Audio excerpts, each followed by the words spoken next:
les portes.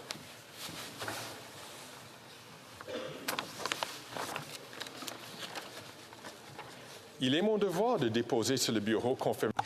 It is my duty to lay upon the table, pursuant to subsection 21(2) of the Export Development Act, a report of the Auditor General of Canada on Export Development Canada's Environmental and Social Review Directive. Pursuant to Standing Order 1083G, this report is deemed to have been permanently referred to the Standing Committee on Public Accounts. Affaires courantes ordinaires. Dépôt. Daily routine of business, tabling of documents. The Honourable Parliamentary Secretary. Pursuant to Standing Order 36.8a, I have the honour to table in both official languages the government's responses to 16 petitions. These returns will be tabled in an electronic format, Mr. Speaker. Dépôt de projet de loi émanant. Introduction of government bills. Déclaration des ministres. Statements by ministers. The Honourable Minister of Veterans Affairs and Associate Minister of Defence. Thank you, Mr. Speaker. Mr. Speaker, Veterans Week begins this Sunday, and I wish to encourage all Canadians to participate in activities and ceremonies in honour of those who have served our country and as well for those who continue to serve. This week, I'll be thinking of veterans from coast to coast to coast to coast. We remember the 1.7 million Canadians and Newfoundlanders. They fought in the main wars of the 20th century to defend peace, freedom, democracy, and human rights. We'll remember the 12,000 First Nations, Métis, Inuit veterans. We will remember the hundreds of Black men who took part in the No. 2 Construction Battalion. They risked their lives to support Canada's war efforts, even as they face systemic racism and discrimination at home and abroad. We must remember them, and we must honour them. Nous nous souvenons des 125 000. We remember the 125,000 members of the Canadian Armed Forces and over 4,000 civilian police officers. They participated in peacekeeping operations worldwide, and we honor them. We remember the thousands of other veterans and active members belonging to underrepresented groups who had to overcome so many trials in order to wear the Canadian military uniform. We will also remember, Mr. Speaker, the 4,200 Canadian Armed Forces members and the 450 RCMP members who participated in one of Canada's largest domestic military operations in our country's history, the Swiss Air Flight 111 tragedy in September of 1998. Regardless of where and how they served, no veteran had the same experience as any other. This Veterans Week is a time to reflect on the many ways in which these brave individuals have made a difference both at home and abroad while wearing the uniform. In wartime, in times of military conflict, and in peacetime, our soldiers have carried out the difficult and demanding tasks that were asked of them, often at their peril. At the Invictus Games in Germany this year, I was able to observe once again all that our veterans have overcome. And this reminds me how important the support network for veterans is. It makes all the difference. Of how, when veterans serve, their families also serve with them, Mr. Speaker. This week, I hope that you all are reminded of these veterans and their families too. I hope that you are reminded of their service, their sacrifices, and the battles that they still fight today. In return, we pledge to providing them the support and services they need, where and when they need it. It's the least we can do for those who have given so much for us. This Veterans Week, as we mark 75 years since the first UN peacekeeping mission began, and 35 years since the UN peacekeeping forces received the Nobel Peace Prize, we reflect on all that our veterans have sacrificed to uphold peace, democracy, and human rights. We solemnly remember all those who have made the ultimate sacrifice, and we pay tribute to all veterans and active soldiers for their invaluable contribution to peace and safety in the world. And on November 11th, Mr. Speaker, we will pause to reflect on the sacrifices they have made and the freedoms we enjoy today as a result. Lest we forget. Lest we forget. Merci, Monsieur le Président. Thank you, Mr. Speaker.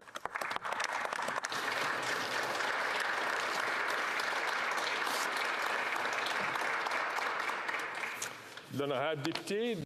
The Honourable Member for Banff-Airdrie.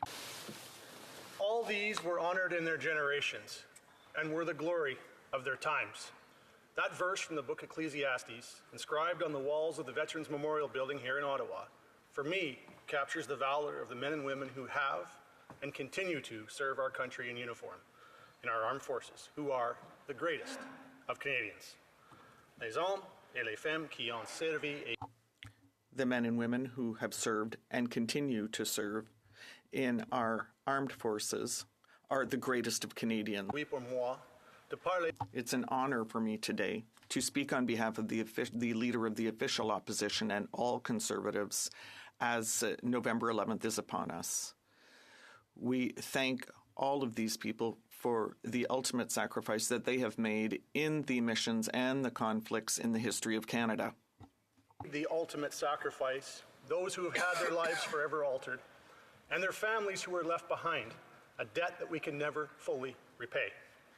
And that instinct to honor our fallen is evident around our country, from Canada's first Road of Remembrance established on Shelbourne Street in Victoria, BC in 1920, to the Crow's Nest Officers Club founded during the Second World War by Captain Rollo Mangai of the Royal Canadian Navy in St. John's, Newfoundland.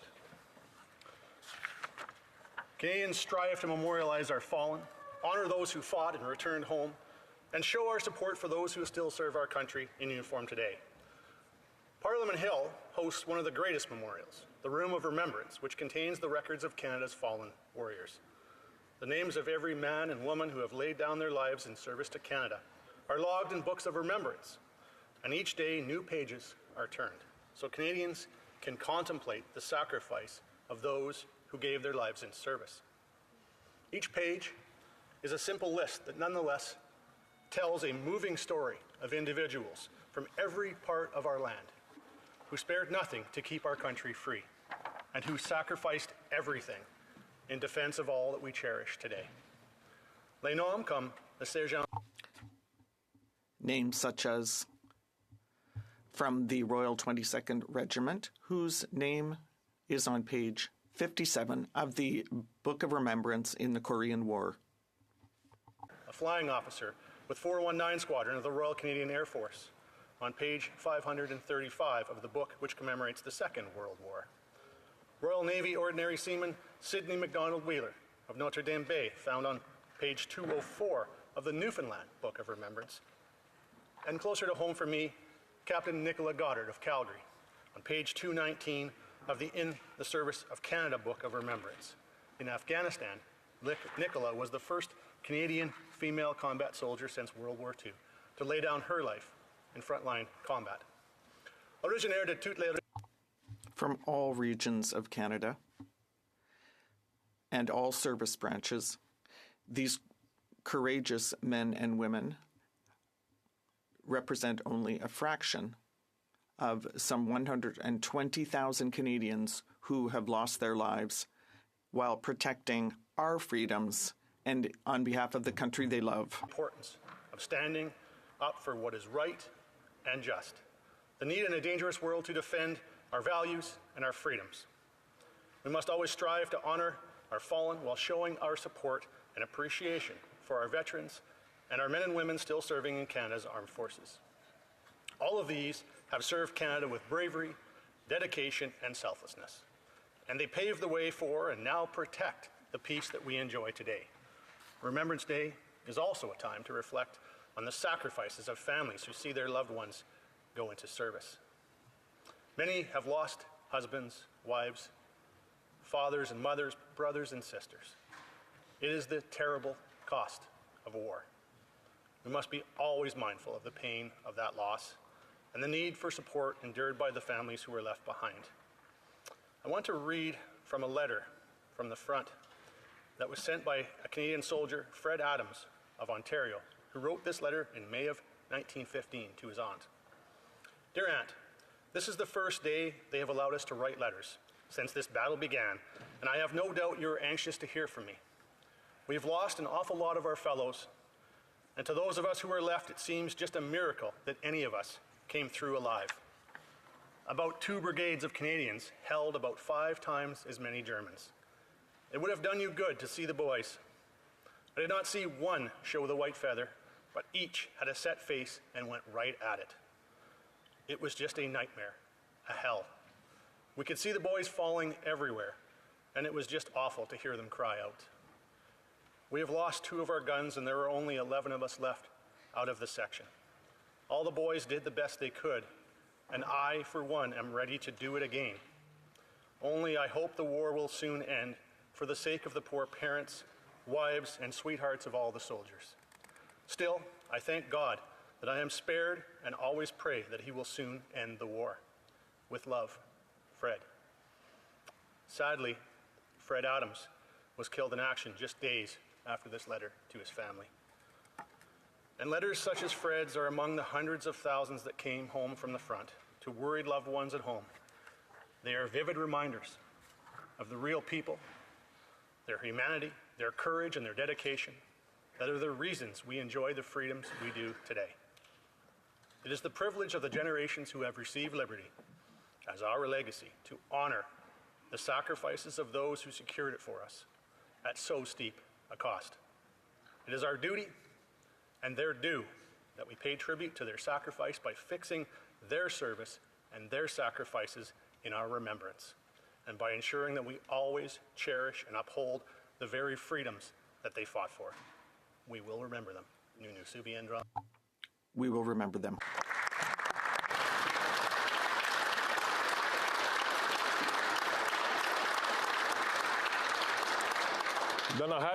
The Honourable Member for Rivière-des-Mille-Îles. Thank you, Mr. Speaker. It is truly an honor for me to rise today in this House. You know, wearing the poppy is a small gesture, but one that is very powerful. It is the opportunity for each and every Canadian and Quebecer to show their recognition of those who have fought for Quebec and Canada for freedom, democracy, and who have paid the price in both flesh and soul. This ritual dates back to the armistice of 1918, when the horn sounded out on the morning of November 11th to end some 4 years of war, which resulted in 9,000 disappearances and deaths. And since then, we have observed this date to honor all veterans of all wars. We're talking about the Great War, the Second World War, the Korean War, the operations in Cyprus, Bosnia, Rwanda, and the war in Afghanistan. It is also this remembrance of Hill 55, Vimy, Calais, Sarajevo, and others. In all of these conflicts, Quebec soldiers fought under the Canadian flag and gave us numerous reasons to be proud of their acts of valor and their sense of sacrifice. These past years, thanks to internet, the figure of certain sergeant majors have been observed. This history of the soldier who fought in the Second World War is so impressive that we wonder today why there is not a movie that has been made about his impressive exploits, further to a documentary that was made. He was nicknamed the One-Eyed Ghost because a grenade in the Bosphorus resulted in this injury. He wanted to continue to fight and so stayed. He used this one eye to be a skilled sniper and never missed. After having survived the Normandy landing, He even went on to free the city of Zul in the Netherlands single-handedly after his partner Willie Arsenault was killed. This Quebecers is one of 3 soldiers in all of the Commonwealth to be decorated with the Medal of Distinguished Conduct twice during 2 different wars.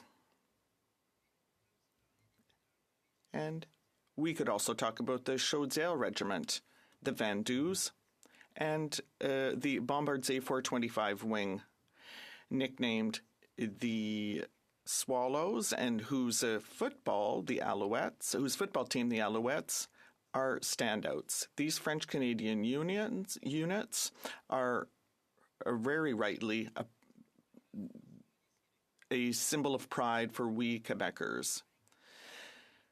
This commemoration brings together 54 countries, and it's an opportunity to remind us of our blueprint for society that is part of a continuity and the values defended by these heroes, and in the maintenance with our historic allies of an unparalleled solidarity. But the right to feel this pride comes with a duty of memory towards all of those who fell in battle, because most of their names have been forgotten. So this duty of solidarity is something that comes with having seen the horrors of war continue in their spirit, and who have paid for this devotion all their lives. The conflicts that we see today in this world must rather showcase the atrocities that these young men and women must have gone through, and the immense courage that is required to affront them.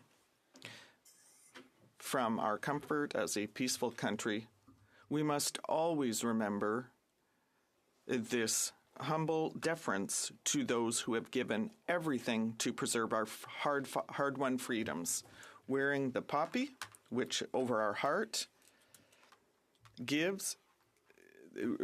this helps veteran organizations. So speak to a veteran. Take some time to remember the contributions and the sacrifices made by these men and women, these veterans, and we will never forget.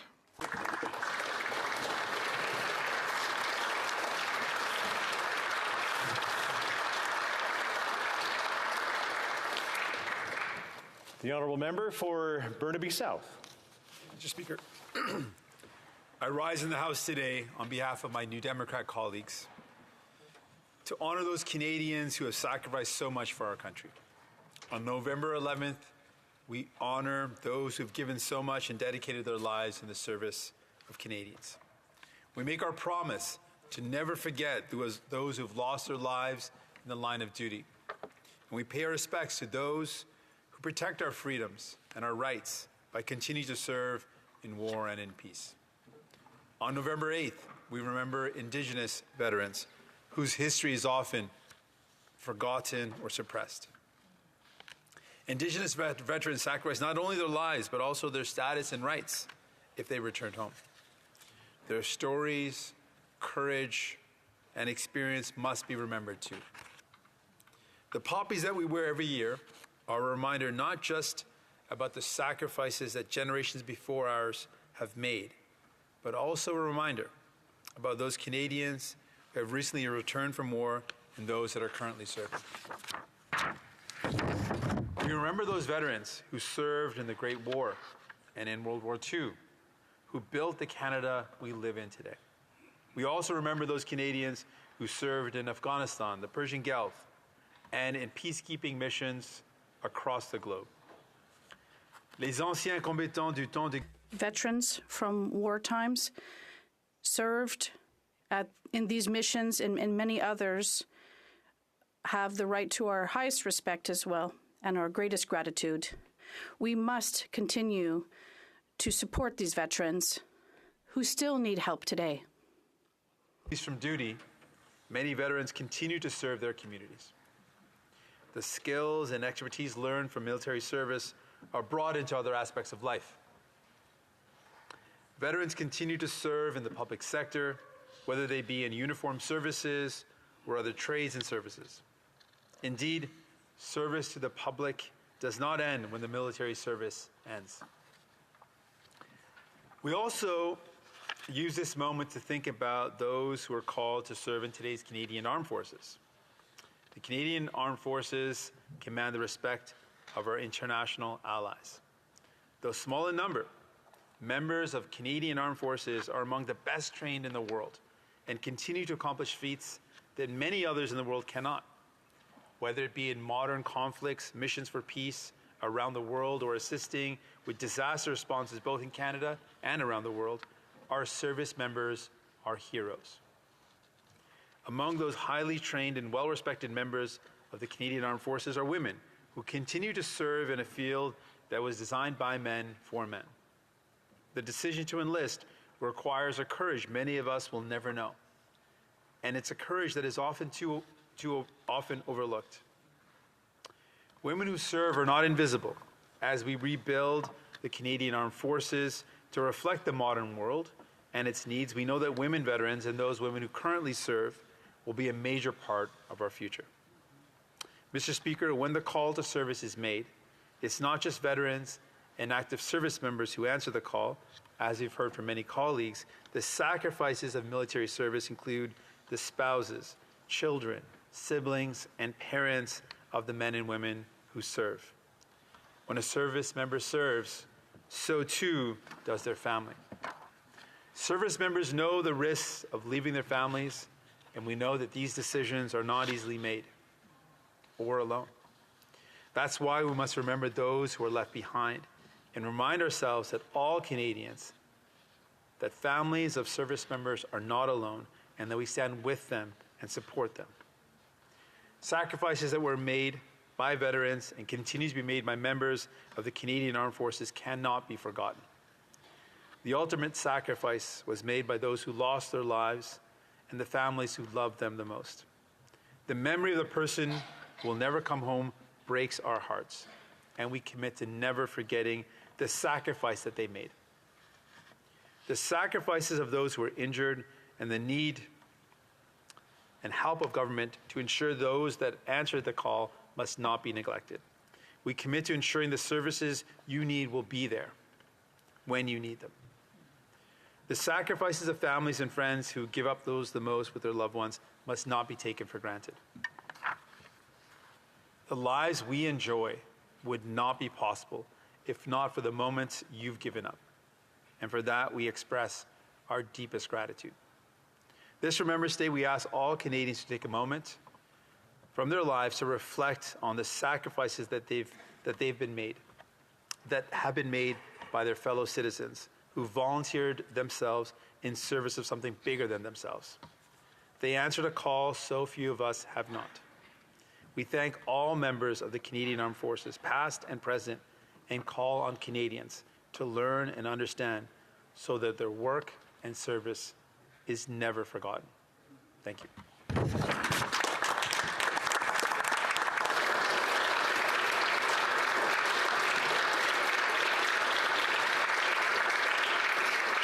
I believe the honourable member for Saanich Gulf Islands would like to speak, so ask for UC. Thank you. Thank you, Mr. Speaker. I rise to join in the tributes to Veterans Week and Remembrance Day and ask if I have unanimous consent to proceed.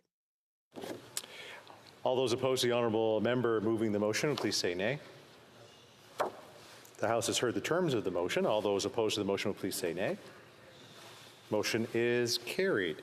The honourable member for Saanich Gulf Islands. Merci mille fois. I'd like to thank all of my colleagues for this honor to be able to speak today with the other parties in this House to pay tribute to our veterans, and also to take a moment for Veterans Week that will take place between the 5th and 11th of November. This moment, thinking of how we will mark Remembrance Day in our own communities and how we will, in the week leading to Remembrance Day, mark and honor the extraordinary contribution to the lives we lead today. As many members have said, our life today in this country would not be possible without the sacrifices of others and other generations for the most part. Although, as the Honourable Member for Burnaby South just reminded us, we have veterans now, we have members of our armed forces now who need our support. I'm of that generation of baby boomers that was close, my dad, my uncle, fought in the Second World War. But I even remember as a child meeting my dad was British and lived through the Blitz, but his cousin Victor was in the First World War in the trenches. We didn't have the term post-traumatic stress disorder then. Everybody just knew that cousin Victor wasn't quite right. He never got over the First World War. He once said to the family, if someone were to tell me they were afraid of teacups, I would understand. There's a trauma that never leaves one from the horrors of war. I particularly today want to pay tribute to Mary Grey Eyes Reid. She was born in Musqueam Cree First Nation in Saskatchewan, and her daughter Cheryl Grey Eyes is a friend of mine, and that's the only reason I know that Mary Grey Eyes Reid was the first Indigenous Canadian woman to join the armed forces. So on Indigenous Veterans Day, I particularly think of Mary Grey Eyes Reid, who faced at 5 years old being seized from her family and taken to residential school.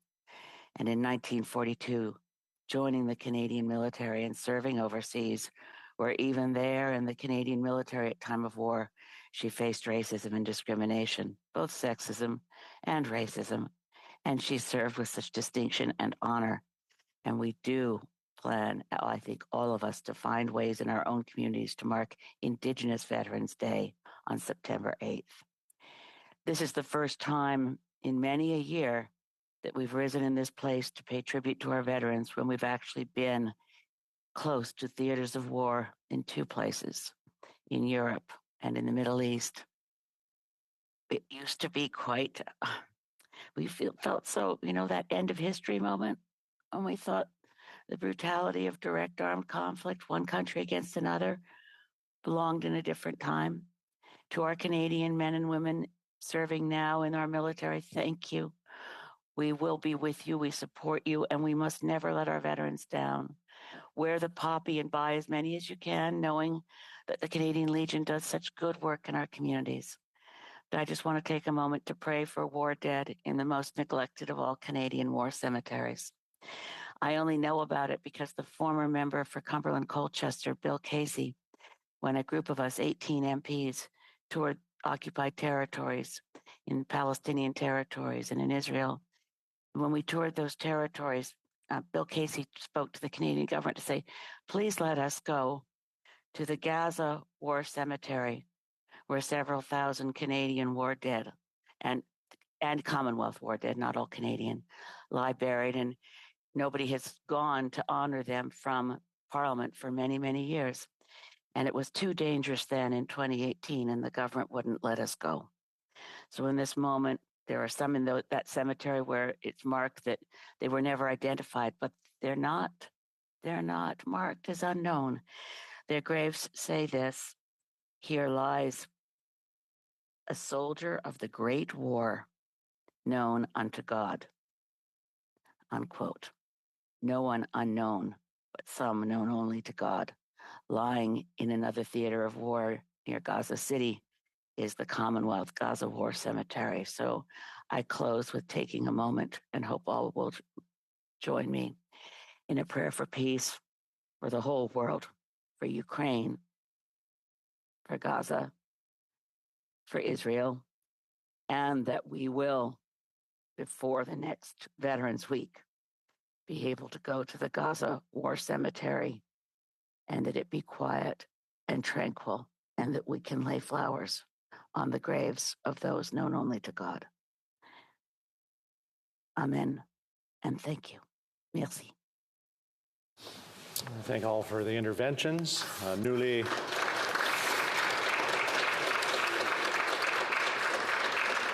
souviendrons. We will remember them. Moving on. Reports from interparliamentary delegations. Présentation de rapport de Presenting reports from committees. dépôt de projet de loi. Introduction of Senate public bills. Projet de loi émanant des députés. Rather, introduction of private members' bills. First reading of Senate public bills. Presenting petitions. The Honourable Member for Toronto Danforth. Thank you, Mr. Speaker. Too many children across Canada go to school without having a proper meal in their bellies.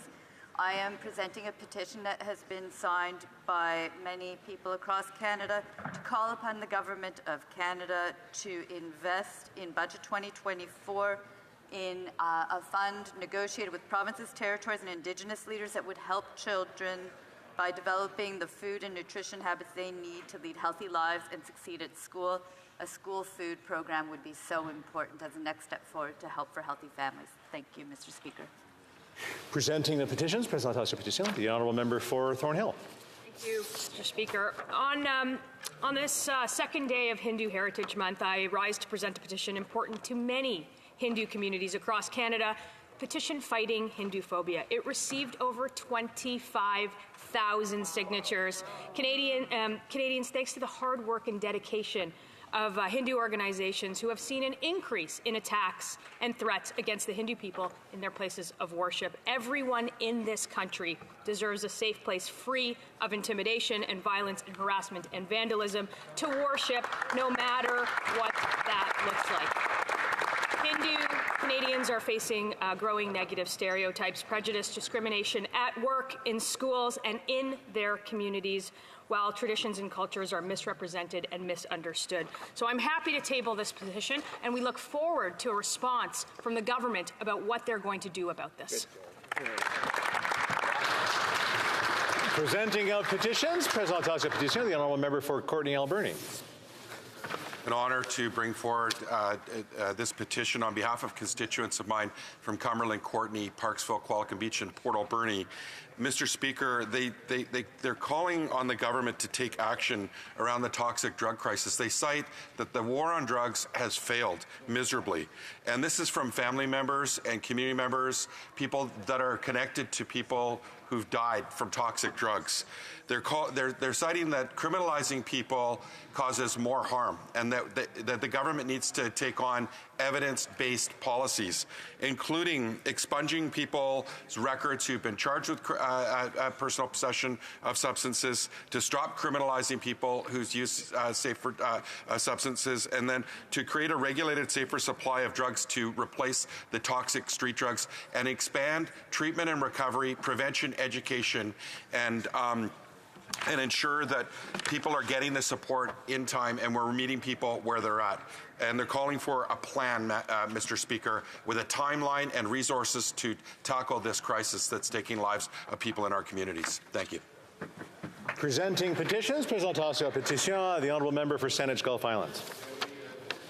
Thank you, Mr. Speaker. The residents of Saanich Gulf Islands who've signed this petition start by recognizing that Canada is legally obligated under the terms of the Paris Agreement signed and ratified by Canada, with the goal of attempting to hold global average temperature increase to no more than a 1.5 degrees Celsius increase.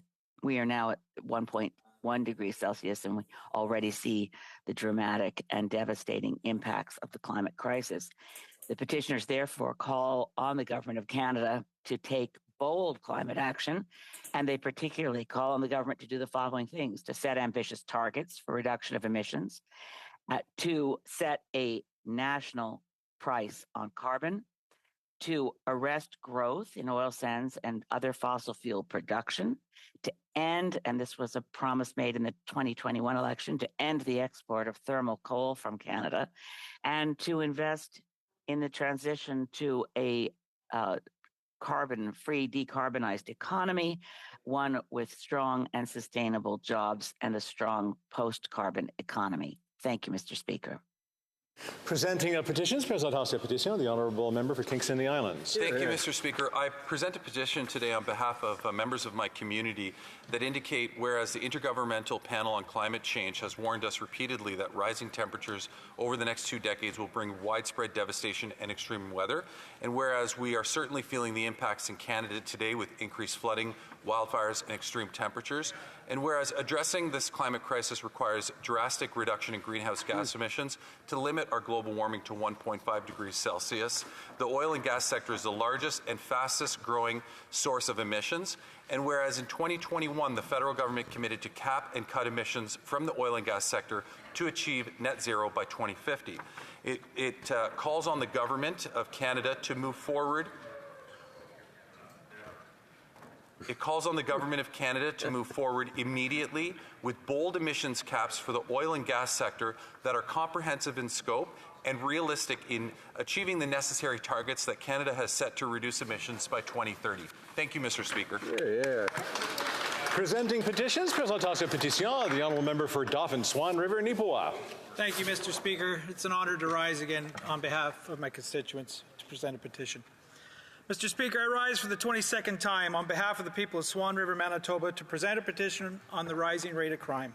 The people of Swan River have been forgotten by this NDP Liberal government, and crime is out of control. A recent report from the Manitoba West District RCMP showed that within 18 months, just 15 individuals were responsible for 1,184 calls of service and 703 offences. Let me read that again, Mr. Speaker. A recent report from the Manitoba West District RCMP showed that within 18 months, just 15 individuals were responsible for 1,184 calls of service and 703 offences. This is why the petitioners are calling for action. They demand jail, not bail, for violent repeat offenders. Mr. Speaker, the people of Swan River demand that this Liberal government repeal their soft on crime policies that directly threaten their livelihoods and their community. I support the good people of Swan River. Presenting petitions, Présentation Petition, the Honourable Member for Nanaimo, Ladysmith. Thank you, Mr. Speaker. I rise today to present a petition on behalf of Canadians who care deeply about the health of the ocean and depend on and understand that we all depend on a thriving ocean ecosystem. The signatories point out that in 2019, over 1 million cruise ship passengers traveled off British Columbia on their way to Alaska, and that these ships generate significant amounts of pollutants that are harmful to human health, aquatic organisms, and coastal ecosystems. Based on this information, the signatories are calling to set standards for cruise ship sewage and grey water discharges equivalent to or stronger than those in Alaska, to designate no discharge zones to stop pollution in marine protected areas, the entirety of the Salish and Great Bear Seas, and in critical habitat for threatened and endangered species, and finally, to require regular independent third-party monitoring while ships are underway to ensure discharge requirements are met. Thank you, Mr. Speaker. Présentation Petition, presenting for South Okanagan, West Kootenay. Thank you, Mr. Speaker, and I rise here today to present a petition from my constituents who point out that the impacts of climate change are accelerating in Canada and around the world, and that Canada's current GHG reduction targets are not consistent with our fair share to meet the global goals agreed upon in Paris, and that subsidizing fossil fuel production is not compatible with the stated goal of reducing greenhouse gas emissions, and that the government's continued support of fossil fuels puts our future in danger.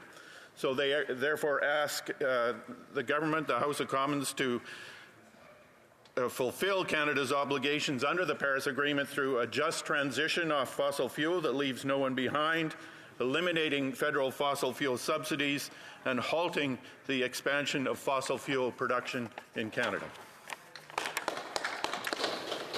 Petitions? No. Questions on the order paper? The Honourable Parliamentary Secretary to the Government House Leader. Yes, thank you, Mr. Speaker. The following questions will be answered today. Question 1697, 1700, 1701, and 1708. Furthermore, Mr. Speaker, if the government's responses to questions number 1694 to 1696, question 1698, 1699, 1702 to 1707, and question 1709 could be made orders for return, these returns would be tabled in an electronic format immediately. Pleasure of the House that the aforementioned questions be made orders for return and that they be tabled immediately. Agreed, and so ordered. The Honourable Parliamentary Secretary. Finally, Mr. Speaker, I would ask that all remaining questions be allowed to stand at this time, please. I wish to inform the House that because of ministerial statement, government orders will be extended by 28 minutes. Orders of the day. Government orders, business of supply, consideration of an opposition motion on the carbon tax pause on home heating, standing in the name of Mr. Poilievre. Mr. Poilievre, seconded by Mr. Shipley, moves that, given that the government has announced a, quote, temporary 3-year pause, end of quote, to the federal carbon tax on home heating oil, the House call on the government to extend that pause to all forms of heating, home heating. The Honourable Leader of the Official Opposition.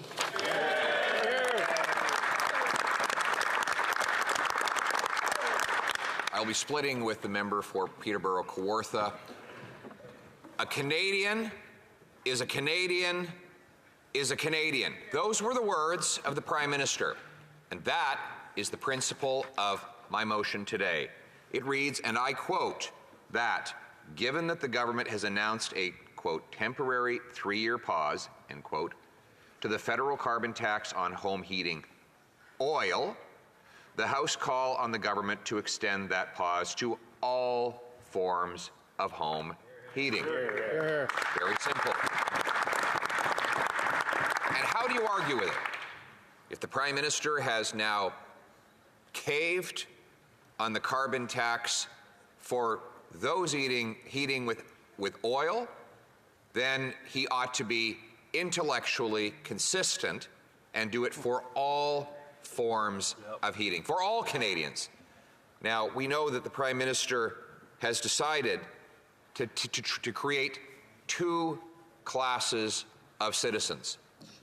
He is under pressure and under duress decided to pause the carbon tax on home heat until after the election, at which point he intends to quadruple it. But in the meantime, there will be this temporary carve-out. Asked why there was a double standard and why this carve-out applied only to about 3% of households, the Minister of Rural Affairs said that other Canadians could have had the break too, but they didn't elect enough Liberals. In addition to that being a bloody-minded divide-and-conquer approach to politics, it's actually inaccurate because many did elect Liberal MPs and are still forced to pay the tax on the heat.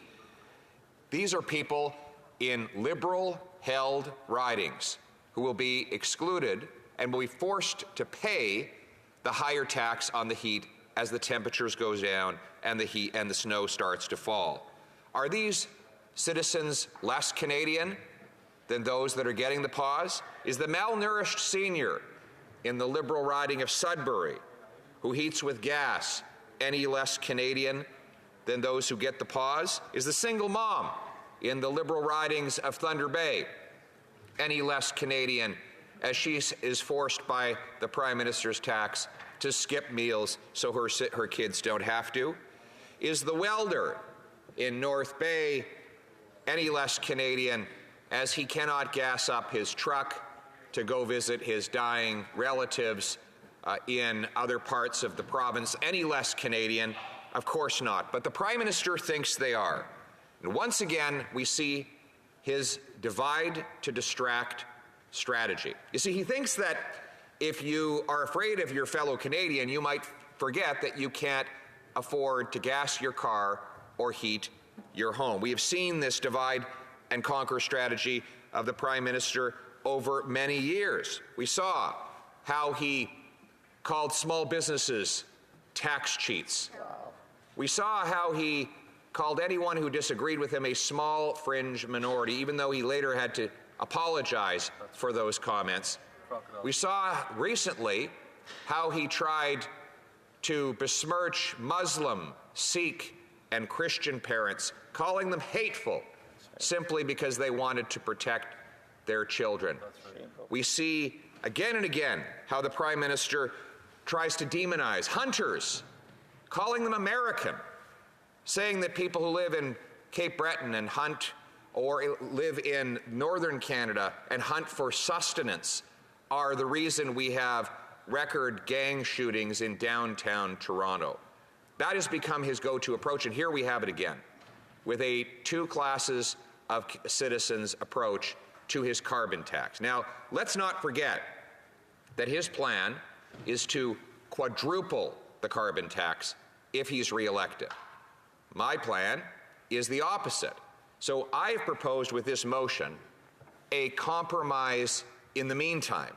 What I propose is that we take the tax off so Canadians can keep the heat on this winter, and then when Canadians go to the polls, we can have a carbon tax election where people choose between his plan to quadruple the tax on gas, heat, and groceries, and my common sense plan to axe the tax and bring home lower prices.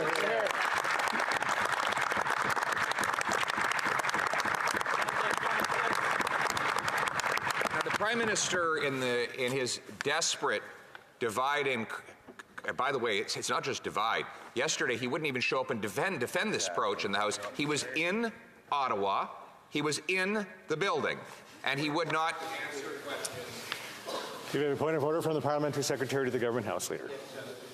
The leader of the Conservative Party has been told on many occasions he cannot do indirectly what he cannot do directly what he cannot do directly. So something of that nature. You know what I mean, Mr. Speaker. And I would ask that the member recognize that members of all sides of the House at times cannot be in the House for a multitude of different reasons. I will caution the Honourable Leader about that. The Honourable Leader of the Official Opposition. The Prime Minister's strategy is hide and divide. Hide and divide. Hide from debate, divide the population. That's how he thinks he will cling on to power, but here's the problem. He can run away from debating me all he wants. The problem is he can't run away from his own party. His former Environment Minister, Catherine McKenna, said that he had broken her heart. He'd broken her heart. His a Liberal Senator, Paula Simons, said he betrayed her. Because he had assured her the carbon tax was going to make people better off, but he had later admitted that people heating with oil were made far worse off by his carbon tax, thus needing a pause from that tax. And Liberal Senator Percy Down wrote a spectacular piece just yesterday where he said the opportunity for the Conservative leader to form government was created by a lack of fiscal responsibility in the Liberal government. And the damage it caused our economy is now showing up in the opinion polls. Within the Liberal Party, many members who are in favor of fiscal responsibility have given up on this current iteration of the Liberal Party. He goes on. Originally, the centralist Liberals assumed that the Prime Minister and his crowd needed to be educated on the economic issues of the day. That naivete was replaced with the realization that they were not a serious government when it came to the economy, that they simply didn't care and would throw money at anything that crossed their mind. The resulting interest rate hikes, increasing cost of living, and huge debt didn't seem to concern them. This Liberal senator goes on to say the Prime Minister should be fired and replaced with a new Liberal leader. Meanwhile, the incoming Liberal leader, Mark Carney, is now firing shots at the Prime Minister, claiming that he would not have allowed two classes of Canadian citizens on the carbon tax question. This is carbon tax chaos. Canadians are paying the price, and all of it proves that this Prime Minister is not worth the cost. He is not worth the cost of heat. He is not worth the cost of food. He is not worth the cost of housing. But apparently, he is worth the cost to the NDP. They were elected by good, solid, decent, working-class folks in places like Vancouver Island, the Skeena and the Bulkley Valley, in Timmins. Good people. I've met these people. Folks who pack their lunch, get out of bed every morning, work hard, and build our country. But they are betrayed by the NDP, who now work for the Prime Minister, who've sold out the working class rural people of this country who were the foundation of that party. Shameful. And now they have a decision. The NDP leader says he disagrees with the dual class citizenship approach of the Prime Minister on the carbon tax. I'm giving him a chance to prove it. We have a motion before the House that simply says, let's give everyone the same tax-free heat this winter. The NDP leader has already stated that he agrees with that point of view, but he has to check with his boss, the leader of the Liberal Party, the Prime Minister of Canada. Well, everyday people in Timmins, in Kapuskasing, in Smithers, British Columbia, and in countless other NDP communities will be watching on Monday to find out whether the NDP leader votes for them or the Prime Minister. And if he doesn't vote for the people he represents, why should they vote for him in the next election? Absolutely. The good news is that Conservatives do not work for this Prime Minister. We work for the common people. The common sense of the common people united for our common home. Your home, my home, our home. Let's bring it home. Questions and comments? The Honourable Parliamentary Secretary to the Government House Leader. I'm embarrassed. Well, thank you, Mr. Speaker. You know, it's interesting hearing the leader of the Conservative Party, and you know, one could ultimately say he's taken a bit of a flip-flop, because it wasn't that long ago when he himself actually voted, when the NDP brought forward a motion to remove the GST on home heating. One would think, based on everything that he's been blabbing about for the last week or so, Mr. Speaker, that the Conservatives would have voted in favor of getting rid of the GST on the home heating.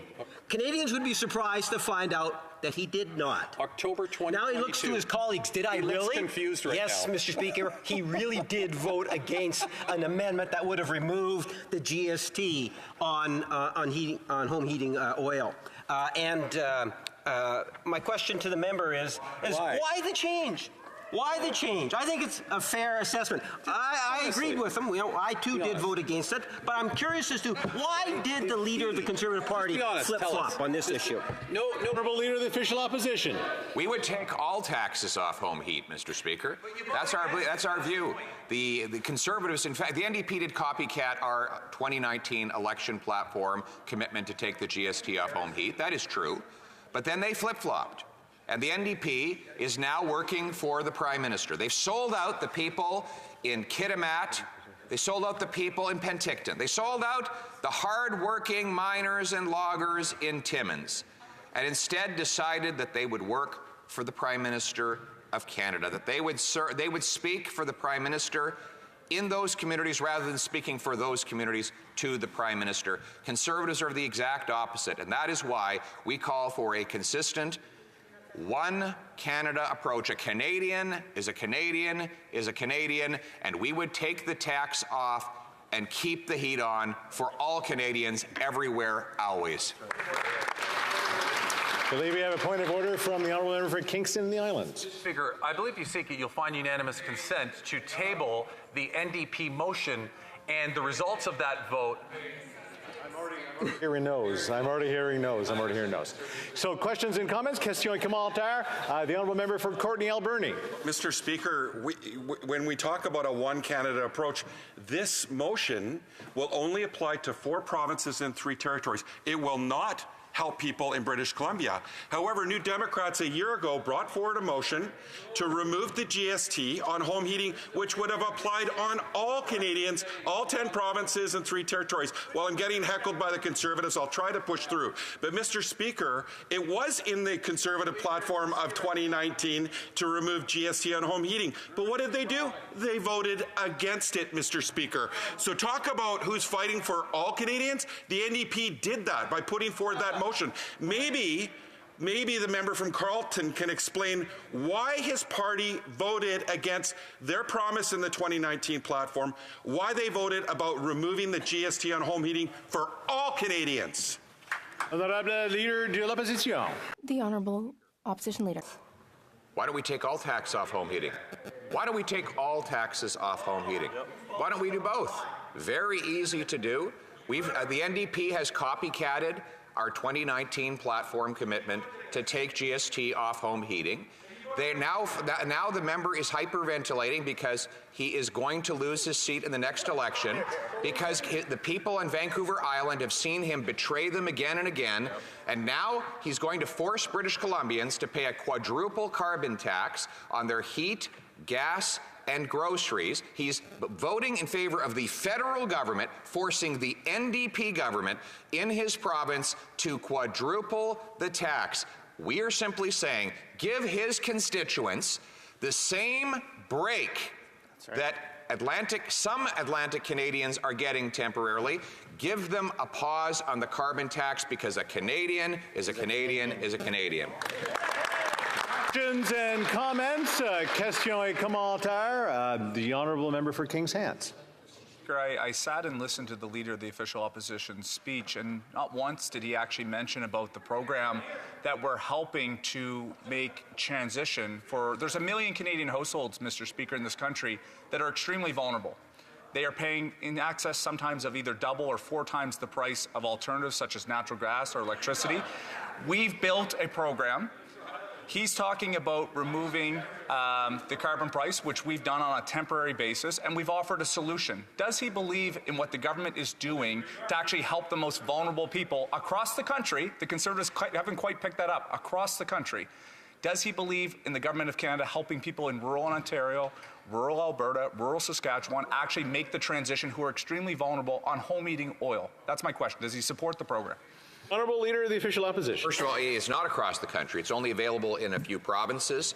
And so far, the uptake has been very low because we don't have the capacity to switch large numbers of people under the program that he proposes. Plus, it's just riddled with bureaucracy and paperwork. You can picture elderly grandmothers who are in the freezing cold in Kings Hants having to fill out all of these forms that he's put in front of them.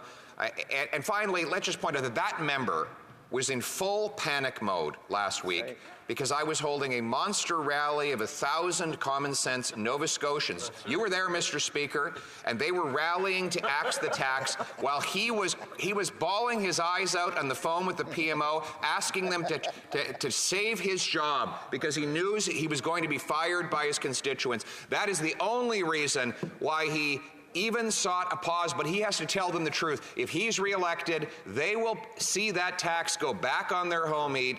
The only way to axe the tax is by electing a common sense Conservative MP for Kings Hants and a government for Canada. Reprise du débat. The honourable member for Peterborough-Kawartha. Thank you, Mr. Speaker. Good morning, and today is an extremely important day. Today, the members of this House who were elected to serve Canadians have the opportunity to prove where their priorities are. The Conservative Party of Canada and our leader has put forth an opposition motion that will be voted on Monday. Here is the motion. Given that the government has announced a temporary 3-year pause to the federal carbon tax on home heating oil, the House call on the government to extend that pause to all forms of home heating. This is a reasonable, common sense, fair-minded motion, and I want to read it into the record again. Given that the government has announced a temporary 3-year pause to the federal carbon tax on home heating oil, the House call on the government to extend that pause to all forms of home heating. Mr. Speaker, after 8 years, the question is, why would we even have to ask for such a common sense motion? How did we get here? How did we get to the point where the Liberal NDP government put in a punitive tax telling Canadians it was an environment plan, when we know now, through expert testimony and the behaviour of this Liberal Prime Minister, that this punitive carbon tax, which is driving up the cost of living, was never about environmental science? It was always about political science. And that is the pattern of behavior we have seen over and over from this Prime Minister and the NDP, who continue to prop up this government and then practice hypocrisy in this House every single day in the chamber. Because the NDP prides itself on saying they stand up for the middle class, for the most vulnerable, and yet they prop up this Prime Minister who is making their life a living hell. This is not my opinion, Mr. Speaker. These are facts. Last week, Tiff Macklem, the Governor of the Bank of Canada, testified at the Finance Committee, and I want to read into the record some of this testimony. Mr. Tiff Macklem said, "First of all, it is the most vulnerable members of society that are suffering from the most high inflation. They are feeling the brunt of affordability more than everybody else. They can't just move down the market. They're already at the bottom of the market. Much of their spending is already on necessities. You can't cut back on that. That's why it is so important that we get inflation down. Inflation is a tax that disproportionately affects the most vulnerable members of society." Now, some people may want to argue that the carbon tax is not responsible for inflation or that it's not contributing to inflation. Well, let's correct that for the record as well, Mr. Speaker. This Prime Minister has tried to tell Canadians that repeatedly. But again, we know it's not true. Let me read into the record more testimony from the Governor of the Bank of Canada during Finance Committee last week. The member from Northumberland, Peterborough South, said, "Just to reiterate what you said there," he's referring to Mr. Macklem, "it would be 60 basis points, or 0.6%, which currently the inflation rate is at 3.8%. That equates to almost 15% if I can do the math quickly. Mr. Tiff Macklem, it would be 3.2. This testimony tells the story and the facts, and it proves the impact of carbon tax on Canadians. If it was removed today, tomorrow, inflation would go from 3.8% to 3.2%. That is significant. For people who don't know at home, that's 16% overall. Your mortgage, your interest rate, the cost of heating, the cost of groceries, all the things that you need, the necessities you need to live that are squeezing you out every month would go down. That is the impact of the carbon tax. I want to read to you a couple comments from readers who write to me, because that's our job. That's our job. It's to represent the constituents. It's to elevate their voice. So we have Barb, who's written into me. And when we talk about the most vulnerable, those are often our seniors. And Barb wrote to me and said, "We are retired and we heat with propane now. We changed from oil to propane because of the cost for oil, but propane is just as expensive now with the carbon tax. And because the propane has jumped in our groceries, I work part-time to help cover these increases." So you have seniors now who, work their entire life to retire, and they can't. They can't, and they're forced back into a workforce, not at a high-paying job. These are entry-level jobs they're trying to get into.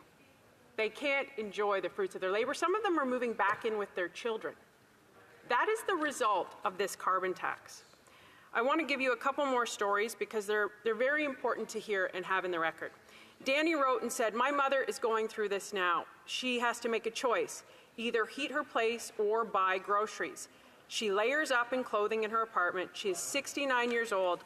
I have never seen this country so bad." Mike Jessup wrote, "I heat my home with food." And someone said, "What does that mean?" I said, "That means he doesn't have any money left over to pay for his heating. He can only pick one or the other." How sad is that? Elizabeth McNeil Young wrote, "I lived through two," and I don't know if I can read this into the record, Mr. Speaker, because it's a name. "I lived through two Trudeau governments." I'm not sure if I can say that.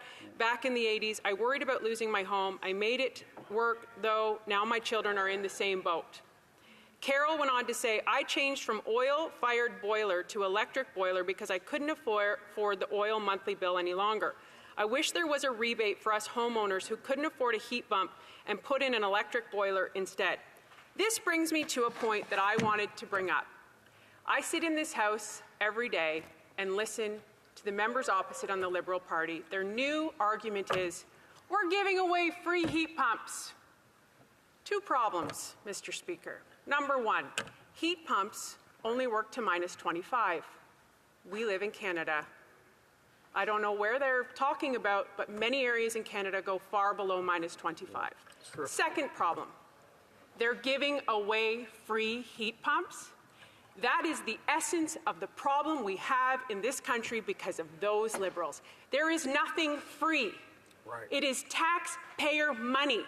This is basic fiscal policy, absolutely, Mr. Speaker. Anyone who manages any household budget understands this. There's monetary policy, which is controlled by the Governor of the Bank of Canada. It's his job or her job to control inflation. Fiscal policy is controlled by the government, which in this case is the Liberals and NDP. And fiscal policy is how much you spend. And anybody at home, a basic student going to university right now knows if you spend more than you make and you have to use your credit card, you will only be paying off interest, and that debt will go up and up and up. That is how we got into this position. So when they say they're giving away free heat pumps, nothing's free. That's disgusting because it is taxpayer money. Be honest, be transparent. You are using taxpayer money. How much is that going to cost? Are they going to pay for the AMP service that they're going to need to up that AMP service? That is the issue. They don't have their money. They have taxpayers' money. And until they figure that out, we are going to keep doing the same thing over and over again. Their agenda is not about the climate. It's about holding on to power and keeping seats that are slipping from them because Canadians cannot handle this misery any longer. We heard from a Liberal minister on national television say if people want to break from the carbon tax, they have to vote Liberal. Shame. Shame. It is awful. Every Canadian deserves the necessities to live. We are Canada. The only party committed to affordability in this House is Conservatives. And today, we challenge this House to prove their service to Canadians and to prove that they will do what they were elected to do, which is make life better, not worse. The most compassionate thing you can do is make life affordable for our children, for our seniors, for the middle class who go to work every day to pay their bills, and they can't. So today, we call on this House to treat all Canadians fairly and to vote in favour of our motion to pause the carbon tax on all home heating for all Canadians. Thank you, Mr. Speaker. Well done. Questions and comments? Question et commentaire. The honourable member for Thunder Bay, Rainy River. I'd like to thank the member for her statement. I was interested to hear she said that heat pumps don't work when it's -25 below. I just came back from the western part of my riding, including Emo, which is in northwestern Ontario, where it quite commonly gets much below 25 degrees, and half the town uses heat pumps. I would think, and I know that the member is also from Peterborough, I know even in Peterborough it gets below -25. So really nobody north of Peterborough uses heat pumps, and are you not in favor of heat pumps? Because it certainly seems like an affordable way to heat your pump or heat your house if you can afford them. Thank you. The honourable member for Peterborough, Kawartha. Thank you, Mr. Speaker, and I appreciate the question. And I think, again, we're seeing an inability to see the point of the motion. Heat pumps are fine. My parents are using a heat pump right now.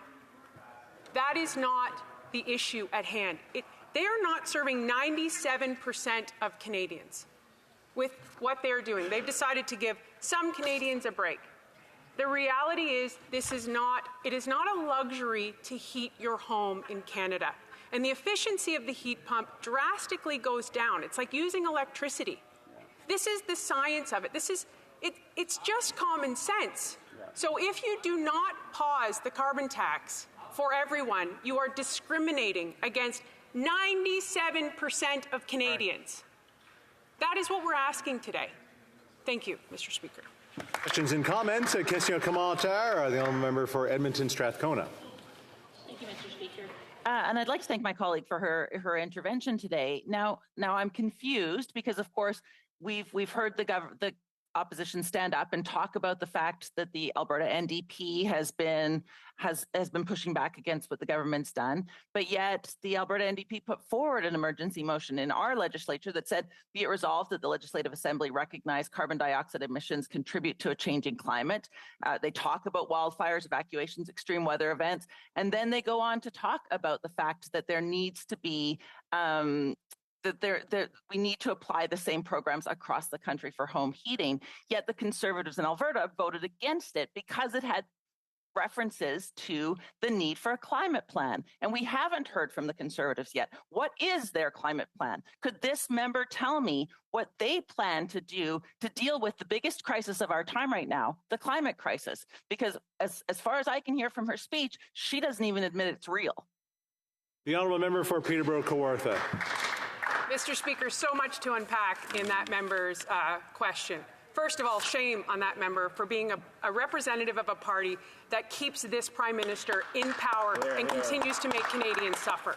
Secondly, I would challenge her to check out the recent Radio Canada CBC article where whistleblowers are saying they provided, secret recordings by Liberal bureaucrats, outright incompetence of their Green Fund.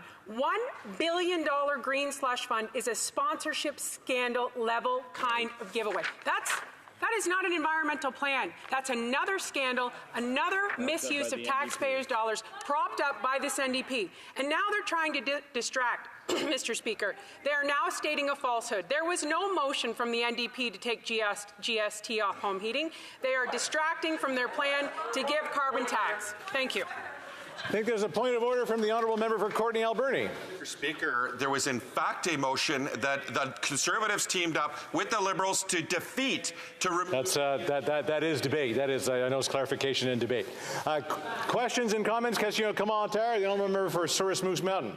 Thank you, Mr. Speaker. And as the member, or my colleague, has mentioned, the Prime Minister has said a Canadian's a Canadian's a Canadian, when in reality what he's done is said pit a Canadian against a Canadian against a Canadian.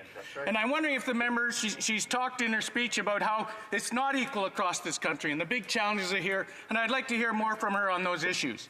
The honourable member for Peterborough-Kawartha. Absolutely, and thank you to my colleague for that question. Listen, we just see it every single day in this House. And Canadians at home see it. This is, they see who he really is. Right. And that is the reality of what you're dealing with. This is an ideological government who believes they are going to save you.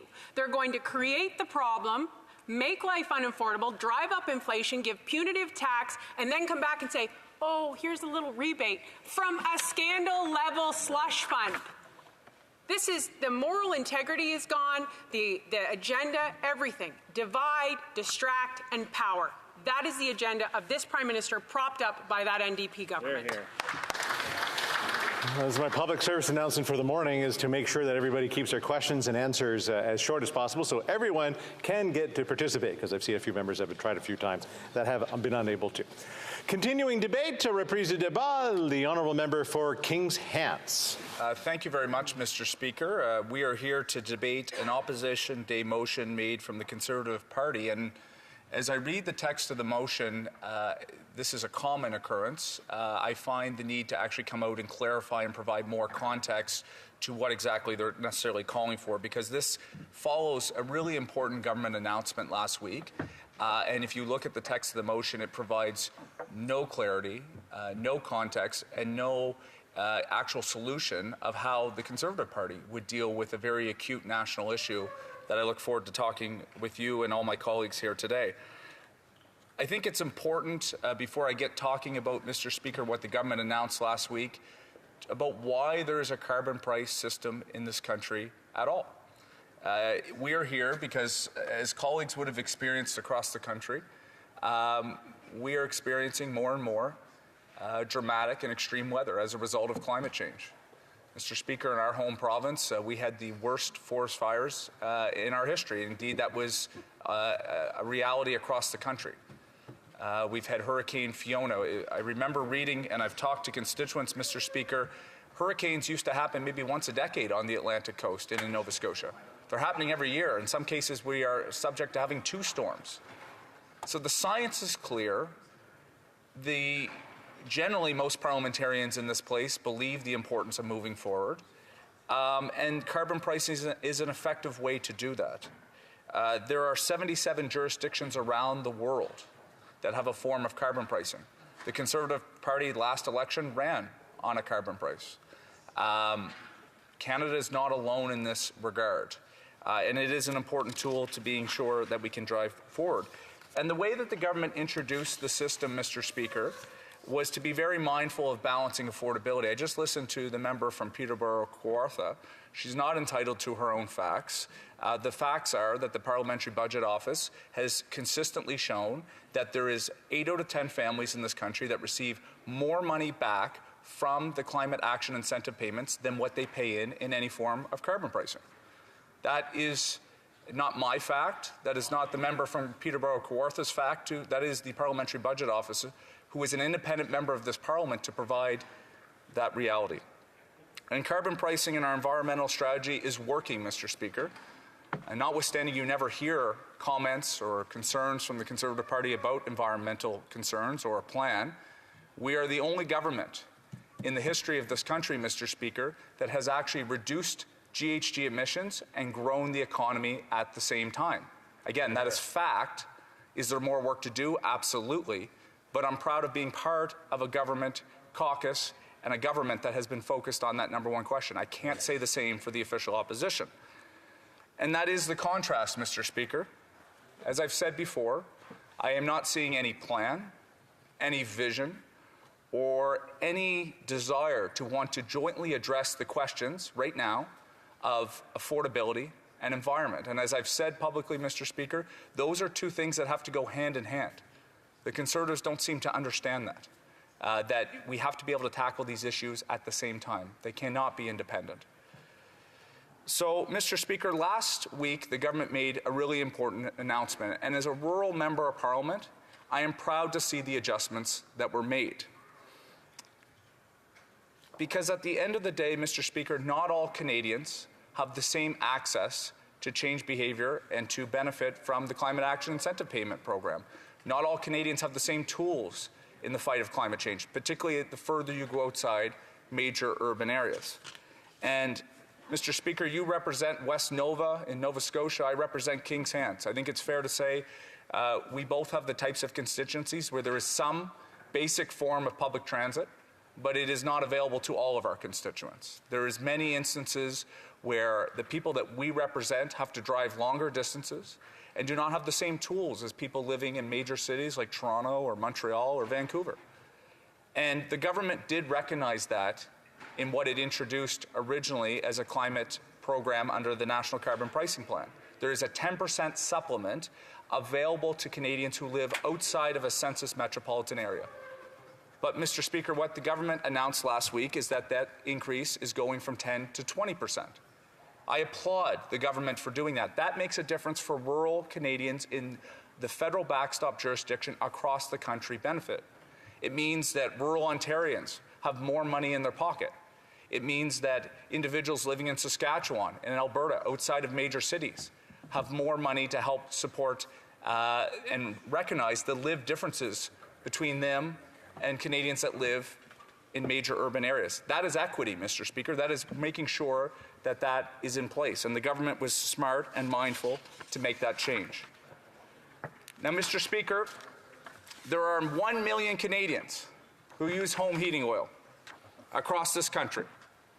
286,000 in Atlantic Canada, 465,000 in Quebec, 266,000 in Ontario, approximately 30,000 in the Prairie provinces, and 88,000 in British Columbia.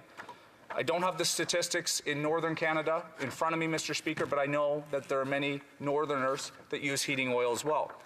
This is an acute issue, Mr. Speaker, because the reality is heating oil is 2 to 4 times more expensive than other conventional means to heat your homes. Let me repeat that again. 2 to 4 times more expensive. So, Mr. Speaker, there is a clear economic incentive to change off a home heating oil furnace.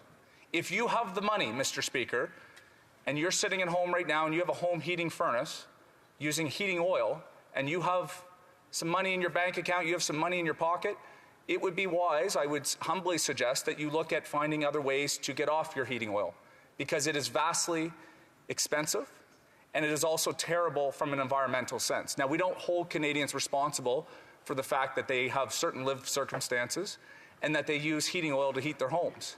But these are vulnerable Canadians, Mr. Speaker, who exist across the country, who exist in the ridings of the official opposition, who exist in the ridings of the government caucus, and indeed every single member in this place, I hazard to guess, has at least some people in the riding that use heating oil. So we have an interest as a government, Mr. Speaker, to help those people who may not have the means to be able to change their behavior themselves. If you don't actually have the money, Mr. Speaker, to take on a project to reduce your reliance on heating oil, then you're stuck. And that is exactly why the government, Mr. Speaker, launched a program specific to Canadians across the country in the fall of 2022 to help everyone across the country try to make a transition. There is a $10,000 federal grant available to any Canadian in this country that wants to make a transition. The $10,000 grant is available low and medium income. The government has a program that is more of a loan-based, zero interest for those that are higher income. But there is federal resources available across the country. I want to read some statistics to you because it informs the debate and the conversation that we are having, Mr. Speaker, about equity. Because the equity has been framed around one source of heating oil with no context, Mr. Speaker, about the price differential. So for members living in Ontario, I want you to know that if you have people using home heating oil, they are paying on average $3,400 a year on home heating oil. For those on natural gas, it's $900 a year, Mr. Speaker, so almost 4 times the amount. If you don't have the money, how do you get off this? You're in a vicious cycle where you're using the most expensive fuel to heat your home in the country, and you don't have the money to actually get off the source that you're using. In Regina and Saskatchewan, same thing, $1,400 for natural gas on a yearly basis. Average basis on heating oil, $4,500, Mr. Speaker. In Vancouver, $600 for natural gas, $1,800 for heating oil. And Mr. Speaker, the prices have gone up 73% over the last 2 years. And I hear the member from Perth Wellington saying, I wonder why. Well, it's not because of carbon pricing. It is not. Well, the member from British Columbia. So, Mr. Speaker, it is that level of rhetoric on the other side that they don't actually understand the fundamental market difficulties of Canadians that are in this situation. And so that's why we launched a national program. It was $250 million, and it was available to all Canadians and remains available to Canadians. But what the Prime Minister announced last week was balancing affordability and environmental progress together. He announced that we would augment that plan, Mr. Speaker. We would temporarily pause carbon pricing on home heating oil. Remember, these are the million Canadians, Mr. Speaker, who are vulnerable, who are paying in excess, and sometimes anywhere between 2 to 4%, or 2 to 4 times rather, the amount that other Canadians are paying on their heating bills. We launched a program in partnership with Nova Scotia, Prince Edward Island, and Newfoundland and Labrador to actually increase the support for Canadians that are in difficult situations. People that are below the provincial median income, Mr. Speaker, in my riding, in your riding, are going to benefit from up to a $15,000 federal grant, with the province of Nova Scotia supporting the remaining $5,000. There's a $250 incentive to help join the program, and we're going to help people actually make a transition off heating oil. Because it's good for the environment, Mr. Speaker, it's good for affordability, and it matters to the most vulnerable Canadians. I want to give you an example in my riding, Mr. Speaker. You've been there. I was out in rural Hants County on the Hants Shore in Walton. I talked to a woman named Doris. This was on the summer. This was actually about this time last year when we had launched some of the programs. She said, look, I was glad to see that. I was glad to see that I have a $10,000 grant that I can actually access. But I'm on a senior's pension. I'm on the guaranteed income supplement. I don't have a whole lot of extra money at the end of the month. Things are tight. So I'd love to take on that program, but I don't actually have I've been quoted at about $17,000 or $18,000 to do the project.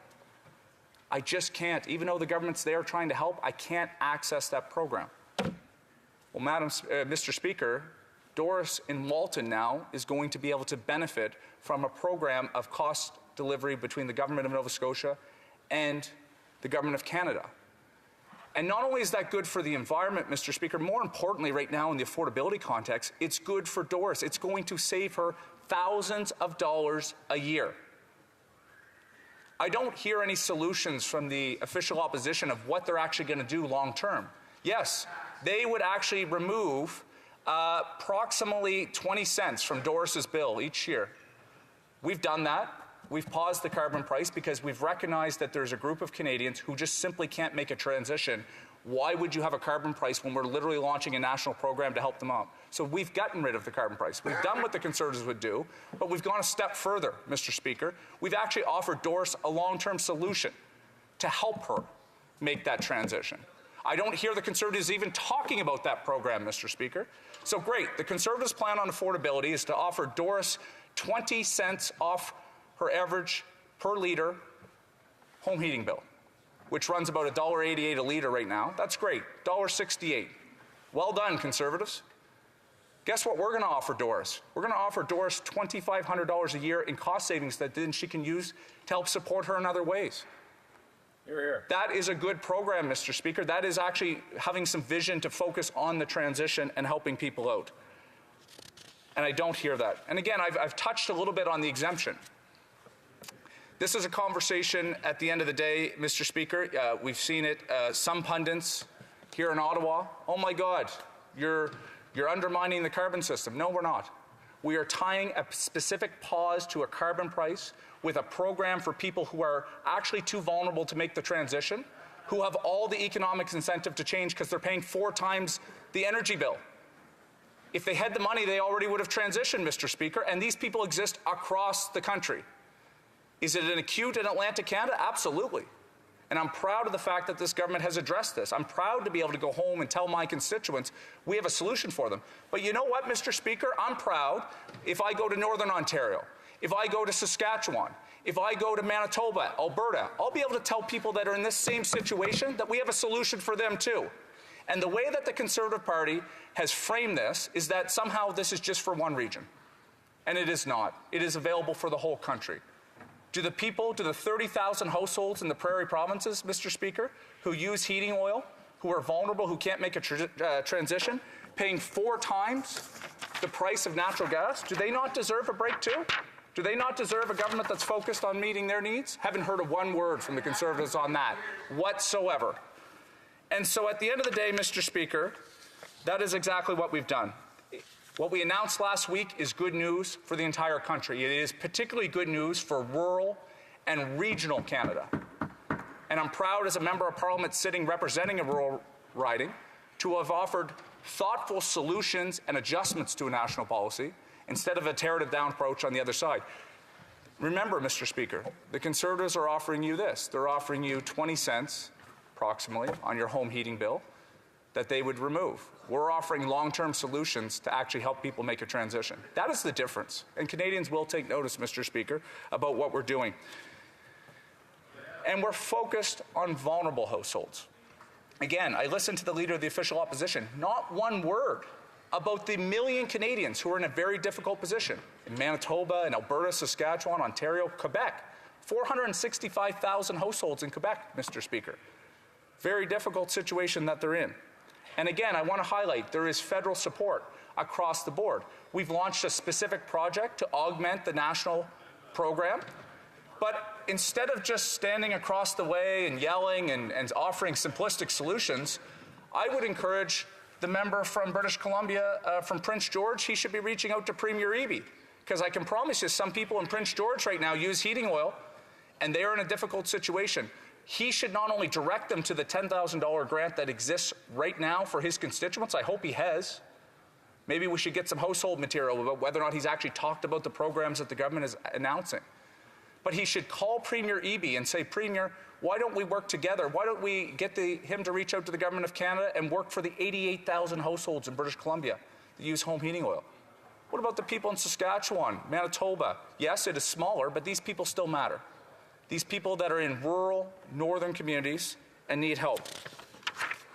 So, Mr. Speaker, I have about 4 minutes left in my remarks here today. And again, I want to be able to tell the story about why we are focused, why this matters, because it has been vandalized by the Conservatives to suggest that this is only for one part of the country. It is not. It is a national question of 1 million households across the country. Instead of offering simplistic solutions to save people at home very minimal amounts of money, because the actual market cost to heat their home is frankly extortionate, is so expensive, we are actually not only temporarily pausing in direct correlation to a program to help people make a transition, but we're actually giving them the money to help make the transition so that they're not stuck in a cycle. That is climate action. And again, there are some people in this country, Mr. Speaker, I've seen it, they see it as a climate step down. No, not at all. In fact, I would point you, Mr. Speaker, to an agency back home in our province, the Ecology Action Centre. They are saying this is an example of action on climate and affordability at the same time. They are the preeminent environmental organization in Nova Scotia and certainly Atlantic Canada, because they understand the unique regional challenges that exist, not only in the Atlantic, but indeed, I would quote you, rural Ontario, northern Ontario. And you know, the member from Regina Capel, instead of actually talking about what the Conservatives do to help people in northern Ontario, is calling a press conference, which I can only imagine what type of elements he would be talking about. Certainly probably not talking about the fact that there's actually 266,000 households in Ontario that would benefit from this. No, he's going to stage a press conference in front of the Member of Parliament's office from Sudbury. It's disgusting. It's sick. Why don't the Conservatives actually step up with a plan? Again, they ran on carbon pricing last election. If they don't want to run on it this election, fine. But show Canadians some iota, some evidence that you actually have a plan, not only on the environment, but on affordability. Because, you know, Mr. Speaker, when I go back, and I've already talked to many constituents at home, they appreciate what the government did this week. They appreciate the fact that this matters. I've talked to some of our members on this side, indeed other members in the House. I talked to the member from York Simcoe, actually, last night. He said, you know, he used my name, he said, you know, Cody, there is a lot of people in my riding that use heating oil. What you announced is actually going to make a difference. That's a Conservative-held riding. So there is a national program. I'm proud of what the government has done. We've made sure that rural Canadians are better protected and better supported under the national pricing strategy, particularly for those that don't have the same ability to change behavior. And we've taken a specific look at 1 million Canadian households who are in a very vulnerable situation, paying some of the highest costs in the country to heat their home and don't have an ability to transition. We've built and augmented a national plan. And I have about 45 seconds, 30 seconds. Okay, I have 30 seconds. I hope to get some questions from particularly my NDP colleagues as well. Again, this was framed very quickly as an Atlantic Canadian exercise. It is a national question. And I know some of my NDP colleagues in rural areas hopefully will be able to opine on the importance of this project and what else we might be able to do to help those people, because we are going to be focused on solutions, not rhetoric, Mr. Speaker. So I look forward to taking questions from my honourable colleagues. Proud to have stand with this government, and I look forward to answering further questions that I may have. Thank you. Questions and comments? Question et commentaire. The honourable member for Peace River Westlock. Thank you, Mr. Speaker. And I must say that the member made our case for technology and not taxes. The carbon tax only makes everybody poorer and then does not allow them to have the funds that they need to then use to buy new technology that would that often is more efficient, is often better for the environment and all of these things. And we have been making this case for a very long time. I don't know if the honourable member has heard our technology, not taxes line that we've been saying for a very long time around these things. The other thing I would just point out is that this is Atlantic-heavy policy, and that the fact that the heat pump program that he's talking about is not available in Alberta, and the fact is that most Albertans would like to buy more efficient products and things like that, but are unable to because the carbon tax is being placed on them for no value at all to the average person who's paying the carbon tax in Alberta, and the average business that's paying carbon tax in Alberta. A sawmill in my area, $140,000 of carbon tax every year. How does that allow them to invest in better technology? Thank you, Mr. Speaker. Member for Kings Hants. Mr. Speaker, first of all, perhaps the member was not in the chamber when I made my remarks specific to the fact that on this program, it is available across the country. There is a $10,000 federal grant to vulnerable Albertan households that are still using heating oil. He should encourage his constituents, he should help his constituents find that program. Maybe he hasn't, maybe he didn't know about it. Happy to share the information after the remarks here today. But this is a national program, so for him to stand up and say that there's not something for Alberta is just simply not the case.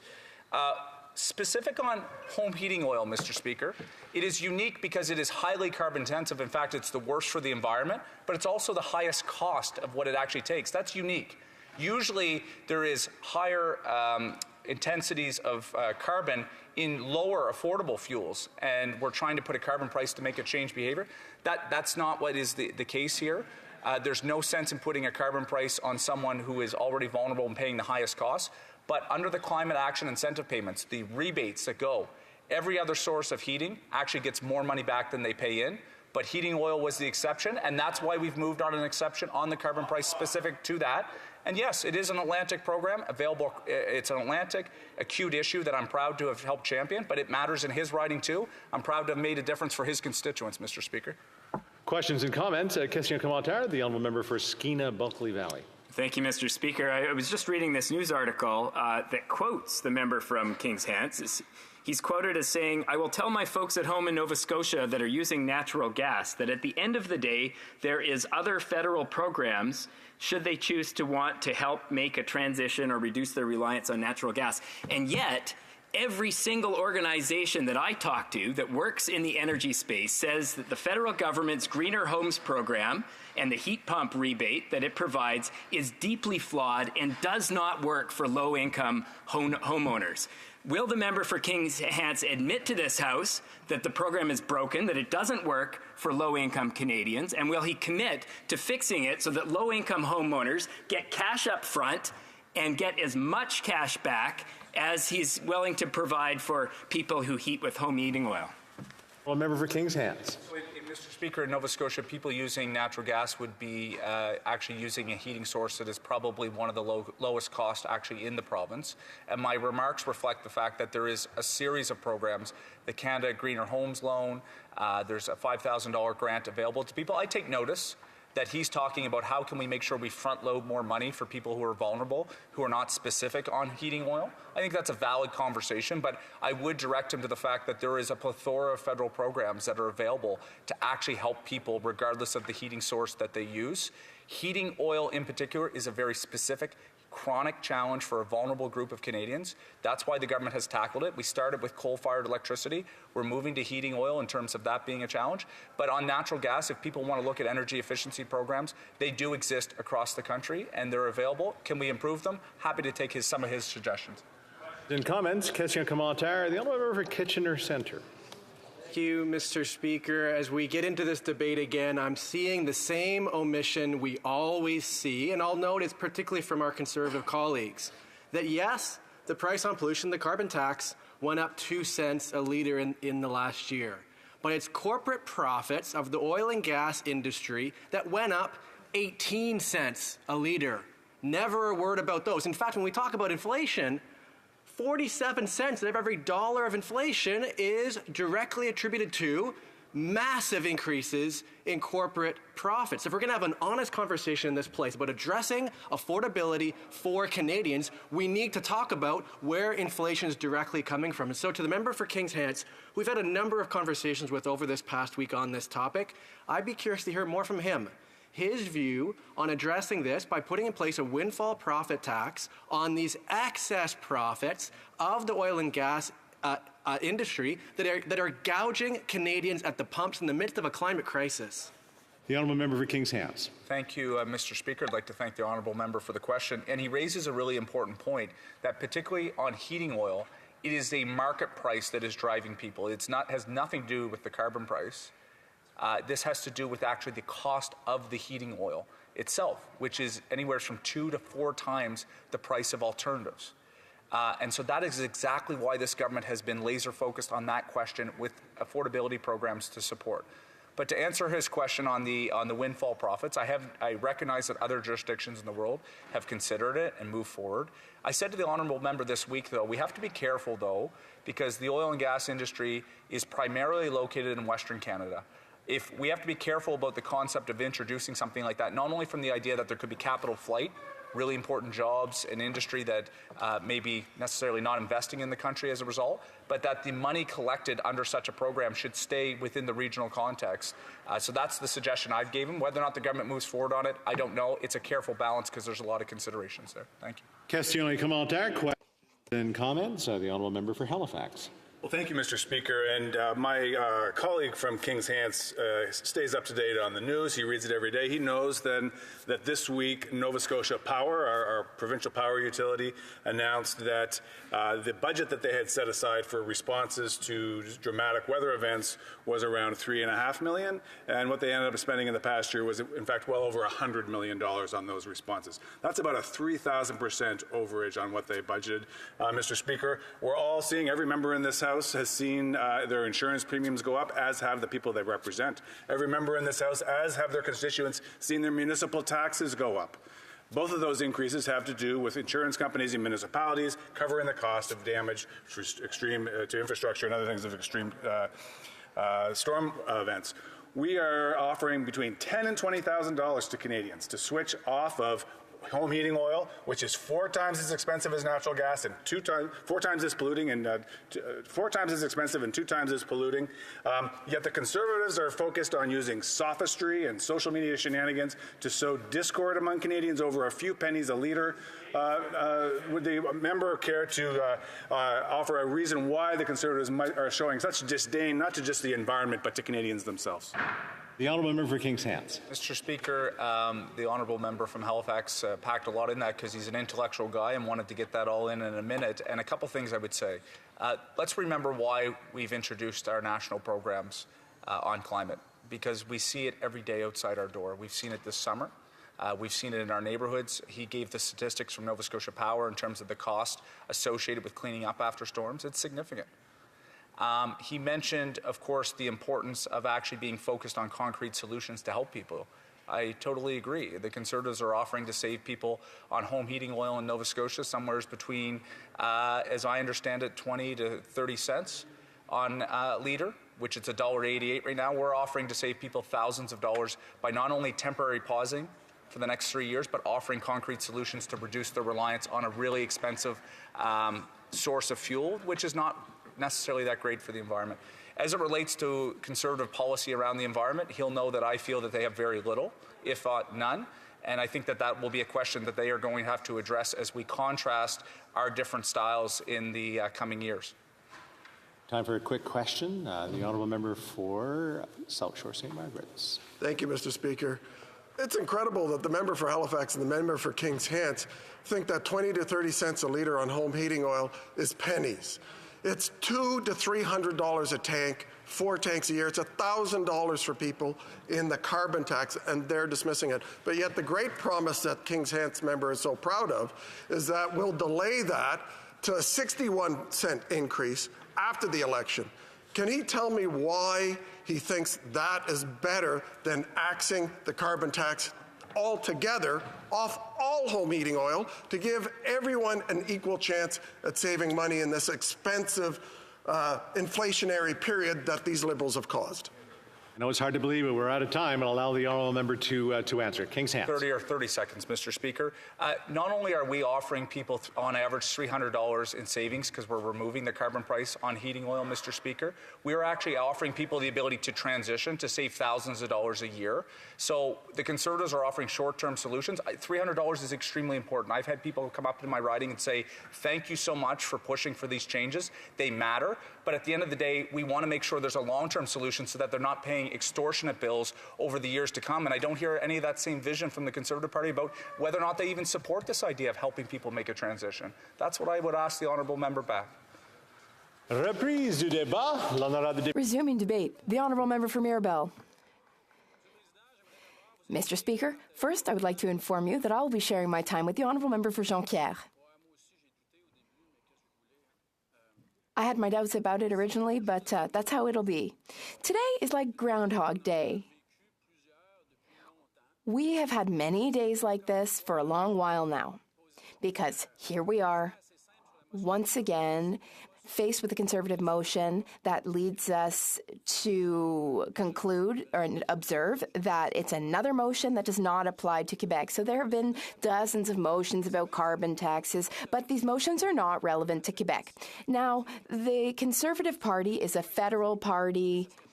Sometimes they want to take care of Saskatchewan, Alberta, Manitoba, Atlantic provinces, and that's their job because it's a Canadian party for all of Canada.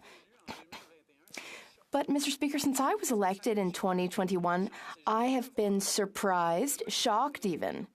I would love to rise on Conservative Opposition Motion Day to say, well, they're thinking about Quebec, they're taking care of Quebec, this is relevant and positive for Quebecers. They do, of course, take care of the oil and gas industry, they do care about their voters, but what we can conclude from today's motion and all the Conservative motions that have preceded it is that it's not relevant to Quebec.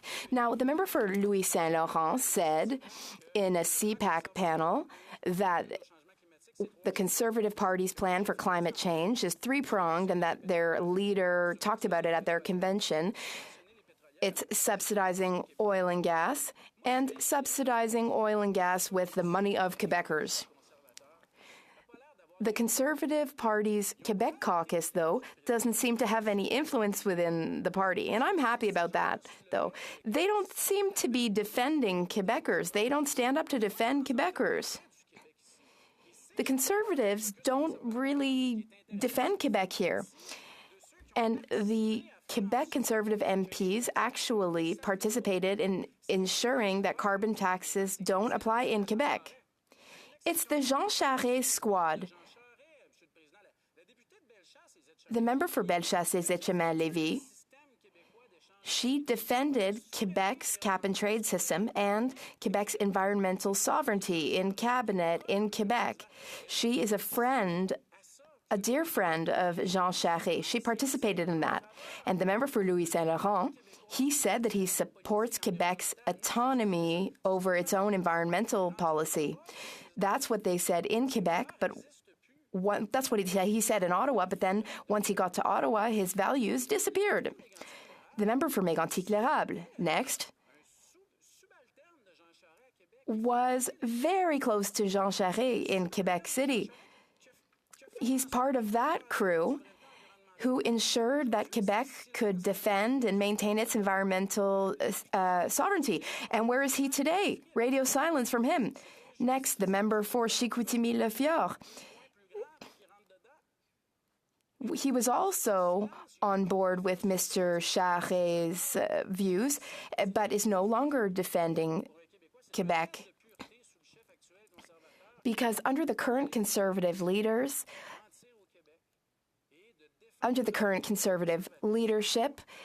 members of the Conservative Party don't defend the interests of Quebec, and in order to have the approval of the leader, they can't defend Quebec, and they say things that are not always accurate. The Conservative caucus, the Quebec Conservative caucus, they are not getting their exercise standing up and sitting down and standing up again to defend Quebec.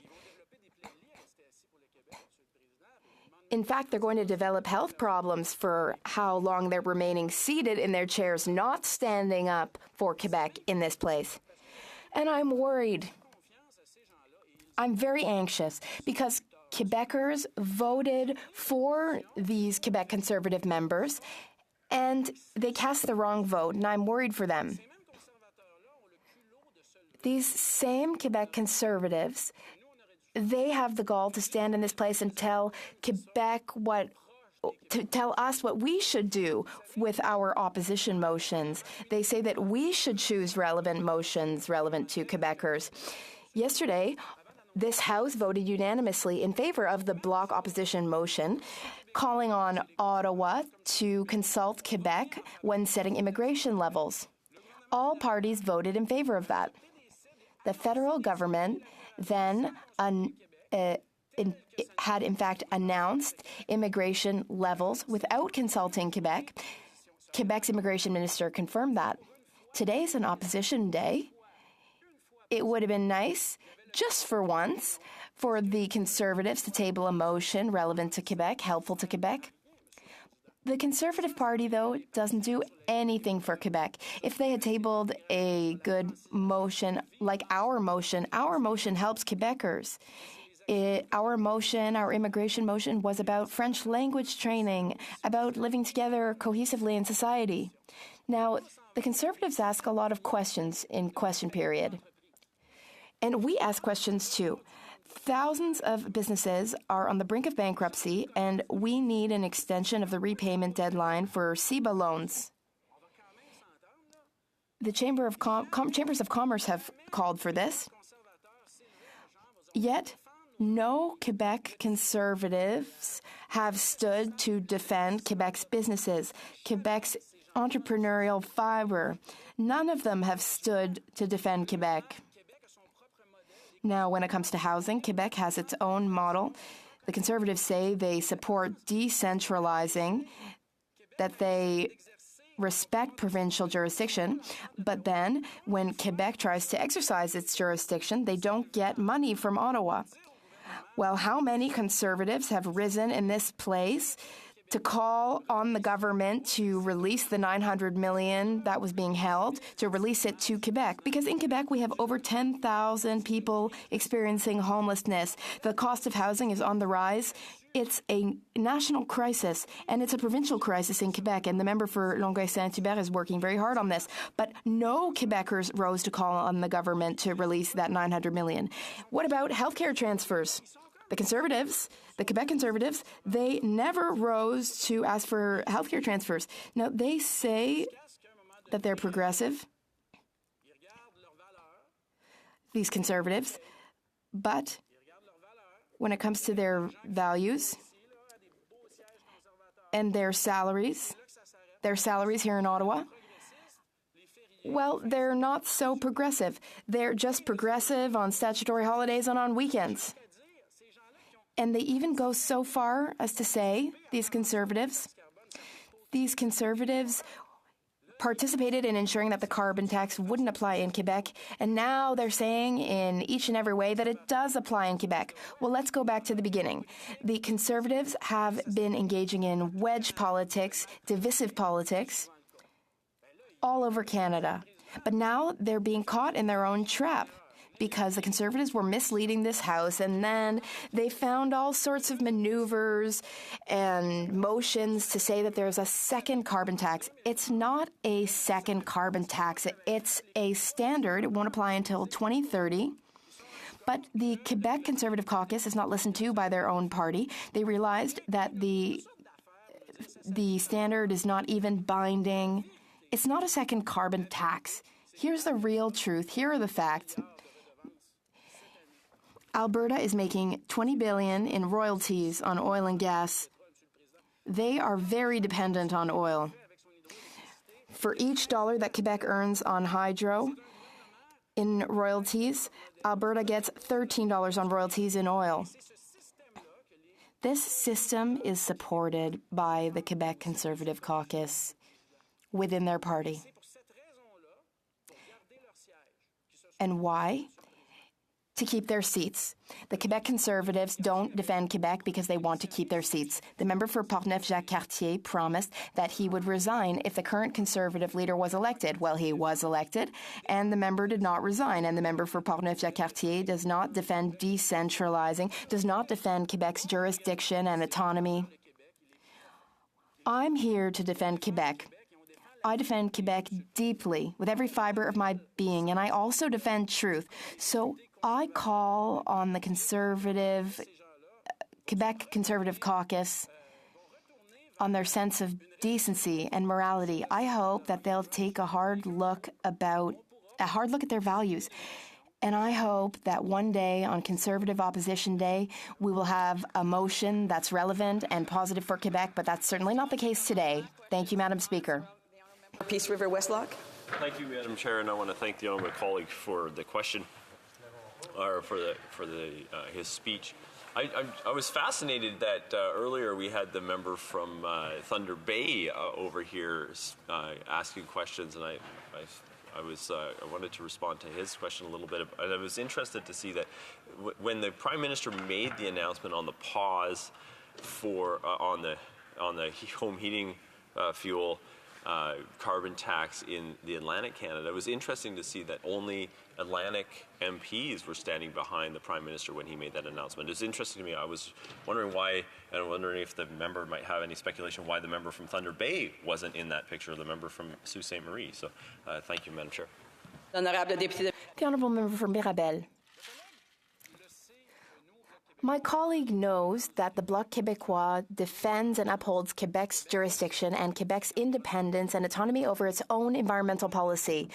And now the colleague is asking me why such and such a member from such and such a province supported such and such a policy or a carve-out. Well, that's not my province. In this House, in our party, we defend Quebec, but not all Quebec MPs of all parties are defending Quebec's environmental autonomy. And moreover, some Quebec MPs are being paid federal salaries to mislead and give misinformation to Quebecers. And that's the question that I'd like my colleague to ask Quebec Conservative members. Thank you. James Bay. Madam Speaker, I think what was really shocking about the Liberal announcement was that it seemed so much about keeping their MPs in Atlantic Canada alive. Conservatives are now saying that they're dividing the country from each other, but the Conservative motion is actually dividing the country because Quebec and British Columbia are not paying the carbon tax. So residents in British Columbia and Quebec are not getting any benefit from this.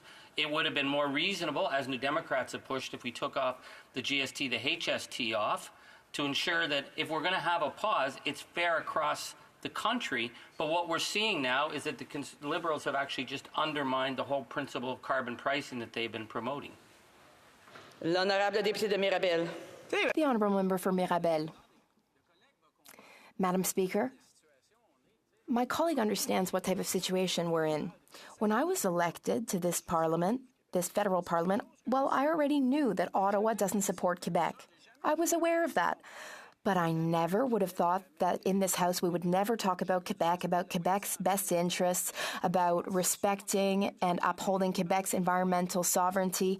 Now the colleagues asking me questions about the GST and the HST or QST. All I have to say is let Quebec handle its own environmental policy. I repeat, let Quebec handle its own environmental policy because, first of all, it's our jurisdiction, and second of all, we can do it a lot better than the federal government. Violence. Merci, Madame la Présidente. Thank you, Madam Speaker, and I'd like to thank the member from Mirabel. There's something else in this debate because the Conservatives sometimes claim that natural gas is more environmentally friendly, and that's not true. So natural gas is mostly shale gas, and because of the method, the fracking method, it has a worse impact on our environment. So it's not a good choice for our country. Does my colleague have a question on, or does he have a comment on shale gas? The Honourable Member from Mirabel. A brief question, a brief answer. Madam Speaker, I'd like to commend my colleague from Saanich Gulf Islands. I can tell you about the carbon footprint of hydroelectricity because that's the choice that Quebecers made. It wasn't easy when we decided to head in that direction. Everyone said that we were crazy. Other people were choosing nuclear. Other people were choosing fossil fuels. But we in Quebec, we made an informed choice to choose hydroelectricity because we believed that it was profitable to invest in technologies that make Quebec unique, technologies that we can export, so where people would see us as a model. And we in Quebec are proud of being able to heat our homes with green and renewable electricity. And if you want us to talk about the carbon footprint of our hydroelectricity, I'll be pleased to, for hours. Resuming debate, the Honourable Member for Jonquière. Thank you very much, Madam Speaker. You're going to see that our speeches will have a number of points in common. And because often when we're in politics, we have to repeat over and over for our message to be heard. So like my colleague from Mirabel, it's going to be a little bit like it's going to be kind of like Groundhog Day or kind of like Nietzsche. But there's something that we do have to clarify, and that is essential. This motion today will have no impact on Quebec. It, in fact, does not even address Quebec. It's not intended for Quebec. And that is why we have to clearly demonstrate that everything that the Conservative Party is saying when it's talking about the 2 carbon taxes does not affect Quebec. It's irrelevant to Quebec, and that is clear. Why? Because if the carbon tax is removed from home heating on Quebec, well, that will have nothing to do with Quebec because it simply does not apply to Quebec. So what we can observe from that is that the Conservative Party is completely disconnected from the reality of Quebec. And the Quebec Conservative members, as my colleague said, don't have enough influence within their own caucus to advance the issues that the only Francophone nation in North America must deal with. And so those representatives are not able in this House to narrate Quebec's message. So I'm saying that, Madam Speaker. And not only do the Conservative members for Quebec not give a voice to Quebec, but also the leader of the Honourable Opposition was saying that the carbon tax was going to be the main point in the election campaign. And yet this has nothing to do with Quebec. It doesn't involve Quebec at all. And that is unprecedented, Madam Speaker. That is a very comprehensive rejection of the Quebec nation. But I'd like to come back to more clarifications. The Conservatives are constantly refer to a double carbon tax. The first, as we know full well, applies across Canada. And in Quebec, we have a carbon exchange. And in fact, some Conservatives have started to change their tune because they know that if they lie often enough, then, it might have impacts on them. So now they're talking about the regulation on clean fuel. But what is that regulation on clean fuel? Well, it's the logical follow-up to regulations that were put in place by this fellow named Stephen Harper. I don't know if you know this, Madam Speaker, but he was a Conservative. So it was put in place by this man named Stephen Harper, and that regulation was supposed to take effect in 2030. So he pushed it far enough ahead. But we're fighting with climate change now and have been for some time. And not only that, in Quebec, there's already this regulation that is being enforced today in 2023. That is, the regulation on clean fuel in Quebec already applies. So are the Conservatives going to attack Quebec's autonomy in terms of the environment because we're ahead of the rest of Canada? Because it is us collectively who fund the oil patch. So they can inject low-intensity carbon, and so we're paying for that. So the Conservatives say, well, why don't you stick the consumers with the bill? Well, we call that double dipping, but that's against the law. But, you know, when it comes to fossil fuels, the Conservatives are completely blinded. My colleague was saying earlier that we're wasting so much time talking about the carbon tax, and that means that there is no Quebec Conservative who is actually speaking about issues that are important to Quebec. I never heard one Conservative talking about the CEBA, even though the National Assembly unanimously passed a motion calling for the postponement of the reimbursement to the end of 2023. No Conservatives mentioned that.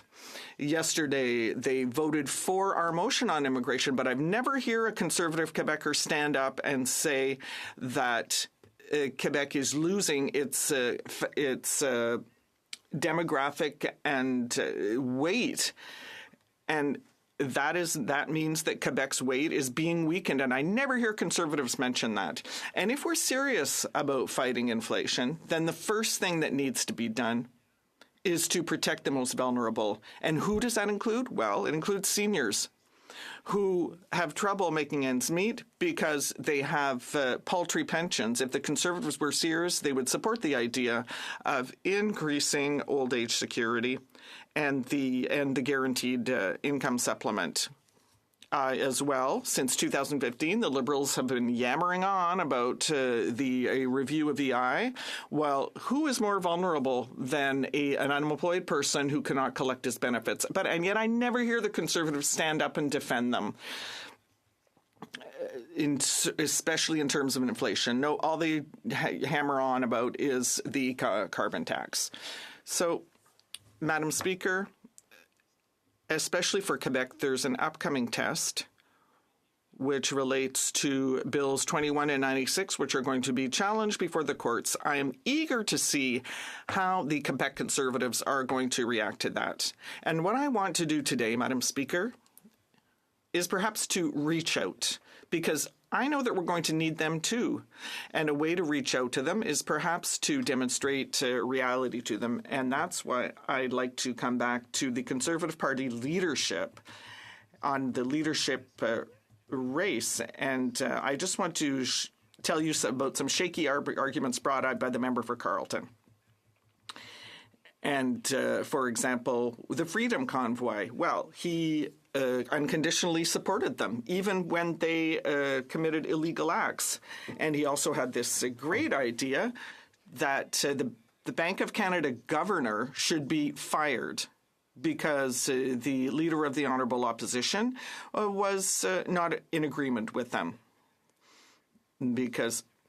And there was a big outcry about that, and even boasted that cryptocurrency was a good idea because it would allow Canadians to emerge from inflation. But I think everyone knows that it's not with cryptocurrency that we can ensure the well-being of the middle class. It doesn't reduce inflation. It doesn't make groceries cheaper. It doesn't help with housing. And it doesn't help with buying clothing or other basic needs. There is also all the false advertising.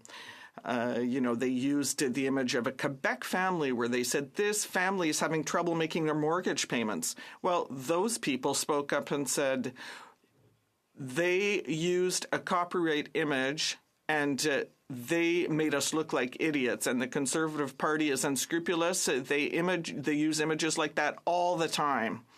So this is false, and the worst thing of all is that the member for Carleton, the leader of the official opposition, says people are calling for MAID because they don't have enough money to feed themselves. How can you trust someone who says so many things that are false? And Madam Speaker, it just goes on and on. In committee, we heard from Suncor and. Obviously, the Conservative Party tried to prevent me from asking questions to the CEO of Suncor, and a Conservative even asked for forgiveness on behalf of all Canadians to the CEO of Suncor. So it's really hard to believe. And I'd like to conclude on this. If you remember, during the last leadership race, there were only 2 members who didn't speak out, but 7 out of 10 were against the member for Carleton. And what did the member for Louis Saint Laurent say? He said that Mr. Charest would be a good leader. And well, in fact, no. He said that that Mr. Charest acted like the godfather of the Liberal family, and he said that Jean Charest threatened to, and then Jean Charest threatened to sue him. So there are interesting debates to be had in Quebec, and if you're connected with reality, then we'll try to help you out. Thank you. Questions and comments? The honourable member for Caribou Prince George. Wow, Madam Speaker, that was a lot of something. Interesting that the honourable colleague from Quebec focused all of his attention on the Conservatives. And why is that, Madam Speaker? It's because he's feeling the heat in his own riding. It's interesting, Madam Speaker, that this member of Parliament voted twice to impose an Ottawa knows best carbon tax on Quebecers. And through you, Madam Speaker, I'd like to ask why this member of Parliament here, who stood up and railed against the Conservatives who have been fighting for over a year to axe the tax, voted twice in favour of this Ottawa knows best carbon tax. The Honourable Member for Jonquière. Madam Speaker, I'm not sure that my colleague heard my speech. What I said and what my colleague from Garon said, the carbon tax doesn't apply to Quebec. Everyone can prove that. The other thing, too, Madam Speaker, is we're not voting on a regulation.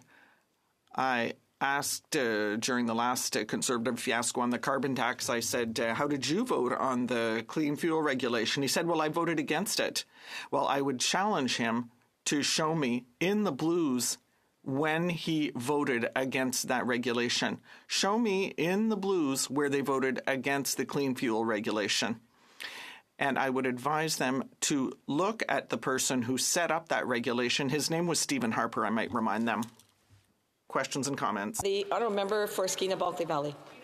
Madam Speaker, and thank you to my colleague from the Bloc for his speech. I'm wondering where he stands on our proposal to cut the GST on all forms of home heating so that the affordability measures like the ones that have been proposed can truly benefit people right across this country regardless of how they heat their homes. Could he speak a little bit to that? The Honourable Member for Jonquière. The best solution, Madam Speaker, is to find incentives that would move people to low-intensity carbon heating forms. Right now, what the government does, instead of taking money that it has to invest, it funds the oil patch to the tune of $83 billion by 2035 that will go to big oil to create what is the so-called low-intensity carbon. And so what we need to do is do what every other country does, which is establish a polluter pays principle. Instead, in Canada, it's big oil that's rewarded to the tune of $83 billion, and there's nothing for clean energy. Thank you, Madam Speaker. It's always a pleasure to hear my colleague speak in this House, and it was a really good intervention that he had, a good speech related to all of the fantastic work that Quebec is doing to address this very real situation that we're all facing, the situation being climate change. Unfortunately, as we've heard, this motion today is very divisive that's being brought forward from the Conservatives. And speaking of division, we've seen in our Natural Resources Committee a huge example of the obstruction that the Conservatives are willing to go to prevent us from actually moving forward climate change legislation. I'd welcome my colleagues' thoughts on how we can perhaps move beyond division and do some great work to address climate change. And I know we've had 9 hours of filibuster that have prevented us from dealing with this very real issue. I'd appreciate his thoughts, and perhaps he can also reflect on how this legislation is not helping the discussion and is actually a hindrance to addressing climate change in Canada. The honourable member for l'honorable député de... The Honourable Member for Jonquière. My colleague is absolutely right the Natural Resource Committee has become a real circus. What the Conservatives are trying to do is simply waste everyone's time. And not only that, yesterday there were Conservatives who became YouTube influencers. So after having wasted our time, they made live videos. I'm not an influencer, Madam Speaker. I'm a legislator. And if they're not serious enough to be able to debate in committee on questions, even though we're not in agreement, well, then I think they have no business there. Resume debate. I just want to remind members that if they're going to be asking questions or making speeches, to please make sure that their phones are away from the microphones. I know that during the last question that was asked, I could hear some vibrations, and that affects the interpreters. So I just want to make sure that remind members. Resuming debate, the honourable member for Skeena-Bulkley Valley. Thank you, Madam Speaker. Humanity has opened the gates of hell. Those are the words of Antonio Guterres, the Secretary General of the United Nations last month. Of course, he was talking about the spiraling climate emergency that around the world is wreaking such havoc, about the hurricanes, about the flooding, the heat waves, and the wildfires that are costing lives, that are costing billions of dollars, and they're getting worse every single year. Of course, in Canada, Madam Speaker, our country is warming at twice the global average. Canada's Arctic at 4 times the global average. And last summer, we saw the devastating impacts of the climate crisis. We saw a wildfire season that was unprecedented. The 16.5 million hectares that burned across our country was double the historic record from 1989. In Northwest BC, we saw communities evacuated. Across Canada, we saw hundreds of thousands of people evacuated. And of course, we also saw severe drought, class 5 drought, which in the region where I live led to farmers not getting their hay crops. They couldn't feed their animals, and so many farmers had to sell off their herds. Every year, we're seeing these impacts grow worse. And yet, in the face of this dire climate crisis, the Conservative Party of Canada and my Conservative colleagues are nowhere. I listen every day in this House, and I listen for some semblance of recognition of the severity of this crisis that threatens our children's future, and yet it's crickets. And I've thought a lot about this, Madam Speaker, and just how cynical it is to be debating a motion to tear apart climate policy, notwithstanding the merits or lack of merits of that policy, but to be tearing at climate policy without proposing any semblance of a plan themselves. And I'll add to that, Madam Speaker, that I'm very pleased to share my time today with my honourable colleague from Timmins, James Bay. But there's no plan from the Conservative Party on climate. And this is a feature, Madam Speaker, not a bug. And you might wonder why that is. Why would a party deny the most severe crisis of our time, an existential threat to humanity? And I think you go back to a couple of things. First of all, the fact that the Conservatives are in the pocket of the oil and gas industry, but also because a group of people that they care a whole awful lot about, and that is members of the Conservative Party, have voted. It's official government policy that climate change is just not an issue. And so I find it deeply cynical, and I hear the member for Caribou Prince George heckling me, Madam Speaker, and I think it might have gotten to him, but it's deeply concerning.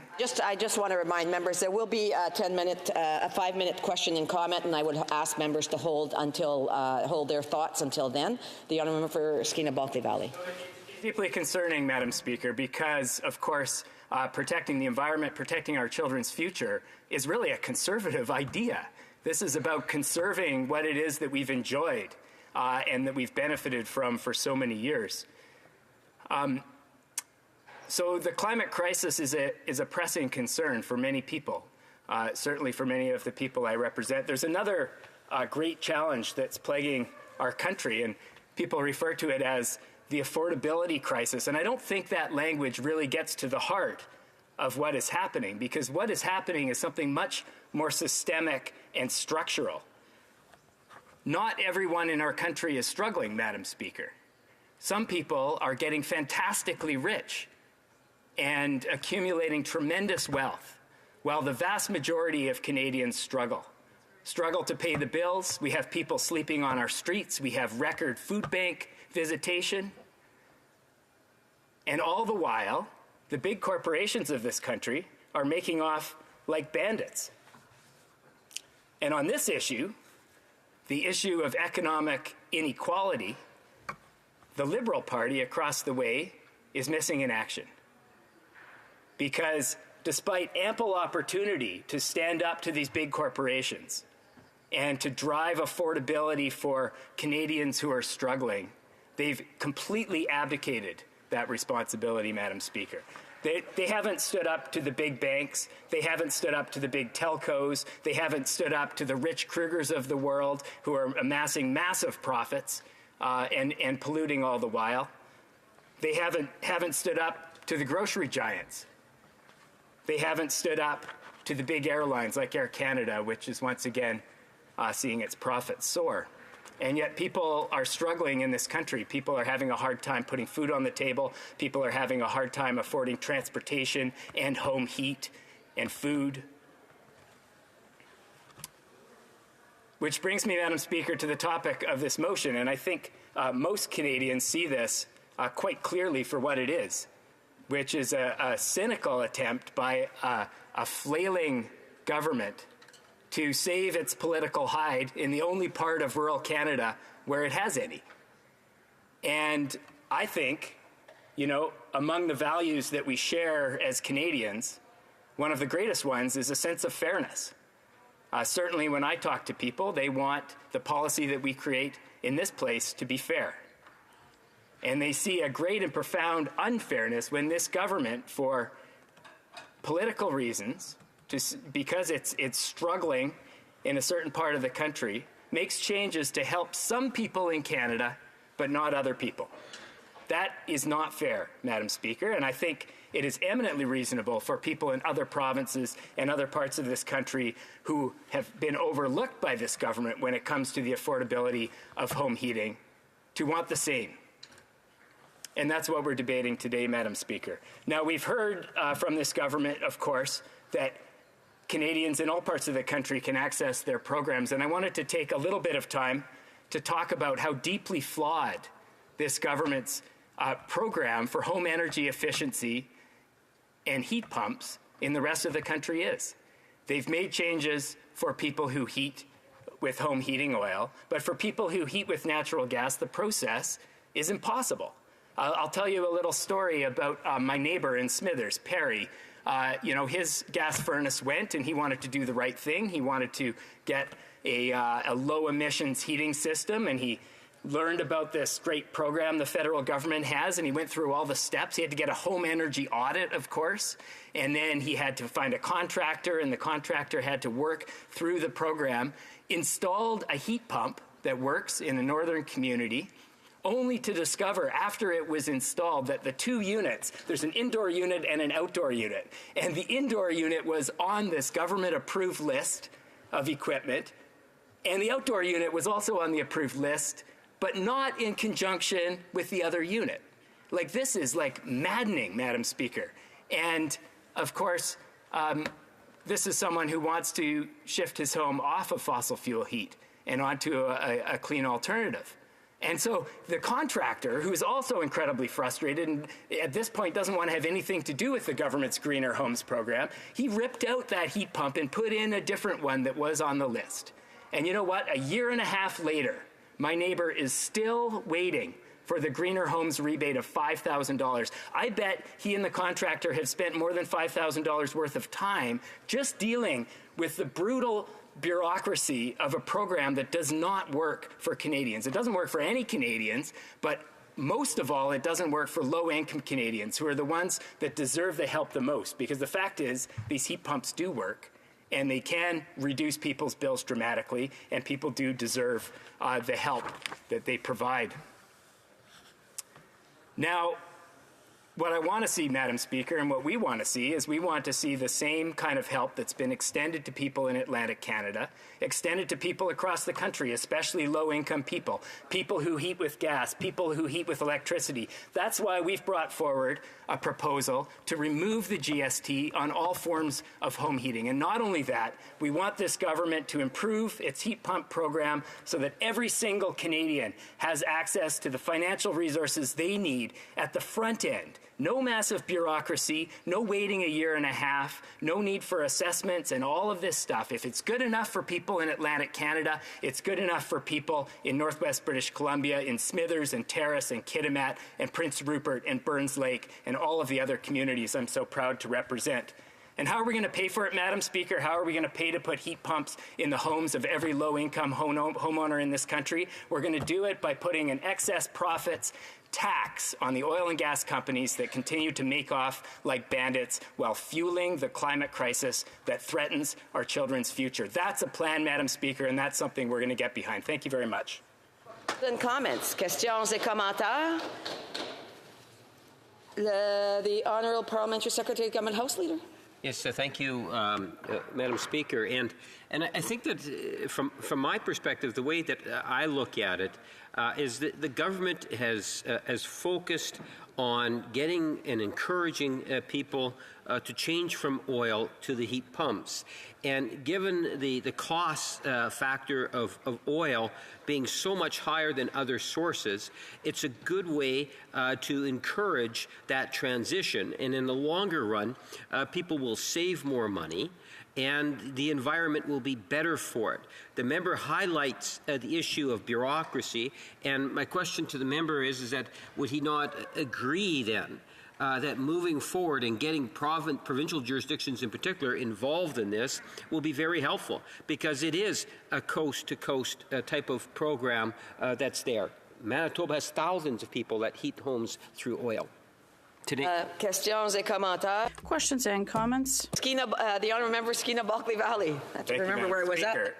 That may very well be how the Parliamentary Secretary sees the issue. I'll tell you how Canadians see the issue. The Canadians see the issue as being one of a government that is flailing in the polls, that is struggling in particular in the Maritimes, in Atlantic Canada, and without doing any detailed planning, just pulled this idea out of a hat overnight and gave a sweetheart deal to people who live in one part of the country while ignoring the affordability needs of people who live elsewhere in the country. Everyone in this country deserves help to get their homes off fossil fuel heat. They deserve help with the affordability of home heating, and yet largely low-income Canadians have been ignored in this country's programming. Thank you. Barry Innisfil. A point of order, the Honourable Member for York Simcoe. Thank you, Madam Speaker. You know, earlier today there was a speech. The member from Kings Hants disclosed and misrepresented a personal conversation that I had with him. I want to correct the record. You know, the conversation I had was that this Liberal carbon tax plan was not working for the people of York Simcoe. And, you know, York Simcoe is now considered urban of all things, included with the City of Toronto, I explained to him, and the residents of York Simcoe will not be getting the rural top-up. So this plan is not working for the residents of York. Based on the information that the honourable members, it seems to be more of a point of debate, and I will just double-check the record on that and come back to the House if need be. The honourable member for Barrie Innisfil, questions and comments. Yes, thank you, Madam Speaker. I'm glad the honourable member from York Simcoe rose on that, because I was in the House when the member from Kings Hants said that, and I know the honourable member from York Simcoe, and I know how he feels about this carbon tax and that he wants to see it scrapped across the country. But Madam Speaker, I've sat in this House, as I said, for the debate this morning. I've listened to the NDP and the Liberals, and there is for lack of a better term, there's a falsehood that's being spread in this House, Madam Speaker. The NDP is saying that they had a motion to remove the GST off of home heating, when in fact it was a Conservative motion to scrap the carbon tax. The NDP actually tried to amend the motion, and that's really where this misrepresentation is being spread. Now, the other aspect, so my question to the honourable member is, isn't that factually what happened in this House a year ago? Honourable Member for Skeena-Bulkley Valley. Well, Madam Speaker, it seems like my honourable colleague wants to split hairs. If there was an amendment, it was an amendment that his party rejected, which means they don't support it. This is an idea, Madam Speaker, taking the GST off all forms of home heat. This is an idea that's been around since Jack Layton's time. We have consistently called for the GST to be taken off home heating as an affordability measure for all Canadians, and we're going to continue to until we get the support of this House. We have time for a brief question. The honourable member for Courtenay-Alberni. Thank you, Madam Speaker. Madam Speaker, let's talk about factual. Factual is that this motion that the Conservatives have put forward today helps 4 provinces and 3 territories and does not help people who live in British Columbia. Another fact, Madam Speaker, removing the GST on all home heating would help all Canadians in all 10 provinces and 3 territories. So through you, Madam Speaker, can maybe my colleague talk about the facts? And the fact is the Conservatives have voted and not supported removing the GST on home heating, something that was in their 2019 platform. The honourable member for Skeena-Bulkley Valley. Thank you, Madam Speaker. Well, and of course that's a fact. My honourable colleague made the point very clearly. I think what's really concerning and the inherent mendacity of this motion before us is that the Conservatives are claiming to help all Canadians when indeed this motion only helps Canadians in provinces covered by the federal price on carbon. The plan that we've put forward would help people in all parts of the country with all forms of home heating. We need to do that, and at the same time, we need to fix the broken programs that this Liberal government has put forward, particularly to help low-income homeowners transition off of fossil fuel heat to renewable alternatives so that we can finally tackle the climate crisis with the seriousness that it deserves. Thank you, Madam Speaker. We have a point of order. The honourable member for Cariboo Prince George. Madam Speaker, I listened intently to our honourable colleague give his intervention. I listened intently from the lobby, as a matter of fact, Madam Speaker, and through his intervention, he said that he named me and said I was heckling him, and then went on to say that I was feeling the pressure.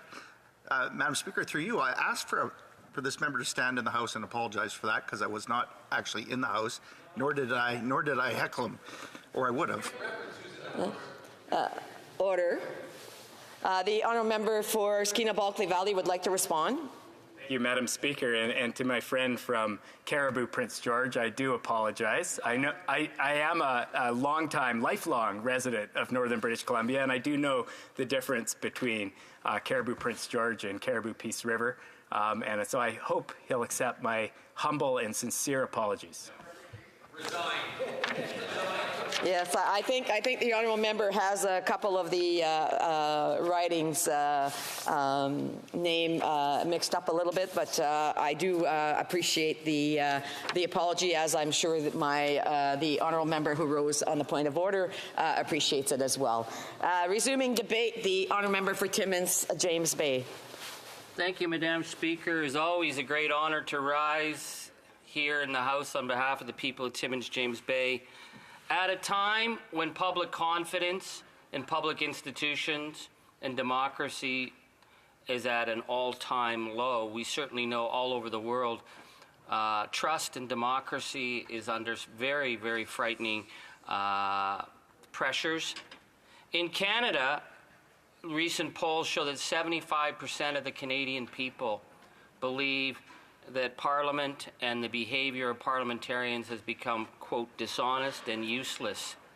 And it is incumbent upon us to be able, at a time of growing difficulty in our country and growing difficulty in very dark times around the world, show that democracy and parliamentarians can work together. And that's why I'm very concerned about today's debate, which seems to be one between an absolute failure of vision on one hand and an absolute failure of leadership on the other. That what we're debating really reflects a political race to the bottom that is leading and feeding this growing public alienation and rage farming because elected representatives, all of us, have a sacred duty to adjudicate the very difficult economic, environmental, political, and international issues that confront us as a nation. So that means occasionally climbing out of our partisan trenches and putting forward a bigger vision for the nation. And to do that means that sometimes we're going to have to stand up on unpopular issues. Because if we're going to build a long-term future for our children, sometimes it's incumbent upon the leadership of this generation to say tough choices have to be made. But that's not what we're debating here.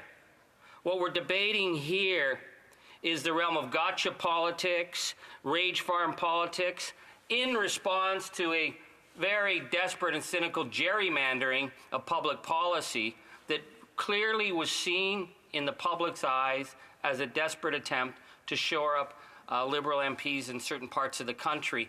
And the result of that was to pit region against region and to raise fundamental questions about a signature piece of the government's climate action plan, which is their carbon pricing, which has now been thrown into doubt. And so we have to find a way as Canadians to address this. It would have been very fair, Madam Speaker, in the fall economic statement, for example, for the Prime Minister to step forward and say, we are dealing with two very, very major crises in our country right now. On the one hand, we have an unprecedented climate catastrophe unfolding, something that the Conservatives pretend doesn't exist. A climate catastrophe that dislocated over 200,000 people this summer alone. A climate catastrophe that has now impacted over 60% of Canadian small businesses. That people are frightened about what the future holds, and they want to know that a burning planet can be addressed through policies that force down the use of fossil fuel emissions.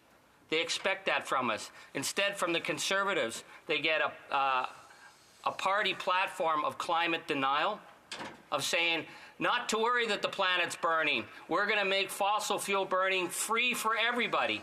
That as Kelowna was burning, the city of Kelowna was burning, we had the MP for their region not standing up for the people, but standing up for this myth that burning carbon fuels was somehow going to be good for everybody. That is a failure of leadership. It's also a failure to the planet, and it's a failure of our responsibility to tell people the truth of what we're facing right now in an unprecedented climate catastrophe.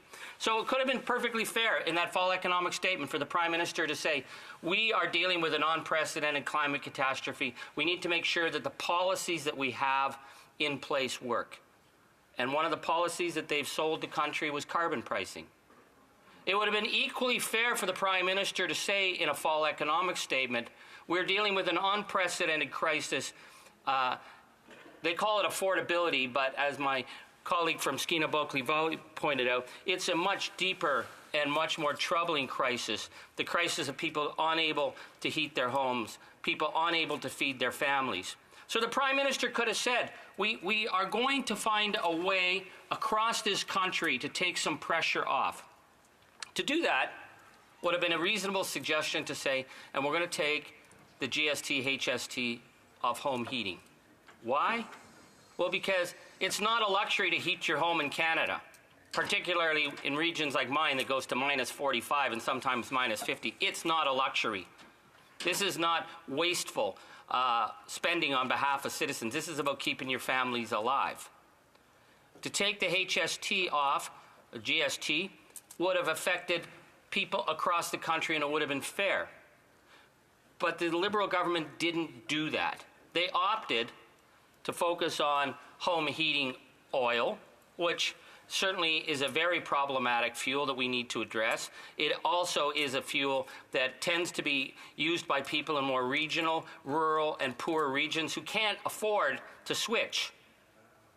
But the way it was laid out was so cynical. It was about defending beleaguered Liberal MPs in Atlantic Canada. It sent a very clear message that the Prime Minister's focus here was keeping his MPs above the waterline and not responding to the needs of Canadians.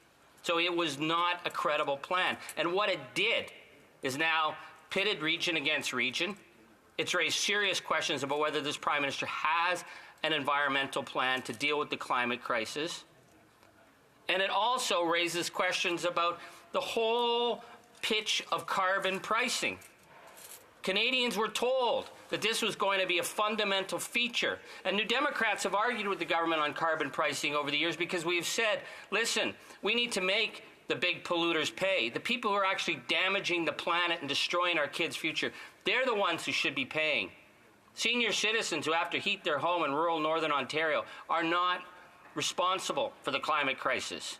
There needs to be a balance. Just across the board imposition raised real questions about fairness.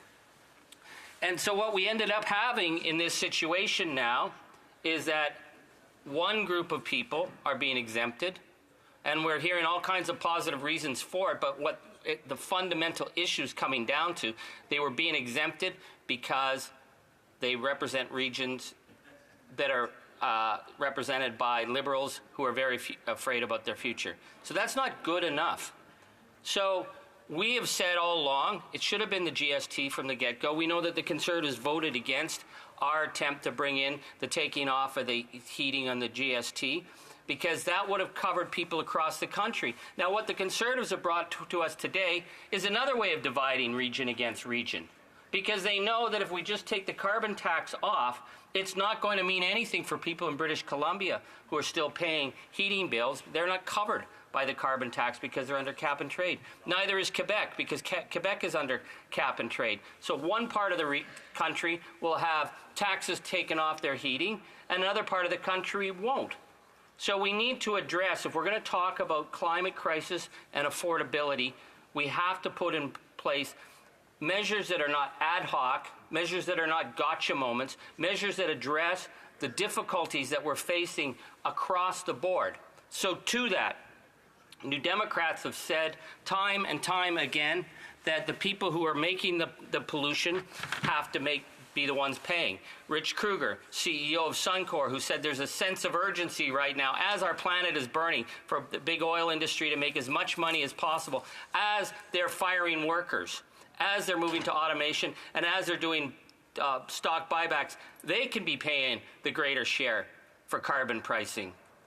We can take the efforts to make sure that this is across the board and fair. So I would like, if we're going to stop pitting region against region, to move this amendment, seconded by the member of Skeena-Bulkley Valley, this following amendment, that is, quote, that the motion be amended by adding after the words, all forms of home heating, the following, and to eliminate the GST on home heating in provinces where no federal carbon tax is in place. That would be fair across the board. Thank you.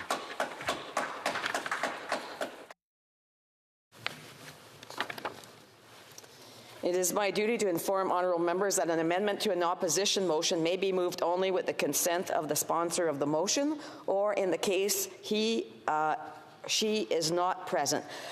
Consent may be given or denied by the House Leader, the Deputy House Leader, the Whip, or the Deputy Whip of the sponsor's party. Since the sponsor is not present in the chamber, I ask the acting opposition whip his consent to this amendment being moved. The honourable member for Battle River Crowfoot. No. No. Il n'y a pas de consentement, par conséquent. There's no unanimous consent. Therefore, pursuant to Standing Order 85, the amendment cannot be moved at this time. Questions and comments, questions et commentaires. Oh, jeez. The honourable member for Halifax.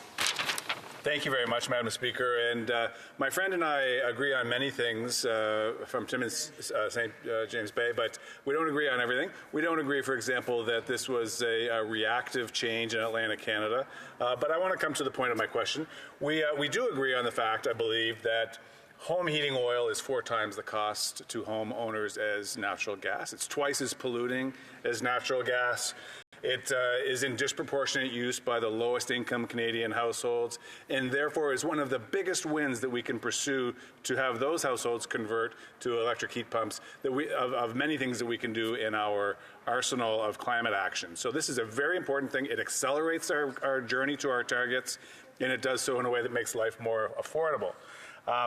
Now, the natural gas users in the rest of Canada that the Conservatives claim are so aggrieved heat their homes at a quarter the cost and with half as polluting thing, and still get the climate action incentive rebate that 8 out of 10 households are better off. So I wonder if the member would care to provide an opinion on why it is that the Conservatives are so concerned about helping the people that least need the help right now.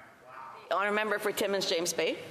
Well, the issue of home heating fuel is something I know a great deal about, representing rural Northern Ontario and people not being able to afford it. But I can also say, if you're living in a Northern Reserve and you're paying over $2,000 a month for electric heat because of the isolation, and you're paying a tax on top of that, that's punitive. That we have senior citizens across the board who simply can't pay heat. So if we're going to be fair, and this is what the Liberals failed to do. They made it very clear when they had their MPs from Atlantic Canada backing them that this was giving the impression they were defending people who were in a region who had more home oil, but everywhere in the country should have the same opportunities. And we just saw the Conservatives vote down an opportunity to make fairness in British Columbia. They did not want that to happen. So again, we're seeing region against region being pitted against each other by both Conservatives and Liberals. Questions and comments? The Honourable for Battle River Crowfoot. Thank you very much, Madam Speaker. You know, it is so ironic, tragically ironic, quite frankly, to hear that member and members of the NDP, members from all other political parties, that are bent on punishing Canadians that are facing out-of-control increases to their home heating. They are pitting region against region. And, Madam Speaker, even an amendment that member just tried to move, Madam Speaker, it would have been so simple to simply say that it should be eliminated on, GST should be eliminated on all home heating. Is that what the member did? No. He wanted to once again pit region against region. He wants people to be divided in this country just like his coalition partners in the Liberal. So, Madam Speaker, my question to that member is simple. What does he say to those in his constituency that heat with propane, that heat with natural gas, that are desperate for a break? And what would he say to those in other parts of the country that likewise are reaching out to their members of parliament from coast to coast to coast, where both the federal backstop applies and other words, that are desperate for a break? Why would that member, instead of choosing to work towards common sense policy, choose politics and division over practical change to bring home lower prices for Canadians? The Honourable Member for Timmins James Bay. Here's the guy who just turned down an amendment that would have included parts of the country that the Conservatives deliberately excluded, because the Conservatives are playing games here.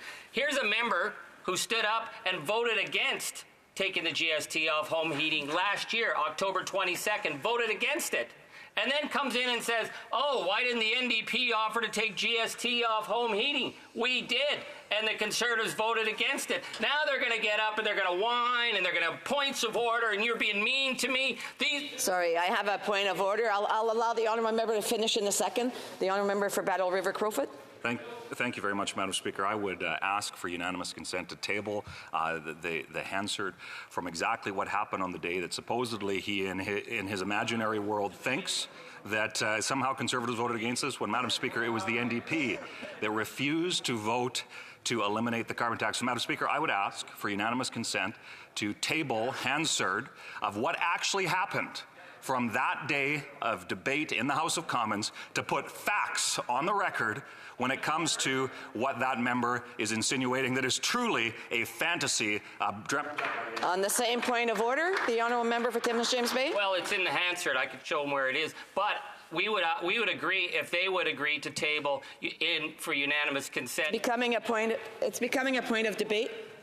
So, are you challenging the chair? The Honourable Member for Timmins James Bay. In response, we would agree if they would also table their election platform that said they would take HST off, and now they're refusing. So it's more of a point of debate. All those opposed to the honourable member for Battle River Crowfoot moving the motion will please say nay. There is no unanimous consent. The honourable member for Timmins James Bay is able to finish up. He's got 44 seconds to finish up his response. Well, thank you, Madam Speaker. Again, it really hurts the Conservatives when they go out and tell the public they're going to deal with a carbon plan, and then they pretend climate change doesn't exist. They say they're going to get rid of the GST off home heating. Then they say it's a fantasy, it never happened, and they are continuing to divide Canadians. And when we offer them a motion to include other parts of the country that are excluded by their region against region attack on the Liberals, they refuse to support it. This is the kind of politics we're dealing with here. That's right. Resuming debate, the honourable member for Thornhill. Thank you, Madam Speaker. I'm going to split my time with the honourable member from Hastings, Lennox and Addington. And I'd like to begin today by reading our motion so that folks at home and here in this House know exactly what we're debating today. So given that the government has announced a temporary 3-year pause to the federal carbon tax on home heating oil, the House call on the government to extend that pause to all forms of home heating. It's not that complicated. It's a reasonable, common sense, fair-minded motion, and that is what we are asking for today with the vote on Monday. So we'll see what members of this House do, and I'm sure those at home will be watching very carefully how each member of Parliament votes on this. The Prime Minister gave it to some, and now he needs to give it to everyone. I've been in politics a long time, behind the scenes and now in these benches, and I've seen rising stars, and I've seen good public servants, and I've seen careers come to an end in good ways and in ways that are truly ugly. But I have never witnessed a climb down as utterly humiliating and so blatantly transparent as the one that we saw from the Prime Minister. A government that has spent 8 years forcing its carbon tax on Canadians, its signature policy insisting that it was good for the environment, insisting that it won't make life more unaffordable, insisting that it was the right thing to do. And to anyone who said otherwise must be a climate change denier or dangerous to the future, now admits that the carbon tax causes misery for Canadians while failing to meet their own emissions target just months after the Liberal and their NDP abettors voted down the motion to remove the carbon tax from home heating. You can't make this stuff up, Madam Speaker. For 8 years, they ignored the science, they ignored the feedback from businesses who decided to close up shop or move south. They ignored the cries from everyday Canadians who couldn't put food on the table, or put gas in their cars, or heat their homes. They caused pain and suffering for the economy, for small businesses, for people who made sacrifices, took an extra job, went bankrupt because of the high inflation caused by runaway deficits, and yes, the carbon tax. What changed? The science didn't change. The affordability crisis certainly hasn't changed, although it gets worse and worse every day that they continue to make policy from that side of the House. Conservatives are now threatening to sweep Atlantic Canada and the future aspirations of the Liberal MPs sitting across the aisle. This announcement is a slap in the face to all Canadians who endured 8 years of the hardship of everyone else who was told that questioning it was somehow un-Canadian, in some way, was somehow denying climate change. The Liberal NDP government now admits that it can take the carbon tax off whenever it pleases. It could have done it a year ago, and it could have done it any day in between. But it gets even worse than that, because only certain regions get a break. Only certain types of fuel. Only some Canadians. And what adds insult to injury is that many provinces who still have to pay the carbon tax, to people who, to the people who have not, who have to heat their homes with natural gas or electricity, to the people who have to drive in a car to work, to buy groceries at a store. This move will help 3% of Canadians while everyone else remains in the literal cold. It will fundamentally threaten our national unity and our constituents' faith in the federal government, if there is any left at all.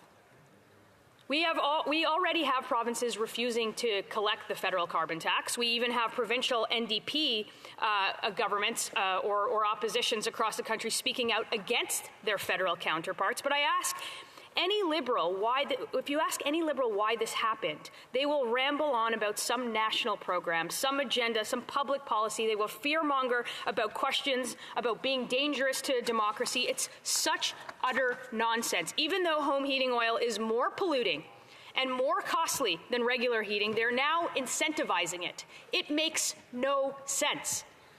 They gave the impression that this was all planned, and I find it hard to believe.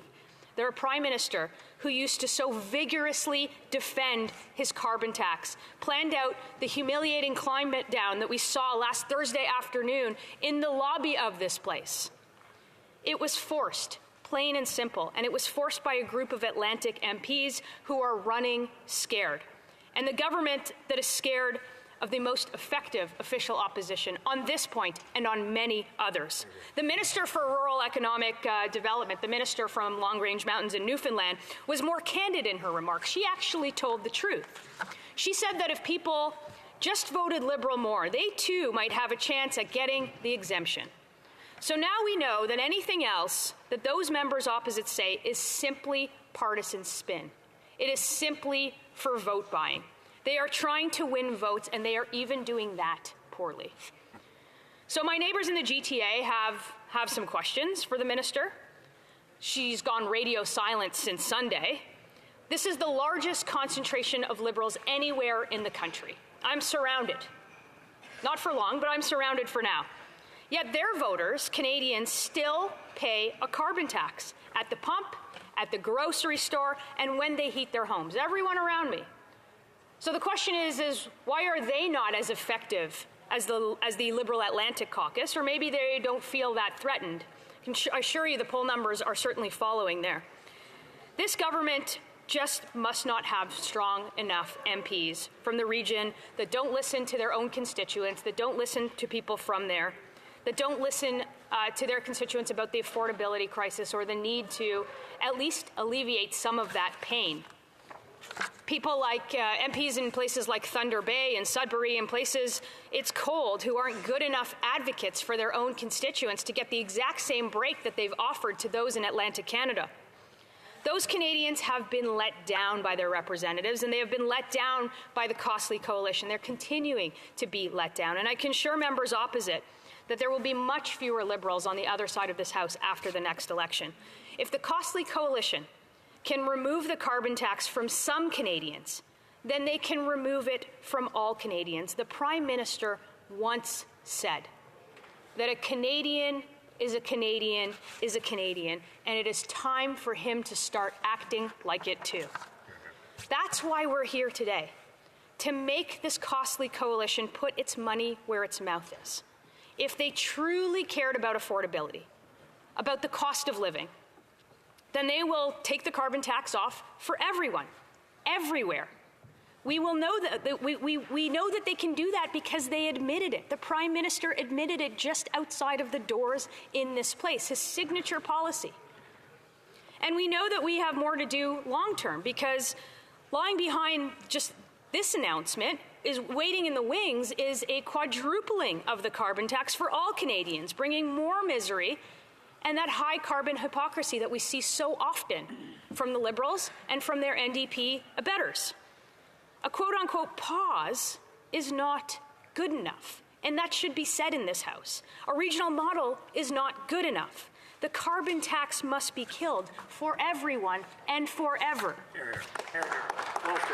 There is a clear choice here, and the only option is to axe the carbon tax entirely. And Conservatives are the only party that will bring that to Canadians. No more pitting regions against one another, no more temporary pauses, no more quadrupling of the tax, only a massive tax cut, plain and simple. We'll get rid of the carbon tax, and we'll do it when we're elected. Yeah. We are even willing to fight that election over it. In fact, we dare the Prime Minister to go to the polls so that Canadians can have their say. They can choose to quadruple the carbon tax after this pause for 3% of Canadians, or they can choose to axe the tax. And we know what they will pick. This week is not just humiliating because the Prime Minister flip-flopped on his signature policy. It was humiliating because even Liberals are beginning to see that he's just not worth the cost.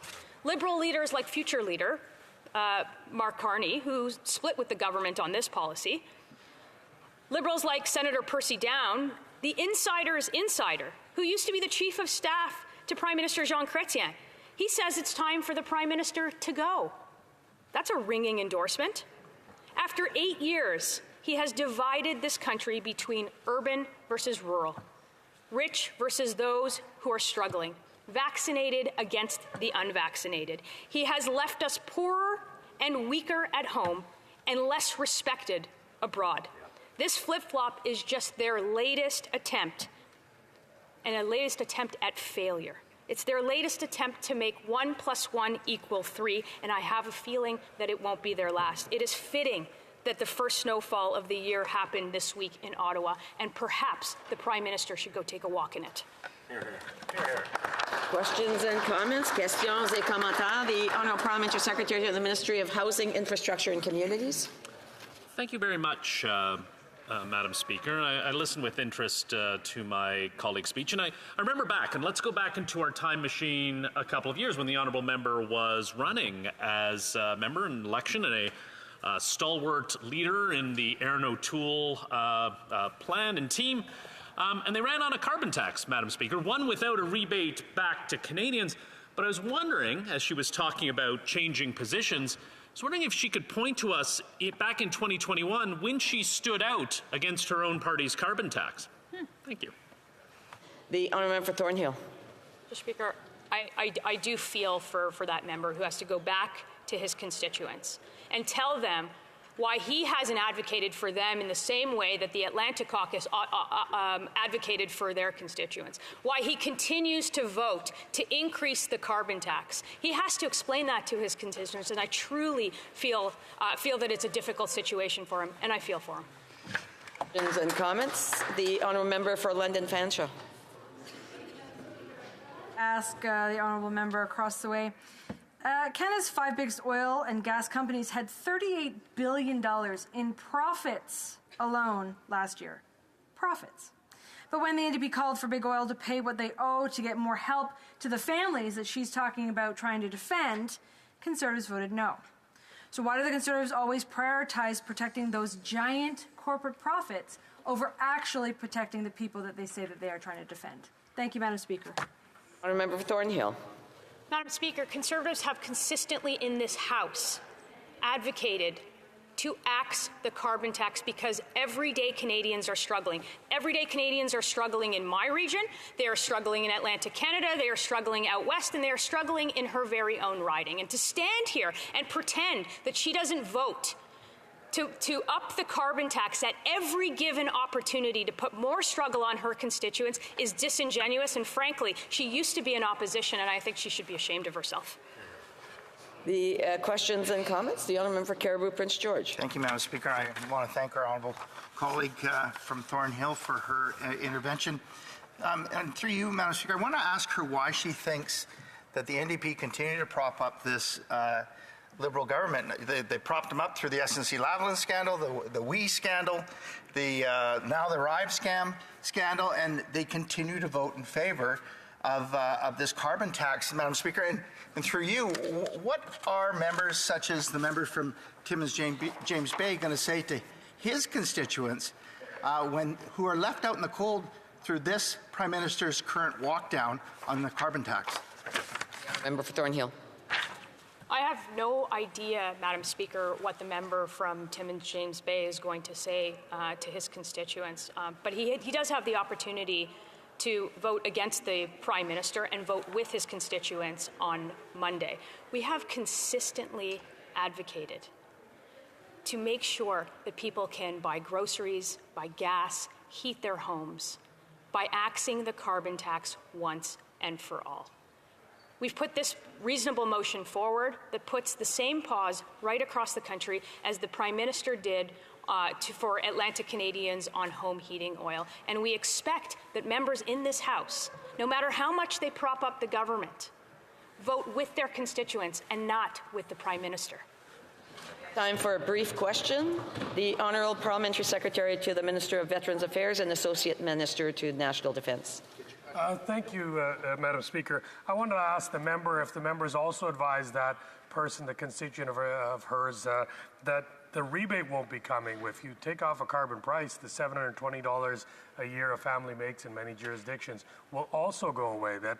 Are they reminded that the 90% or 80% of the families that are actually getting more than what they pay, that if you remove a carbon price on something, that they also will not be able to get that other funds? Where will they compensate and help that constituent with that shortcoming in their pocketbook?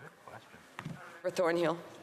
Speaker, Canadians know already that when you collect a tax, more doesn't come back. In fact, the Parliamentary Budget Officer said so. The Parliamentary Budget Officer that they themselves appointed. I don't know how many times that the member opposite needs to hear it. I can provide him with the report. I can table it. But 80% of Canadians get less back than they give.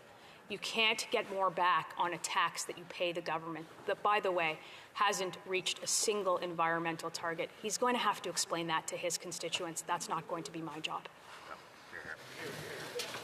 Resuming debate, the Honourable Member for Hastings, Lennox and Addington. Given that the government has announced a temporary 3-year pause to the federal carbon tax on home heating oil, the House called on the government to extend that pause to all forms of home heating. This is a reasonable, common sense, and fair-minded motion. Allow me to read it again, Madam Speaker. Given that the government has announced a temporary 3-year pause to the federal carbon tax on home heating oil, the House called on the government to extend that pause to all forms of home heating. That is what we're asking for today and with the vote on Monday. The Prime Minister gave to some. Now, he needs to give to all. Poll after poll has shown that the affordability crisis aided by this government's poor fiscal mismanagement is at the top of minds for all Canadians. Conversations that I'm having with the people of Hastings, Lennox and Addington are consistent. High price of food, fuel, rent, and interest on mortgages are staggering. We realize that the relief from cost of living is what Canadians not only want, but they need, Madam Speaker. And the quickest and most effective way to do that is to roll back their burdensome carbon tax plan that is closer to a revenue-raising measure than an actual carbon reduction plan. And when I say that scrapping the Liberal carbon tax will have immediate positive results for struggling Canadians, I don't say that without backing. Bank of Canada Governor Tiff Macklem himself told parliamentarians that removing the carbon tax would result in an immediate drop in inflation, helping ease the financial burden weighing down Canadian families. The Conservative opposition has tried numerous times through Opposition Day motions to stem the increasing tide of affordability crises in this place. And every time, this Liberal NDP government has voted against it. September 28, 2023, motion to introduce legislation to repeal the carbon tax. The government voted against it. June 1st, motion to cancel the second carbon tax. This government voted against it. December 8th of 2022. Motion to eliminate the carbon tax on food. This government voted against it. It is extremely clear to anyone that has been paying attention that this government has historically had a deep loathing to alter their carbon scheme in any way. So suffice to say that when the Prime Minister announces a temporary 3-year pause to the federal carbon tax on home heating oil, many of us thought, why now? Why has this government taken this small step in the right direction after literal years of dogged ideological refusal to support common sense motions proposed by the official opposition? The answer can be found splashed across the newspapers of the nation. But allow me to cite everyone's favorite pollster, Mr. Fournier. If there was an election held today, according to 338, this Liberal Party under this Prime Minister would win a staggering 80 seats. 1 out of every 2 sitting members of that government would not be coming back. The only reason that this government is starting to break away from their near cult-like devotion to this Prime Minister's carbon tax is because it is now politically expedient to do so. They are doing it now because they know, and they always knew, it was what Canadians wanted. It was what Canadians needed. But Canadians had a problem because it was not what their Prime Minister wanted until now. With what I am sure was much gnashing of teeth at the cabinet table, their free falls in the polls has forced them to make a political calculus, abandon their deeply unpopular urban-centered climate change policy in exchange for at least some public support come election time, particularly in Liberal sea-rich Atlantic Canada, where the majority of heating oil is used. I'd like to applaud the Atlantic Liberal caucus for what I'm sure was a spirited effort to secure even this small concession from the leadership. And I find it curious why those same concessions were not given to other areas heated by different methods. For instance, Madam Speaker, why did the Prime Minister fail to include electric heating from these measures, which is the most popular source of heating in British Columbia, where Mr. Fournier predicts only 4 of 11 of his caucus will return? Or natural gas for Ontarians, where only 30 are slated to see the 45th Parliament. But I have good news for my colleagues, Liberal colleagues across the way. The member from Carleton just tabled a motion that would help directly the other 97% of those Canadians that are struggling to pay their heating bills, like those using propane, natural gas, electric, wood stoves, which are especially frequent in rural communities. Now, this is not to say that a federal government does not have a role to play in combating climate change, and that industry and Canadians should do their very best to lower their carbon emissions. The federal government absolutely has a role to play as measured environmental stewards. It's simply stating that having the government take the wallets of Canadians hostage to do this is a terrible way to go about it, Madam Speaker. Once again, Tiff Macklem reiterated that the carbon tax disproportionately hurts the lower class, the poor, the infirm, those on social assistance, because they just cannot undertake the extreme lifestyle changes necessary to have any measurable effect. Not everyone is an investment banker or a lobbyist. The vast majority of Canadians are struggling, and this Liberal NDP government needs to open up their eyes and realize this, Madam Speaker. I'd like to take an opportunity to quickly highlight another time-tested and true Liberal Party method of raising money that this government has borrowed from their Chrétien-era ancestors, raiding and pillaging from the budget and pockets of the Canadian Armed Forces. At a time when our CAF members are using food banks and begging for donations to pay rent, result in morale, recruitment, and retention dipping to an all-time low, what does this government do? Slash their benefits and cut $1 billion from the defense budget, something they specifically said they would not do in the 2023 budget, and this doesn't even touch the billions of lapsed spending that this Parliament approved, but was never used on the CAF, but rather skimmed off onto some other project.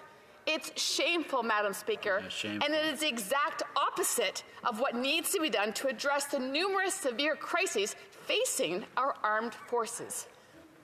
Madam Speaker, my riding is immense, stretching from Amherst Island, where Lake Ontario meets the St. Lawrence River, along the shores of Bay Quinte de Belleville, and northward to the Hastings Highlands at the edge of Algonquin Park. Whenever I get a chance, I love to travel through the riding to meet the awesome and amazing people that we have there. During my conversations with my constituents, what I, as I'm sure many others in this place, find is that despite inflation, despite high taxes, and despite rising interest rates, our people are resilient and determined to carry forward and make it better lives for themselves and for their family. But it's getting harder. Whether it's at the local fairs or celebrating the 60th anniversary of the Lennox and Addington County General Hospital Volunteer Auxiliary, it is our people, Madam Speaker, who make us strong. We cannot lose sight that it is these people that sent us here to do our jobs. It is our role to advocate for them. My constituents are overwhelmingly hardworking farmers, forestry workers, tradesmen, seniors, small business owners, and young families juggling the chaos of life. They pay their federal taxes, they pay their provincial taxes, and their municipal and their education taxes. But after 8 years, they need a break from a government and a finance minister who believes big bureaucracy can spend us into prosperity using their hard tax dollars. After 8 years, they need a break from a Prime Minister who thinks he deserves over $600,000 for 3 vacations on the backs of taxpayers. Madam Speaker, after 8 years, they need a break from this free-spending finance minister and her jet-setting boss who travel around the world preaching virtues and values which he and his government fail to uphold. Madam Speaker, all the members opposite find it in their hearts to rein in the runaway spending of their leadership and give my constituents, their constituents, all Canadians, Madam Speaker, a break. If not, will they please step aside and let a common sense Conservative government show them how to balance a budget, tackle climate change, and still deliver effectively and efficiently to Canadians who so desperately need them to. Here, here. Thank you. Questions and comments? Questions et commentaires. The Honourable Parliamentary Secretary of the Government House Leader. Yes, Madam Speaker, earlier today when the Leader of the Conservative Party stood up and addressed the House, I pointed out the hypocrisy of the Conservative Party when they were actually voted or didn't allow for a vote or voted no in terms of an NDP motion that would have gotten rid of the GST on home heating. And I thought that was somewhat contradictory to what it is that he was saying. There was no answer, and then now the NDP move another amendment or proposal that would actually see the GST once again dropped. Now, what's a little bit more ironic is the fact that in a reckless fashion, when I posed the question to the member, ultimately he says, well, we'll get rid of that too. We'll get rid of, that's kind of like policy on the fly, that he was going to get rid of the GST, but now when they're provided the opportunity to do it again, what did the member from Battle River Crowfoot do? Say, no, we don't want that amendment to the resolution. My question is, why is the Conservative Party recklessly flip-flopping all over the bloody place on this particular issue, Madam Speaker? Because they don't seem to have a direction regarding the environment. Honourable Member for Hastings, Lennox and Addington.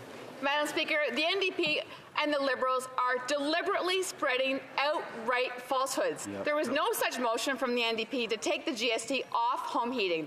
Hopefully, in my opinion, the Liberals and their NDP dance partners needs to wake up ahead of Monday's vote and understand that when something doesn't work, it's time to try a different approach. Madam Speaker, this is not about environmental science. This is about political science, and the Liberal NDP agenda is only about holding on to power. Questions and comments? Questions et commentaires. The Honourable Member for Timmins, James Bay. Thank you. I heard a lot. It was fascinating. I'm really shocked to hear the Conservatives mention science from their leader who's running on an anti-vax platform to a party that are climate change deniers. They have no plan. They're making it up. They claim, well, we'll have technology. But yet, when we have EV investments in Canada, $7 billion in Volkswagen, we have the member from Sarnia-Lambton saying, oh, those cars are going to catch fire if you invest in them. Heat pumps. People in my region would die to get a heat pump. They just can't get them through the useless Liberal program. And we have the Conservatives, heat pumps don't work. This is a party that while Kelowna was burning, their MP was out there saying, we love burning carbon for free, while her community was burning. They have no climate plan. They are climate deniers. At least they should be truthful and stop pretending they know anything about science. Member Hastings, Lennox and Addington. Thank you, Madam Speaker.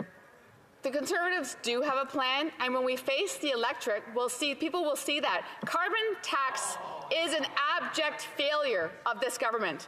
This is not a revenue-neutral plan. This is a Liberal plan that is incoherent, inconsistent, and completely ridiculous across the entire country. Our policy will be clear. We will take the carbon tax off no matter where you live, and we will work to make green energy more affordable, not traditional energy more expensive. The questions and comments. The Honourable Member for Charleswood, St. James, Assiniboia, Henningley. Thank you, Madam Speaker. I come from Winnipeg. In the winter, it is one of the coldest cities on the planet. Imagine how much energy it takes to heat a home when it's minus 30 or minus 40 at night. In the midst of an affordability crisis, how dare this government give a break to one part of the country and not to Manitobans? And I wonder if my colleague could comment on the inherent unfairness of that. The Honourable Member for Hastings, Lennox and Addington. Thank you, Madam Speaker. We have to recognize that after almost a decade of Liberal rule, this Prime Minister has undermined the economy, our national unity, security, sovereignty, safety from crime, trust in public institutions, and any sense of patriotism, pride, or optimism. Everything a Prime Minister has the responsibility to protect. Affordability is a huge issue facing all Canadians. All members, I encourage them, I implore them to listen to their constituents with an open ear to what the concerns are and come to this place and advocate on their behalf, which we're attempting to do through this motion. Thank you. Resuming debate, reprise de débat, the honourable member for Davenport. Thank you so much, Madam Speaker. As always, it's a wonderful opportunity for me to speak on behalf of the residents of my riding of Davenport on the debate that we have today. And it is a debate from our opposition, and I will read it out because I always like making sure that if people ever watch this in the future that they know what I'm talking about. So the motion that we're debating is that given that the government has announced a temporary 3-year pause to the federal carbon tax to home heating oil, the House call on the government to extend that pause to all forms of home heating. And Madam Speaker, I don't think you'll be surprised when I tell you that the government will not be supporting this motion, and I'm very happy to explain why. And before I go on, I will say to you that I am sharing my time with the very honourable member from Thunder Bay, Rainy River. So today's motion from the Leader of the Honourable Opposition does not provide context of what is happening in Canada today around home heating, inflation, and our federal government's aggressive plan to decarbonize and meet both our 2030 and our 2050 targets. Indeed, Madam Speaker, if you read the way the motion is actually phrased, it's easy for any Canadian who's reading it to misunderstand what our federal government actions are.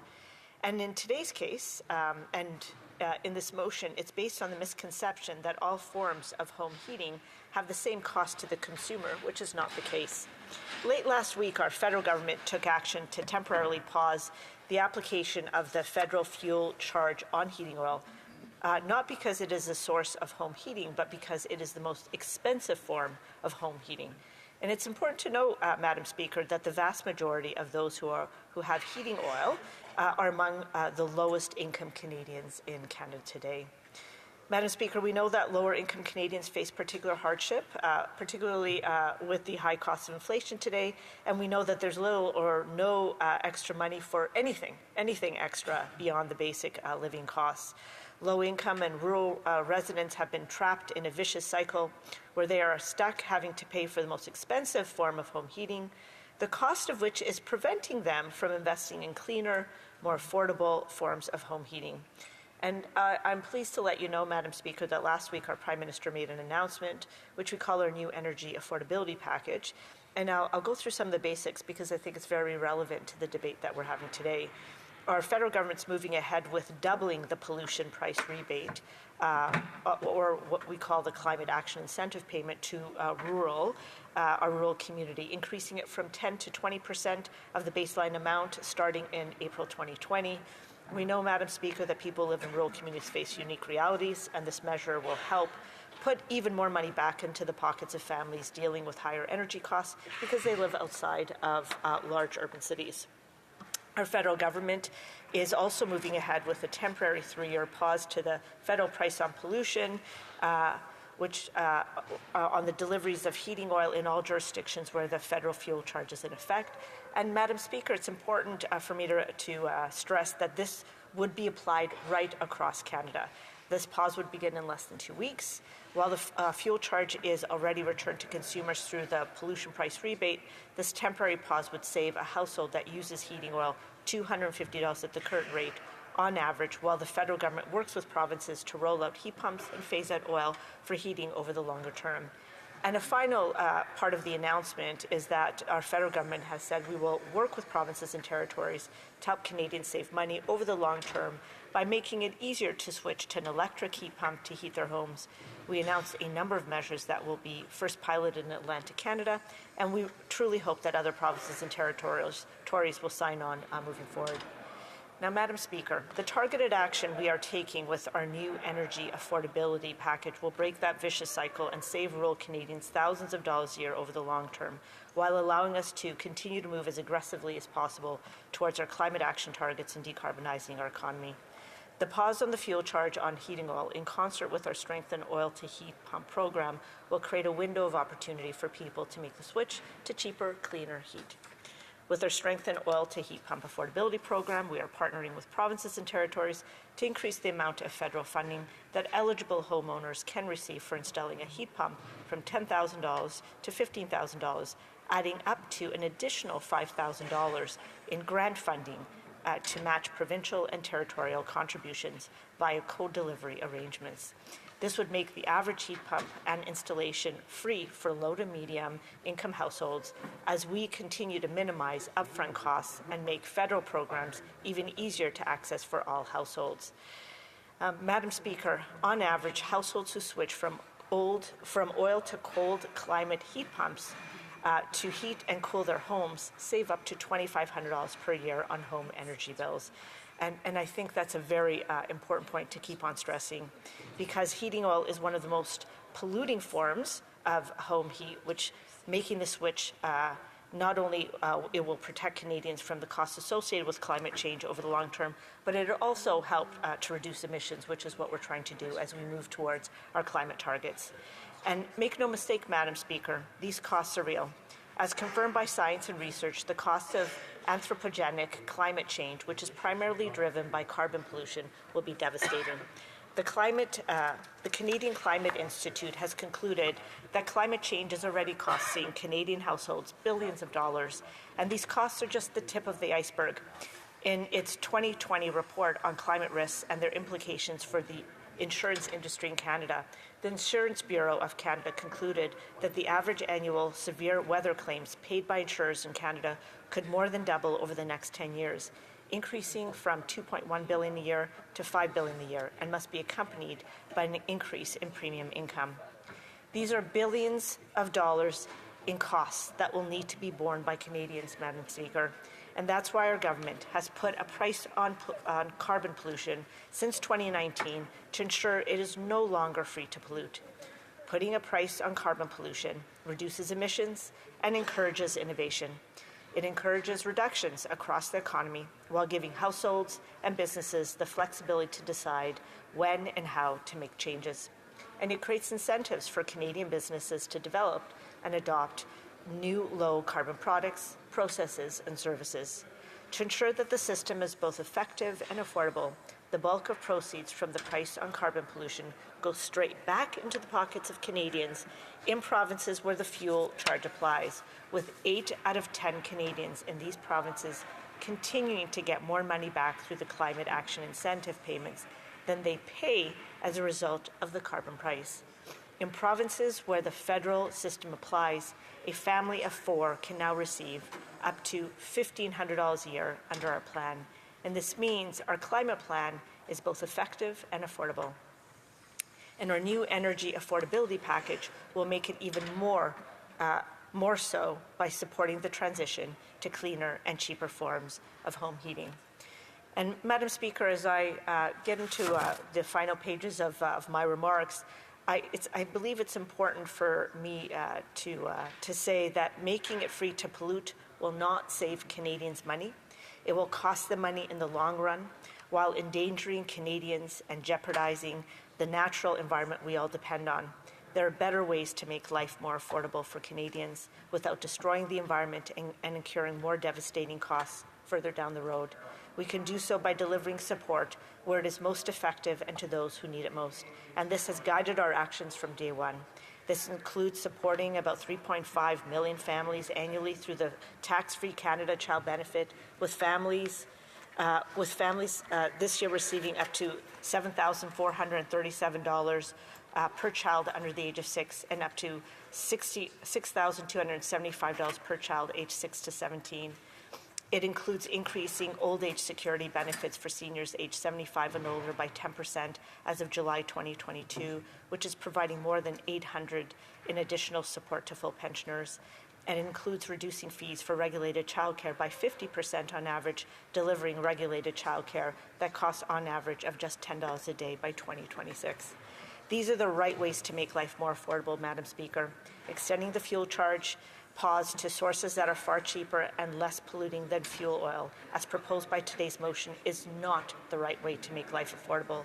I therefore call on the House to reject today's motion as our government continues working with our partners in all provinces and territories to explore further options to lower the cost of energy bills for all Canadians, while also lowering emissions and fighting climate change. Thank you, Madam Speaker, for the opportunity to speak today and to make this very clear. I'm now ready for some questions. Questions and comments? The Honourable Member Regina Louvain. Thank you very much, Madam Speaker. It's a pleasure to join in debate today. In Saskatchewan, in 2021, the total GHG emission was 67.1 million tons.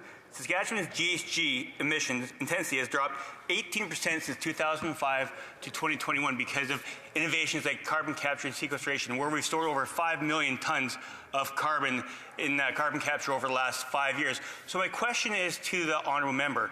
Seeing the Premier Moe has come out and said they are not being treated fairly, obviously a Canadian is a Canadian is not true for these Liberals anymore. What is her response to Premier Moe when he says he will not collect carbon tax anymore, and the fact that Saskatchewan has lowered the emissions per capita more than any other province over the last 5 years? The Honourable Member for Davenport. Thank the Honourable Member for his question, and I'll say a couple of things. The new affordability package that we announced late last week, Madam Speaker, it really talks to ensuring that we provide more supports to rural Canadians, because we know that particularly, more support for rural Canadians, because we know that transitioning is costing them more money in terms of transition to reduce their costs. And then it's also an affordability plan. It's also making sure that those who have the highest polluting type of energy, and those tend to be our most vulnerable Canadians in society, that we actually provide support to them as we are transitioning and decarbonizing our economy. What I would say about new technologies is I would encourage more investments by companies and by provinces into new technologies so that we can continue to move as aggressively as possible to decarbonize and meet our 2030 and 2050 targets. Thank you. Questions and comments? The Honourable Member for Iqaluit. Nunavut, sorry. For Nunavut. And I'd like to thank the member for her intervention. Nunavut relies all on diesel for energy, for home heating, for everything, basically. So when I read that Canada's and all of its oil and gas are from the south, we don't have any that we extract on our own. So when we get oil and gas, it's from companies in Canada. Canada's five biggest oil and gas companies had $38.3 billion in combined profits just last year alone. I wonder if the member agrees that there needs to be a windfall profits tax on oil and gas so that those funds can then be diverted to renewable energy like that needs to be supported, such as the Kivalliq Hydro Fiber Link project. The Honourable Member Davenport. I want to thank the Honourable Member for her excellent question. Look, it's been very disturbing to see that our oil and gas companies over the last few years, particularly during the years of the pandemic, have accumulated record profits, many of it returning back to the U.S., and then they come back to Canada and then they ask us for subsidies in order for them to decarbonize their production. So what I would say to you is I do agree that this is something that we should look at. I'm very disappointed with our oil and gas companies for not stepping up and doing their share. Thank you so much, Madam Speaker. We have time for a brief question. The Honourable Member for Thunder Bay Rainy River? Yes, Thunder Bay Rainy River. So I'd like to thank the member for Davenport for a very interesting intervention. I am from a different part of Ontario, Northern Ontario, where I think the carbon tax is very different. Now, can you tell me something, or through the Speaker, can you please tell us what the carbon tax exemptions coming out of the Atlantic mean to people in Toronto and how they see this? Thank you. The Honourable Member for Davenport. I want to thank the honourable member for his question. Here's what I'd say to you. I think that those, and when we say Toronto, I live in downtown West Toronto. That's where my riding of Davenport is, Madam Speaker. I will say to you, they want our federal government to keep on moving as aggressively and as urgently as possible to be reducing our emissions and our targets. I think they understand that transitions cost money, and I think that they are very pleased with our plan in terms of our price on pollution, and I think that anything else that we can do to continue to provide support to Canadians as we transition to meet our 2030 and 2050 targets would be supported. Thanks so much, Madam Speaker. I think before we continue, I'll ask the Sergeant at Arms to maybe go and check what's going on the outskirts. I think we're also having a problem with the sound, so maybe our sound people can check it out because we seem to have a big echo. I do want to remind members that if they have questions or comments, or to please hold off to that until it's the appropriate time to do that. Resuming debate, the honourable member for Thunder Bay, Rainy River. Thank you, Madam Speaker. The CPC motion is to drop the carbon tax, not just on oil temporarily, but to drop the carbon tax on all heating fuels temporarily. Now, my friends in the Conservative Party, and you may believe it or not, but I actually have friends in the Conservative Party who I think kind of like me through my sometimes philandering political ways, may be surprised to hear that I actually approve of the carbon tax, and I'm in favor of the announced maritime exemptions.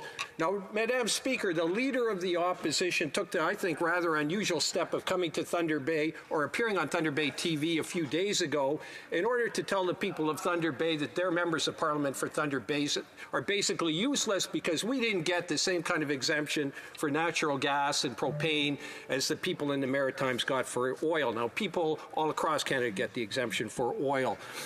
Now, in response to what the Speaker of the Opposition had to say into this motion, let me start off by saying, and I think this is really important, most people know that 80% of people actually get back as much or more that they pay in carbon tax. And in addition to that, people in rural areas get 10% on top of that. And now, because of this announcement, that'll be going up to 20%, including in Northern Ontario. And that's certainly justified because people in rural areas are often dependent on fossil fuels, they have farther to commute, and they don't have resort to being able to use mass transit. So I'm in favor of all these things. Now, why, as to with the present plan, withholding only carbon tax on oil and not other fuels? There's good reasons for that, and I'm going to give you 4 reasons for that. First of all is the cost of heating your house with oil is more expensive than with other fuels, particularly in the Maritimes. And I'm going to quote you some figures from a recent CBC report on the subject. Home heating oil and PEI with the carbon tax, $47.87 per 1 gigajoule in heat energy. Propane in Ontario, $39.33 with the carbon tax. Natural gas in Saskatchewan, $12.09. So to reiterate, that's a total of $48 for oil, down to $43 if you don't include the carbon tax, which we're removing. Propane is still less than $39, and natural gas is $12. So the bottom line is, people who heat with oil have to pay a lot more to heat their homes than with other fuels. Other differences with oil. One is the fact that oil produces more greenhouse gases than other fuels. The best being natural gas, the second best being propane. So in terms of low-hanging fruit, the best bang for a buck is to get people off oil into a green transition. Thirdly, because the carbon tax is based on tons of CO2 produced, and oil produces the most CO2, the amount of carbon tax you pay on oil is higher than on the other fuels. Lastly, and this is an important one, a lot of older homes were built, had oil furnaces in them. And as I grew up in Kaministiquia outside of Thunder Bay, we had an oil furnace. Now, in the years since the 60s, 70s, a lot of people have transitioned to cheaper forms of fuel. The people that haven't are often the people that couldn't afford to, leaving us in the ironic situation of the people who are least able to afford the fuel have to pay the most. So both my party and myself are not unsympathetic to such people, and that's why we're dropping the carbon tax for a limited period of time on those people. Now, in terms of the long-term solution and people on oil, certainly heat pumps is part of the solution. As oil is dirtier, getting those people to transition to green sources of heating is certainly something that's desirable from an environmental perspective. So we already have a program that offers $10,000 for people in low and middle income families in order to buy heat pumps. Now, in addition to that, and this is the one difference that the people in Maritimes are getting that we're not getting in Ontario, they are also getting an additional $10,000, $5,000 from the province, $5,000 from the federal government if they want to put in a heat pump. Now, that is because those provinces agreed to do it. If Ontario wanted to do it, I'm told we too in Ontario could be doing that. Now, Madam Speaker, the Conservative Party, I think this is important, they're not just suggesting a temporary pause on carbon tax on heating fuels. They want to get rid of carbon tax altogether. They want to axe the tax. Now, frankly, I don't agree with that. And not only that, I find it a little bit difficult to believe, like, why exactly do they want to get rid of the carbon tax when, in fact, a lot of conservative economists actually think that the carbon tax is one of the most efficient, if not the most efficient way in reducing greenhouse gas emissions. Furthermore, a lot of conservative economists like it because it's a market-based intervention rather than a regulatory intervention. Now, some of the many either perhaps they're not conservative institutions, but they're not really left-leaning institutions that approve of carbon tax and carbon pricing include the American Enterprise Institute, a center-right American think tank. In 2009, in response to the question, what's the better approach to climate change, their answer was a direct tax placed on emissions of greenhouse gases. The tax would create market price for carbon emissions and lead to emission reductions or new technologies that cut greenhouse gases. Of note, in 2023, like some other conservatives, they seem to have changed their position. Other groups, again, not exactly left-leaning institutions that support carbon tax, the World Bank in 2023, the Canadian Business Association in 2019, the Ontario Chamber of Commerce in 2021, the Canadian Chamber of Commerce in 2018 endorsement said, carbon pricing is probably the most effective mechanism of emission reduction.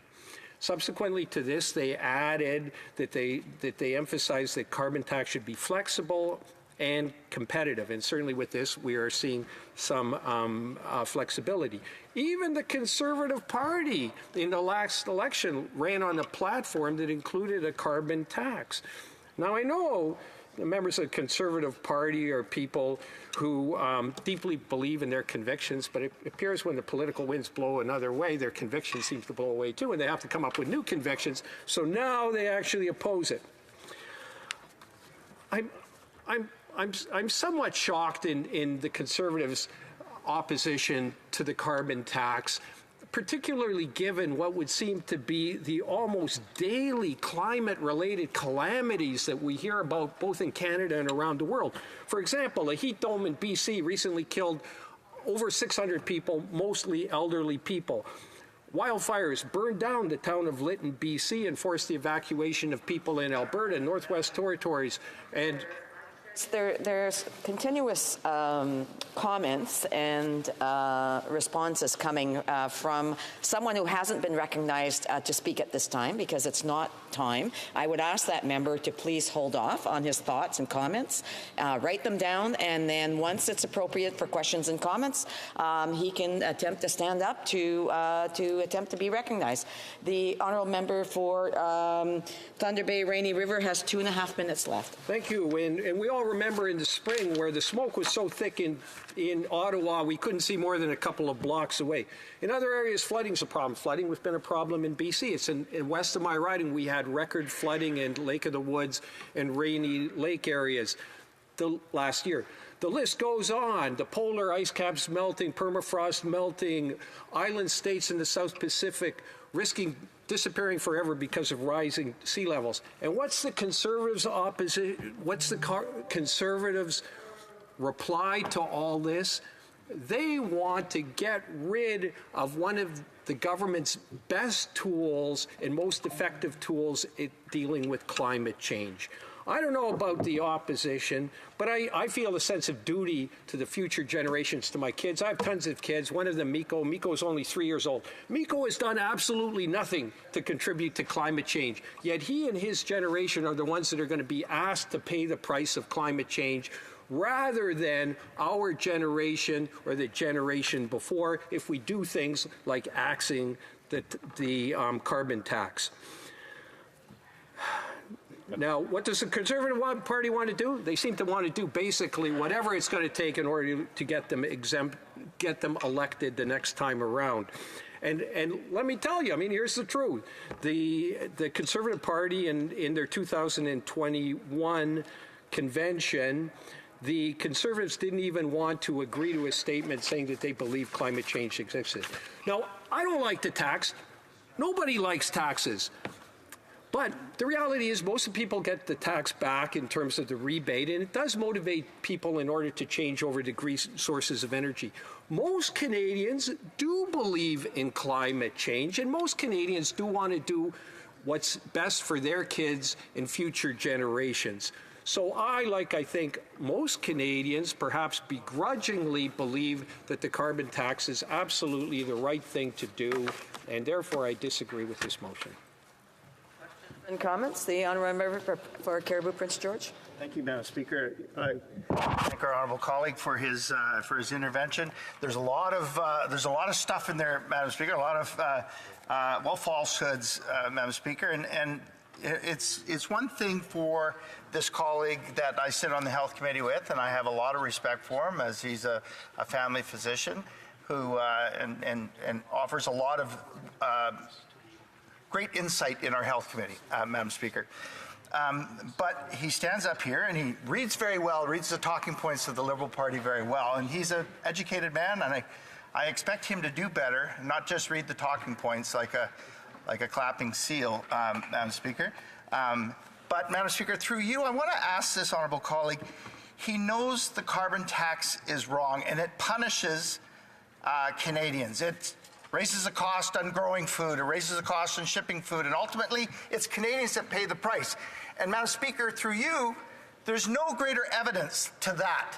When the Prime Minister walked back his carbon tax on Atlantic Canadians, why are they punishing the rest of Canada for the Atlantic Canadian MP's failures? The honourable member for Thunder Bay, Rainy River. I would like to thank my friend in the opposition, who I agree on a lot of things with him, but I do disagree on this point. In terms of talking points, I refuse to use the party's talking points. I write all my speeches myself. But I do believe in the carbon tax, and I believe who's being punished by not continuing this carbon tax, which has been shown to be one of the most effective ways at dealing with climate change. By not doing it, who you are punishing, who the opposition would be punishing, would be the Canadian people and the people of the world who will continue to suffer because of climate change, because they're being denied one of their most useful, efficient tools to deal with climate change. So yes, there's some short-term pain, but for the long-term gain.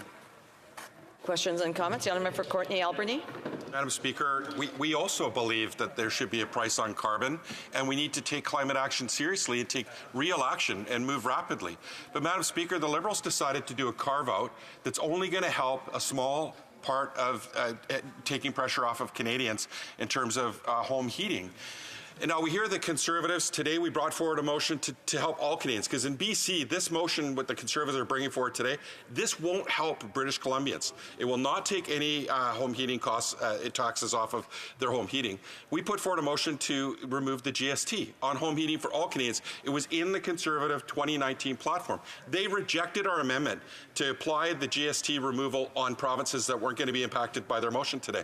My question through you, Madam Speaker, to my colleague, does he believe that it was either A, because it wasn't their idea that they rejected it, or was it B, because they actually don't believe in taking action on climate change? And that's why they brought forward this motion today that doesn't really help all Canadians. For Thunder Bay, Rainy River. I'm assuming now he's asking me to interpret the interpretations of the Conservative Party in bringing forward this motion, which I can't really comment on their motivation. And as to removing the carbon tax on the GST, I don't really have much comment on that. But as for who's going to benefit from this and why we removed the carbon tax on oil, we clearly did it because the people who pay the highest price for oil and are least able to afford it are people with oil furnaces. So I think the NDP should appreciate we're targeting the people who are most adversely affected while maintaining our position that carbon tax is, again, one of the most effective ways of dealing with climate change and reducing greenhouse gas emissions. Questions and comments? A small question. The honourable member for Hamilton Mountain, Stoney Creek. Oh, thanks, Madam Speaker. We continue to see one party in this House spread misinformation. I heard a falsehood earlier, that term used in response to my colleague. You know, whether it's the member from Sarnia-Lambton talking about battery fires with EV vehicles, my member from Niagara West talking about ivermectin in terms of being used to combat COVID-19, or the suggestion by the member from Saskatoon University who talked about and discouraged Canadians from using heat pumps because they wouldn't get home insurance. This misinformation, I think, does a lot of damage to discussions in this House, and I wonder if my colleague can speak to the whole issue of relying on science to adopt a climate policy. So there's still individuals who are trying to contribute to the discussion, and they're not the ones that have the floor. So I would ask those members to please hold off. The honourable member for Thunder Bay, Rainy River, a brief response, please. I would like to thank my colleague for his comments and pointing out the very disturbing fact that so many people in society seem to be willing to question the scientific method, the empiric method, which basically has led to, in many, many ways, the advancement of society. The fact that so many people, and I'm not going to point the finger at anybody here, but the fact that so many people are willing to subscribe to conspiracy theories and rather than to follow science, which is really in so many ways tremendously bettered the lives of many people around Canada, is certainly disturbing. Thank you. Resuming debate, and before I recognize the member, I have to advise him that I will, in fact, have to interrupt him at one point for question period. Resuming debate, the honourable member for Fundy Royal. Well, thank you, Madam Speaker. It's an honor to speak today, and I'll be splitting my time with the member from Calgary, Forest Lawn. Madam Speaker, the motion we're debating today says that given the government has announced a temporary 3-year pause to the federal carbon tax on home heating oil, the House call on the government to extend that pause to all forms of home heating. What could be more fair, Madam Speaker? This is a reasonable, common sense, and fair-minded motion that addresses the concerns that we're all hearing from our constituents as the cost of living continues to rise under this government. Given that the government has announced a temporary 3-year pause to the federal carbon tax on home heating oil, the House call on the government to extend that pause to all forms of home heating. What this motion is asking for, Madam Speaker, is simply fairness for all Canadians, regardless of their region, regardless of the way they choose to heat their home. Madam Speaker, we all of us in this House, all Canadians, especially all Atlantic Canadians, are acutely aware of what happened with this Prime Minister. He's been saying that he's going to bring in this carbon tax. He brought in a carbon tax that hurts working people. It hurts single mothers. It hurts families that are just trying to make ends meet. It hurts the person that's getting up early in the morning, getting in their vehicle, driving to work. It hurts the parent that's trying to take their kid to a hockey game. It hurts the family that's trying to put food on the table. It hurts the senior citizen who on a fixed income is trying to heat their home. We all know, we've all heard from our constituents the damage that's being done by the carbon tax. And that is why it was so crass when the Conservative leader was about to hold a rally in Atlantic Canada, in the province of Nova Scotia, an Axe the Tax rally, Mr. Speaker, a rally where I've been to one of these rallies before where many people, Madam Speaker, are very concerned about the carbon tax, and they're very enthusiastic about our party's plan to axe the carbon tax, to make life more affordable, to give Canadians back a little bit of that money that they worked so hard to earn. Well, the Prime Minister has been steadfast. His Atlantic members of Parliament have been steadfast. They have voted in favor of the carbon tax every single time, Mr. Speaker. You know, it's funny. Atlantic Liberal MPs, when it was their constituents that were suffering, when it was their constituents that were having loss, they didn't stand up to the Prime Minister. When it was their constituents that were having to call them and say, and we know these calls are coming in, Mr. Speaker, I don't know how I'm going to pay the heating bill. I don't know how I'm going to put gas in the car. When they call your office and say, I have to choose today whether I'm going to buy groceries for my kids or whether I'm going to be able to heat my house. We know that is happening. It's happening in Atlantic Canada. It's happening throughout Canada, Mr. Speaker. How crass it was for the Liberal members of Parliament from Atlantic Canada and for the Prime Minister to finally, when the tables are turned and it's their job on the line, when the numbers aren't looking so good, when they realize, wait a minute, this could cost me something. Forget my constituents. This could cost me something. Now you've got their attention. And now, as I was saying, the very day our leader was going to be in Nova Scotia and went to Nova Scotia for an Axe the Tax rally, they announced this completely transparent proposal to freeze the carbon tax on home heating oil only. Well, in my province of New Brunswick, 90% of homes are not heated with home heating oil. This doesn't apply to those people. And we're hearing from other Liberal members from throughout the country that say, wait a minute, what about my constituents?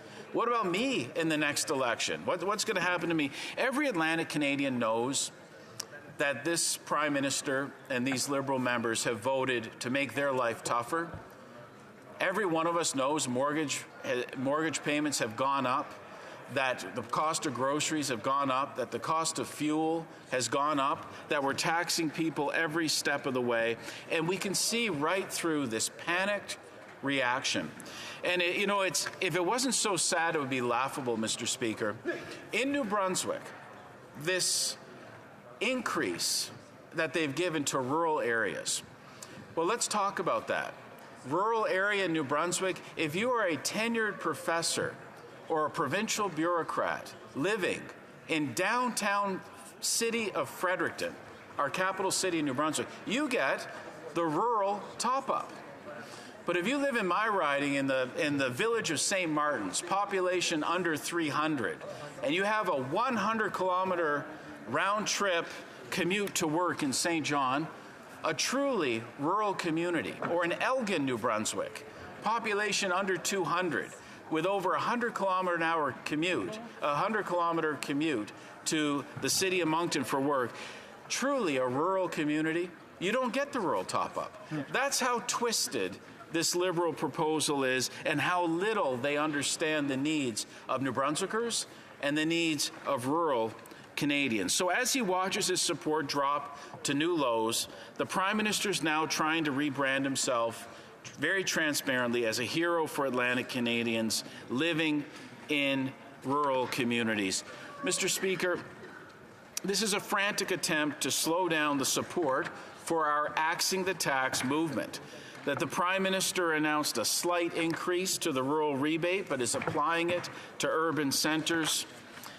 That people living with the high cost of fuel, the high cost of groceries, the high cost of heating their home are getting no relief whatsoever.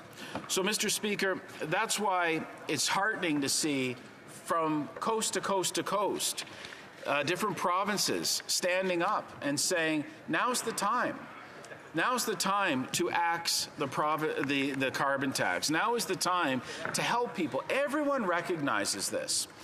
Everyone recognizes it, but the Prime Minister and his Liberal caucus. You know, how often have we all seen, and I know this drives Liberals crazy, but how often have we all seen the Prime Minister get into his motorcade, and jet off to some other country to preach about his virtue.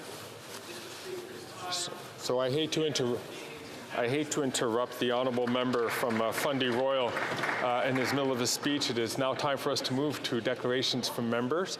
The honourable member will have 2 minutes and 40 seconds left in his speech to continue at the next opportunity. Déclaration des députés, l'honorable député. Statements by members. The honourable member for Trinity Bonavista Buren Trinity. Mr. Speaker, is you happy? Well, we all know laughter is the best medicine. And there's a group in my own province of Newfoundland and Labrador that have been making people laugh for decades. Buddy Wash's name and the other fellows have entertained people across this country for 40 years. Through skits, song, and an amazing storytelling ability, audiences have left their sold-out shows with the best belly laughs imaginable. Professionals before even forming this group, Kevin Blackmore, Wayne Chalk, and Ray Johnson are gifted musicians, songwriters, authors, vocalists, and true ambassadors for Newfoundland and Labrador's culture and heritage. Mr. Speaker, with 20 albums, 3 television specials, and most recently, Music Newfoundland's Lifetime Achievement Award, and also being named to the Order of Canada, we're all lucky and honored to call them ours. Please join me in offering sincere congratulations to this group on all of their accomplishments. Thank you, Mr. Speaker. The honourable member from Edmonton Riverbend. Mr. Speaker, it's an honour to rise today in the House of Commons to recognize a tremendous accomplishment by an organization that's dear to my heart. Alberta-based Apple Schools has once again been recognized as one of the top 100 global education innovations by 100.org, a Helsinki-based organization dedicated to identifying transformative and scalable education innovations worldwide. Apple Schools was selected from over 3,000 innovations and subject to a comprehensive evaluation. This achievement not only highlights the profound effect the organization is having on the lives of children in Alberta and across Canada, but they're also internationally recognized for their significant impact and scalability in the education landscape. This underscores the unwavering commitment of Apple Schools to their vision of fostering healthy children in healthy schools. Congratulations to the entire Apple Schools team.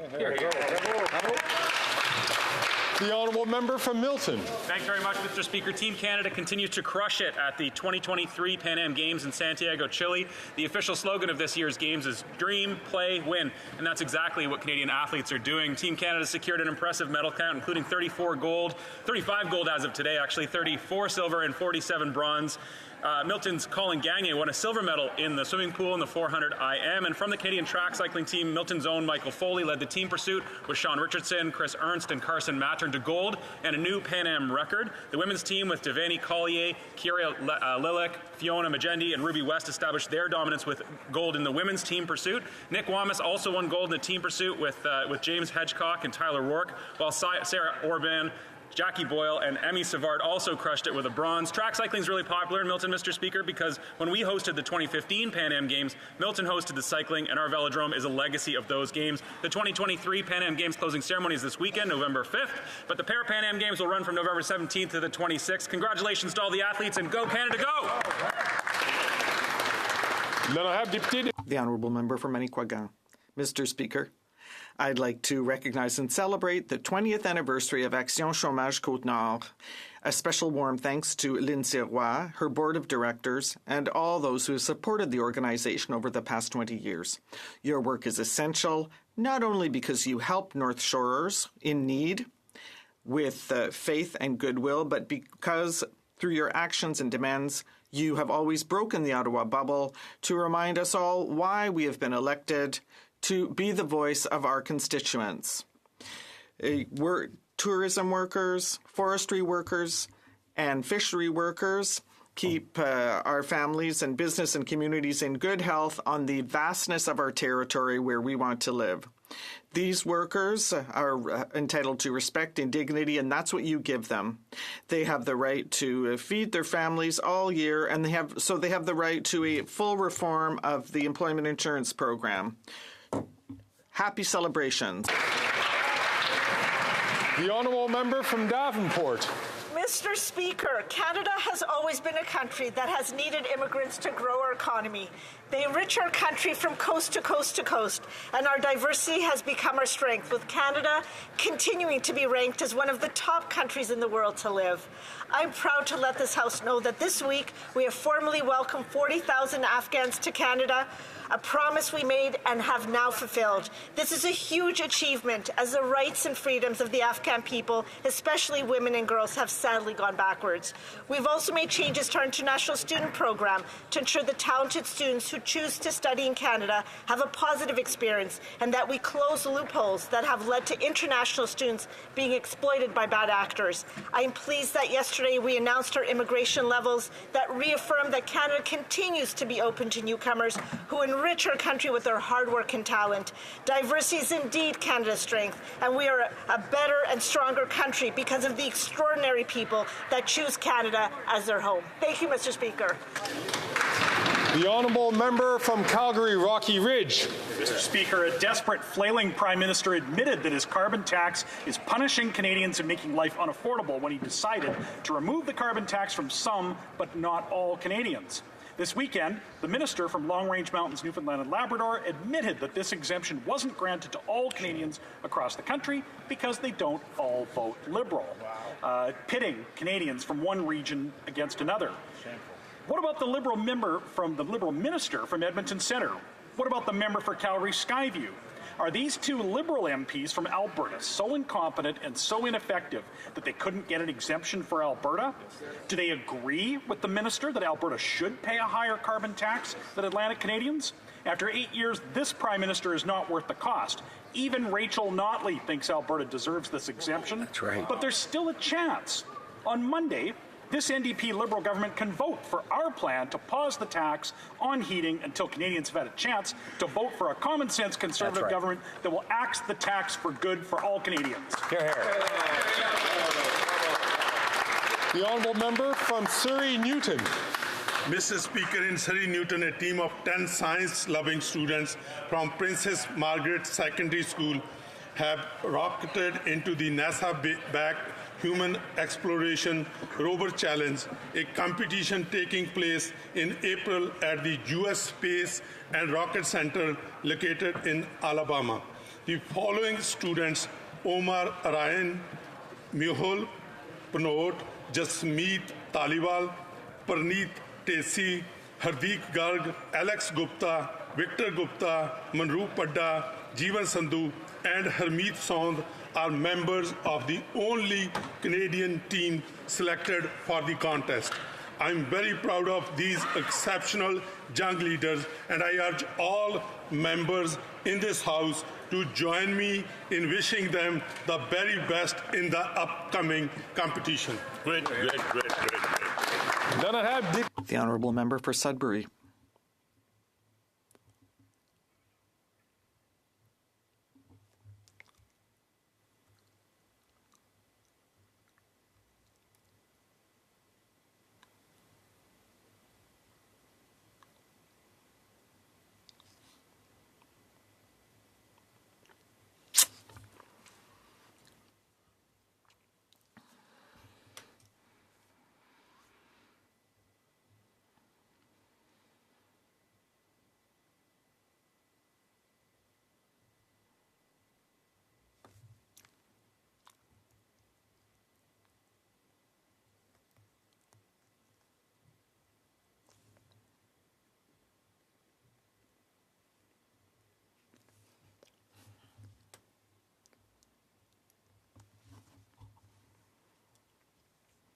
Dictator Bose. The honourable member for Bose.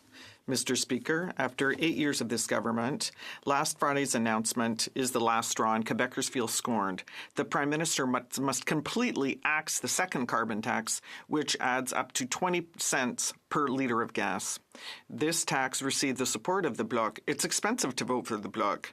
The impact of the Liberal Bloc inflationary spending is disastrous for Canadians, and the cost of heating, food, and transportation is rising astronomically. In Beauce, parents are calling on me to decry the incompetence of this government because everything is more expensive. 71% of food banks in Beauce don't have enough food. This Liberal Bloc coalition is completely disconnected from reality, and this has direct impacts on Canadians. They want to divide Canadians by creating two classes of citizens. It's time to bring in a government that is going to show common sense, and that's a Conservative government. Thank you. The honourable member from Markham Unionville. Thank you, Mr. Speaker. I stand today to emphasize the profound significance of the poppy in our great nation. The red poppy, a symbol of remembrance, serves as a poignant reminder of the sacrifices made by our brave servicemen and women throughout history. The tradition of wearing the poppy was inspired by the famous poem In Flanders Fields, written by Lieutenant Colonel John McCrae during World War I. It is a small yet powerful token that connects us to our veterans and their enduring legacy. As we wear a poppy this year, let us not forget the sacrifices of our veterans and the ongoing commitment to ensure their well-being. The poppy is not merely a symbol, it is a call to action, urging us to support and remember those who serve and continue to serve. May we always hold the poppy in our hearts as a symbol of remembrance, gratitude, and unwavering support for our veterans, lest we forget.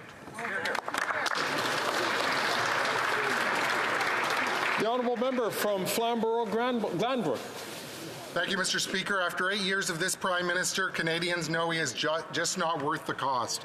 I recently did a survey at all the fall fairs in the Hamilton area, asking people how they're coping with the skyrocketing cost of living under this NDP Liberal government. The results were overwhelming. Home heating was one of the top concerns. Fast forward to last week, and a desperate Prime Minister temporarily paused the carbon tax on heating, but only for some Atlantic Canadians. What happened to a Canadian is a Canadian is a Canadian? Well, Mr. Speaker, the Minister from Long Range Mountains clued us in. The exemption wasn't granted to all Canadians because they don't vote Liberal. So why then weren't the Liberal MPs from Hamilton effective in getting a carve-out for those struggling with the cost of home heating in our community, most of whom heat with natural gas? Canadians see through these Liberal gimmicks. The common sense Conservative plan is simple. No gimmicks, no tempering measures, take the tax off and keep the heat on. The honourable member from Renfrew-Nipissing, Pembroke. Mr. Speaker, after 8 years, the NDP Liberal government is getting desperate. Last week, the Prime Minister announced his plan to push the pause button on his unaffordable carbon tax, but for only 3% of Canadians. Over the weekend, a Liberal minister went on TV and said that Canadians who don't vote Liberal will be punished with higher taxes. What about the Liberal MP from North Bay and the minister from Thunder Bay, Superior North? Why are they so incompetent and ineffective in getting an exemption for folks hurting from North Bay to Thunder Bay? This Prime Minister will pay any price to divide Canadians. He's not worth the cost. The common sense Conservative promise is simple. No gimmicks, no temporary measures. We will axe the unaffordable carbon tax for good. We'll take off the tax and keep on the heat. It's time for these NDP Liberals to decide if they'll stand behind the Prime Minister or stand with their constituents. It's time to bring home lower heating prices.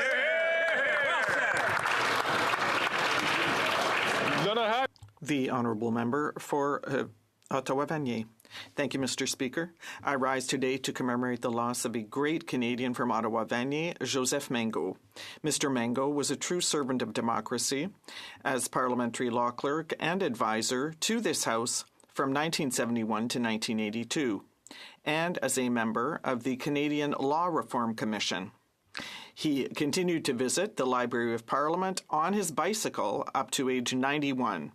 His writings on parliamentary privilege, immunity, and inviolability remain essential for our work in this House and continue to be widely quoted.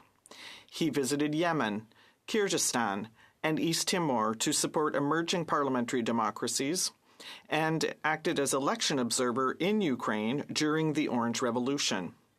Joseph Mango leaves us a heritage of intellectual rigor, social commitment, and especially service to democracy. Our sincere condolences to his family and loved ones. Thank you, Mr. Speaker. The honourable member from Courtenay, Alberni. Thank you, Mr. Speaker. Tomorrow, the world will observe the second International Day for Biosphere Reserves, designated by UNESCO in collaboration with the World Network of Biosphere Reserves.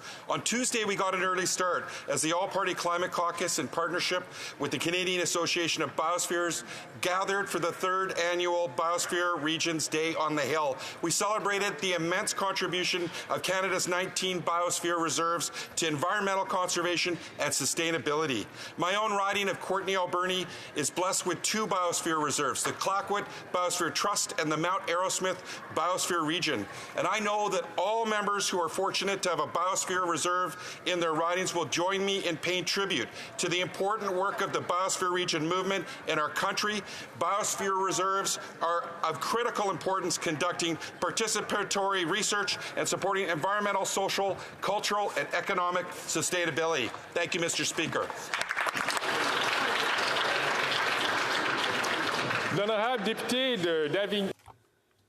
The honourable member for Avignon-La-Métis, Matane, Matapédia.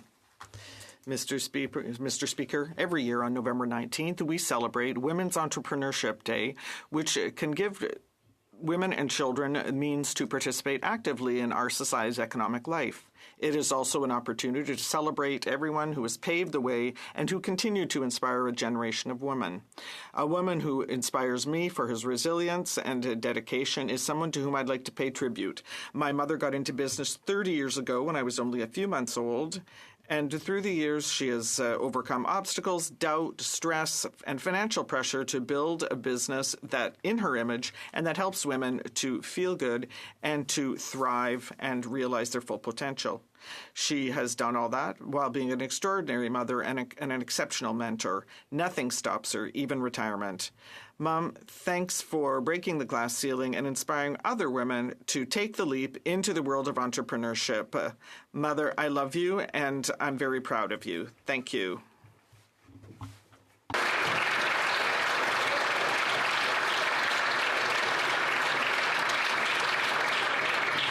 The honourable member from Bay of Quinte.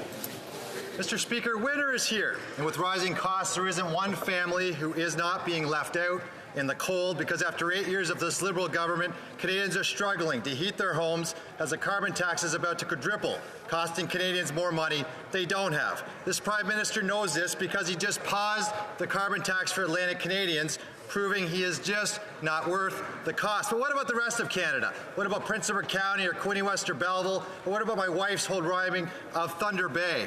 What about the NDP leader's Vancouver riding of South Burnaby? Don't they deserve to be treated as equal citizens? Isn't a Canadian a Canadian?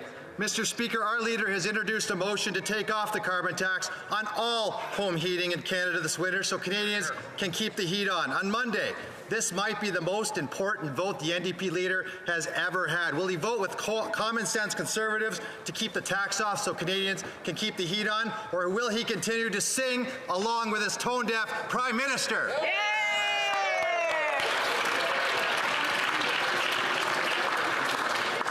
The honourable member from Etobicoke Lakeshore. Mr. Speaker, yesterday this House was scheduled to debate C-57, the Canada-Ukraine Free Trade Agreement. Instead, the Conservative Party played procedural games by moving a concurrence motion which prevented debate on this important piece of legislation. In recent months, the leader of the Conservative Party of Canada has become silent on Ukraine.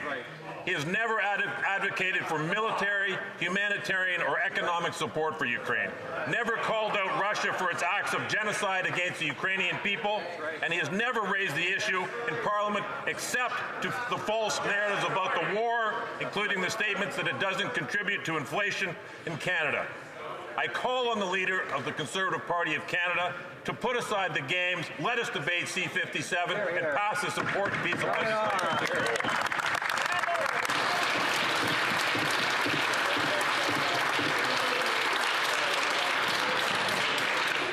Oral questions. Questions orales. L'honorable. The Honourable Leader of the Opposition. After 8 years, even the Liberals agree that the Prime Minister is just not worth the cost. After his flip-flop on carbon tax, his former Environment Minister, Catherine McKenna, said that the Prime Minister has broken her heart and he needs to flip-flop on his flip-flop. The future leader, Mr. McCartney, says he's against this flip-flop, and Gerald Butts, as does Percy Downs, says that the Prime Minister is not worth the cost and that he should resign. Does the Prime Minister still have the confidence of the Liberal Party? The Right Honourable Prime Minister, Mr. Speaker, every day we work hard to deliver results for Canadians by fighting against climate change, by creating help for Canadians and reducing the cost of living, by helping to build more housing. We're here to defend minorities and to ensure that the economy is working for everyone. We're going to continue to do so as a team because the Liberal Party is focused on help to Canadians. Rather than saying that everything's broken, we're here to work hand in hand with Canadians, and we're looking forward to doing this every day. Thank you, Mr. Speaker. The Honourable Leader of the Opposition. He didn't answer if his party supports him. So that's interesting. Mr. Percy Downs said that this government was not serious on the economy. He didn't care. They're throwing money on anything that crosses their mind, and they don't care about the rising costs of living or the huge debts that are piling up. Even the Liberals agree that this Prime Minister is not worth the cost. Is it only Mark Carney who can save the Liberal government? The Right Honourable Prime Minister. Mr. Speaker, we know that we made a choice that the Conservatives don't agree with. We chose to invest in Canadians because confident countries invest in their people. While they preach austerity and cuts, we were there to provide $10 daycare across the country. We were there to provide the Canada Child Benefit. We were there to help with public transit and housing. We were there to help our seniors and our students. All of these programs, the Conservative Party has opposed, and they continue to support, also vote against dental care for children and help for Canadians in need. We are going to continue to be there every day for Canadians. The Honourable Leader of the Opposition. The Prime Minister paused the paying of the carbon tax for only some people. The Liberal Rural Affairs Minister said, well, other people should have elected Liberal MPs if they wanted to be able to afford heating their home or feeding their kids. The Prime Minister has not denounced that viewpoint. In fact, he's doubling down on punishing people elsewhere. But Liberal MPs in Sudbury, Thunder Bay, North Bay, Sault Ste. Marie, they have starving constituents who are worried about the heat going out as well. Will they have a free vote on my motion to keep the heat on and take the tax off for everyone this Monday?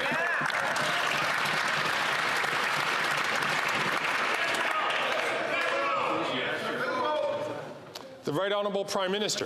Mr. Speaker, as a government, we're phasing out the use of coal because it's dirty and bad for the environment. We're now moving on phasing out home heating oil because it's dirtier, more expensive, and is disproportionately relied upon by lower-income Canadians who don't have other choices. Over 500,000 Ontarians, Mr. Speaker, heat their homes with home heating oil. This program and this approach will not just give them a break, but in working with the Government of Ontario, will deliver heat pumps for Canadians right across the country. I invite Saskatchewan to work with us as well. We need to get Canadians off home heating oil. That's what we're going to do. The Honourable Leader of the Opposition. With an answer like that, he's clearly not worth the cost, and he didn't answer the question as to whether or not his MPs would have a free vote, which begs the question whether his NDP MPs will get a free vote. The Saskatchewan NDP has just voted to endorse my motion to give equal tax-free heat for all Canadians. That is the position of the NDP in BC, Manitoba, and Alberta as well. Now, the question is whether the NDP will vote against its cash-strapped constituents and in favor of the Prime Minister. So can the PM tell us, was Is this vote part of the coalition agreement, or does the NDP have the freedom to vote for their constituents?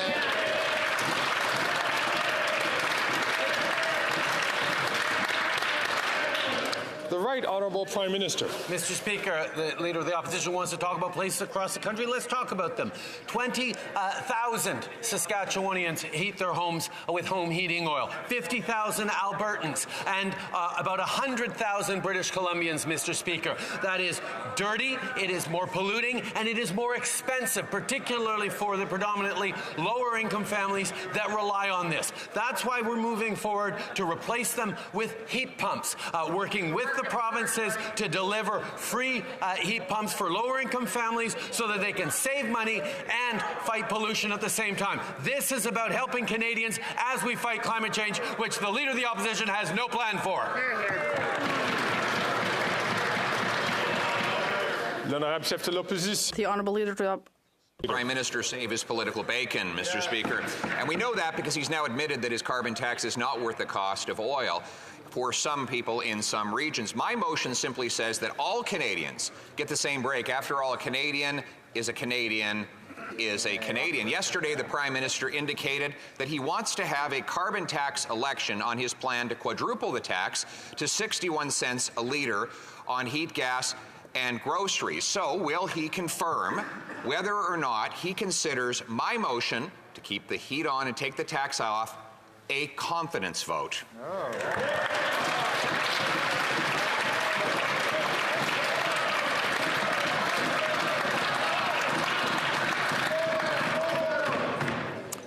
The Right Honourable Prime Minister.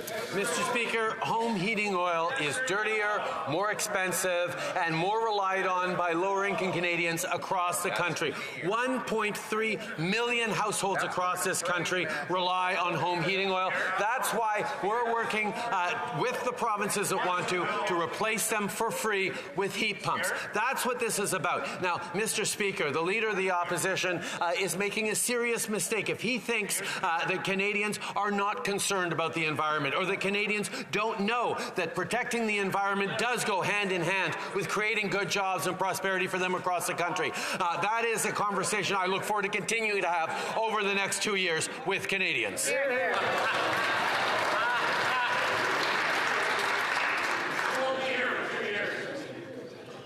The Honourable Member for Ballet-Chambly.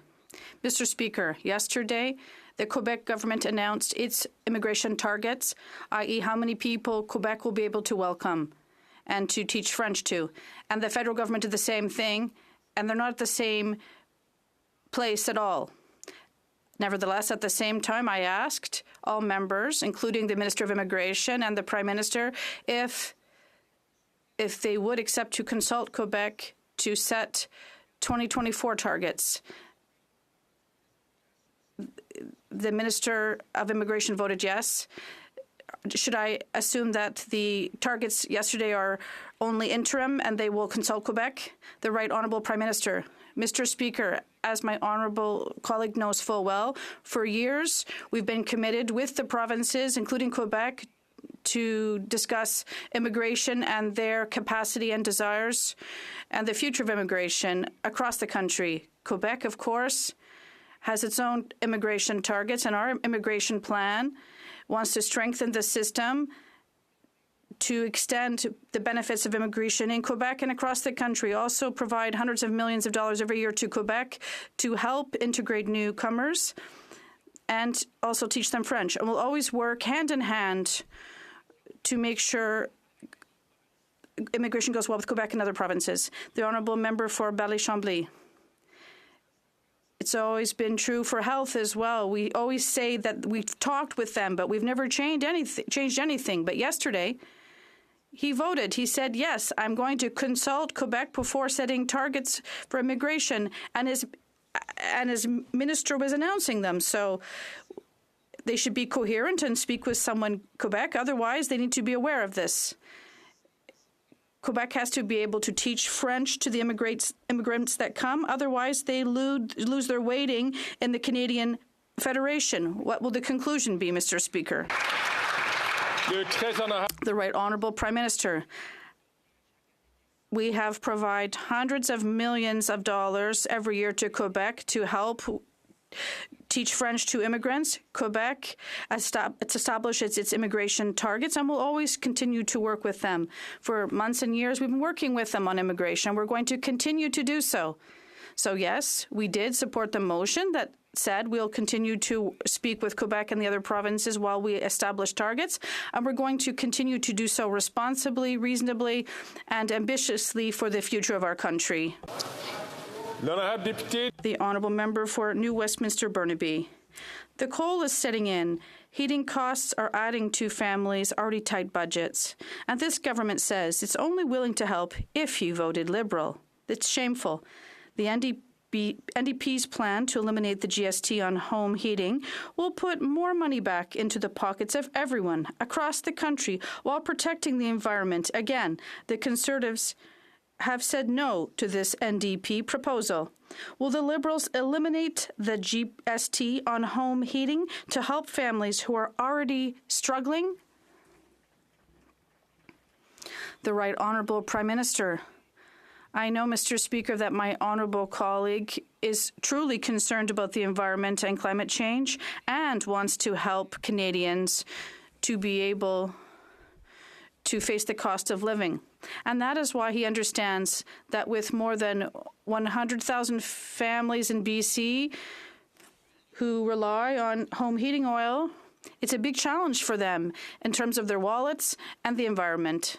So we have an approach that will replace this home heating oil in BC with heat pumps, and it'll help families to face affordability, and I look forward to continue working with him. The Honourable Member from Skeena-Bulkley Valley. Liberal member for Kings Head said we should do our homework when it comes to heat pumps. Well, you know who did his homework? Perry from Smithers, BC. He's a teacher, after all, and for a year and a half now, he's been trying to jump through all these government's hoops to get a $5,000 heat pump rebate. I talked to the folks at Efficiency Canada, and they told me unequivocally this government's heat pump program does not work for people on low income. So will the Prime Minister commit to offering the same deal he just offered Atlantic Canadians for heat pumps to all Canadians who heat with fossil fuels? Hear, hear. The Right Honourable Prime Minister. Yes, Mr. Speaker. Yes, that is exactly what we are doing. We are offering the same program for heat pumps that we have with Nova Scotia, PEI, and Newfoundland and Labrador to all provinces across the country. All they have to do is join us in making sure we can deliver heat pumps for free to low-income Canadians. There are 1.3 million households across this country, 500,000 in Quebec, 250,000 in Ontario, tens of thousands across the provinces that need to replace those heat pumps to clean the air, to save their wallet some money. That's exactly what we're doing. I look forward to working with BC and all other provinces on this program.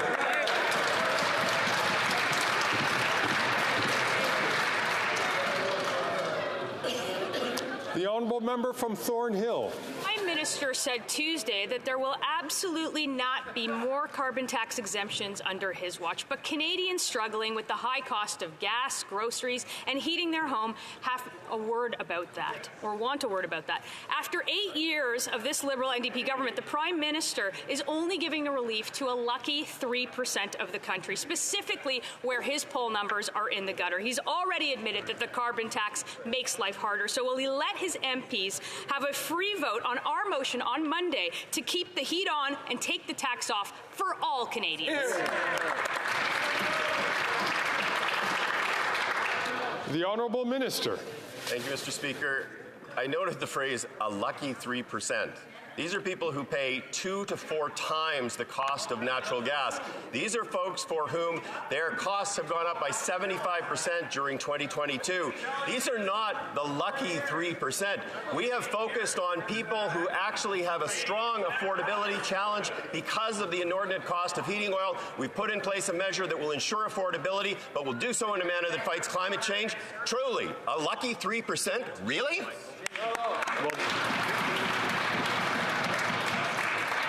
The honourable member from Thornhill. Mr. Speaker, this is exactly what the Prime Minister does when he's desperate and flailing, not confident about his leadership.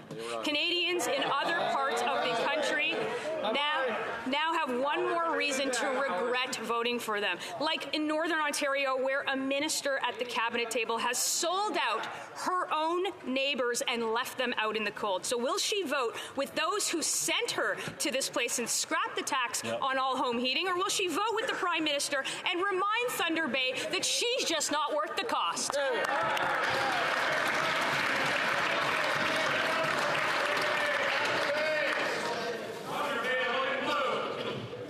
The honourable member, Minister. Thank you, Mr. Speaker. You know what she will do? She will stand with the folks that have an affordability challenge related to heating oil. It will apply in every province and territory in this country where provinces step up to co-deliver with the federal government. It is a plan that will address the short-term issues for those folks who are most pressed, but do so in a manner that will save significant dollars in the long term. It will address it in a manner that is consistent with fighting the existential threat of climate change. And I say again in this House, it is a shameful thing that in this country we still have a political party that does not believe in the reality of climate change and has no plan to address it.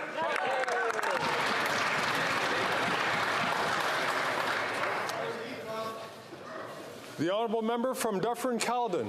Actually shameful is how they continue to divide Canadians every chance they get. Now it's about heat. Siggy in Dufferin just paid $100 to heat his home for 1 month. $100 in carbon tax. In the Maritimes, Siggy would pay $0, dividing Canadians. Siggy's on a fixed income. He can't afford it. They're basically saying to him he should freeze in the dark. Why don't they stop dividing Canadians? And will they take the tax off so Siggy can keep the heat on?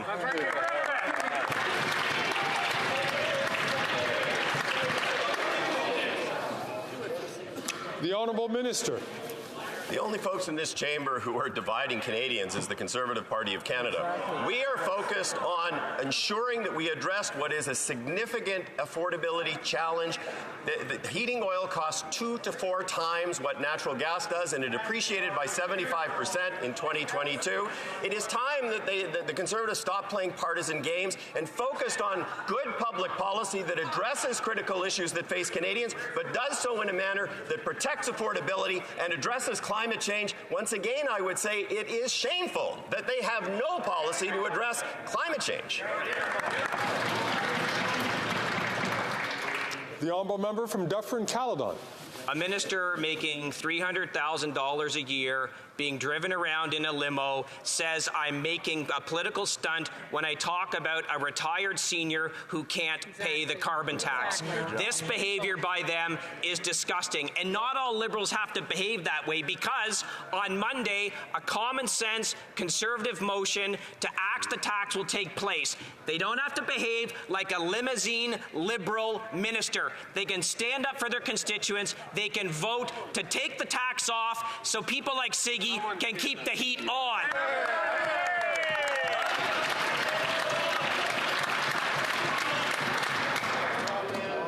The honourable minister. Thank you, Mr. Speaker. In the awkward position of contradicting my colleague here in the House. In fact, on the other side of the House, they do have a plan. They do have a plan, and in fact, they had that plan, and some of them owe their seats to that plan. It was a carbon tax plan. It was the Erin O'Toole Christmas wish book of greeny things that this Conservative Party will pick out just in time for the holiday season.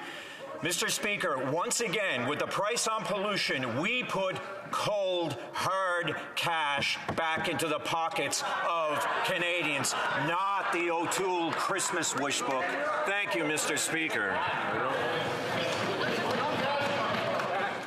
À l'ordre. Order. Or you could just not take it. I'm certain all members, je suis certain que...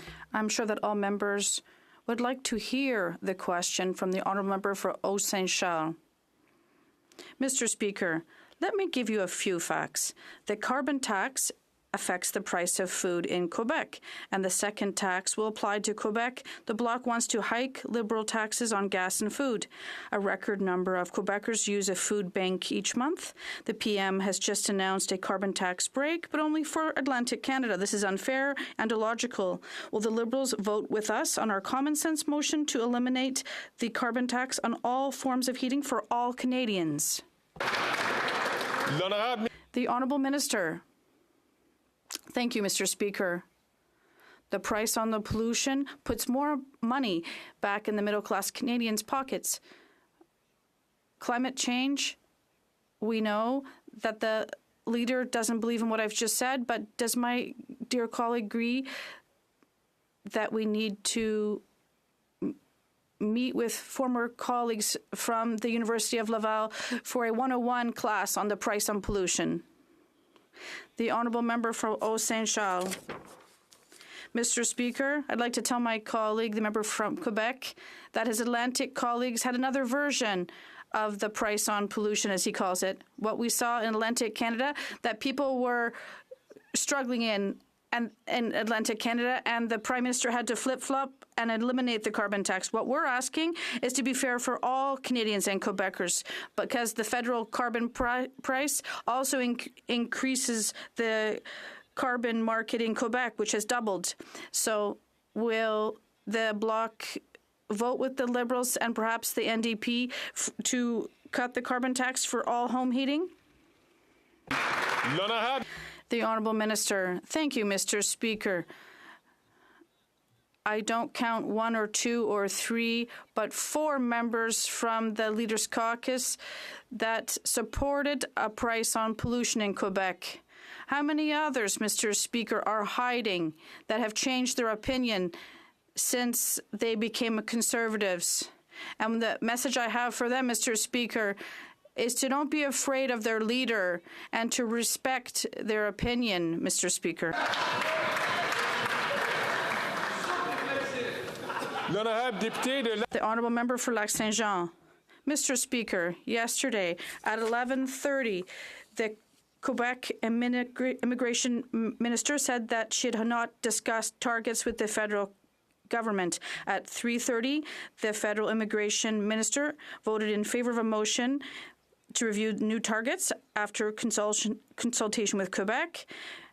Then at 4 p.m., he made public the targets for 2024. If the Immigration Department were as quick to manage files as the minister is to renege on his vote, we wouldn't have to have 2 million backlogged files. Will he respect his vote and review his targets? The Honourable Parliamentary Secretary. Mr. Speaker, I'm glad the member opposite has brought this up. I'm proud to stand in the House today and re-echo that yesterday we tabled our new immigration levels planned for 2024 to 2026. Our plan will ensure immigration continues to grow in our economy and provide stabilized growth while balancing pressure on housing, infrastructure, and essential services. Mr. Speaker, immigration is important in Canada, and we will continue to embrace newcomers and ensure they have the support they need in the new communities. Thank you. The Honourable Member for Lac-Saint-Jean. Mr. Speaker, there was no consultation. Quebec confirmed it. And better still, the Minister of Immigration himself admitted yesterday at his press briefing this was the case. He explained to reporters that he'd spoken to Christine Fréchette about foreign workers and refugees, but never about the 500,000 immigrants per year. Mr. Speaker, the minister committed to consulting Quebec before setting his thresholds. He has confirmed that he has not done so. So, will he go back and do his homework, Mr. Speaker? The Honourable Minister. Mr. Speaker, my colleague knows full well that Quebec sets its own immigration thresholds by consulting various stakeholders and organizations. It has its own needs. And of course, when we establish our targets, we discuss this with Quebec. What I find strange is that the Bloc is never happy. They are angry that we vote against their motion, and they're mad because we're voting for their motion now. They're just a bunch of grumpy Smurfs.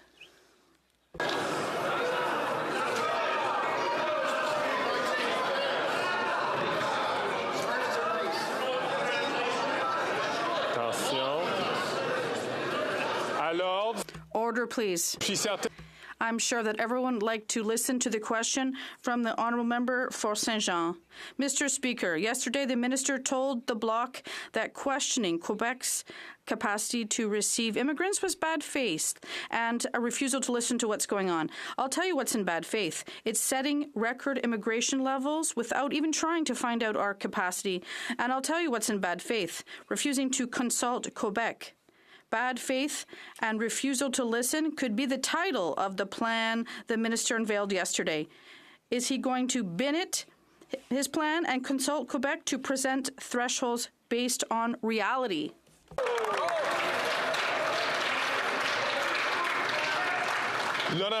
The Honourable Parliamentary Secretary. Mr. Speaker, once again, the Bloc wants to seek quarrels with the federal government. We are investing in French, even in Quebec. We have invested tens of thousands of dollars, new funding as part of our action plan for French learning. Nevertheless, we've also given Quebec $500,000 to invest every year. Is the leader of the Bloc against this funding? We have a plan to support Quebec and to provide investment across the country and in Quebec as well. The honourable member from Foothills. Monday, we'll be voting on a common-sense Conservative motion to axe the carbon tax on home heating for every single Canadian. That's right. It's snowing in southern Alberta. It's cold, but it shouldn't be a luxury to heat your home. And yet when this Prime Minister quadruples his carbon tax, Mountain View Farms in my riding will be paying $480,000 a year in carbon taxes. But this Prime Minister says no carbon tax relief for Alberta. But on Monday, the Liberal members from Calgary Skyview and Edmonton Centre have a chance to defend Alberta and vote with us to end the tax and keep the heat on. Will they do it? The Honourable Minister. Thank you, Mr. Speaker. My honourable friend across the aisle is forgetting some facts, which is the price on pollution is put in such a way that there is a rebate that goes back. 80% of Canadians get more money back, and in fact, Alberta family of four gets $386 per quarter. It is more than what people pay in terms of the price on pollution. The exemption, the pause for 3 years for home heating oil is based on the specific issue around the cost associated with home heating. It is done in a manner that is consistent with continuing to fight climate change, which is what a price on pollution is all about. The honourable member from the honourable member from Courtenay Alberni. With the cost of living crisis, Canadians cannot afford the therapy. The honourable member from St. Albert, Edmonton. Thank you very much, Mr. Speaker. On Monday, the NDP will have the opportunity to show who they work for, the Prime Minister or Canadians who want the tax off and the heat on. It's cold in Edmonton, and yet Edmontonians are being penalized as a result of this NDP Liberal government's punitive carbon tax on home heating. So, is the Liberal minister from Edmonton going to order the NDP MP for Edmonton Griesbach to once again vote against his constituents, or will he be permitted to vote with Conservatives to axe the tax and keep the heat on?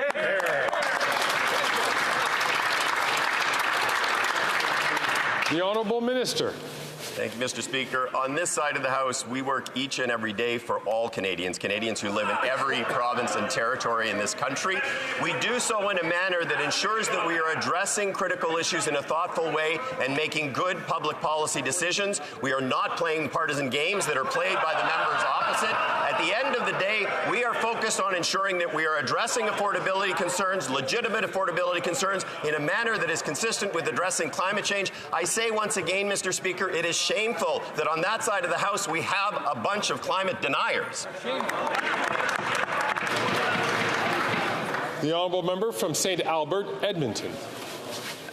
Mr. Speaker, last year the NDP voted against our common-sense Conservative motion to scrap the carbon tax on home heating. The Liberals have admitted that these taxes are not worth the cost after they exempted Atlantic Canada, but once again left Albertans out in the cold. So, is the Liberal minister from Edmonton going to order the NDP MP for Edmonton Strathcona to once again vote against the wishes and interests of her constituents, or will she be permitted to axe the tax to keep the heat on?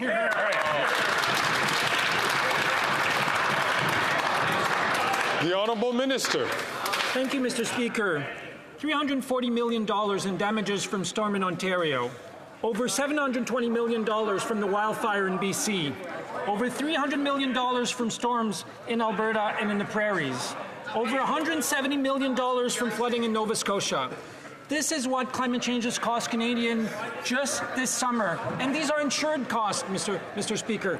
Total costs are 3 times that. The Conservative, the climate-denying Conservative Party of Canada would like us to believe that climate change isn't costing anything to Canadians. It is costing Canadians hundreds of $millions every year, Mr. Speaker. The Honourable Member from Edmonton Strathcona. Mr. Speaker, more than 400 Canadians are trapped in Gaza, including Ahmed Al-Hilo of Edmonton. Recovering from surgery, unable to transport himself, first he was told by Canadian authorities to stay where he is, then to evacuate to Rafah, then to stay put again, as Canadians may not be allowed to cross into Egypt. While this government ignores calls for a ceasefire, Ahmed is struggling to survive. And today we've learned that not a single Canadian is on the evacuation list. Why isn't Canada advocating for the lives of Canadians in Gaza? And when will the Liberals call for a ceasefire?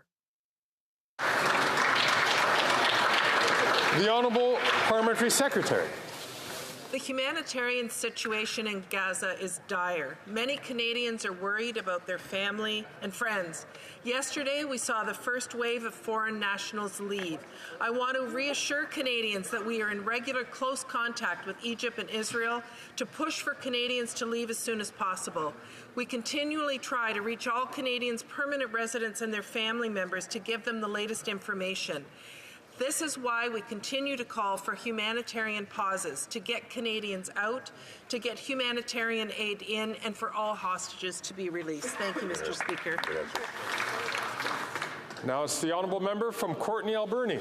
Mr. Speaker, with the cost of living crisis, Canadians cannot afford the therapy they need. If they try for public care, wait lists are months to years long. There's no post-pandemic recovery plan to help people with their mental health. So many are suffering in silence. This is not acceptable, especially after the Liberals have yet to deliver on the $4.5 billion mental health transfer. For a government that claims to champion mental health, they sure do delay and disappoint. Breaking this promise will cost lives. Will the Liberals change course and deliver the mental health transfer to get people the help that they so urgently need? Hear, hear. The Honourable Minister. Mr. Speaker, thank you, and I thank my honourable colleague for his question, his commitment to mental health. It's something that I share deeply and profoundly. In his home province of British Columbia, the agreement that we made to see over the next 3 years a really historic amount of money flow to help in all aspects of health care, including mental health, was exceptionally important. We're committed not only to see that in British Columbia, but across the country. We have much more work to do in mental health in all aspects of mental health. This is going to require a whole-of-government approach, and it really requires all of us to think about how we can do everything we can to treat each other better and put mental health at the front of our workplaces and in our lives. The Honourable Member from West Vancouver, Sunshine Coast, Sea to Sky Country. Mr. Speaker, people in my riding of West Vancouver, Sunshine Coast, Sea to Sky Country, and right across the country are grappling with the housing crisis. Now more than ever, they need more affordable housing options like co-ops. In my home province of British Columbia, 275 co-ops provide safe and affordable housing to well over 15,000 people. We need governments to build on this by promoting and expanding co-op housing across the country. But earlier this week, when asked about social and co-op housing, the Conservative leader said, "We do not need a Soviet-style takeover of housing." How does the Minister of Housing, Infrastructure and Communities respond to that? The Honourable Minister. Mr. Speaker, when it comes to affordable housing, the Conservative Party couldn't be more out of touch. Referring to co-ops as Soviet-style housing is a slap in the face to the 250,000 Canadians who live in homes like that. This isn't the first time I've seen him criticize middle-class Canadians' living arrangements. Just this past summer, he labeled a woman's home in Niagara a shack on a live video. Mr. Speaker, Canadians need bold federal leadership to solve the housing crisis, and that's what we're going to deliver. The Conservative leader who insults middle-class homes while he goes home to his own government paid-for housing arrangement simply doesn't get it. It's reckless behavior. We won't stand for it.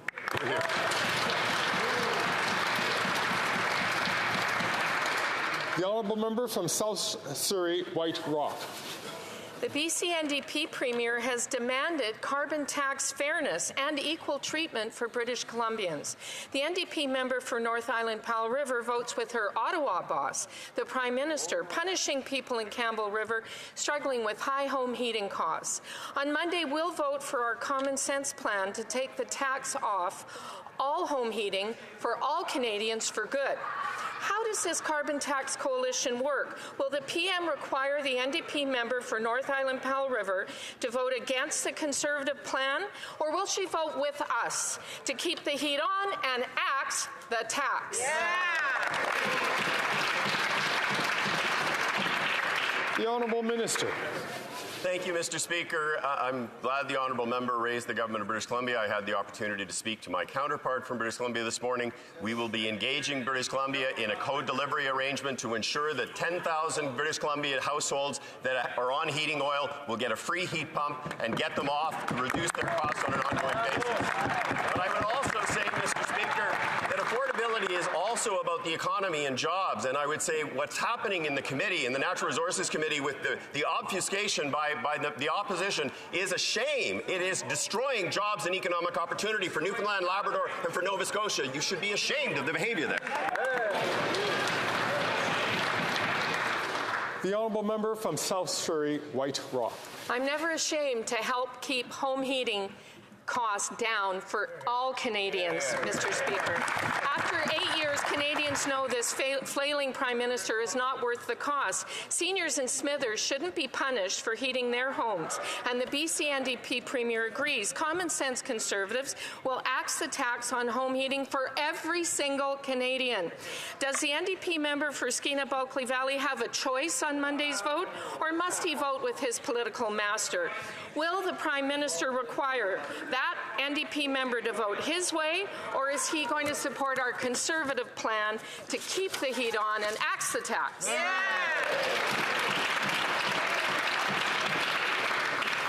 The Honourable Minister.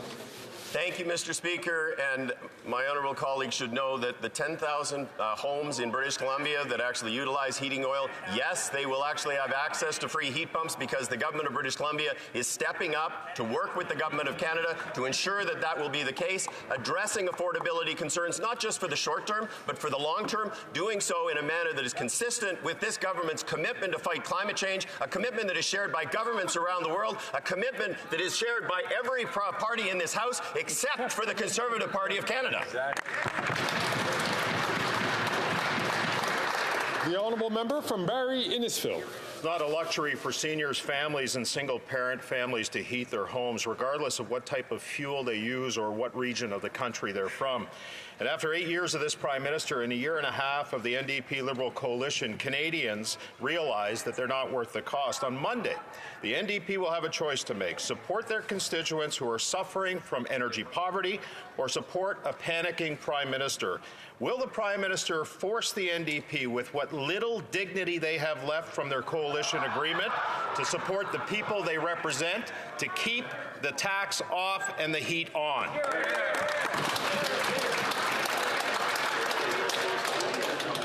The Honourable Minister. Speaker, the member opposite mentioned families. Well, everything that we do at the heart of our actions on this side of the House are focused on ensuring that we're there for families.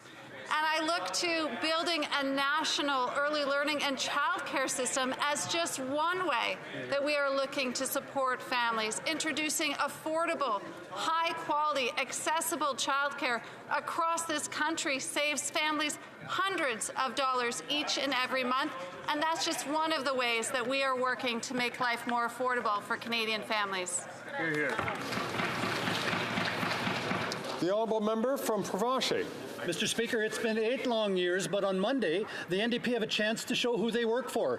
Is it for the Prime Minister, who's just not worth the cost, or for Canadians who want the tax off and the heat on? It's cold in Manitoba. It gets down to minus 40. It shouldn't be a luxury for folks to keep the heat on. The member from Churchill and her NDP colleagues will have a chance on Monday to show who they work for. On Monday, will the NDP vote with the Liberals, or will they vote for Canadians to axe the tax for all forms of home heating?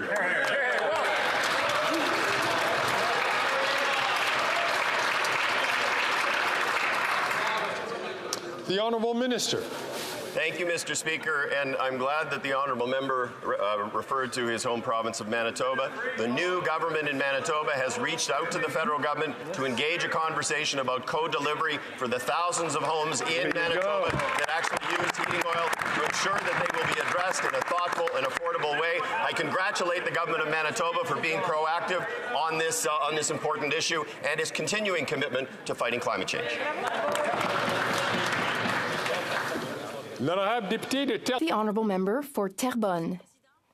Mr. Speaker, since June, the Federation of Independent Business has been warning that many small and medium enterprises are headed for bankruptcy. Well, the Federation has updated its figures, and almost nothing has improved since then. As of now, over 220,000 businesses are at risk of failure if the federal government does not extend the repayment of emergency account loans without loss of subsidy. 220,000 SMEs still have neither the cash nor the means to borrow more to repay the loans. When will this government finally understand that these businesses will fail without adequate repayment deferrals? The Honourable Minister. Monsieur le Président. Mr. Speaker, we have not given up on small businesses. We supported them during the pandemic and after. What did we do to support them? We created the Canada Emergency Business Account to help businesses remain open. And what are we doing now? We are offering more flexible options so that they can repay their CEBA loans. What else is our government doing? We are listening to small businesses around the country, and we are supporting them, Mr. Speaker. The honourable member for Terrebonne. Mr. Speaker, 18 days, that's not repayment flexibility. In my riding alone, 72 SMEs are at risk of bankruptcy if the federal government doesn't do something. These are family businesses that I know, where people have worked their whole lives. These businesses also employ hundreds of people, Mr. Speaker. If the federal government doesn't stop being intransigent towards our family businesses, in Terrebonne alone, hundreds of jobs could be lost. Who, among the Liberal ministers, is going to help? The Minister of Small Business? The Minister of Finance? Who will come to my riding and explain to Natasha, Sylvain, and Eric that they're going to let them down because of so-called fiscal restraint?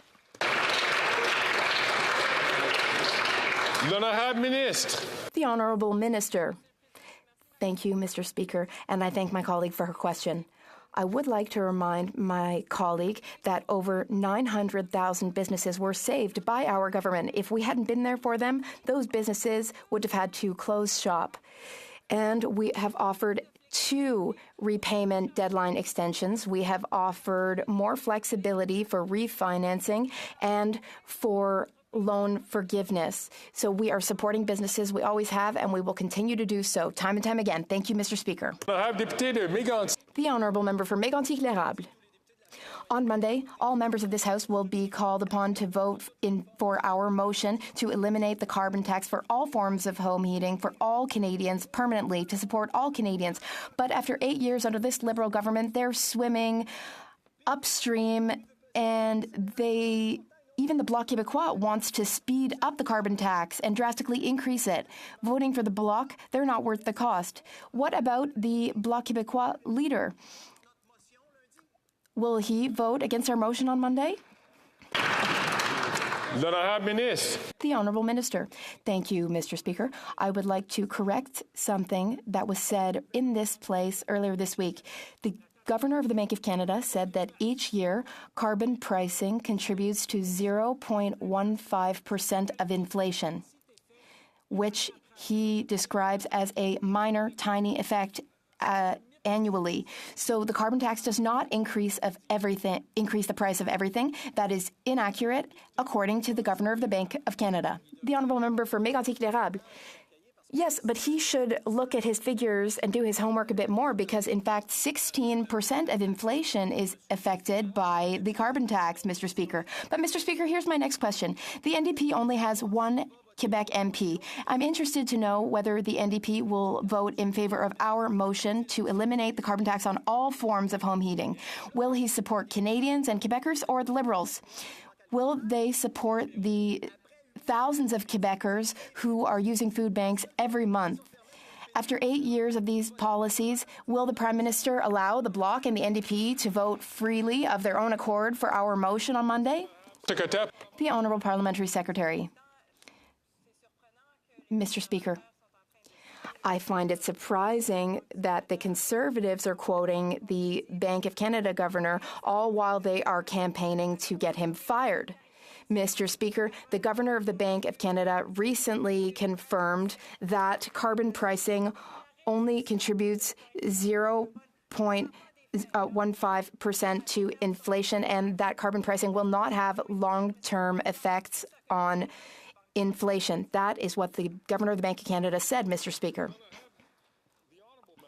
From Niagara Falls. Speaker, it's cold in Northern Ontario. It's not a luxury for residents of Northern Ontario to heat their homes. The Prime Minister has created two categories of Canadians, those who got a temporary pause on the carbon tax on home heating and those that didn't.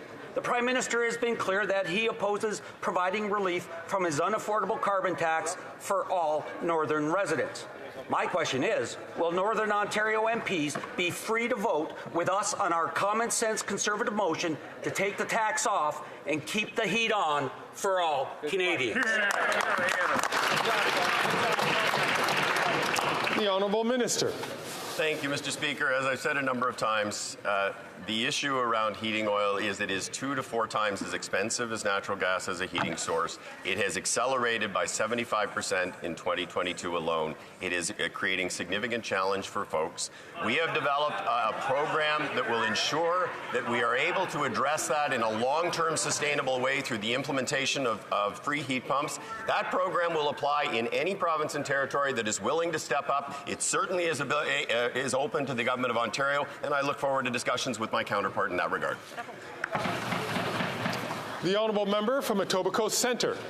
Mr. Speaker, we've worked very hard to ensure that Canada's unwavering support for Ukraine is shared by all parties in this House. Unfortunately, that support for Ukraine is not unanimous in this House. Conservatives are delaying Bill C-57, the Canada-Ukraine Free Trade Agreement. Their MPs are calling the legislation woke. But most concerning is the leader of the Conservative Party's silence on support for Ukraine. He has not called for military, humanitarian, or financial support for Ukraine. He's refused to criticize Russia's war crimes. His silence speaks volumes. Can the Parliamentary Secretary to the Minister of Foreign Affairs reassure Canadians that despite the Conservative leader's lack of support, this government will stand with the Ukrainian people until they win? Right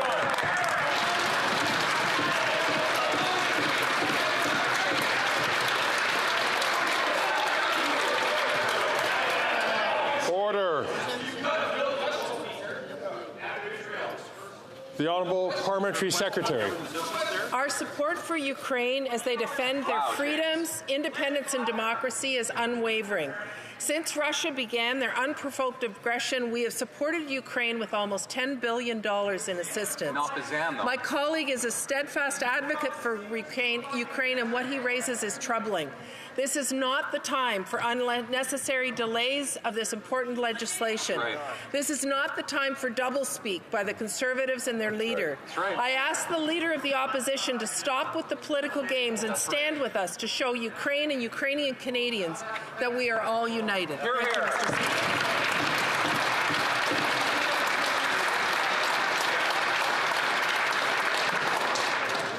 Speaker. Colleagues, it's been going very well today in question period. I encourage all members I encourage all members, please, to listen to their whips as I ask you to keep your voices to yourselves. If you wish to have conversations, feel free to take them behind the curtains.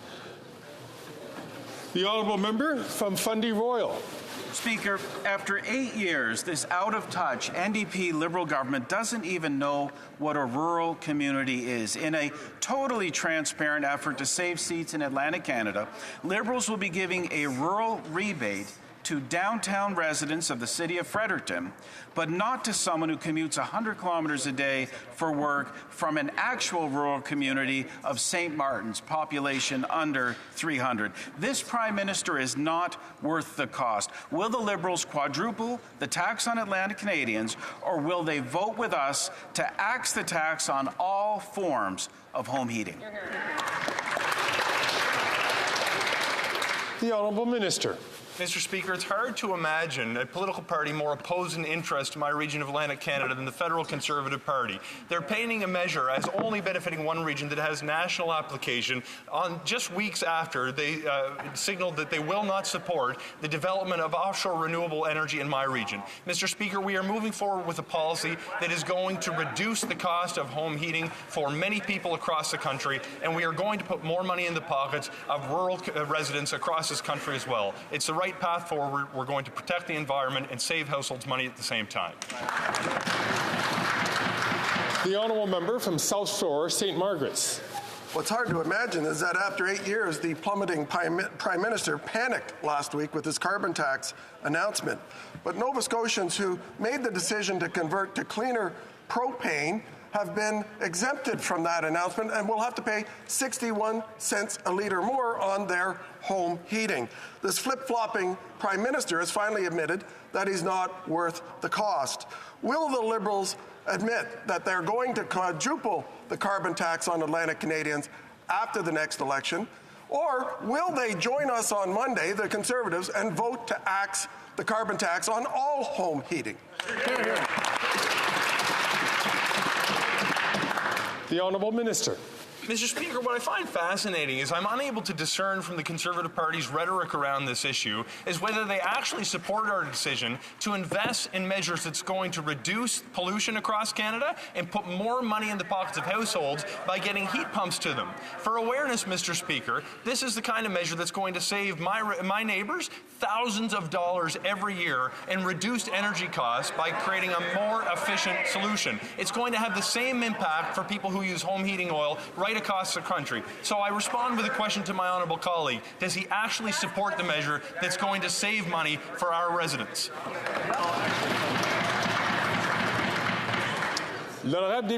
The Honourable Member for Beauce. Mr. Speaker, it's been 8 years of this totally out-of-touch government with the backing of the NDP and the Bloc. The Bloc is not worth the cost. Last week's announcement is a humiliation for Quebec. All Canadians need help, not just Atlantic Canadians, where Liberals are dropping in the polls. But yet again, dividing Canadians is what the Prime Minister does best. On Monday, will the Prime Minister ignore the Bloc and vote in favour of our common-sense Conservative motion to help all Canadians? The Honourable Minister. Mr. Speaker, I'm wondering where the common sense is, because many opposition members were part of governments in Quebec and British Columbia, New Brunswick, and in the past they were in favor of carbon pricing. And at that time they seemed to believe in climate change and feel that it was an important issue. There are 200,000 families that use home heating oil in Quebec, and the price of that has increased 2 to 4 times faster than other types of heating. So we are going to work with Atlantic Canada to bring down those prices over the next few years. Member from Cloverdale, Langley City. Mr. Speaker, as we continue on the path of reconciliation, there is more and more evidence showing that Indigenous-led solutions lead to better, more sustainable outcomes and stronger, healthier communities. It's easy to see when it comes to mental wellness. For generations, Indigenous peoples have known that wellness and health depended on holistic connections and relationships with each other and with culture. By contrast, our narrow, one-size-fits-all Western approach has left far too many Indigenous people by the wayside. What is the government doing to make sure Indigenous-led models of wellness are reaching the people who need them? The Honourable Minister. Well, thank you very much, Mr. Speaker, and I want to thank the member for Cloverdale Langley for this question, and I'm so grateful to Indigenous leaders who are working so hard on blending traditional and Western ways of healing. At the second annual National Summit on Mental Health, people gathered to share successful stories about programs that are designed by Indigenous people for Indigenous people. From a Hausa keynote speech to the Pimishka Project in northern Quebec, healing is happening, and we can all learn from the wisdom of Indigenous partners. So I thank every participant for sharing their knowledge. The Honourable Member from Churchill, Kiiwetinoong. Mr. Speaker, a new study found that big Canadian companies stashed away $120 billion in Luxembourg to avoid paying their taxes. This while working-class Canadians and those on fixed incomes play by the rules and are falling further and further behind. This is the result of Liberal and Conservative governments creating a tax code that supports the wealthy not paying their taxes. And it's costing Canadians billions of dollars that could go to healthcare, housing, or Indigenous communities. So when will this government finally crack down on wealthy tax cheats and make sure they pay their fair share? The Honourable Parliamentary Secretary. Thank you, Mr. Speaker. Everyone must contribute their fair share to financing public services. Contrarily to the Conservative leader who demonizes the income tax and wants the rich to pay less, we are trying to redouble our efforts so that they pay and that they do not use loopholes to avoid this responsibility. The CRA has hired experts and continues to use sophisticated tools to better detect and deal with the most serious cases of noncompliance. And this government really does care, Mr. Speaker. Thank you. The Honourable Member from Saanich Gulf Islands. Thank you, Mr. Speaker. As we've gathered here for the last hour or so question period, and I keep wanting to engage in the debate and talk about the climate crisis, but all I can think about is that while we're sitting here in such safety and security, the children of Gaza are terrorized and terrified. Children in Israel remain terrorized and terrified. We need a ceasefire, and we need it now. And I want my government, I want the government of Canada that has always stood for peace, for solutions to conflicts that don't involve the bombing of civilians, which is a war crime in itself. Please, please, to my government, to any minister, stand up and say right now that Canada will call for a ceasefire on both sides now. The Honourable Parliamentary Secretary. Thank you, Mr. Speaker, and thank you to the Honourable Member for her compassion and her question. We've seen the horrific scenes of unspeakable violence, of Hamas abhorrent terrorism, and we unequivocally condemn the attack. The price of justice cannot be the continued suffering of Palestinian civilians. What is unfolding in Gaza is a human tragedy. The Minister of Foreign Affairs continues to engage in efforts to help Canadians. Mr. Speaker, we need humanitarian pauses. Canadians must be allowed to leave Gaza. More humanitarian aid needs to get in, and all hostages must be released. Thank you, Mr. Speaker. And that brings in to the end of question period. Before I recognize, Before I recognize any points of order, I have a message. Honour to inform the House that a communication has been received as follows. November 1st, 2023, Madam Speaker, I have the honour to inform you that the Right Honourable Mary May Simon, Governor-General of Canada, signified royal assent by written declaration to the bill listed in the schedule to this letter on the first day of November 2023 at 4:12 p.m. Yours sincerely, Maya Welburn, Acting General Secretary to the Governor-General. So, bill assented to on today is an act to amend the Canada Business Corporations Act and to make consequential and related amendments to other acts, Bill C-42. While I'm on my... Alors, j'ai l'honneur de... I have the honour to inform the House that a communication, of which the text follows, has been received on November 1st, 2023.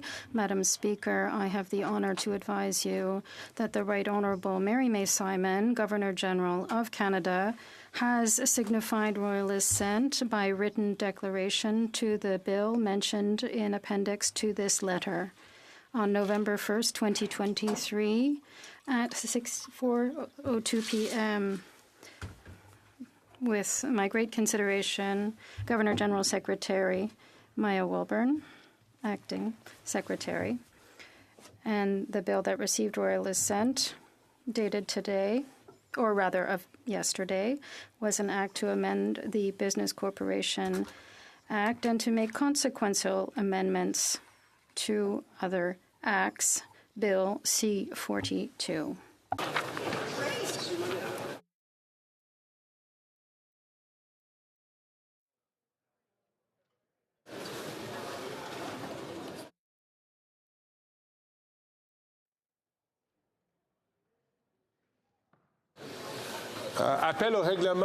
Point of order, the Honourable Member for Mirabel. Mr. Speaker, during question period, the member for Charlebourg-Saint-Jean insulted us, saying that the carbon tax was a pollution price. I have a document that shows the opposite. I ask for unanimous consent to table the document.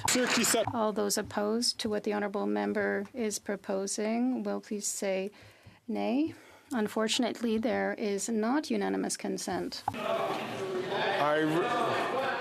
I recognize the honourable member from Fort Saskatchewan, Sherwood Park. On a point of order. In light of some clear misunderstandings in question period, I would request the unanimous consent of the House to table the special permit given by this government to Siemens to get around sanctions that this government actually gave the permit to facilitate Russia selling energy to Germany instead of supporting Canadian oil and gas. That wasn't supportive of Ukraine. I'd like to table the document. All those opposed to the honourable member moving the motion will please say nay. I do not hear unanimous consent. On a point of order, the honourable member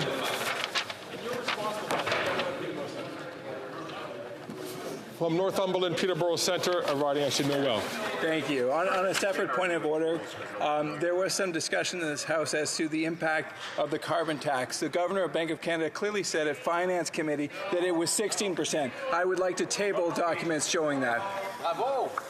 Regrettably, the honourable member, even before he had finished making his request for unanimous consent, I heard no's from the floor.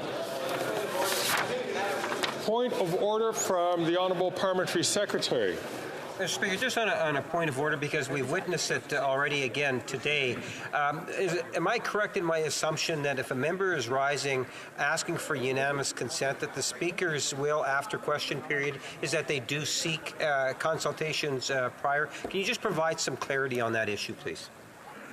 I thank the Honourable Parliamentary Secretary for raising this point, as all members are now experienced members and all know that the Chair has asked many times that when you do rise on a point of seeking unanimous consent, we do ask that you make every effort to please consult with your colleagues in the other parties, certainly the whips or the House leaders, so that we can make sure that we do not waste the time of this House and of all honourable members. I see the honourable member for Mégantic-L'Érable rising. Is that another point of order?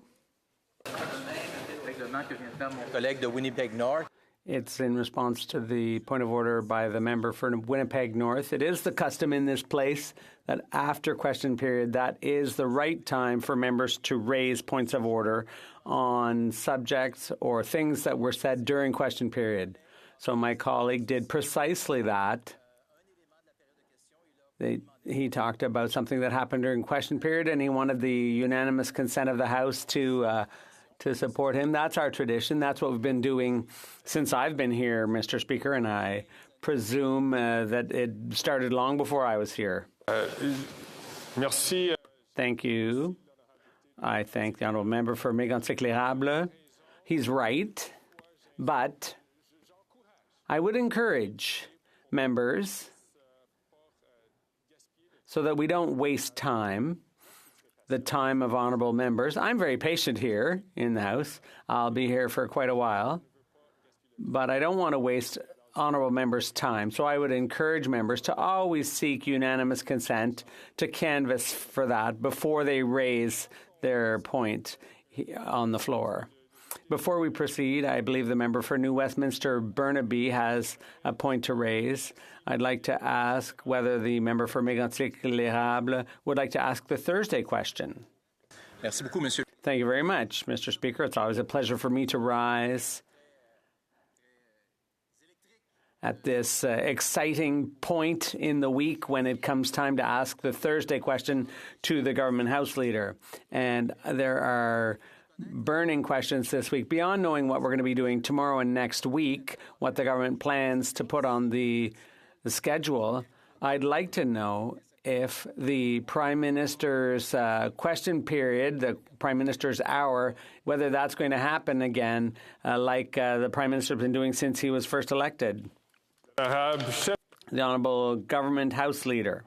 Thank you, Mr. Speaker, and I'd like to thank my honourable colleague for the Thursday question. Reading of Bill C-57, the Canada-Ukraine Free Trade Agreement. Next week, our priority will be given to Bill C-34 concerning the Canada Investment Act, Bill S-9, the Chemical Weapons Convention Implementation Act, and Bill C-52, the Air Transportation Accountability Act. And finally, next Tuesday shall be an allotted day. Thank you, Mr. Speaker.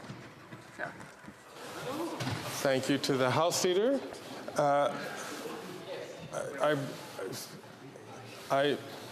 One moment, please.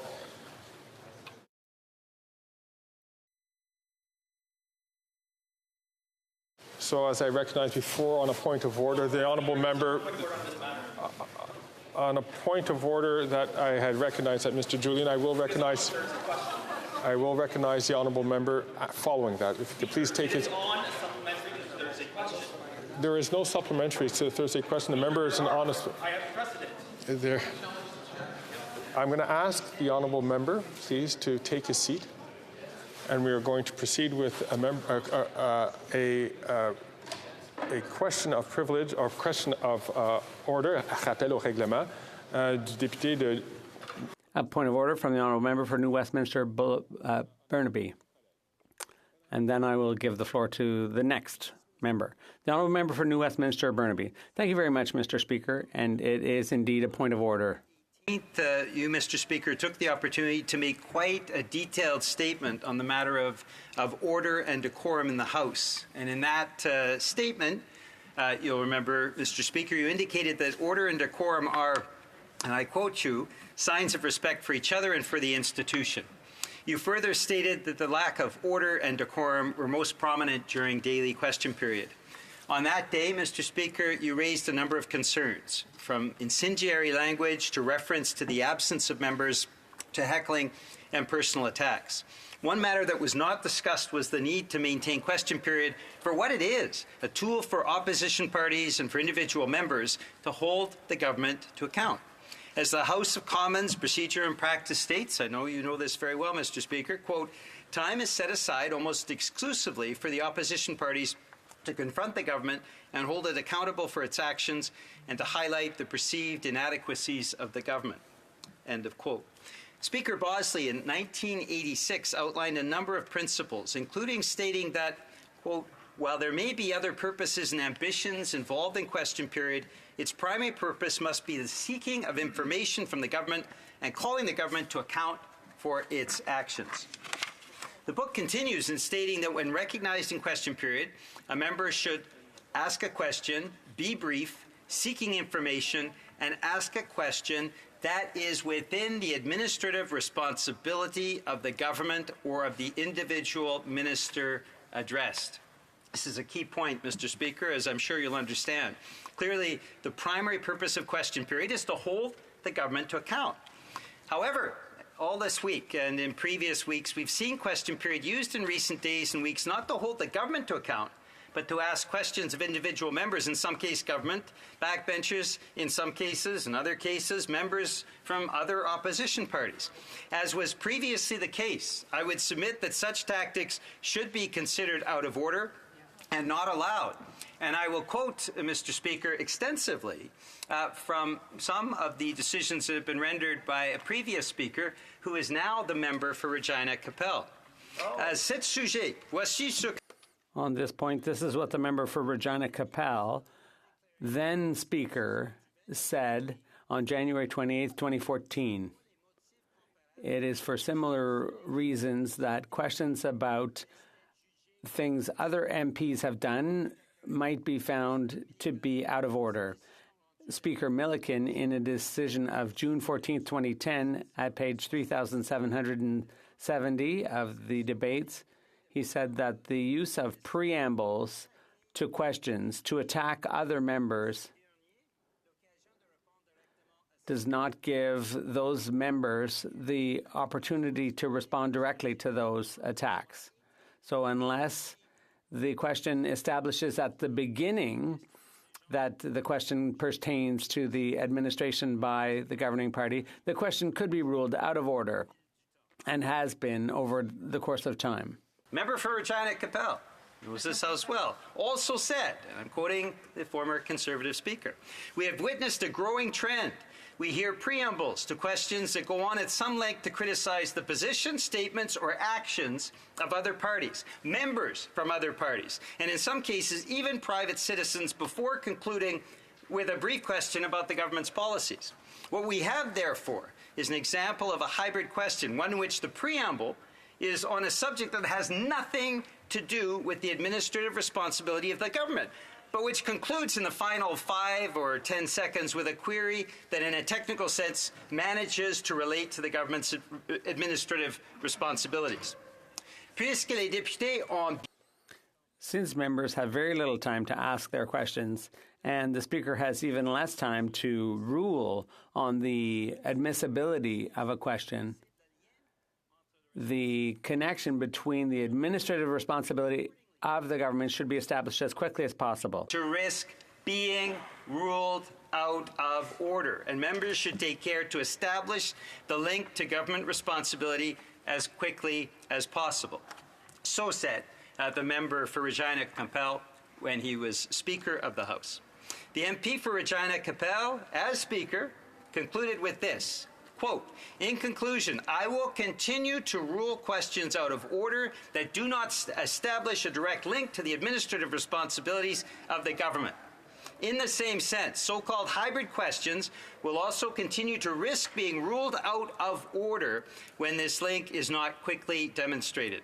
Members should take care when formulating their questions and establish this link as soon as possible in posing their questions to ensure that the chair does not rule what may be a legitimate question out of order." On March 24, 2014, the member for Regina Capel cut off 2 questions by the official opposition. I was in the House at the time. Mr. Speaker, in response to a point of order raised by myself as House Leader of the official opposition, he ruled, I raised the concern about questions that had no obvious link to government business, and informed members that they would run the risk of having their questions cut off unless that link was established early on in the question. At the time, I stood up to stop the members. I had not heard that link. If they feel they have a link to government business, I look forward with eagerness to their attempt to establish that, but as I heard it, there was no link to the direct administrative responsibility of government. As relevant as it might be to public interest or to members, there has to be that established link to the administrative role of government. Mr. Speaker, I do want to take this opportunity to commend you for your efforts to address matters of order and decorum. And New Democrats, of course, are pledged to work together with you on this matter. We would, however, like to implore you as part of this work to ensure that question period remains a tool for keeping the government to account.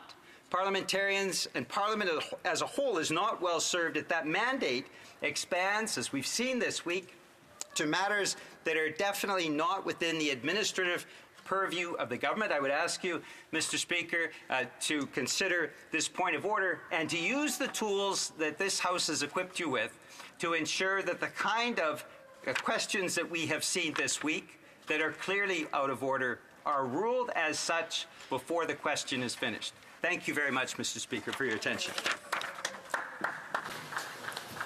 Thank the honourable member from Burnaby, New Westminster, Burnaby, my apologies, for bringing up this issue and for raising a point.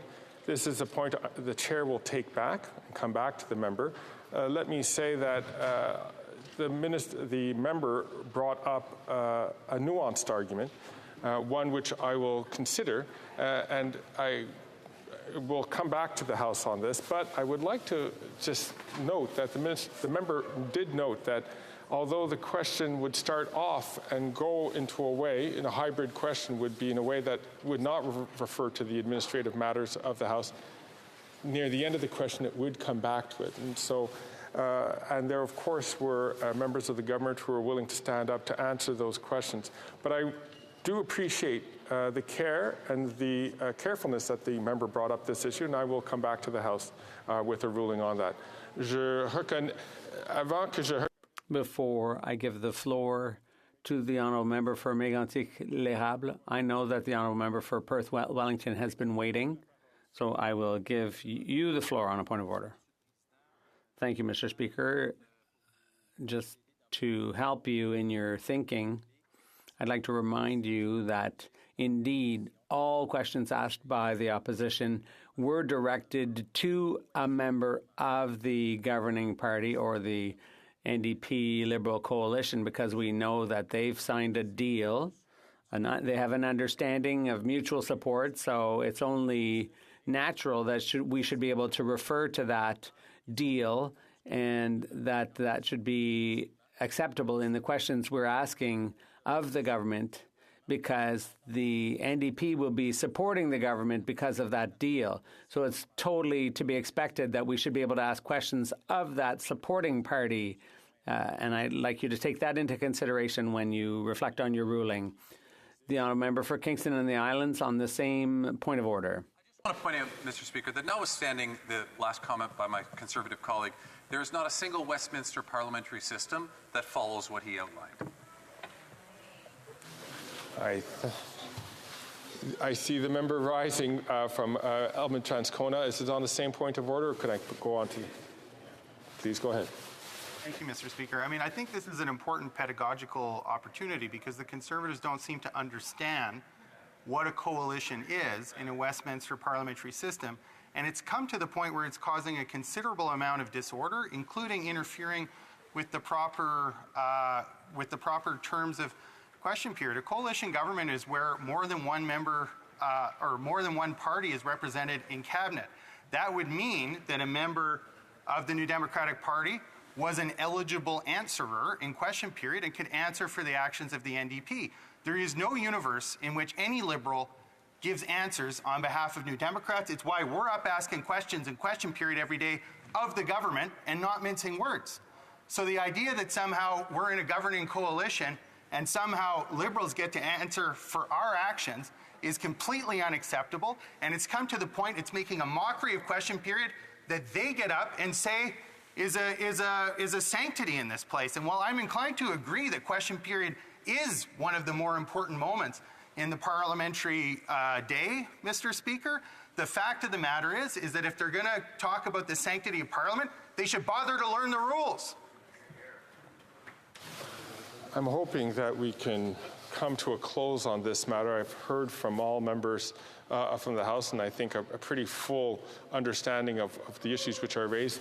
Again, I'd like to thank all members who participated in this. I'd like to thank the member from New Westminster Burnaby, and I will come back to the House.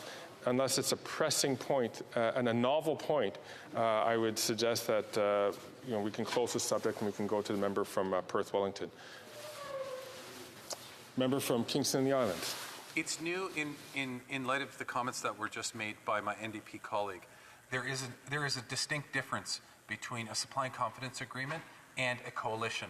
And you just have to look at some of the parliamentary systems that take place in Europe, for example, where genuine coalitions are formed. And to the member's point, you actually end up with a government that is representative of various different parties. That is not the case here, and I just wanted to support my NDP colleagues' comments with that. Thank you.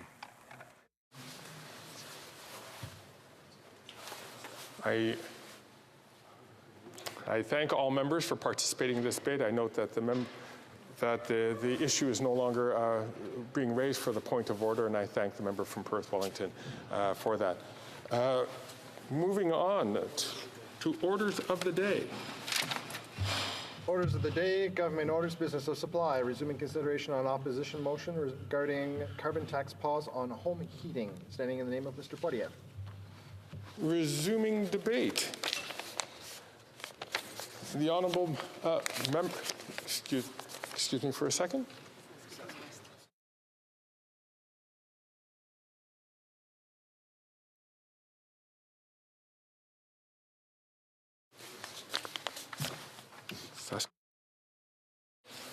The honourable member from Saskatoon West has the floor. Thank you, Mr. Speaker, and it's obviously an honour to speak here today. After 8 years of this costly NDP Liberal coalition, Canadians are facing the worst affordability crisis in decades. This crisis is driven by out-of-control government spending, which has caused the highest inflation in 40 years. And this is why the leader of the Conservative Party has proposed this common-sense motion that we're debating here today. Here is the motion. Given that the government has announced a temporary 3-year pause to the federal carbon tax on home heating oil, this House call on the government to extend that pause to all forms of home heating. This is a reasonable, common sense, and fair-minded motion. I want to read it again so that everybody knows what I'm talking about. Given that the government has announced a temporary 3-year pause to the federal carbon tax on home heating oil, the House call on the government to extend that pause to all forms of home heating. And this is what we will be voting on in this House on Monday. Now, the Prime Minister gave to some, now he needs to give to all. Mr. Speaker, let's be clear about this. Conservatives are proposing a national, common-sense solution that, if adopted today, will provide a real cost reduction for all Canadians. And this is actually a very easy fix. A simple majority of MPs is all that is needed, and the home heating carbon tax will be removed. Unfortunately for all Canadians, we know that the NDP and Liberals in this chamber have it in their minds to make life as unaffordable for Canadians as possible. I think it's fair to say that everybody understands how the carbon tax is making life more expensive. It's especially making food more expensive. The NDP Liberal government is taxing the farmer who grows the food, the trucker who brings the food to us, and the processor and any other business who touches that food. The end result, food costs more, 6% more, just this in September. But don't trust my math, Madam Speaker. Last week, the Governor of the Bank of Canada, Tiff Macklem, confirmed this. He said that if the carbon tax were eliminated, it would lower inflation by 0.6%. Now let's just think about that. The latest inflation rate was 3.8%. If the carbon tax were eliminated, that would get us 1/3 of the way to the target rate of 2%, and interest rates could start coming down. Instead, this cold-hearted NDP Liberal government wants to keep prices high for all Canadians. Now, before I get into how the NDP Liberals pit one region of Canada against another, perhaps I should spell out for everyone just how harmful the carbon tax actually is. In Saskatchewan, 2/5 of our electricity comes from natural gas, 2/5 from coal, and the balance from other sources. So 80% of our electricity is generated from fossil fuels extracted from the ground. Our home heating comes from that same natural gas extracted from the ground. Very few people use oil to heat homes in Saskatchewan. Those are the facts. Now here's the rub, or should I say the great political shell game that the NDP Liberals are pulling over Canadians, and specifically the good folks of Saskatchewan. It's called the carbon tax. And it's not just one carbon tax. No, that would be way too easy. And it's not just the second carbon tax, which came into effect on April Fool's Day of this year. There's also a third carbon tax called the Clean Energy Regulations, specifically aimed at Alberta and Saskatchewan, that the Minister of the Environment unveiled this past summer to force the shutdown of our natural gas and coal electrical power plants. As I said, 80% of our energy is generated by those two forms of energy. And the NDP Liberal Minister of the Environment has ordered that our power plants be shut down. And all of this, of course, is supported by the NDP. Now let me make this clear. Here is the NDP plan for the people of Saskatoon West. The original carbon tax, that's strike one. The second carbon tax, that's strike two. The shutdown of 80% of electrical generation in Saskatchewan, that is strike three. Now, today's debate isn't about electricity. It's about heating our homes and how we do that. So how will the carbon tax affect that? Well, first off, last week the Prime Minister made an announcement that his NDP Liberal coalition will be removing the carbon tax from home heating oil. He did this for the explicit purpose of winning votes in Atlantic Canada. Now, how do we know that? Well, first, at his announcement, he was surrounded by every single Atlantic Liberal member of Parliament. Second, one of his cabinet ministers from Newfoundland said as much to CTV on the weekend when she chastised the rest of Alberta and Saskatchewan for not electing Liberal MPs. Her claim was that if your riding didn't vote Liberal, the Prime Minister doesn't care about you. Therefore, no carbon tax break for natural gas home heating in Saskatchewan. You see, it's mostly Atlantic Canadians that use oil to heat their homes. Back on the prairies, we use much greener natural gas to heat our homes. And this is how the Liberals are using the carbon tax to pit one region of the country against another for political advantage. But you know, in Saskatchewan, we don't take this lying down. Saskatchewan has repeatedly been treated as a poor cousin when it comes to environmental policy, which is ludicrous because we care more than anyone about our environment. Our farmers depend on a healthy environment to make a living. They've been adopting green practices for decades, long before the government even cared. And our farmers don't need government handouts to accomplish this. They did this on their own because it makes sense. And they continue to make the best decisions for their farms and, by extension, for the environment. And let's not forget about the vast amounts of carbon stored in Saskatchewan, either in our farms or in our forests or in our carbon capture and storage projects. This mistreatment and unfairness is very frustrating and only adds to the cost to the industries and the people of Saskatchewan. My Saskatchewan colleagues and I have been working hard to fight against this inequity from Ottawa, and so has our Premier. This NDP Liberal carbon tax plan that rewards Atlantic Canada and penalizes Saskatchewan definitely needed a response. Now let me tell you what my Premier has said in response to all of this. He has promised to have our natural gas supplier, Sask Energy, stop collecting the carbon tax on home heating in my province. This will level the playing field with Atlantic Canada. And here's what he said about this, quote, "As Premier, it's my job to ensure Saskatchewan residents are treated fairly and equally with our fellow Canadians in other parts of the country. The federal government has created two classes of taxpayers by providing an exemption for heating oil, an exemption that really only applies in one part of the country and effectively excludes Saskatchewan." Now, lest you think this is just a bluff, I can report that only a few hours ago in the Saskatchewan legislature, the following motion passed. Let me read it. That this Assembly calls on all members of Parliament to support the opposition motion being debated November 2nd, 2023 in the House of Commons that reads as follows, that given that the government has announced a temporary 3-year pause to the federal carbon tax on home heating oil, the House call on the government to extend that pause to all forms of home heating. Now, not only did this motion pass, it passed unanimously. Now let me break that down. That means that Saskatchewan Party MLAs voted in favor of this. This also means that NDP MLAs also voted unanimously in favor of this. Now, will the NDP in this House rise to the challenge and choose common sense over political games? Madam Speaker, I'm not optimistic. Here in Ottawa, the spineless and directionless NDP support the Liberals every single time. The Liberals say, jump, and the NDP asks, how high? I encourage them to take a cue from their provincial brothers and sisters and support our motion to pause the carbon tax on all forms of home heating. After 8 years of this Liberal government, we know that one of their favorite tools is division. And this carbon tax policy change is a great example. When the going gets tough, the Prime Minister divides. Now, why does he do this?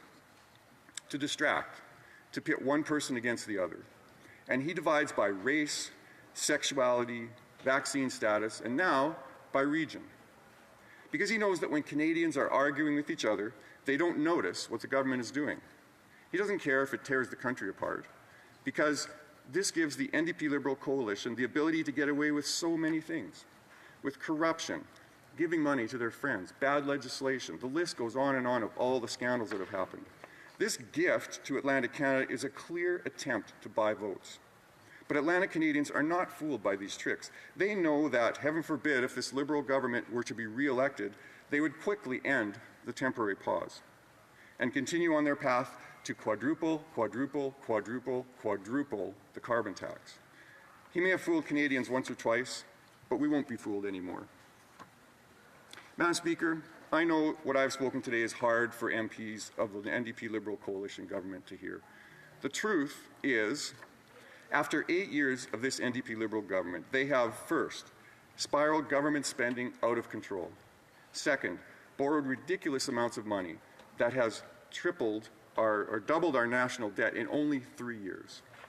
Third, endlessly printed money, which causes inflation as clearly confirmed by the Bank of Canada.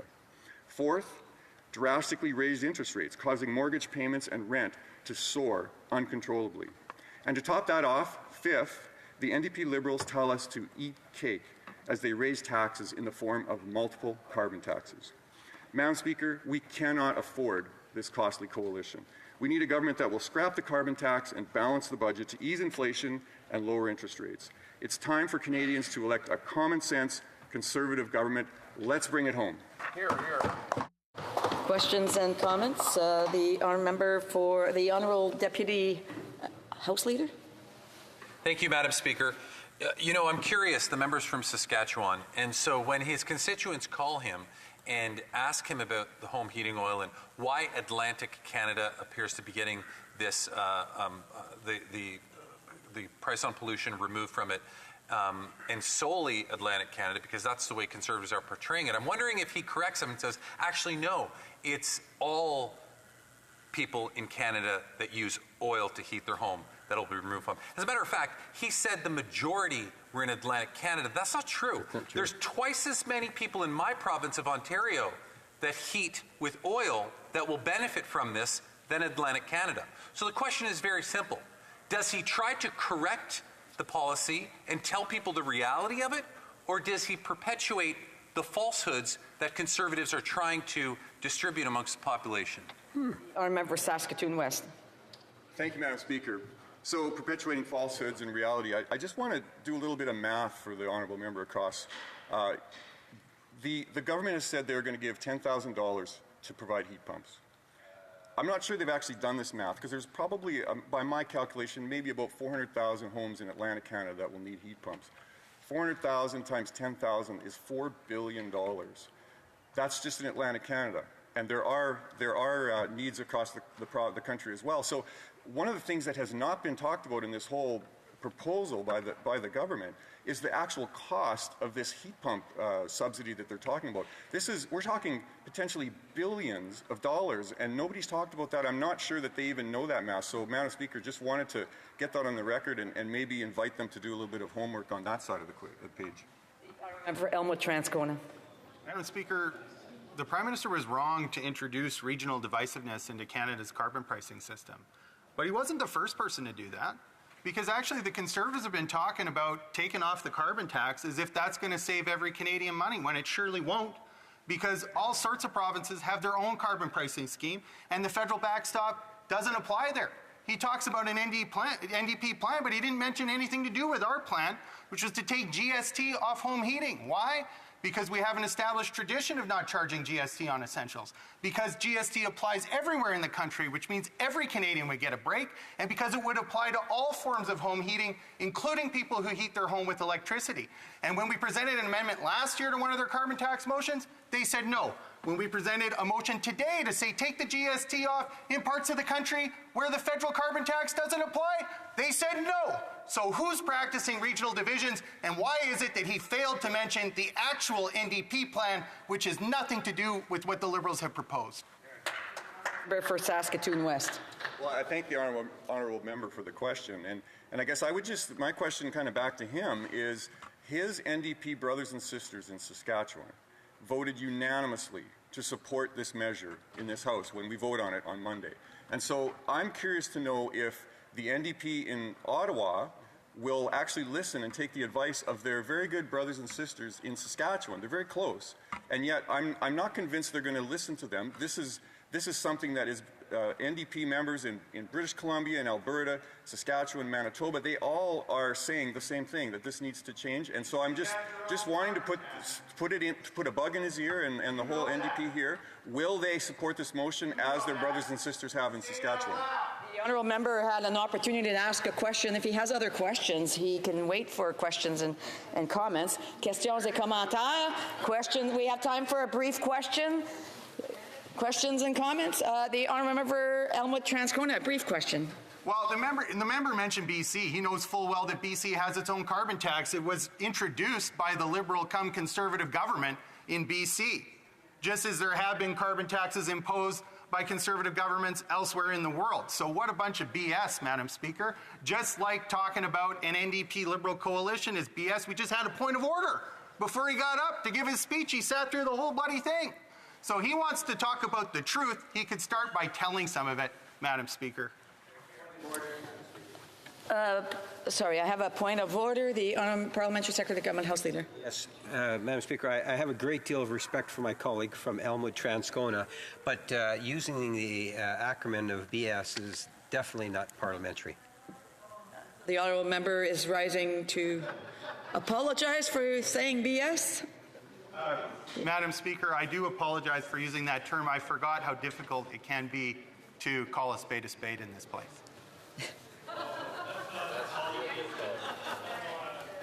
I just, again, I just want to remind members to be careful on the words that they use in the House. We need to be respectful. The honourable member for Saskatoon West, a brief answer, please. Thank you, Madam Speaker. Well, let's call a spade a spade. The NDP members in this House, every single time the Liberal masters ask them to do something, they do it. They vote with the government every single time. We have a strong NDP Liberal coalition. That is calling a spade, Madam Speaker. I want to remind the honourable member he's had an opportunity to provide input. If he has more input, he should wait until the proper moment. Resuming debate, the honourable Government Deputy House Leader. But his contribution, Madam Speaker, despite the fact that it may have been heckling, was so good that I think that we should have made an exception on this one occasion. You know, I find it interesting that the member from Saskatoon West says, let's call a spade, right after he didn't answer a single question that he was asked. He just pivoted and went on to a completely different place. I asked him about this particular, about something in his speech.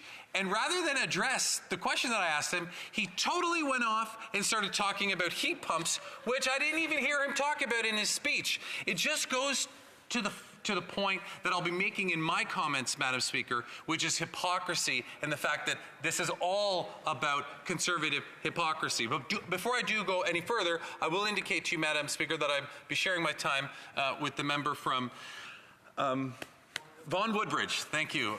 Thank you for that prompt. So I'll be sharing my time with the member from Vaughan Woodbridge, Madam Speaker.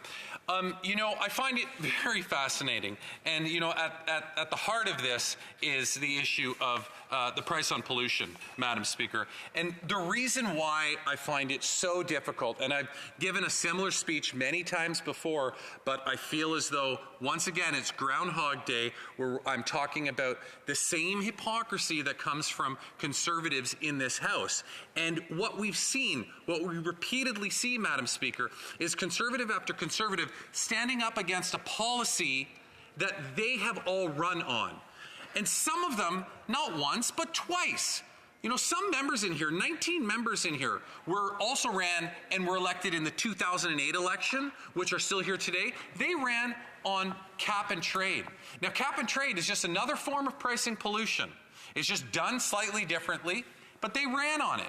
And then, of course, again, just in the most recent election, running under Erin O'Toole as their leader, with their signature platform titled "The True North, Strong and Free." Oh, sorry, that one's the other one that I'll get to in a second. With their signature platform, which was "A Man with a Plan," they talked about how they were going to put a price on pollution, but rather than just give the money back to Canadians, which is what we're doing, they would put the money into a special carbon savings account, and then depending on how much you grew that account, you could then go out and qualify for different rewards. I imagine there would be some form of catalog, and people would look through the catalog, and just like you would with Air Miles, and depending on how much you had built up in that fund, that carbon fund, you could get some really good prizes. You know, maybe like a really nice bicycle or something. But if you hadn't spent a lot and you hadn't built up a lot in that carbon account, you might get a much more, you know, a smaller prize as a result. Well, you know the problem with that plan that they have, Madam Speaker, despite the fact that they were pricing pollution, is that plan actually incentivized people to have a larger carbon footprint. Because a larger carbon footprint that you would have, the more money you would, or the more credits you would build into this carbon account, that you could get even better prizes at the end. So, although their plan was immensely flawed, and why our party, and quite frankly all parties in this House, would never support something like that, because it actually incentivized the use the use of carbon and to have a larger carbon footprint. So that's what they ran on most recently in 2021. But in 2008, 18 of them also ran on the True North Strong and Free, Stephen Harper's plan for Canadians. And in that, as I previously mentioned, Stephen Harper outlined how his newly formed government, if elected in 2008, would bring in cap and trade. It was revolutionary at the time, at least for North America, Madam Speaker, because it was just a handful of states in the United States, plus Ontario, who came along a little bit after that, and Quebec that had also signed on, that were part of this North American version of cap and trade amongst a number of jurisdictions.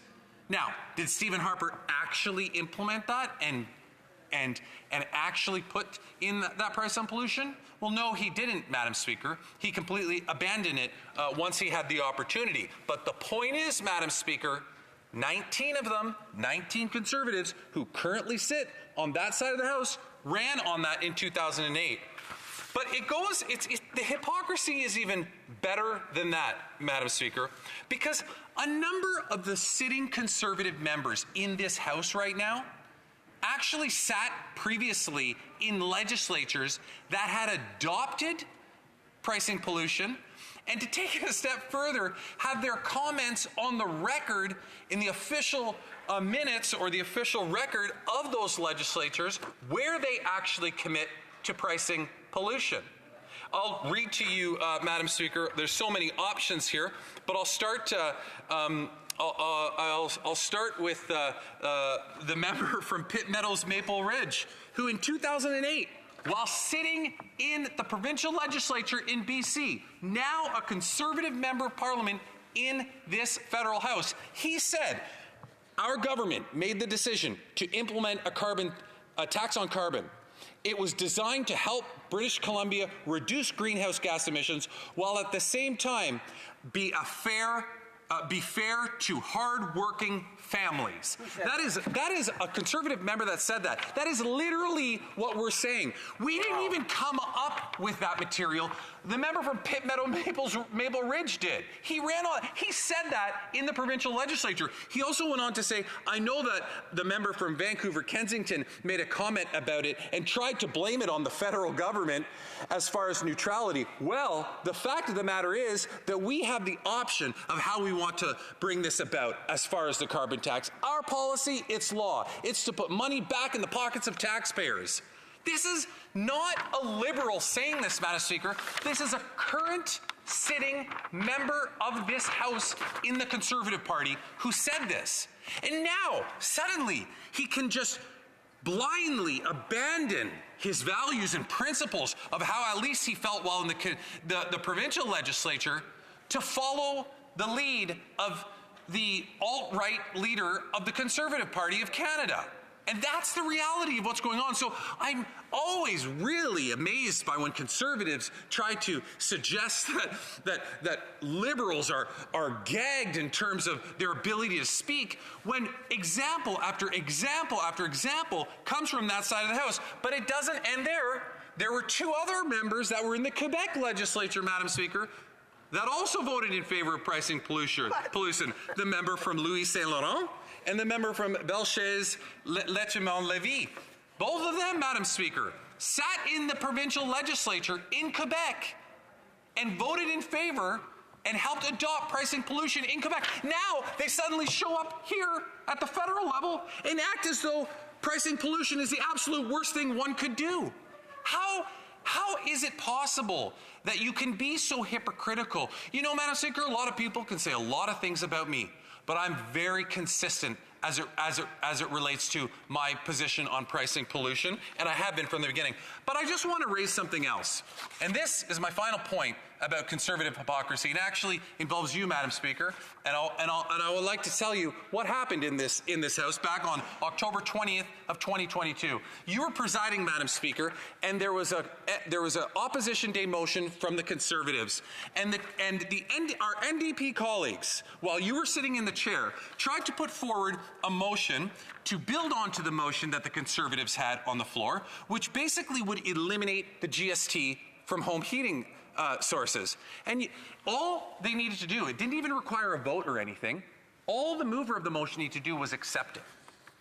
And then it would have carried. And you said, Madam Speaker, you said, it is my duty to inform members that the amendment on the opposition motion may be moved only with the consent of the sponsor of the motion. In the case that he or she is not present, consent may be given or denied by the House Leader, the Deputy Leader, Deputy Whip of the sponsored parties. The honourable member does not have supported the opposition. Therefore, the amendment cannot be adopted. No. So Conservatives are just playing games with this. They didn't want that to be adopted, Madam Speaker, because if it did get adopted, they wouldn't get the political ammunition that they're looking for to hold over the NDP and to hold over everybody else. But to make matters even worse, after pointing out this hypocrisy from both the Parliamentary Secretary to the House Leader earlier, the NDP who have been rising on it all day long, again today, the member from Timmins James Bay tried to amend this motion to add, and I quote, and eliminate GST on home heating on the province where no federal carbon tax is in place, end quote. And you know what? Member from Battle River Crowfoot said no. So basically rejected it once again. So one has to be left with wondering why. Why are Conservatives acting this way, Madam Speaker? Are they really interested in the best interests of Canadians? Nope. Or is this all just for political gain? Questions and comments. Questions et commentaires. The honourable member for North Okanagan-Shuswap. Thank you, Madam Speaker. For the member opposite. Question for the member opposite. Why is it only just a chosen few of the Liberal NDP coalition are actually up speaking today? A very chosen few, much like this movement they have to only choose a few that will benefit from this carbon tax relief. We're not seeing members like the one from Calgary Skyview or Atlantic Canada or Northern Saskatchewan. None of those members are speaking today. Why is it only these chosen few are up to speak? The Honourable Government Deputy House Leader. Well, Madam Speaker, I mean, the Parliamentary Secretary to the House Leader will be speaking shortly. He's from the prairies. Like, I mean, the suggestion that only a chosen few are speaking on this, Madam Speaker, and then you know, Madam Speaker, members, I just want to remind members if they've got something to contribute to wait until it's time to make that contribution. So it's not. There'll be time for questions and comments again, but the Honourable Parliamentary Secretary has the floor. The Honourable Government Deputy House Leader has the floor right now. I hit a nerve there, but you know, the member from King's Head spoke earlier from Atlantic Canada. He spoke on this issue. We will fill all of our spots. I can guarantee the member of one thing. We'll fill all of our spots. Unlike when we had a debate earlier about India potentially getting involved in the assassination of a Canadian. Remember that, Madam Speaker? When not a single Conservative stood up to speak? I can guarantee this member of one thing. Every single Liberal spot today will be filled with a Liberal speaking. Here, here. Questions and comments? The honour member for Cowichan-Malahat. Langford.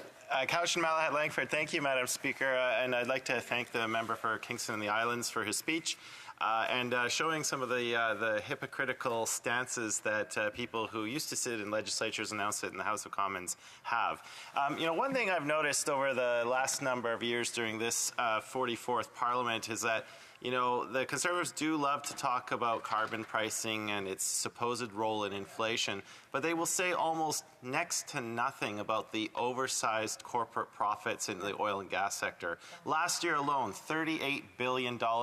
This year, another record. I'm just wondering through you, Madam Speaker, given the Conservatives' love for oil and gas corporations, does he think that it's time for them to register as an official lobbyist for that industry? Thank you. Here, here. The honourable member, the honourable Government Deputy House Leader. If only I had more time, Madam Speaker, I could go on for this for a while. But what I will say is when you look at the rising costs at the pump right now, 2 cents on a litre over the last year is attributed to a price on pollution. 18 cents on a litre is attributed to the wholesale margins. In other words, the profits from the wholesalers. Conservatives should be 9 times as outraged with the profits that are being made by oil companies right now as opposed to the price on pollution. But where are they? Silent. Absolutely silent. Never once getting up to talk about the extreme price gouging that's going on. And I think it's absolutely shameful because they're making an intentional, deliberate attempt to just look for political ammunition. He said something very good at the beginning of his question, Madam Speaker. He said Conservatives like to talk. And I would say, yes, they do like to talk, and that's where it ends. Comments, questions et commentaires. The honourable member for Sarnia-Lambton, a brief question. Thank you, Madam Speaker. And, there was a lot of talk about hypocrisy in this debate, but maybe the member opposite could help me understand that for 8 long years, we've been listening to the Liberals try to justify a carbon tax based on driving people to lower their carbon footprint. And then they take the tax off heavy oil, but continue to punish people that are using lower carbon fuels like propane or natural gas or electricity. So could the member help me understand this ridiculous policy that the Liberals have come with? The Honourable Government Deputy House Leader. I'm not sure if I can help her understand, Madam Speaker, because she thinks that EV batteries will spontaneously explode, and she doesn't think that electric cars work in the winter. So if that's where I'm starting in terms of trying to help somebody understand something about environmental impact, I don't think I'm in a good place, and I probably won't be successful. But what I will say, Madam Speaker, is when we talk about why we're doing this specifically, despite the fact she probably won't understand, it's because we know that oil is the dirtiest form of energy. We know it's what we need to get off of, and what we're trying to do is give relief to Canadians so that they have the ability to move towards a heat pump which is astronomically cleaner than oil. So that's the objective here, Madam Speaker. See, Conservatives always like to talk about half of the equation. They like to completely leave out the other half, and the other half is helping people transition to heat pumps. Hear, hear. Resuming debate, the honourable member for Vaughan Woodbridge. Thank you, Madame la Présidente, and it's always a pleasure and a privilege to rise in this most honourable of House and be with many of my esteemed and honourable colleagues to debate important legislation. Today, obviously, debating an opposition day. And Madame la Présidente, as I was one of those MPs that was elected in 2015, I came here to do the good work that my residents in Vaughan Woodbridge elected me to do.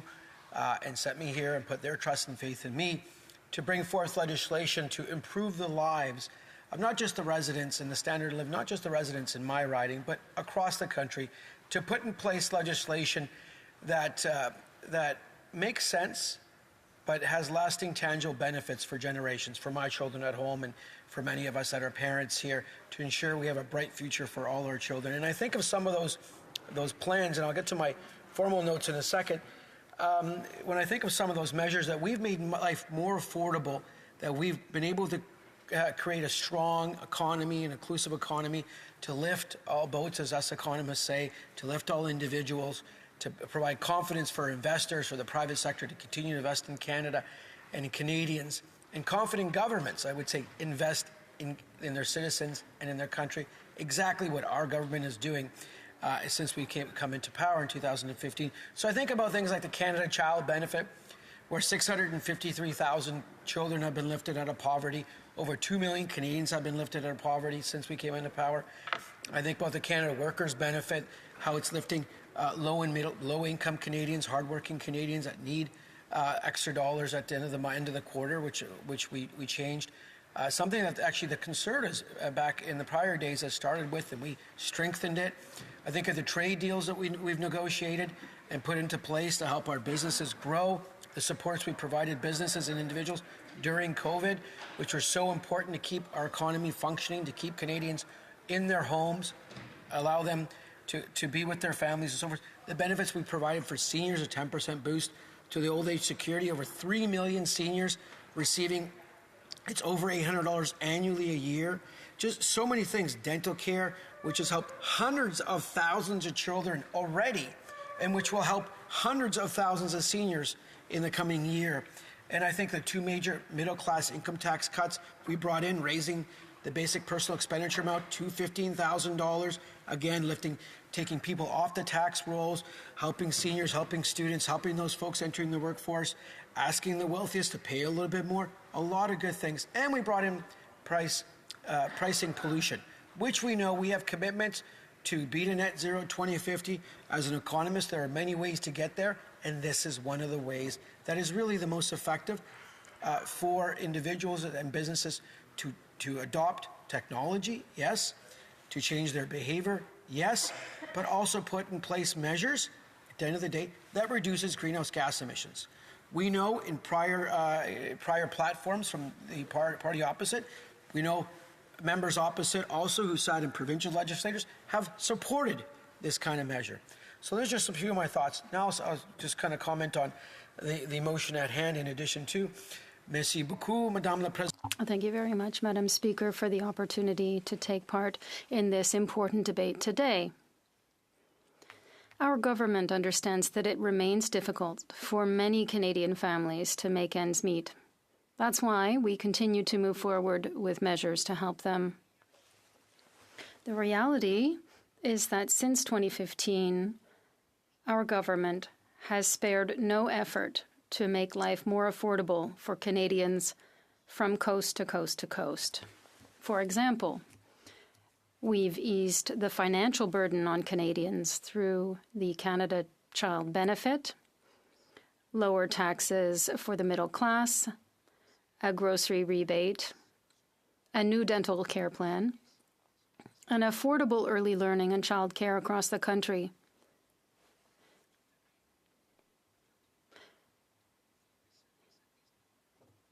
With a goal of $10 a day for daycare. We've also helped millions of low and modest income Canadians by introducing and enhancing the Canada Workers' Allowance. Our government has also supported the financial security of seniors by enhancing old age security as well as the guaranteed income supplement. However, the reality is that there are still people struggling to pay their bills and who are experiencing a great deal of financial pressure across the country. It's important for us to help them. That's why we've decided to temporarily suspend for 3 years the fuel levy on heating oil. As we saw across the country this summer, the effects of climate change in Canada are real and serious. Our country was hit by unprecedented floods, forest fires, and storms. We know that climate change is real, and the way forward is also clear. To protect our planet and build a stronger economy, we must strive to do even more when it comes to climate change. And that's what we're doing with historic investments that were announced in Budget 2023 to build the green economy of tomorrow. Our pollution pricing system is essential in our fight against climate change.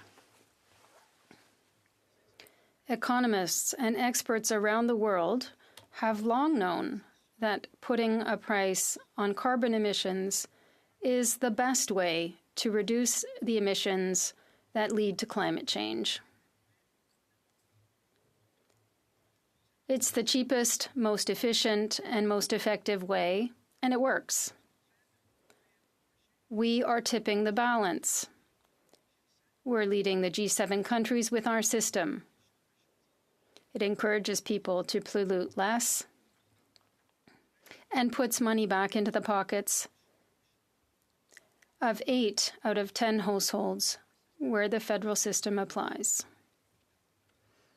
Indeed, Madam Speaker, thanks to the climate action incentive payments, this year a family of 4 in Ontario receives $244 on a quarterly basis, $264 in Manitoba, it's $340 in Saskatchewan, $386 in Alberta, $328 in Newfoundland and Labrador, $240 in Prince Edward Island, $248 in Nova Scotia, and $184 in New Brunswick.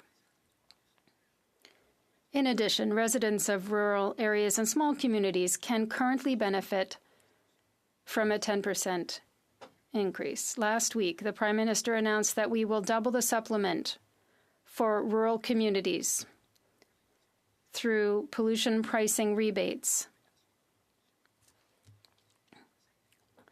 They will go from 10 to 20% of the base amount, effective April 2024. Our government understands that people in rural communities face unique realities. This measure will put even more money back into the pockets of families who face higher energy costs because they live outside a major city. However, we want to take our climate change action a step further by helping Canadians install more energy-efficient heating systems. First, an upfront payment of $250 will be offered to low- and middle-income households that heat their homes with oil and register for a heat pump under a federal provincial program. Our goal is to really help Canadians make the transition. Madam Speaker, we are also working with the provinces and territories to strengthen the Affordable Oil to Heat Pump program. The amount of federal funding that eligible homeowners can receive for the installation of a heat pump will rise from $10,000 to $15,000. This means up to an additional $5,000 in grants that will be available to match contributions made by the provinces and territories under joint implementation agreements. Consequently, the average price of a heat pump and installation costs would be covered for low to middle income households, while we continue to minimize upfront costs and make federal programs even easier to access for all households. Thank you very much, Madam Speaker. I thank you and all my colleagues for listening to my speech today. Questions and comments? The Honourable Member for St. Albert Edmonton. Well, thank you, Madam Speaker. The Honourable Member said that this NDP Liberal government has spared no effort to make life more affordable for Canadians. Well, guess what? It's not working, with housing, rent, and mortgages having doubled, with 40-year high inflation and 20-year high interest rates. That's the record of this NDP Liberal government. Meanwhile, the Honourable Member's constituents are being penalised by the punitive carbon tax on home heating, who will not benefit by the suspension with respect to home heating oil, which was a desperate effort by a desperate government to save Atlantic MPs. So will that member finally, for once, stand up to his boss, the Prime Minister, and vote in support of our Conservative motion so that his constituents can keep the heat on, and will he vote to axe the punitive carbon tax? The Honourable Member for Vaughan Woodbridge. Je vous remercie, Albert Edmonton, pour sa question. I'd like to thank the member for his question. People in my riding of Vaughan Woodbridge, I listen to them all the time. Of my riding, ever since I was elected in 2015, they know me quite well. I will say this: we have put in place policies in our government that always puts the citizens of Canada first. We've done this again with this measure that we brought in. The income tax cuts we brought in 2015, the basic personal expenditure amount, the Canada Child Benefit, the Canada Workers Benefit, the dental benefit for kids under 12, and now going forward for seniors, the National Early Learning and Child Care Program, which in my riding is saving residents literally $1,000 a month, thousands of dollars a year, are measures that I am very proud of. Thank you, Madame la Présidente. The Honourable Member for Edmonton Strathcona. I'm sorry, the Honourable Member doesn't have her mic on.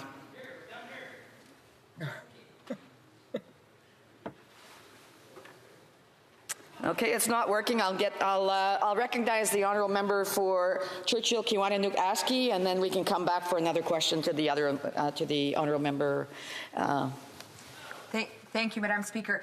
My question to my colleague across, obviously a lot of concern about the real hardship that Canadians are facing right now. We know that the Conservatives are playing political games, saying that they're on the that they have the back of working people, but we know that time and time again, when it comes to taking action to show that, and when they were in government, they did the opposite. But my question to the member across is, what are the Liberals doing to reinvest in the programs that Canadians need? Today, I asked about the $120 billion that Canadian corporations are funneling offshore to avoid paying taxes here in Canada. The Liberals, the Liberal that responded said that the Liberals care about this, but the question is, what are they doing to crack down on wealthy tax cheats to reinvest that money into Canadians who are hurting right now? For Vaughan Woodbridge. I'd like to thank my colleague for her question. Manitoba. My colleague from Churchill, Manitoba. 15, we obviously brought into place income tax measure on high-income earners here in Canada. We've also put in place the dividend recovery on banks and financial institutions earning over a certain amount. We've increased resources to the Canada Revenue Agency to make sure that those Canadians, institutions, organizations, that if they are pursuing measures that try to minimize their taxes in illegal ways and so forth, that if there are structures put in place that we go after that, because we know to have a strong economy, we need a strong social fabric, and you can only do that by ensuring that all Canadians pay their fair share.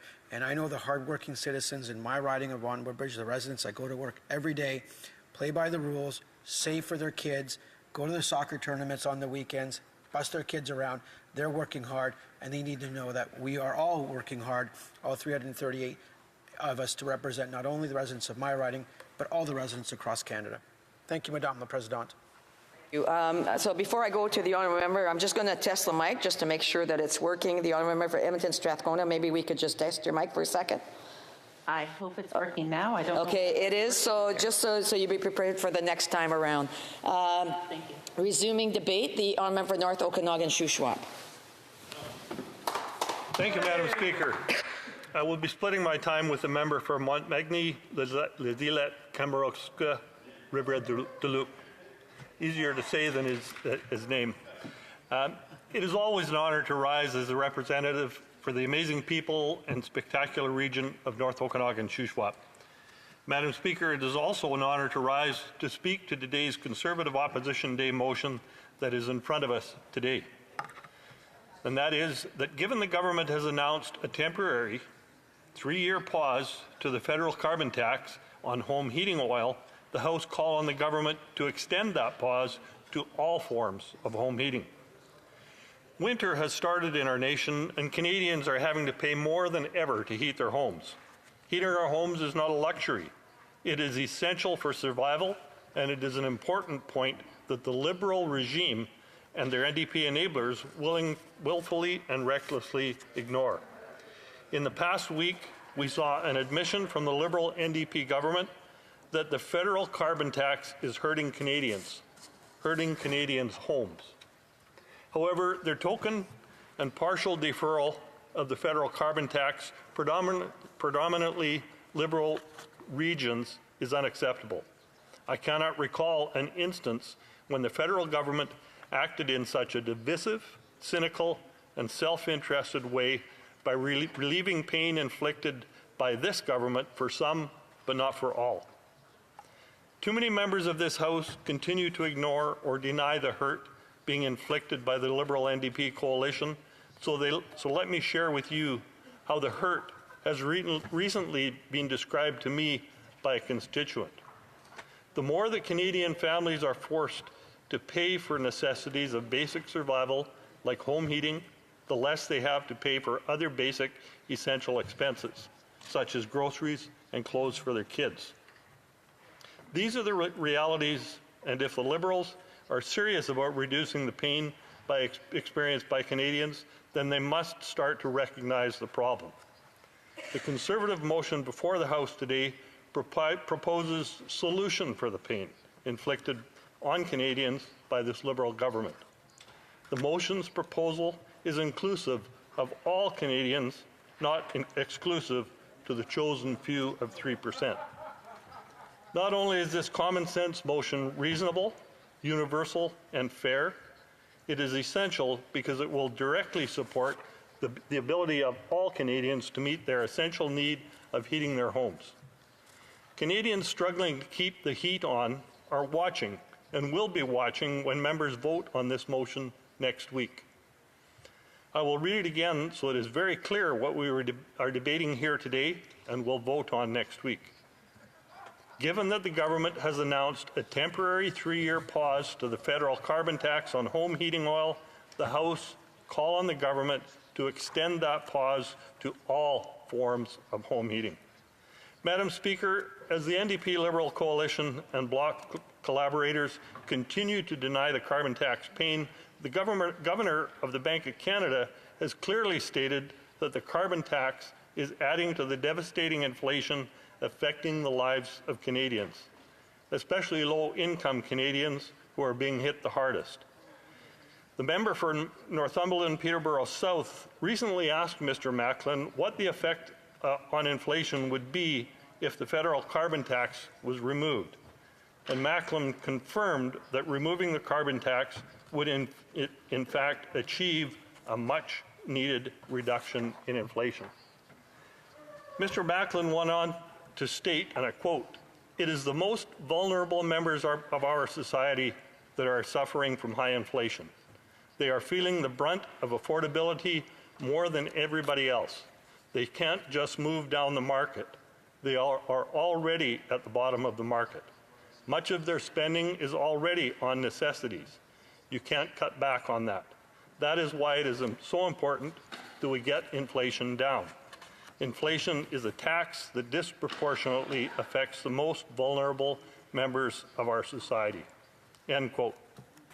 Madam Speaker, we know that the carbon tax is adding to inflation, which is adding to the cost of living, which is adding to the number of young families, single parents, seniors, and many others having to make the choice between heating and eating. I hear from Canadians in the North Okanagan Shuswap about how food banks are struggling to keep up with demand and how businesses are trying to balance their books to avoid going under. Small business owners forced to dip into their savings in an effort to avoid laying off workers. I would like to share a couple of recent emails from good people at home who are struggling under the inflationary load forced on them by this NDP Liberal government. This is one just came in today from an entrepreneurial couple in Salmon Arm. Partial quote, "Mel, let's talk about sticker shock. We purchased fuel for the generation of power and electricity today. Kind of hard to run solar or electricity on a gravel screening plant. Carbon tax of $294.59 and $149.04 for GST. Pretty darn sure that is part of the problem why many of our fellow small business people are facing bankruptcy. Sincerely, taxed to death constituents, Peter and Ann." Quote, end quote.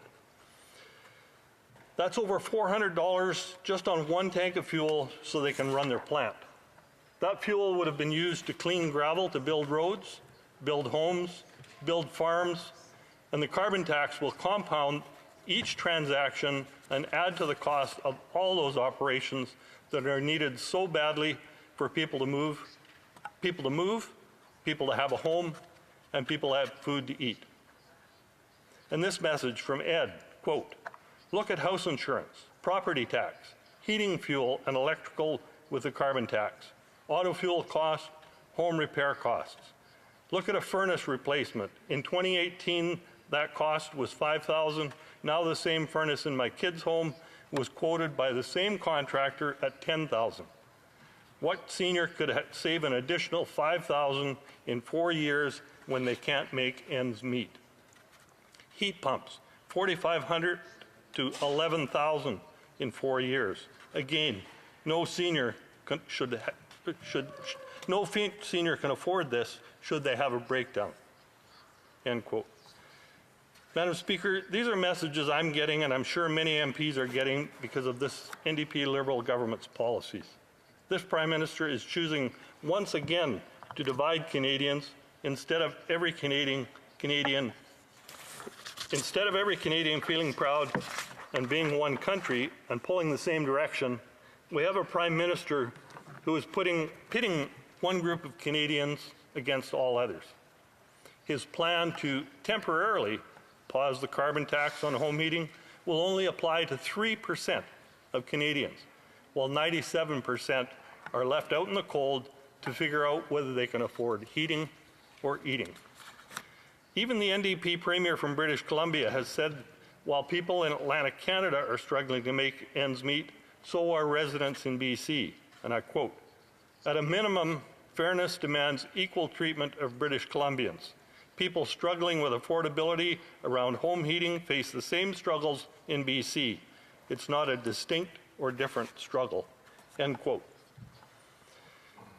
In the neighboring province, with abundant clean-burning natural gas, which, by the way, will receive no carbon tax exemption anywhere in Canada, the Minister of Employment, Workforce Development and Official Language has a suggestion for Albertans angry with his Liberal government's special treatment of Atlantic Canada over the carbon tax. He said, and I quote, "Canadians could always switch their natural gas furnaces for heat pumps instead." But now what is being exposed is that insurance companies don't want homeowners to install heat pumps in locations where winter temperatures fall below -20 Celsius. That's about 85% of Canada's landmass. Madam Speaker, in closing, the Liberal Cabinet Minister responsible for Atlantic Opportunities Agency really took Atlantic Opportunities to heart last weekend when she said, and I quote, "I can tell you the Liberal Atlantic Caucus was vocal with what they've heard from their constituents, and perhaps they need to elect more Liberals on the prairies so that we can have that conversation as well." End quote. Well, Conservatives have a better opportunity for Canadians. Instead of dividing Canadians like the Liberals do, a Conservative government will axe the carbon tax for good to make life affordable for all Canadians, not just the ones who vote Liberal. Thank you, Madam Speaker. Questions and comments? The Honourable Parliamentary Secretary to Government House Leader. Yes, thank you, Madam Speaker. The member right at the conclusion says that the Conservative Party will axe the carbon tax for Canadians, and they've made that very clear. It's no doubt going to be a part of their campaign platform. The issue that I have with the simplicity of the message that the member just gave is that what he doesn't talk about is the rebates that are given to the people of Canada. So, for example, in Winnipeg North, Madam Speaker, over 80% of the residents that I represent will actually get more money back through the rebate than they will actually pay in the carbon tax. That comes from the budget, the Parliamentary Budget Officer. So it's not just me saying that. So my question to the member is, will you not recognize to tell Canadians that you're going to axe the tax? Are you still going to provide the rebates? Because if you don't still provide the rebates, you're taking money out of the pockets of the 80% plus of the residents I represent. I want to remind the honourable member, who's been here for quite some time, that he should know that he's to address all questions and comments through the chair. The honourable member for North Okanagan-Shuswap. Well, thank you, Madam Speaker, and I thank the member from Winnipeg North for his question. And it's very pertinent, and I'm really glad he asked the question, because what we're going to do is not take the money out of Canadians' pockets in the first place.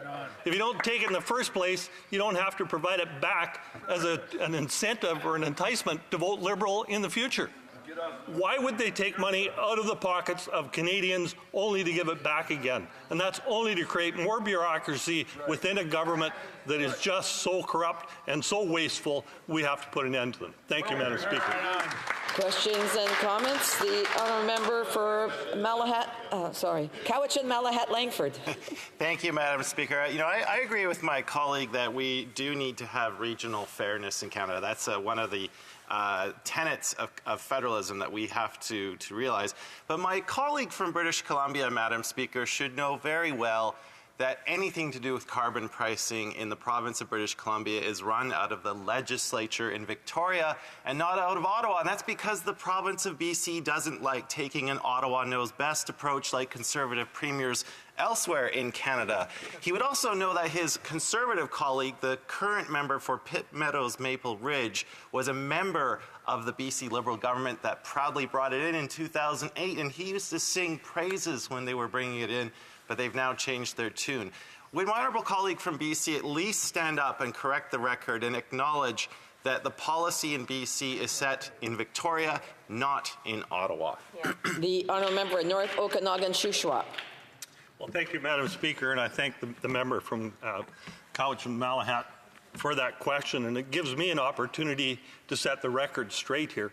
When the carbon tax was originally brought in BC, it was a revenue-neutral tax, so that there was no extra funds going into the government coffers. What happened when an NDP government was elected in BC is that carbon tax became a revenue generator. It's no longer revenue neutral. The government makes money off of it. And will he back up what his NDP provincial premier has stated is that this should be fair and equitable in all regions of the country, as we are proposing at our motion. Thank you, Madam Speaker. We have time for a brief question. The honourable member for Barrie Innisfil. Oh, sorry. The honourable member for Brandon Souris. Is that Brandon Souris? Moose Mountain. Sorry. Thank you, Madam Speaker, and I thank my colleague for enlightening the government on what happens when, if you don't take the tax money from their pocket in the first place, you don't have to give the money back to them. But one of the things that this government hasn't ever thought about, because they do things on a spur of a moment without thinking about things, is the cost of these actually free home units that are going out there. And when you've got basically close to 400,000 homes, just in the Maritimes alone, at $10,000 for those 400, that's $4 billion. I'm wondering if my colleague could quickly comment on where he thinks that money's come from. Who are the government going to tax if they follow through with this? The honourable member for North, I know other people seem to want to answer. I would ask them that it's not their opportunity to answer. A brief answer from the member for North Okanagan-Shuswap. Thank you, Madam Speaker, and I thank the member from Souris Moose Mountain for the question. I could only speculate on what this government may do, but we know that they are going to quadruple the carbon tax. That's right, quadruple it. So perhaps they're needing to quadruple it in order to pay for some of these, quote, free heat pumps that they're going to be given out. It seems to be scandalous. It seems like every other scandal within this Liberal government, there seems to be a free heat pump, while there seems to be a free scandal for every Liberal member over there. Thank you. Reprise de débat, l'honorable. Resuming debate, the honourable member for Montmagny, Lisle, Kamouraska, Rivière-du-Loup. Thank you, Madam Speaker. I'm very pleased to rise today to speak to this opposition motion, which goes as follows. Given that the government has announced a temporary 3-year pause to the federal carbon tax on home heating oil, the House called on the government to extend that pause to all forms of home heating. This is a reasonable motion.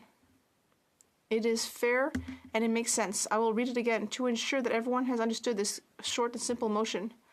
That given that the government has announced a temporary 3-year pause, so it's just a pause, it will come back eventually, to the federal carbon tax on home heating oil, the House calls on the government to extend that pause to all forms of home heating. Very simple, Madam Speaker. I think everyone can understand that. That's what we're asking for today. And it's what we'll be asking for when we vote on the motion on Monday. The Prime Minister has given some advantages to some Canadians. He should extend that to all. This is a motion that is just asking the Prime Minister to be fair to all Canadians, whatever their region, whatever they use to heat their home. Last year, the Liberals announced 3 changes to the carbon tax, targeting Atlantic Canadians: a 3-year pause on the carbon tax for home heating, a 10% increase in the rural refund, and creating a program to compensate Canadians who register to move to heat pump heating. Madam Speaker, do you know how much a heat pump costs? It can cost from $5,000 to $12,000. It's saying it might be free. Well, I'm looking forward to that, but there's no such thing as a free lunch, Madam Speaker. And, as though by coincidence, our leader was in the Atlantic region for a meeting against the carbon tax when the Prime Minister made his announcement. He seems to have panicked. Or maybe it's because he's seeing his popularity plummet, but he's acting in a knee-jerk way. But this announcement will only help 3% of the population. 97% will still have to pay the carbon tax on home heating. And Quebec, too, will have to continue paying. Western provinces will have to. And the Minister of Rural Economic Development and Minister for the Atlantic Canada Economic Agency had even had the gall to say that people in the prairies should just vote Liberal. You can't make this stuff up. It's so condescending. Unlike what the Bloc Québécois has been saying for weeks, the carbon tax is making the prices of everything go up. Unlike what the Bloc Québécois is saying, the carbon tax has an effect in Quebec. Despite what they're saying, it's an effect, whether it be direct or indirect, doesn't matter. It has an effect. It has an impact. All the products and foods that come from other provinces will be impacted by the carbon tax. We're constantly transporting goods, especially groceries, and when the cost of that transportation goes up, well, that will raise the costs in Quebec. And so when they arrive on our shelves, these products will be affected by the carbon tax. Quebec isn't self-sufficient. Even if it were independent, as the Bloc wishes, it wouldn't be isolated from the rest of the world.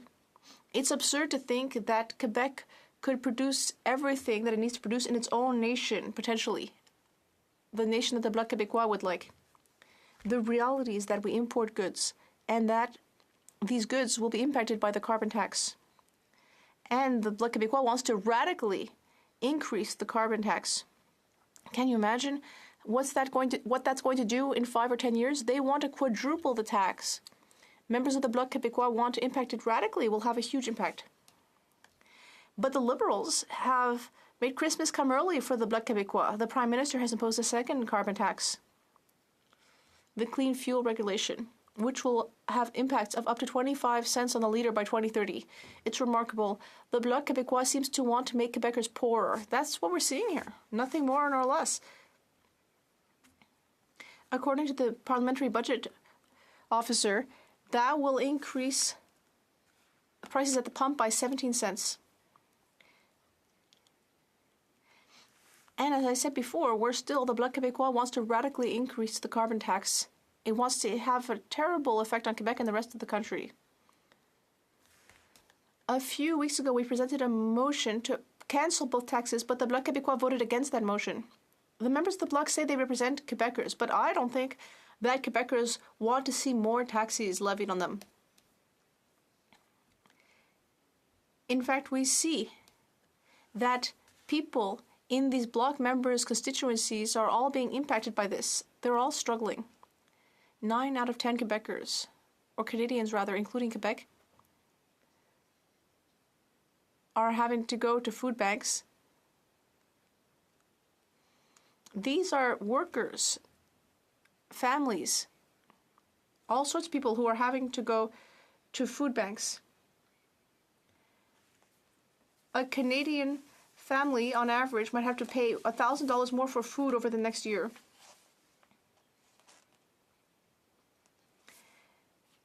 And costs will go up by 34% over the next few years, according to a report. Let me just give some numbers about the prices that have gone up since 2015. 94% for lettuce, 69% for onions, 70% for cabbage, 74% for carrots, 77% for potatoes and oranges. Everything is going up. When you go to the store, you come out with a little bag and it's cost $200. It's ridiculous and things need to change. Under a conservative government with common sense, we would reimburse the federal debt, which the Bloc Québécois doesn't give a fig about, and we would reestablish budgetary balance, reduce inflation and interest, because we know that mortgages have doubled, deposits have doubled, rents have doubled, everything has doubled. It's horrifying. People are barely making it from one month to the next. And yet the Bloc Québécois doesn't seem to care at all. And we're still, Madam Speaker, this morning, 2 of our colleagues from the Bloc Québécois said that the Conservatives should be ashamed of representing Quebecers. What an irritating attitude. We know that these people want to divide or even separate the country we live in. And they are also taking an MP's pay, which they said we should be ashamed of. Really, it's very upsetting. Meanwhile, we know that average mortgage payments have now gone up to $3,500, which is an 150% increase since this Prime Minister came to power. Average prices for a 2-bedroom has gone up for 1 bedroom has gone from $973 in 2015 to $1,175 in 2023. And for a 2-bedroom, it's gone up to $2,300. Previously, it took 25 years to pay back the mortgage. Now you need 25 years just to try to make a deposit, to scrape a deposit together. Things have gotten so much worse that some families have to even get mortgages that could last up to 90 years. It's upsetting what we're going through in Canada, and all of that because of this government's inflationary policies. And now it's making things even worse with its carbon tax. And as I have repeated many times, but I can never do enough times, the Bloc Québécois wants to increase that radically. They've said that in this House, and they just don't care how people in this House, people in this country are experiencing terrible moments, terrible times. They just think they need to pay more and more. If you vote for the Bloc, you'll pay a steep price, Madam Speaker. And the Bloc Québécois is denying the obvious evidence. The carbon tax is making prices go up. I can't believe it. We live in a country with 10 provinces and 3 territories, including Quebec, and yet the Bloc Québécois seems to think that they live on another planet. No, that's simply not the case. Quebec is part of Canada. And we import and export within Canada. Quebec, of course, will have to deal with this tax. It's ridiculous that they keep saying that this won't apply in Quebec. Yes, sure, we have a carbon market in Quebec, along with California.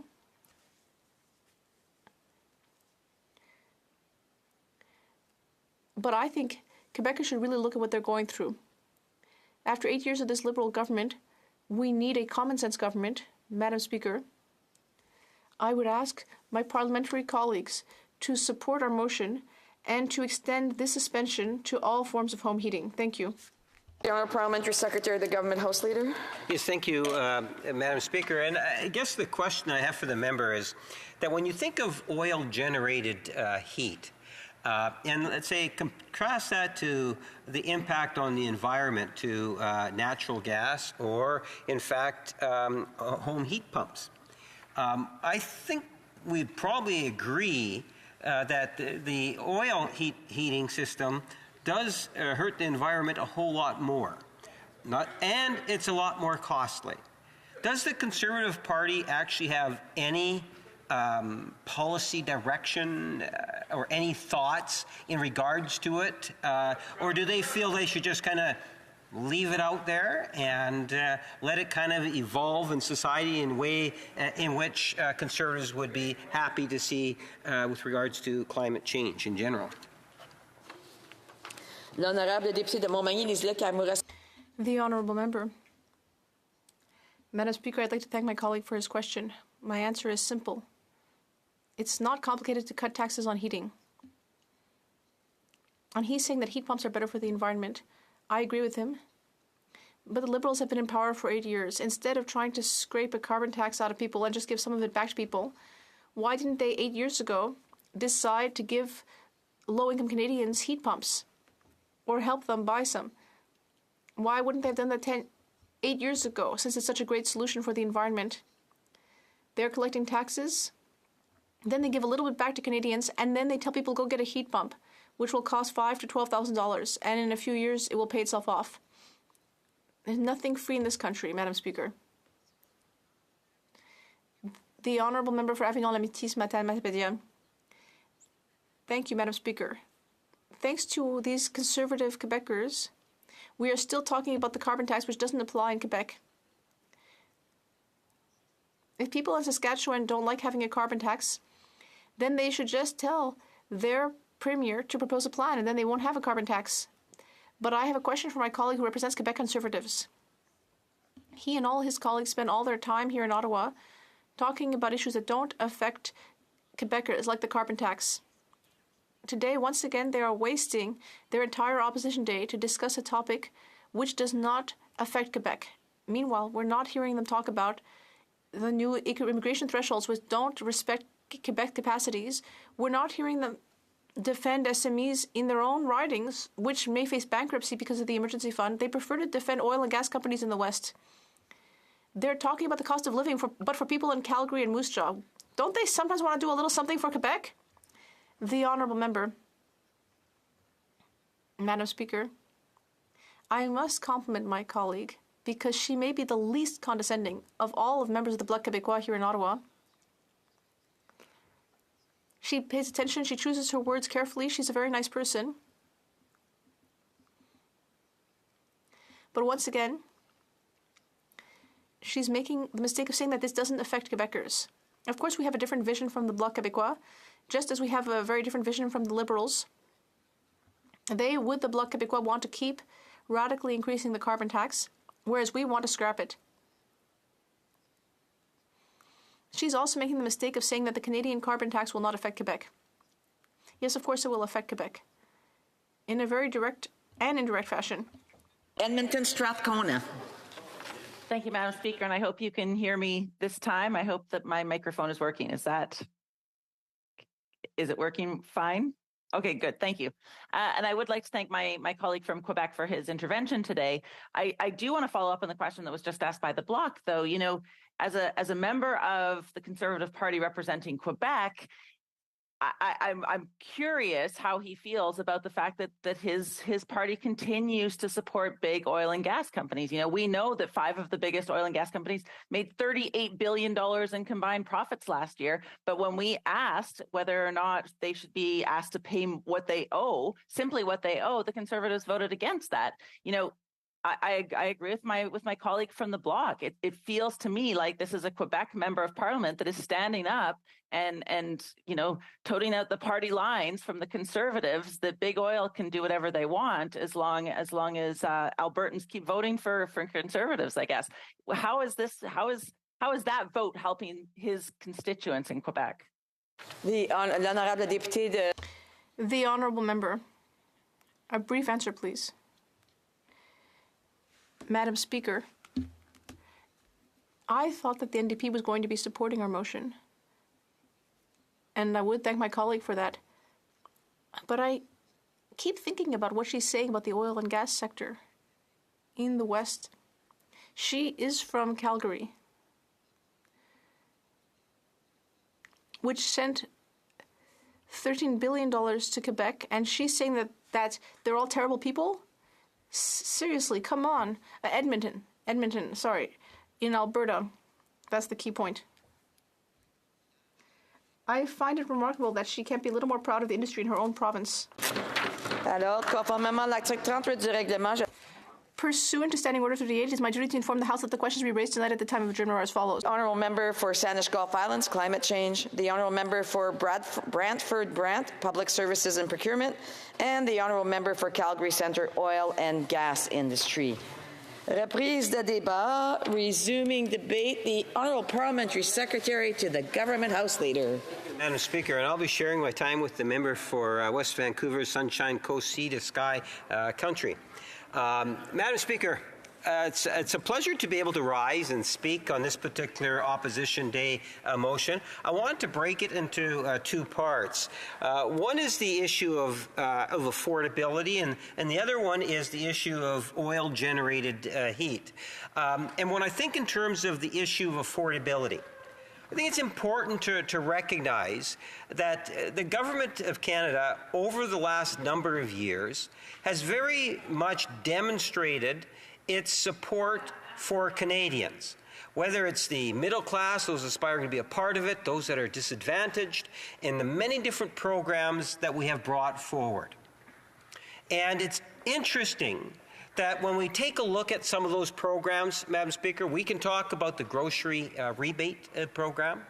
We can talk about the dental program for seniors and children, Madam Speaker, people with disabilities. Or we can talk about the rental support programs.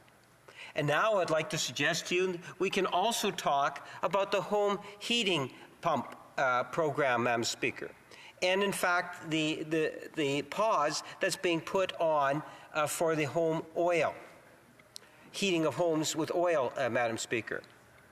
These are all programs that have been very supportive in making sure that Canadians can get through a time when we're experiencing inflation, amongst other issues. When I think in terms of the affordability issue, we have been a government that has been very much focused on supporting Canadians. Now, every one of those programs I just listed off, the Conservative Party has actually voted against them all, Madam Speaker. And it is somewhat disheartening and disappointing. They seem to want to focus on one issue, and we see that time and time again when it comes to the carbon tax. Here they're just taking a piece of their policy and saying, well, we want to add on to the pause that we've put on with regards to the home heating through oil, Madam Speaker. But what they don't tell you is when they talk about the price on pollution, I think Canadians need to be reminded of two things. When Erin O'Toole was the leader of the Conservative Party and campaigned in the last election, along with 337 other Conservative members of Parliament, or candidates, I should say, they all campaigned in favor of a price on pollution. Now, whether we like it or not, or try to figure out why it is, they changed their mind. So they no longer support a price on pollution, Madam Speaker. So they say they're going to get rid of that price, and they classify it as the carbon tax. So they're going to axe the tax. That's a great bumper sticker, I must say, Madam Speaker. Even though I would suggest to you it is very deceiving. It's deceiving because I put forward a question earlier to a member about why it is that the Conservative Party is being very one-sided in terms of their messaging. They're trying to give an impression for the 95,000 plus people that I represent in Winnipeg North that if they form government, they're going to get rid of the carbon tax. A vast majority of the constituents that I represent, over 80%, actually get a net benefit by the price on pollution, or the carbon tax as they refer to it, Madam Speaker. And what they don't say, or what they've been quiet on, is the fact that they are not, or what are they going to do with the rebate portion? That rebate portion is put into place as a result of the carbon tax being collected. So if they get rid of the carbon tax, they're getting rid of the rebate also. And the member opposite, when I posed the question to him, said, well, look, if you don't collect the tax, then you don't have to worry about taking money back.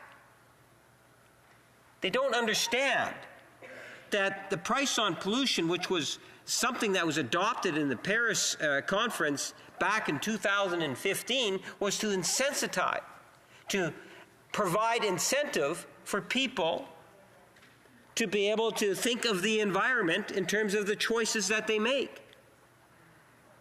And based on the rebate, Madam Speaker, that most Canadians actually will receive more money back than they're actually paying in the carbon tax. So when the Conservatives put on their bumper stickers that we are going to get rid of the carbon tax, what they're really saying is to 80% plus of the constituents in which I represent, they're going to be taking more money out of their pocket. That is the reality, Madam Speaker. But they don't talk about that. So then you go to the, the idea and how it's amplified.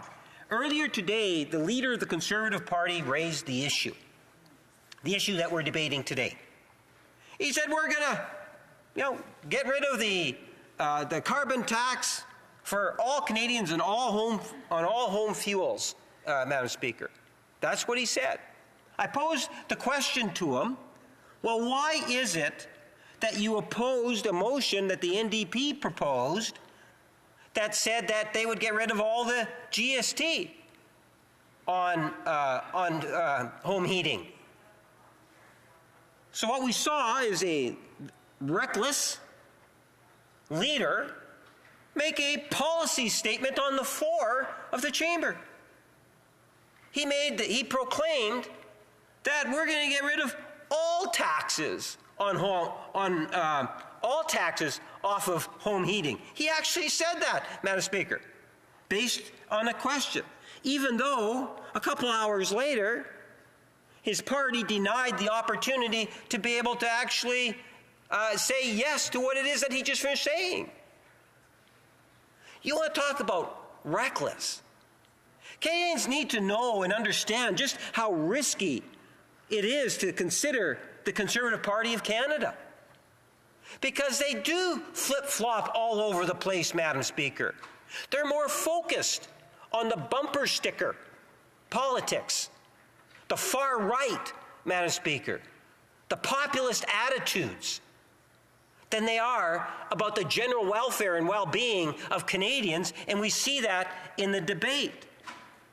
When you think about it, coal used to be warming up homes during the war times. You get these little steel boxes in many wartime houses, Madam Speaker. And that was so that they could put coal in there, and then that coal would be used to heat homes. Not very good for the environment. And a lot of that coal was converted into natural gas. Some of it was converted into heating oil. And it's good that we transition out of coal. What we're talking about today, and what it is that the government's talking about, is a policy for all Canadians, even though the Conservatives will try to say that it's a division. It's not division, in their own minds possibly. But I've got news for you. Canadians from coast to coast to coast use oil to heat homes. Canadians in all regions will benefit by this, Madam Speaker. And with this policy, what you will see is a greater emphasis on people to convert with incentives to home heat pumps, Madam Speaker. And by doing that, they will save thousands of dollars every year. You don't hear people saying that that's not the case. Just do some simple Google searching on it, Madam Speaker, or Yahoo searching on it, and you will see there are significant cost savings for people to convert from oil to heat pumps. It's a good policy idea. But the Conservatives aren't concerned about that. They're concerned about the bumper sticker. It's the simplicity of the message. Even if it means they have to flip-flop and turn into pretzels inside here, Madam Speaker, based on voting patterns, based on what they've told people at the polls. As the Conservatives will continue to do the twisting and the turning, we will continue to be there to ensure affordability for Canadians. Be there for the environment, Madam Speaker. Thank you for the opportunity to share a few thoughts. Comments? The honourable member for Barrie Innisfil. Well, thank you, Madam Speaker. And if the honourable member was one of 50 species of fish that swim in the Red River, he would certainly be swimming upstream on this issue, because in September, late September, there was a post-media Leger poll that found a clear majority of Canadians want the carbon tax reduced or eliminated entirely, and that nearly everyone thinks that the federal plans for net zero is unrealistic. Of the respondents, Madam Speaker, 55% wanted the carbon tax reduced, 18% wanted it abolished, 37%, while 27% were fine to keep it as is. One thing that I've never been able to understand, never been able to explain to the residents of Barrie Innisfil, because they talk about getting more money than what they pay into it, which the PBO has said that's not the case. If I was to take $1 from somebody and give them $1 back, how are they ahead, Madam Speaker? I'd love to hear an explanation on that one. The Honourable Parliamentary Secretary. Yes, Madam Speaker, the member made reference to fish in the Red River, and I could have used the analogy of the Conservative Party being like a fish on the dock at the Forks, where they're just flipping and flopping all over the place. And Madam Speaker, that's what I mean in terms of like risky, reckless policy. You don't hear an environmental policy coming from the Conservative Party. You just don't see it. They're more interested in trying to fool Canadians on issues such as the simplicity of saying we're going to axe the tax, because it sure does sound good. He wants to go by polls, Madam Speaker. If you were to canvass a poll and say, well, should you decrease the pay of members of Parliament by 30%? I guarantee you 95% of Canadians, or a very high majority, would say yes. Does that mean we're going to see the Conservative Party saying, well, we're going to slash MP salaries by 50%? Because after all, that might make a good bumper sticker too. Questions and comments? The Honourable for Winnipeg Centre. Thank you, Madam Speaker. And something's really fishy in here today, and I'll tell you one of the things that's fishy is the Honourable Member talking about how the Liberals have done a great job on affordability.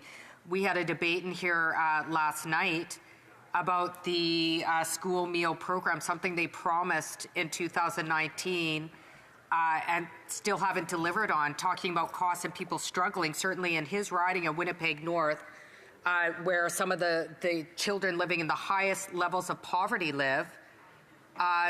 Families could benefit off this program. And although I know the Liberals and the Conservatives banter back and forth about who's more in line with affordability, both of them continue to prop up their corporate friends and not go after big grocery chains for gouging families.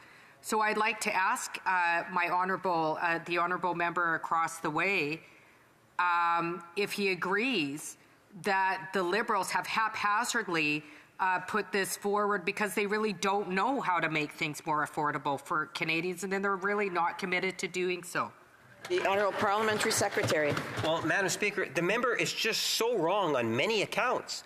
Does she not realize that the Canada Child Benefit Program generated in Winnipeg North alone over $9 million a month going to support children? Thousands of children, hundreds of them coming from Winnipeg North, were lifted out of poverty because of that one issue.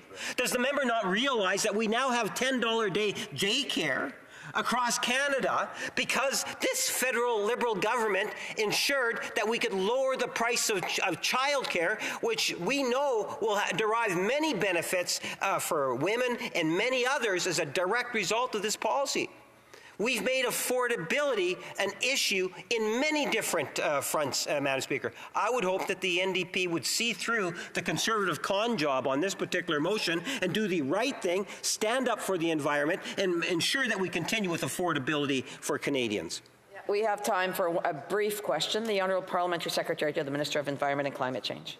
Thank you very much, Madam Speaker. I rise just to correct the record on something that we hear quite consistently from the Conservative side, which is that 8 out of 10 families in Canada do not get more back from the carbon pricing system that we've put in place. And in this case, it is, in fact, the case that that many families do get more money back. And I wanted to address one thing that we never really talk about, which is who those families are. Those are the least fortunate families in Canada, the ones that heat smaller homes, the ones that don't drive to work, they take public transit.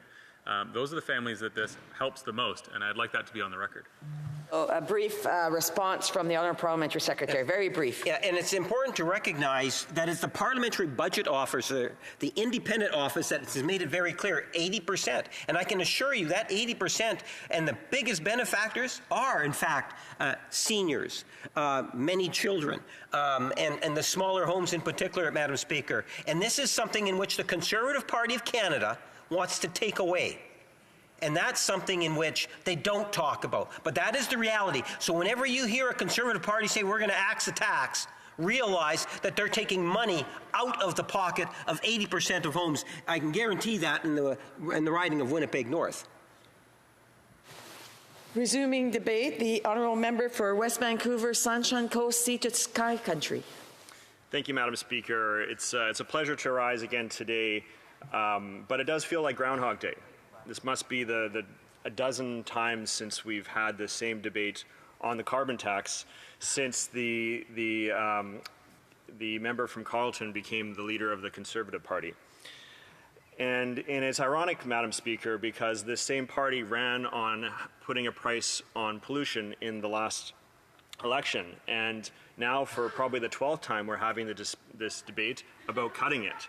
And they're masquerading about this being an affordability measure, and that this is the reason that the cost of living challenges are high right now.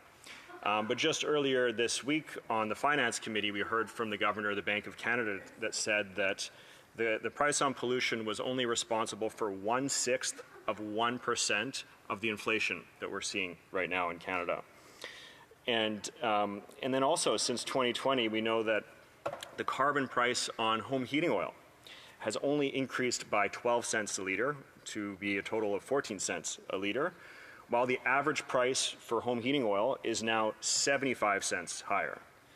So Canadians are overwhelmingly feeling the impacts of geopolitics and fossil fuel inflation, but this is not because of climate policy. So what's actually boosting the price of fossil fuels in Canada? What's responsible for that other 63 cents a litre, or 5 times more than the price on pollution? And this, of course, Madam Speaker, would be the illegal and unjustified war of aggression that Russia is waging in Ukraine right now, and what that's done to global energy markets. And what's sad, Madam Speaker, is we're not hearing the leader of the Conservatives stand up for Ukraine and being strong in support for the people of Ukraine in repelling this unjustified invasion. And it's also the measures that we see OPEC taking on constricting the supply of oil. But rather than criticizing these measures, we're seeing the Conservative government in Alberta roll out the red carpet for Saudi Arabia, and indeed saying that we should follow the advice and projections that Aramco has for fossil fuel use in the future. And obviously, Madam Speaker, the Conservatives say nothing about the record profits that the fossil fuel sector is making that's soaking up that extra 63 cents a litre that they're gobbling up at the expense of everyday Canadians.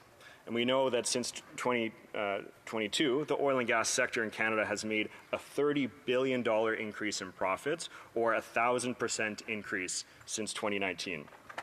And Madam Speaker, we know that putting a price on carbon is the most efficient way of reducing emissions. It's why the right of centre government in British Columbia, the former BC Liberals, brought this measure in. And of course, the current Conservative MP for Pitt Meadows Maple Ridge was part of that team. And the economy in BC has been one of the strongest in the country ever since. While BC has its own system, the federal system is set up in a way that offsets the costs such that 8 out of 10 Canadians get more back than they pay. And so this is not just a measure of influencing behavior and a climate measure, it's also an affordability measure as well. And this, of course, is one of the reasons why Canada's current emissions reduction plan has allowed Canada to reduce emissions by more than any other G7 country since 2019. And obviously, we have a long ways to go after the Conservatives did absolutely nothing for a decade. But not only did they do nothing, they caused embarrassment to Canada around the world by undermining climate policy globally. But you know what they say, Madam Speaker, if you tell a lie enough times, eventually even you will believe it. The Conservatives live in a post-truth world, and they must think that by repeating this, they can eventually convince Canadians of the same as well. So not only is the argument that they make on carbon pricing factually incorrect, the Conservatives will say that we haven't met a single climate target, which is disingenuous because our targets on reducing emissions have always been 2030 and 2050, and we are making significant progress in getting there. They say that we haven't reduced emissions, but by the measures that we brought in, we've done the equivalent of taking 11 million cars off the road annually. They don't actually want people to have lower heating bills, Madam Speaker. They want them to be strapped in and ride the roller coaster of volatile fossil fuel prices. In contrast, Madam Speaker, we know that we need to decarbonize how we heat our homes and how we transport ourselves. Studies have shown that a Halifax resident can save over $1,400 a year by switching from oil heating to a heat pump. Just yesterday, Madam Speaker, I spoke to a fellow British Columbian that was able to get over $20,000 in grants from the federal government, from the BC government, and from Vancity to be able to purchase and install a heat pump in BC. So already there's a lot of support for these types of measures. And together with switching to an electric vehicle, we know that families can save as much as $10,000 a year. And our government is intent on making sure this happens with a series of incentives and programs. And Madam Speaker, it is working. We know just last year that in British Columbia, over 18% of new vehicles that were sold were zero emissions vehicles. But unfortunately, Madam Speaker, the only climate plan that we're hearing from the Conservatives is that we need to burn more fossil fuels. Yes, this is hard to believe, that we need to increase our production of natural gas as a way of reducing emissions. Or technology, they say, Madam Speaker. But what technology would that be? Any technology that's actually available today? No, we're not going to talk about any of that technology. We're going to talk about technology that's unproven and that maybe a decade from now we'll be able to utilize. They talk about things like small modular reactors and carbon capture, which just haven't been proven and are not ready to use today. Madam Speaker, this is what we call greenwashing. Instead, Madam Speaker, we see the Conservatives giving new meaning to cancel culture. We've seen the government of Alberta very recently put a 6-month moratorium on the renewable energy industry, which has been growing rapidly in the province and which represents a $33 billion economic opportunity. And we see just in this very House that the Conservatives have filibustered and imposed the changes to the Atlantic Accords that will create the foundation for a vibrant green energy future, including with offshore wind in Atlantic Canada. And, Madam Speaker, I will say this is because the Conservatives don't actually believe that climate change is real. In fact, this is exactly how they voted at their policy convention just 2 years ago. And, Madam Speaker, I would also posit that they don't actually care about affordability, because if they did, they would be saying something about the record profits that are being made, and they would be standing right here with us in measures that will ensure that people can get off the use of fossil fuels for home heating and for transportation. Rather, Madam Speaker, this motion and the dozen motions that we've now been debating in this House on the carbon tax are just a distraction from the real reason that energy is high in Canada. And they would rather keep Canadians strapped into the volatile roller coaster that global energy prices are right now, and that we know are going to be a challenge as we live in a very uncertain world right now. Rather, Madam Speaker, we're focused on reducing emissions. That's why we're rolling out this heat pump program, and that's why we've been implementing all these different measures as part of our emissions reductions plan. And Madam Speaker, it's why I will be voting against this measure, because we need to make sure that we utilize the most efficient program that we have at our disposal for reducing emissions, which is, of course, having a price on pollution. This is a measure that Conservatives used to believe in. We know the government of Stephen Harper was on board with this idea. And, of course, the Conservative Party ran on this in the last election. And in my home province of BC, of course, we had a right of centre government that brought this in, and none of the doom and gloom that some people would say would happen indeed ended up happening. With that, Madam Speaker, I see my time is running out, and I'll look forward to some questions and comments from my colleagues. You have a point of order first, the honourable member for New Westminster Burnaby. Well, it seems even the Conservatives aren't interested in their own motion. I'd like to call quorum, Madam Speaker. Check here.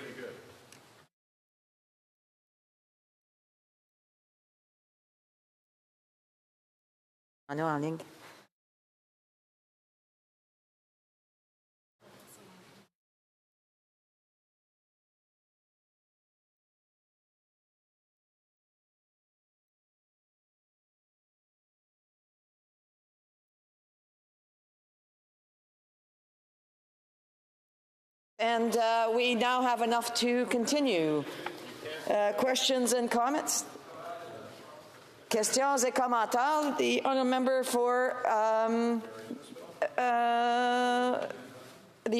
for Calgary Calgary Nose Hill. Close enough.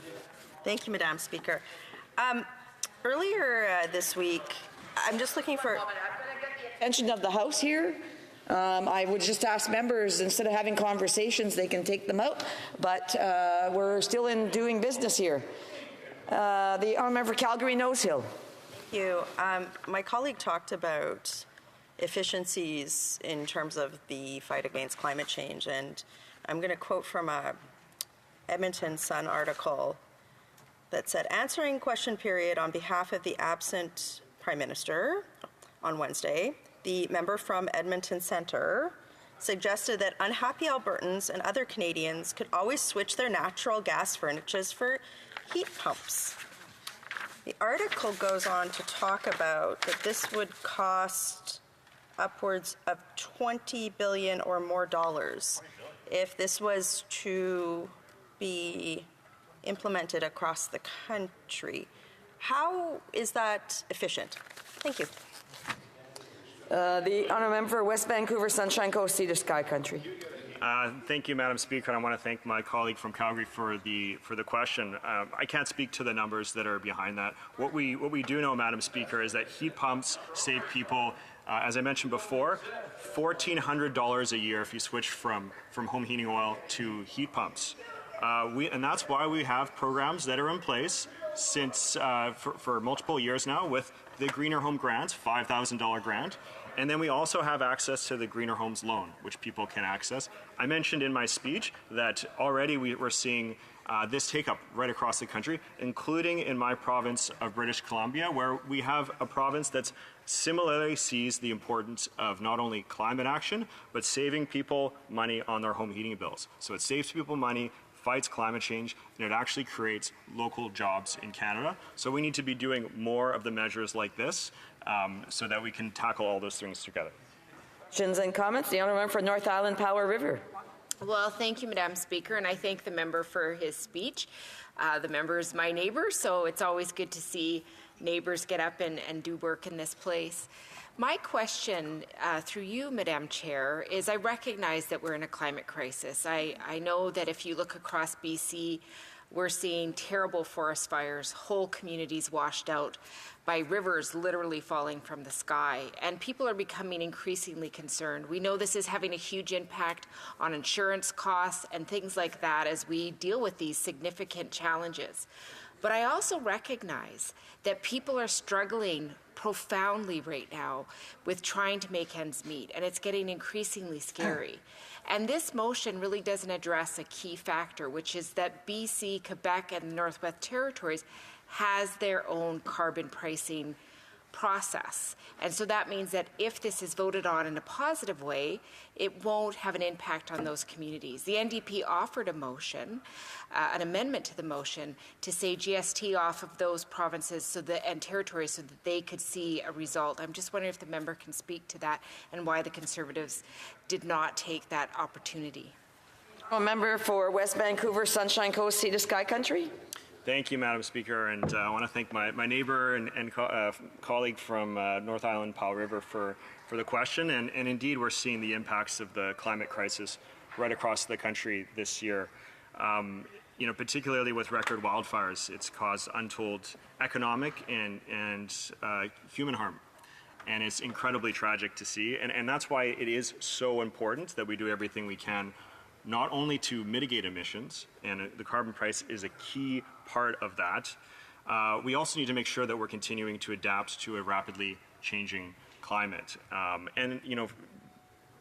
As we're doing this, we need to make sure that we're keeping affordability front and center, and that's why we put a rebate so that 8 of 10 Canadians get more back in than they pay to this.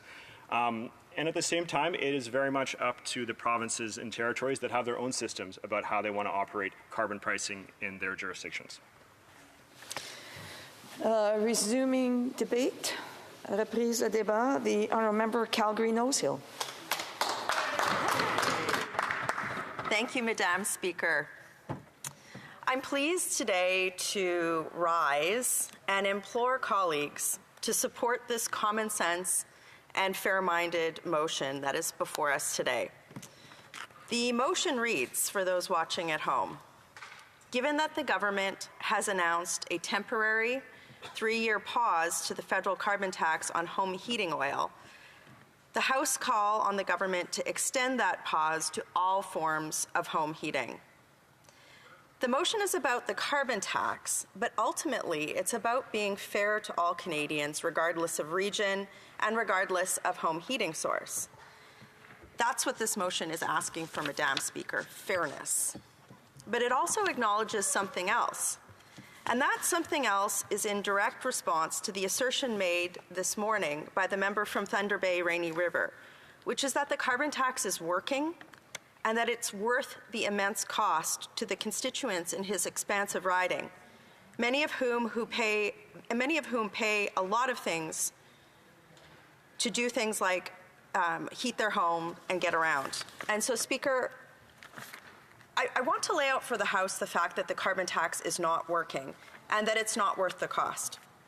In the heart of this motion is the fact that after 8 years of Liberal government, not only is the carbon tax not working, it's exacerbating the inflationary crisis and financial hardship for Canadians. This is another reason why Conservatives have put this motion forward today.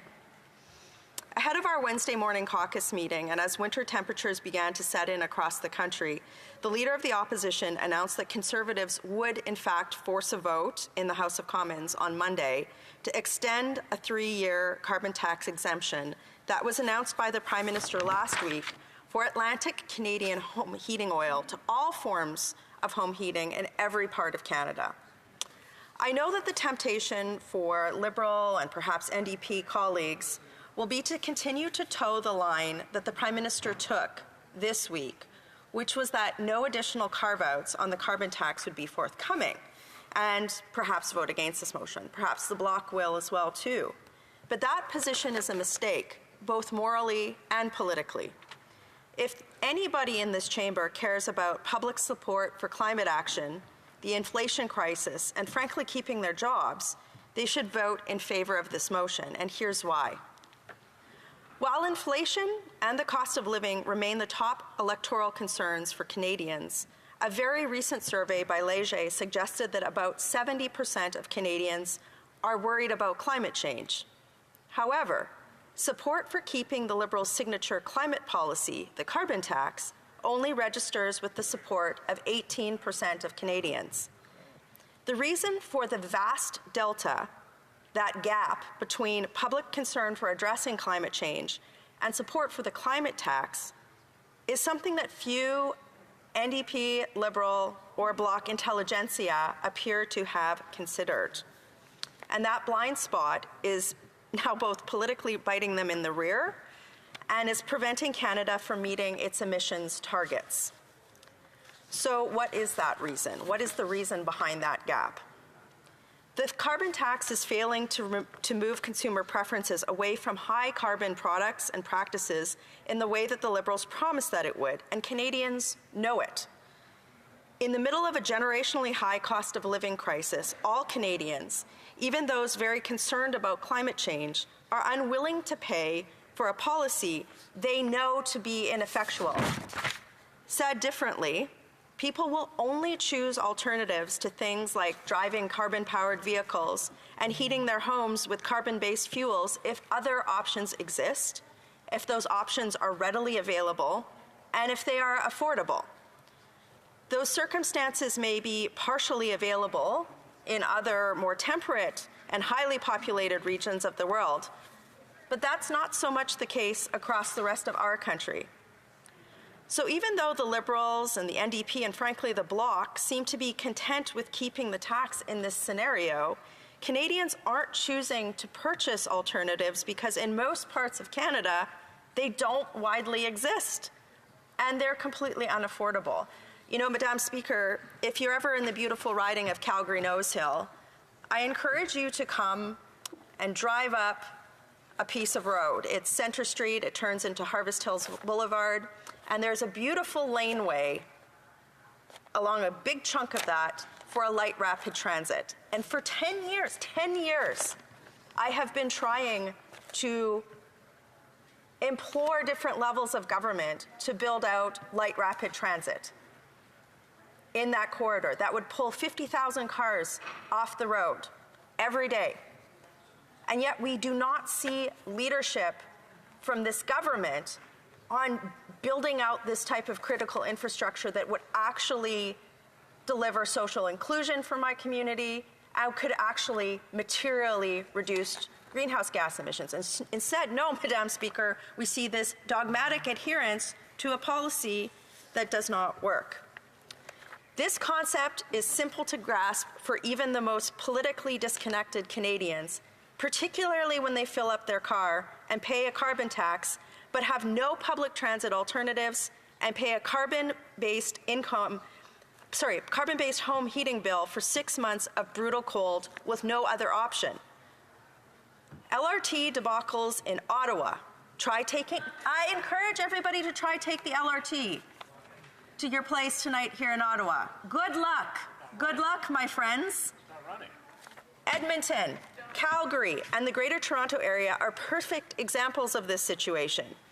Another good example is that after nearly a decade of wasted time, greenhouse gas emissions, and hundreds of millions of dollars spent on the administration of the carbon tax, the Liberals haven't managed to deliver alternatives to things like heating oil. The measures the Prime Minister announced this week, a decade late and thousands of dollars short, won't even pay for a Big Mac value meal for rural Canadians each month. Earlier today, the NDP member from Timmins said as much in the debate when he stated, "In Canada, heating homes isn't a luxury." He's right. It's not a luxury. It's a necessity. If you can't heat your home, you freeze. And the Liberal member from Kings Hants also said something similar when he stated that if Canadians don't have the money to make a change to a different form of heating, then they're stuck. And stuck is a great way to describe the situation many Canadians find themselves in right now. But the question Canadians now want answered is how the Liberals and their coalition partners in the NDP plan to get them financially unstuck after a decade of failure.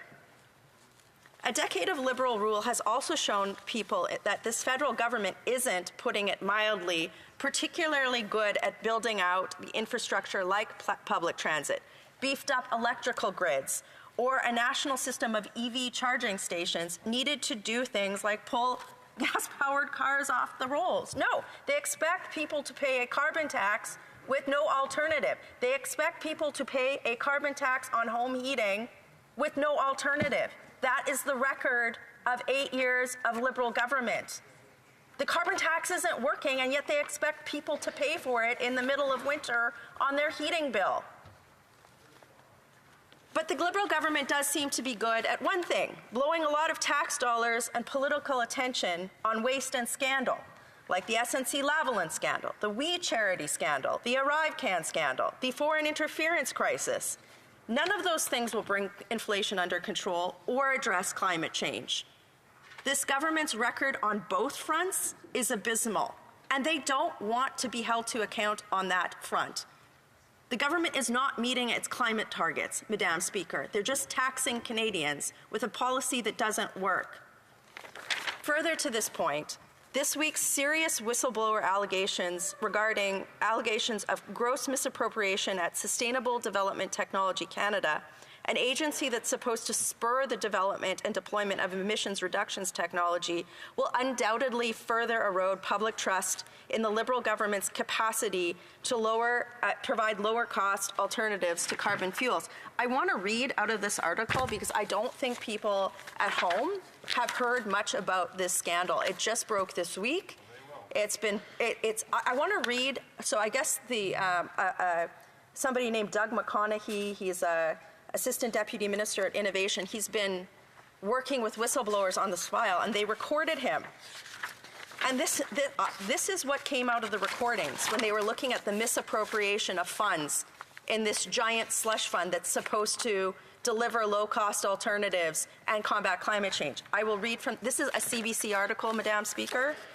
By late July, McConaughey was convinced certain spending decisions were badly handled, including payments of nearly $40 million during the pandemic that was not based on precise needs and did not require follow-ups. It was free money, he said. It was free money. I know there's a lot of people in my community that would like free money. This was free money designed to combat climate change that went to some sort of Liberal cronies. We don't even know how. And the people who made these decisions still have a job. The government's known about this for months, years, and they still have a job, and they expect us to believe that they care about getting inflation under control or that they care about climate change. It was free money, he said, before making an analogy with the controversy that affected is putting it nicely, it brought down former Prime Minister Jean Chrétien's Liberal government in the early 2000s. That is almost a sponsorship scandal level kind of giveaway. This is a fund that was supposed to be addressing climate change in Canada, and it turned into what, as everything else is done with this government, a slush fund for Liberal cronies. So people who care about climate action, people who care about getting inflation under control, don't look at the Liberal government, because they don't care. They just virtue signal on these things, and they give away tax dollars to their friends while people are expected to pay tax on home heating in the middle of a Canadian winter. And that's disgusting. That has an impact on climate change. Again, like, how do these people have jobs? Oh. All of these facts, Madam Speaker, you don't have to take my word for them because the results are laid bare in recent government reports that show that even with the carbon tax, Canada will still miss its 2030 emissions targets by close to 50%. I've heard so many Liberals get up today and talk about the forest fires and impacts on climate change. Yet they're dogmatically supporting a policy that doesn't work, that according to the Governor of the Bank of Canada and Finance Committee says is affecting inflation in a major way, right? Tiff Macklem said this at committee yesterday. They're dogmatically being adhered to a policy that doesn't work when they know that Canada's on track to miss its emissions targets by 50%. Canadians know this. They know that the carbon tax isn't working. They know it. There's proof of these facts in recent political trends, too. The Liberals' capitulation on the tax on home heating oil should have been viewed as an inevitability for even the most lay observer. The signs have been present for months. For example, in August, a Nova Scotia provincial riding that has been a safe Liberal hold for time immemorial was flipped by provincial Conservatives due in part to the unpopularity of the federal Liberal carbon tax. Within the federal Liberal backbench, there has also been extreme dissent over this issue, likely due to the sustained precipitous drop in polls that the party has seen. These incidents have followed nearly a year of high-profile campaigning by the leader of the Conservative Party against the tax. And I've heard colleagues in the Liberal complain that we've brought motion after motion in this House to fight the tax. You're absolutely right. We're going to keep doing it because it doesn't work and it's costing Canadians. Now that same crisis has overlaid the tax, and it means millions of Canadians are now facing the prospect of choosing between heating and eating. Never mind considering, as some of my colleagues are talking about, buying expensive expensive alternatives that might not even exist in their regions. That is the most bourgeois concept I have ever heard. Much like the member of Edmonton Centre said, well, everybody can buy a heating pump. You buy a heating pump, and you buy a heating pump. Does he not know that people in his own community can't even afford their rent? The Prime Minister's late-stage partial capitulation on moving the tax for heating oil but not for other carbon heating fuels also risks creating perverse incentives like the one mentioned by the Rural Municipalities Alberta, who suggested that the Liberals' partial tax exemption may actually generate higher demand for higher-emitting heating oil in certain circumstances. Keeping the tax with regional inequities will also further divide our country at a time when we need to unify. The world has changed, and our country needs to be strong, not pitted against each other by inequitable policies that do nothing to reduce greenhouse gas emissions in our country. So contrary to the opinions of many left-leaning pundits, after 8 years of climate failure and after the creation of an inflationary crisis, no one here should continue to lean into this tax. It needs to go. Je regrette interrompre le député de Calgary-Nose Hill. I'm sorry to interrupt the member. It being 5:43, it is my duty to interrupt the proceedings and to put forth with every question necessary to dispose of the business of supply. The question is as follows. Mr. Poilievre, seconded by Mr. Shipley, moved that given that the government has announced a, and I quote, temporary 3-year pause, unquote, to the federal carbon tax on home heating oil, the House call on the government to extend that pause to all forms of heating. If a member participating in person wishes that the motion be carried or carried on division, or if a member of a recognized party participating in person wishes to request a recorded division, I would invite them to rise and indicate it to the chair. I recognize the honourable member from Barrie-Innisfil. Thank you, Mr. Speaker. I request a recorded division. Pursuant to Standing Order 45, the division stands deferred until Monday, November 6, 2023, at the expiry of the time provided for oral questions. I recognize the Honourable Parliamentary Secretary rising on a quick point of order. I suspect if you were to canvass the House, you would find unanimous consent at this time to call it 5:58 so we could begin private members' hour. Is it so desired? Agreed. It being 5:58, therefore, the House will now proceed to the consideration of private members' business as listed on today's order paper.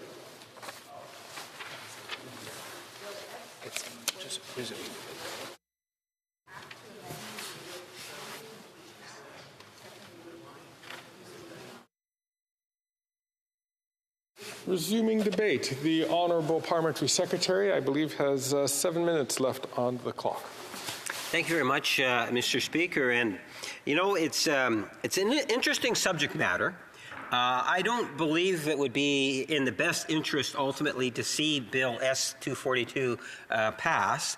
And I understand that the Bloc in particular came up with an alternative idea by having the matter brought forward to a standing committee. And I do believe there's a great deal of merit for that, Mr. Speaker, because what we are talking about is an issue that I think there would be a great deal of sympathy towards. I can tell you, Mr. Speaker, rural Manitoba, I care deeply about. And at the end of the day, whether one's north of Dauphin or any region of the province of Manitoba, we'd like to think that we would like to be able to deliver modern spectrum that would incorporate rural connectivity. I think that is really important, and it's very much admirable to see what we can do as a House to better facilitate that maximum connection, Mr. Speaker. And I don't believe that the bill in itself will achieve that. I think that it could add a great deal of complications, and there could be some side effects that members would not necessarily want to see. Anything from the billions of dollars of licenses that have already been given out, Mr. Speaker, over the last decade, and how that could potentially even jeopardize, because there's some very well-defined timelines that are being incorporated within the legislation. And I don't think that would be the intent of what the mover is maybe suggesting. I think that the intent is that, such as myself, wanting to see more rural connectivity. And that's why when I think of the Indu Community Standing Committee, I think it's well positioned, and I'm even believe it might actually be initiating a study on it now, Mr. Speaker.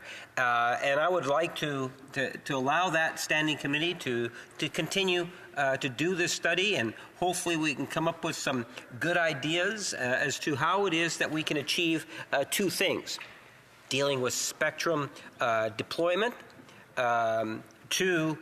meeting the needs of rural connectivity. To me, it's a big part of it is about the infrastructure. We need to recognize that we have to see more infrastructure in our rural communities. I had the good fortune of being able to acquire a relatively modest cottage between in Sandy Hook, between Winnipeg Beach and Gimli. And even though it's like only 45 minutes away from the city of Winnipeg, Mr. Speaker, there are some connectivity problems and issues that are there.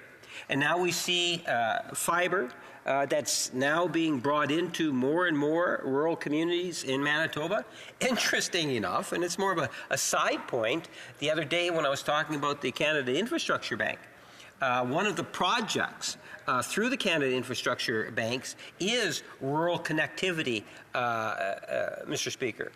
And the point is that whether it's private sector, government working, encouraging through the possible spectrum auctions that take place, that we should be doing what we can to encourage that connectivity. And that's why I was glad to see that the Canada Infrastructure Bank was actually having a project, and Manitoba's not alone. It's one province that's actually dealing with some of that infrastructure through that particular bank. So I'm hoping maybe the Conservatives might change their opinions on the Canada Infrastructure Bank, especially if they take a look at all the different projects that are out there.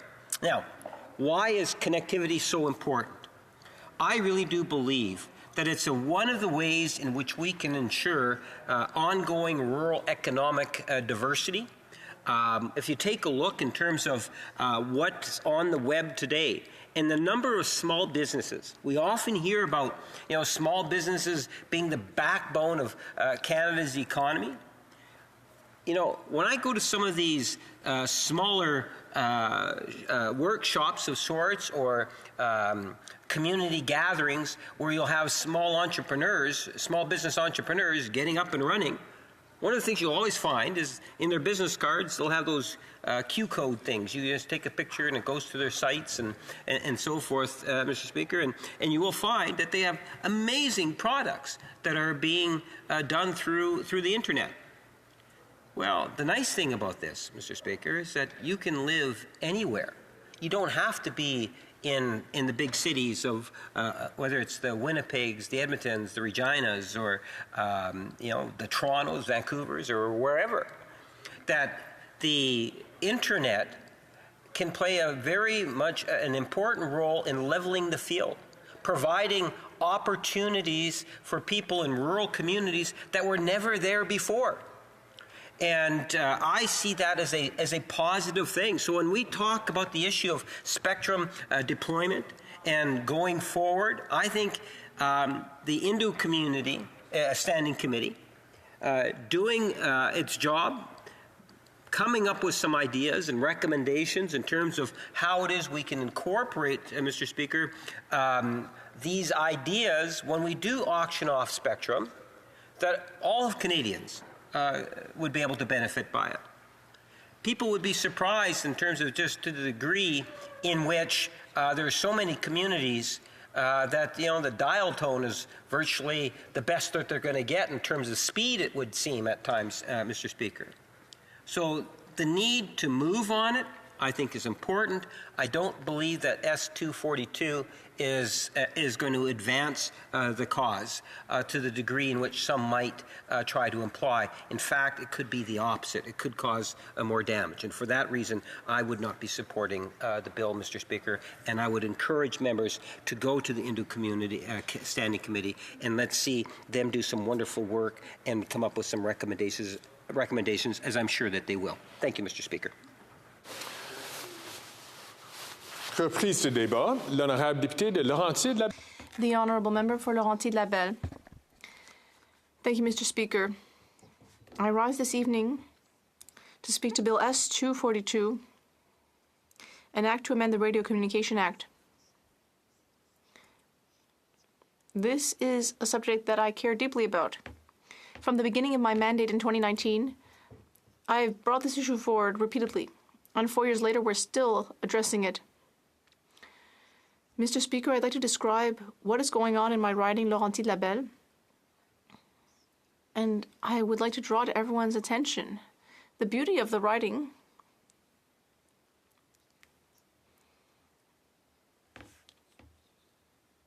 But we should remember that when we take various roads in Laurentides-Labelle, you need to know where you're going in advance because there isn't signal in a lot of places.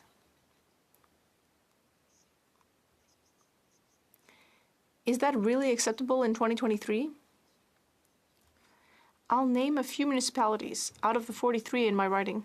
Sainte-Lucie-des-Laurentides, Sainte-Agathe-des-Monts,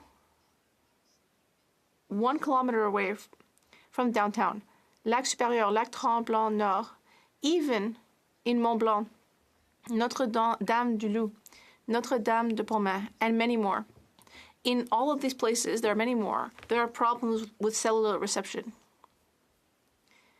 The service is not only intermittent, but in some cases, it's completely inadequate. And I've seen that myself several times.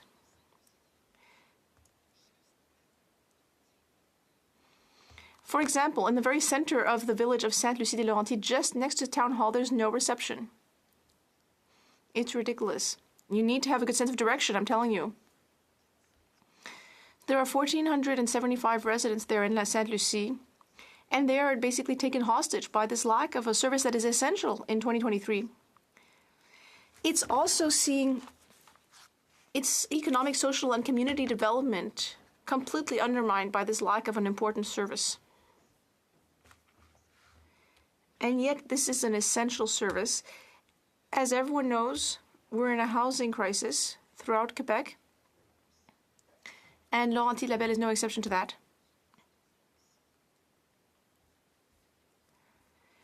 Well, Mr. Speaker, Sainte-Lucie-des-Laurentides would like to be able to welcome new residents, real estate projects.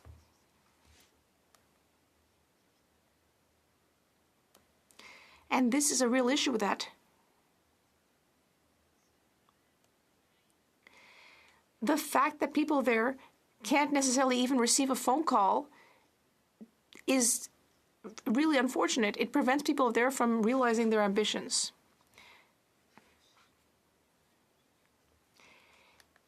If a municipality wants to be attractive in 2023, if you say to people, things are wonderful in our town, we have lakes, rivers, hiking paths, childcare, but there is no reception for your phone. Well, it's not convincing. And I could have told that same tale about many other municipalities, which experience similar situations to what we see in Laurentides-Labelle. For example, in another municipality, we have an entrepreneur who's the leader of an SME who needs to place his cell phone in a very specific area on the kitchen table in order to be able to work. Imagine that. Just to get a little bit of the network.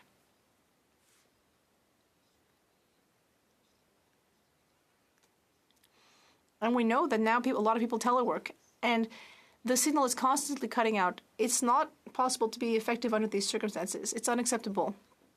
As I said at the beginning, I've cared about this matter of cell reception from the beginning of my mandate. But during the 2019 election campaign, I realized that this issue had been pushed aside by the Liberals. I quickly also realized that this issue is so important for people.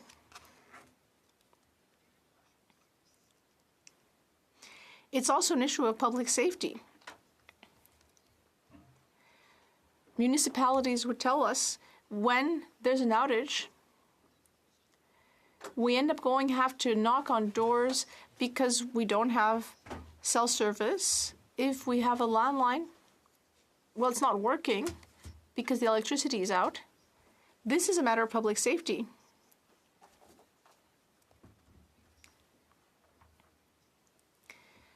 Recently, a letter was signed by all the mayors of all 43 municipalities.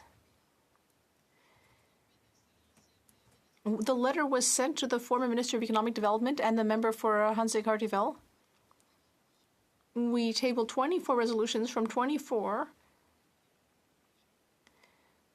municipalities to ask the government to ask. And in fact, I sponsored a petition that was started by a citizen, Hélène Gornon.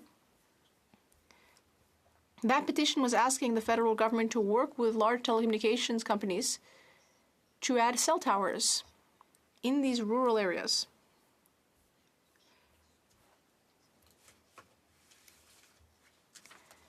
For public safety reasons, among others. And in just a few weeks, the petition reached 3,400 signatures. And what has happened since then? Absolutely nothing. It's extremely unfortunate. And it's hard to explain to my constituents. Yes, we know this is important. Even on a personal note.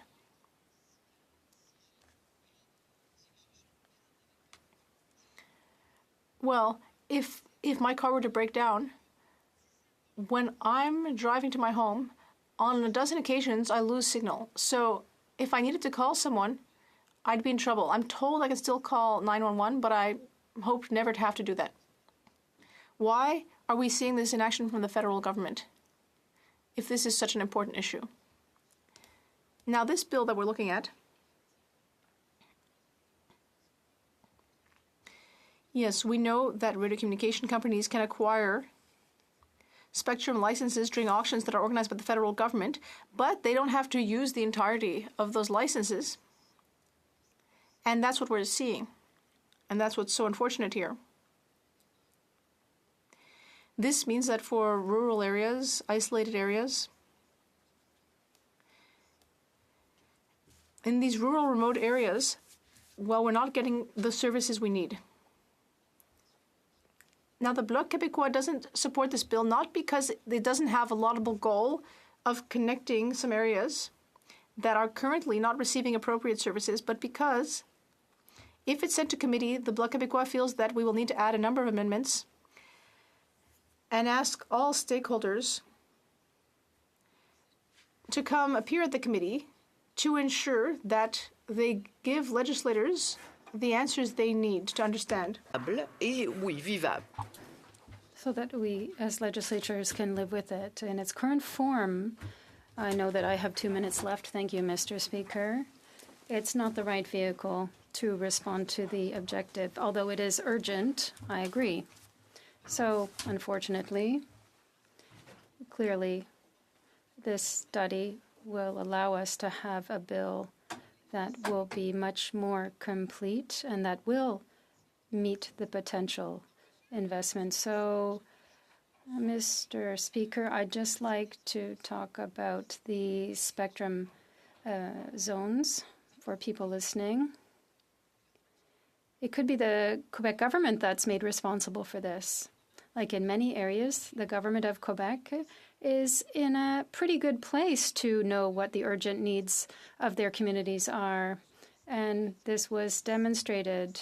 The speed issue, for example, was one.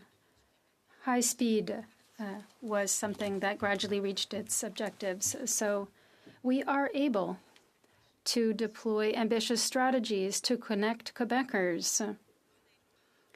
And in conclusion, I'd like to say that it's concerning for me.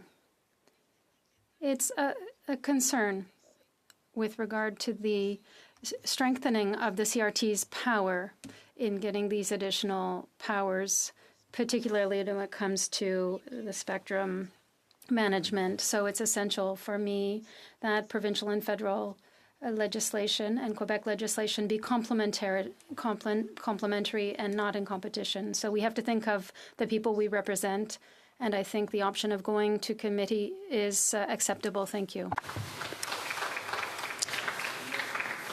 Resuming debate, the honourable member from Cowichan-Malahat.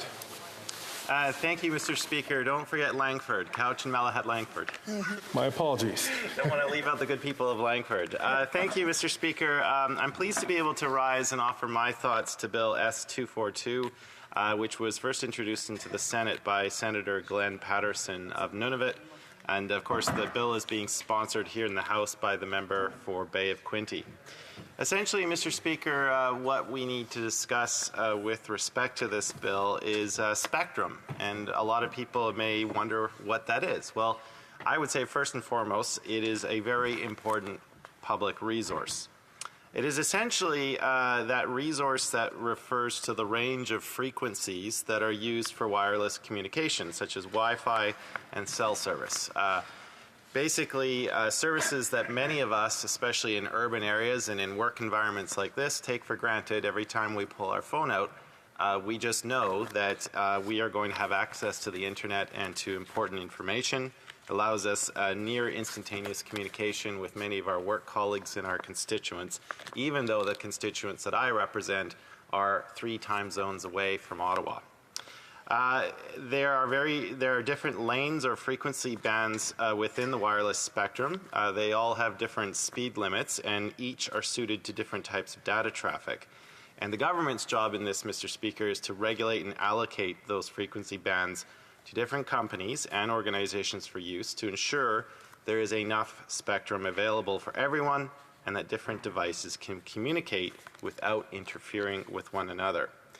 Now, that regulation of wireless spectrum is the responsibility of one department. That's Innovation, Science and Economic Development Canada.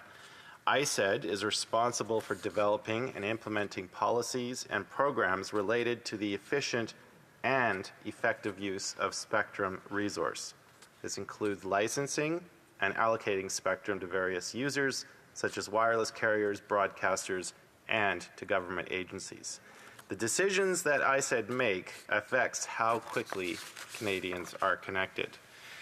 Now, I want to talk about rural Canada, and especially my riding of Cowichan-Malahat, Langford.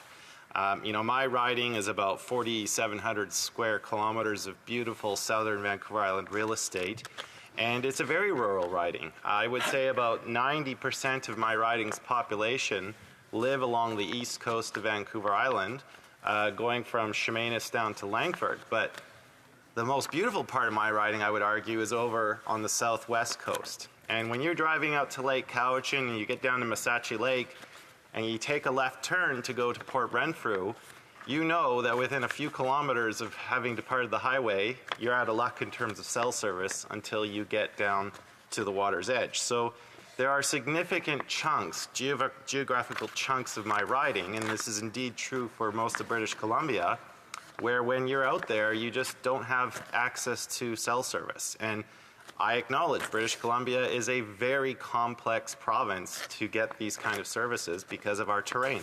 We are the most mountainous province in British Columbia. It's a source of great pride and a great beauty, but it does come with its challenges when you live there because the mountains make that perfect physical barrier for 2 devices to be able to connect with one another. But generally, Mr. Speaker, so my constituents are experiencing these types of problems. But, right across Canada, we know, like the stats show a picture here, Mr. Speaker, 63% of rural households do not have access to high-speed broadband. And that includes 14% of highways and major transport roads that don't have access to LTE wireless services, the really fast kind of wireless service. Up in the Northwest Territories, in the Yukon, in Nunavut, no households have access to high-speed broadband, and 72% of highways and major transport roads don't have access to LTE wireless services. So again, a critical service that is so important to connecting us to the outside world, to safety services for our work. So much of rural Canada still doesn't have access to that. The Canadian Internet Registration Authority released 2021 data as a part of its Internet Performance Test, showed that the median rural download speeds were measured at 3.78 megabytes per second compared to an astounding 44 megabytes per second in urban Canada, a difference of 11.7 times. So the digital divide between urban and rural Canada is starkly seen in these statistics. And we know that urban speeds have actually been climbing, while the rural Canadian upload speeds on average are falling and have not been keeping up with the same pace. So let's turn to S242. I was looking at the introductory speeches, the introduction speech in the Senate and here in the House. I've looked at how other colleagues have responded to this bill, and I think the senator who sponsored this bill in the other place, summed it up quite well when he said this bill is essentially the use it or lose it bill. It would essentially amend Canada's spectrum policy to ensure that this very important and critical resource is used to connect Canadians and that is not used as a vehicle for billionaires to be trading back and forth with one another. So it would require that all spectrum license holders to deploy spectrum to 50% of the population within prescribed geographic regions contained in the license area, known as Tier 5 areas, within 3 years of acquiring the license. It would ensure that those buying larger license areas would not be able to meet deployment conditions by simply deploying to the urban areas within those larger tiers, but would also be required to service the smaller rural and remote areas nestled within. It would give the minister, Mr. Speaker, the flexibility to decide whether to revoke the entire license outright or reallocate those Tier 5 areas within the license to other providers who are ready and able to service the underserved areas. There's also a third component, Mr. Speaker, to the bill that allows this, it's a civil liability clause.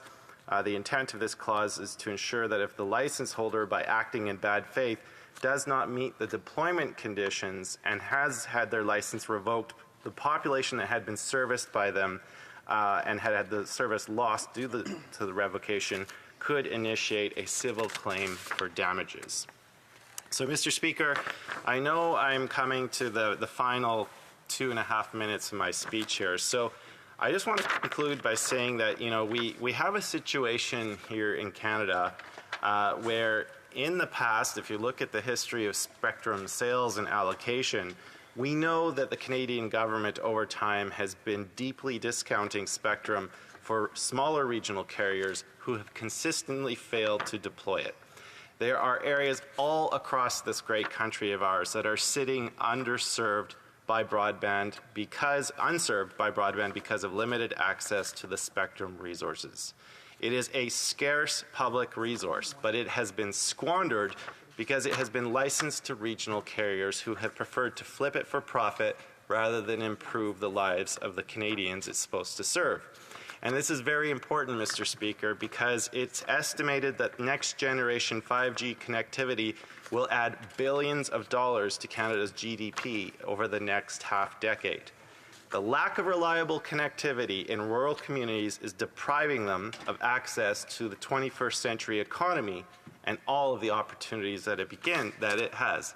And I'll speak here as the NDP's agriculture critic. I know that in rural communities right across the country, with the incredible advancements in agricultural technology and innovation, that connectivity to the internet is so crucial, especially with the next generation machinery that's coming out, with its ability and artificial intelligence.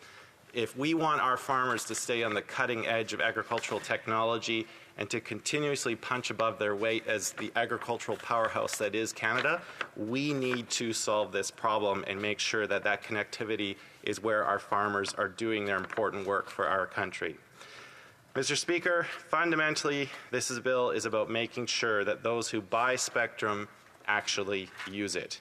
When you buy a public resource, especially at significant discounts, as has been our country's history, you should be buying an obligation to connect Canadians. So I'll conclude there, Mr. Speaker, and say that this is an essential service.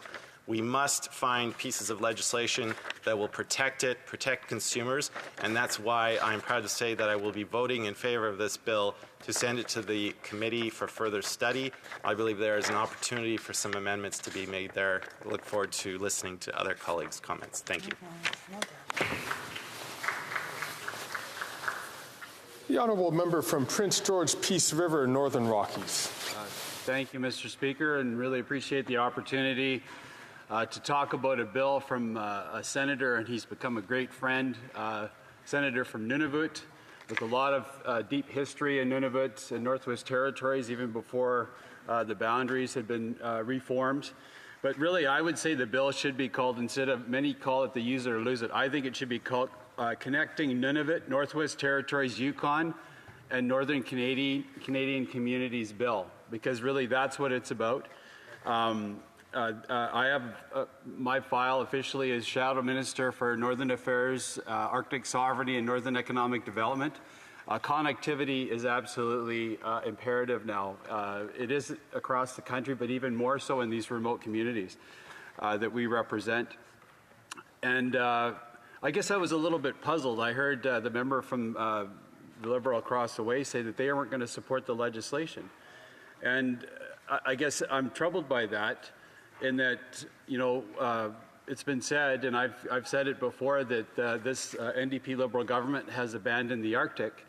And again, by opposing this bill, it just further proof that that's exactly what's happening. But I'm going to get into what the bill is, and I'm going to give Senator Patterson a lot of credit here. This is his summary. Again, Dennis Patterson, serving as senator for Nunavut since 2009. Prior to that, served as a 4-term member of the Legislative Assembly for Northwest Territories, representing the riding of Frobisher Bay, now known as Iqaluit. He spent 16 years in office as a senior minister and spent 4 of those years as premier. Given the remoteness of my region, adequate and reliable access to internet services was a major focus of mine during my time in office, and I've continued to work hard on the issues during my time in the Senate. In today's society, access to internet is much more than recreational. We have become increasingly reliant on internet for most, or for a host of things that include, but are not limited to, work, school, the administration of justice, and health applications. Use it, lose it is the policy that those who buy spectrum are taking on as an obligation to deliver services to Canadians.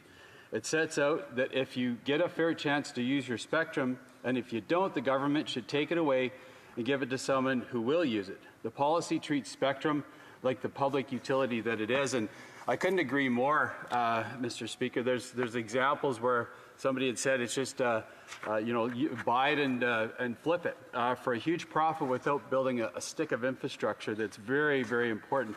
I want to give a shout out to some of my fellow shadow ministers, though, for their work on this. The Shadow Minister for Innovation, Science and Economic Development, the Shadow Minister for Pan-Canadian Trade and Competition, and the Shadow Minister for Rural Economic Development and Connectivity, all doing great work on this. In summary, for the people that are watching today, residents that right from Nunavut, Yukon and Northwest Territories themselves, and northern parts of Canada, the bill would implement a use it or lose it approach to licensed spectrum. The legislation would force licensed spectrum holders to deploy the spectrum to provide service to at least 50% of the population within the geographic area covered by the spectrum license within 3 years of the license issuance, or potentially have the license revoked. The bill permits the minister to revoke the spectrum licenses that do not abide by the aforementioned regulations, and the minister must, within 60 days, reissue the revoked licenses to competitive bidders. And I think, you know, the colleague, the Shadow Minister for Pan-Canadian Trade and Competition, has spoken about how we have the most expensive cellular service or internet services, however you want to call it, in the world. And so what I would at least expect from that, as I think every Canadian should, no matter whether you're from Iqaluit or you're from Toronto, is that these big telcos, they're making huge amounts of money, and I would at least expect that they would be building infrastructure in the remote communities that really comes with getting that spectrum. It's expected, and this bill would set out to make that the way it's going to be. I'm just going to refer to an article. It's from the Nunatsiaq News, and this is one of the publications specifically in Nunavut, and just what they say about it. Patterson, I'll read what the article is called. Nunavut Senator touts law that could improve communications in the North. Patterson said his bill, which passed third reading in the Senate on April 20th, would improve access to wireless services in rural and underserved communities like those in Nunavut. From the Senator, what's happening now is that telecom companies who are operating are tending to favor larger companies, so we have a disparity in services such as they are between the larger and smaller communities, Patterson said.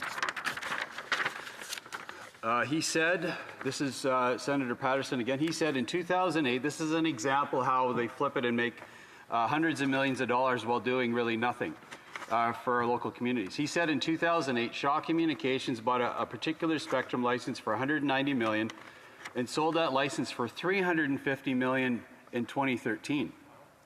Then in 2017, Shaw purchased another spectrum license from a company called Videotron for $430 million, which netted Videotron a $243 million profit, all while building zero infrastructure, really in Canada, but in the North especially, communities that need it desperately. Last quote, broadband access is critical to Nunavut, in particular because of the vital service that we rely on here, including health and telehealth, education, business, and economic development, and communications with the broader world, he said.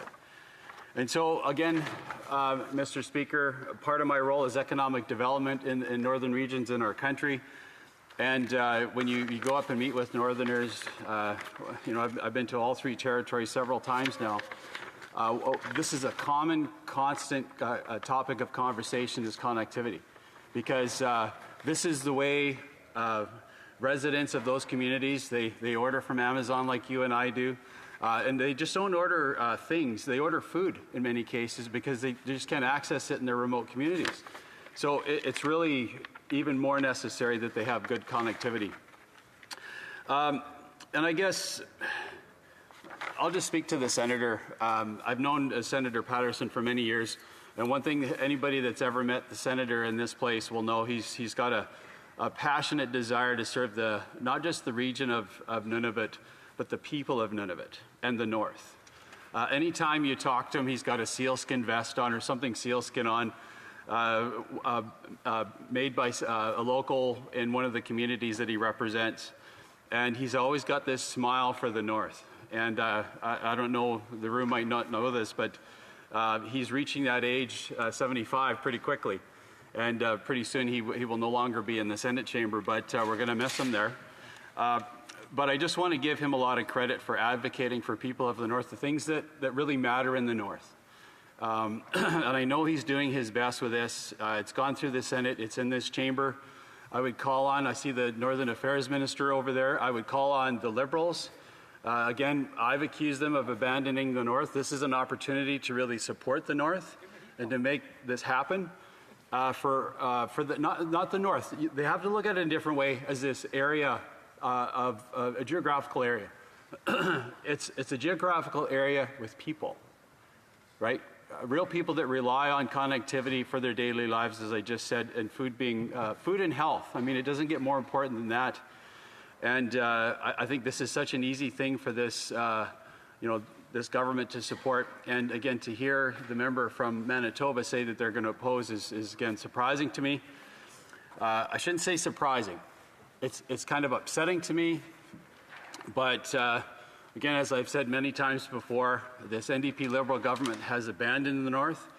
And I would challenge them to change the direction they're going on this bill and prove to residents of Nunavut, Yukon, and Northwest Territories that they support them. And indeed, they haven't abandoned the North, but I'll leave it up to them to make that decision. And I guess the viewers tonight, I think they can view the way this government's going to vote on the bill simply as a yes or no answer. If they vote in favor of this bill, good. If they vote no, then again, it proves my point that indeed this NDP Liberal government has abandoned the North. Thank you, Mr. Speaker. Resuming debate, the Honourable Parliamentary Secretary to the Minister of Environment, Climate Change, and to the Minister of Sport and Physical Activity. Thank you very much, Mr. Speaker. I'm pleased to speak on the importance of universal connectivity and the importance of putting wireless spectrum to use to achieve that objective. I'm also pleased to speak about the steps that our government is already taking to see that Canadians from coast to coast to coast benefit from affordable high-speed internet and cell phone service. Indeed, Mr. Speaker, when I was elected 4 years ago, there were over 5,000 households in my riding that did not have access to suitable high-speed internet, and I'm very glad to say that in the last 4 years we've cut that number more than in half, and there's less than 1,500 that still need that upgrade in service, and we're working day and night to make sure that that happens. Monsieur le Président, à l'heure actuelle, Mr. Speaker, currently 93.5% of Canadians have access to high-speed internet versus 79% back in 2014. Over 97% of Canadians have high-speed coverage. But, Mr. Speaker, we want to take things further. Our government has committed to universal high-speed internet access, and that's why since 2016 our government has invested more than $7.6 billion in funding to expand wideband services. And it's working. We're on track to reach 98%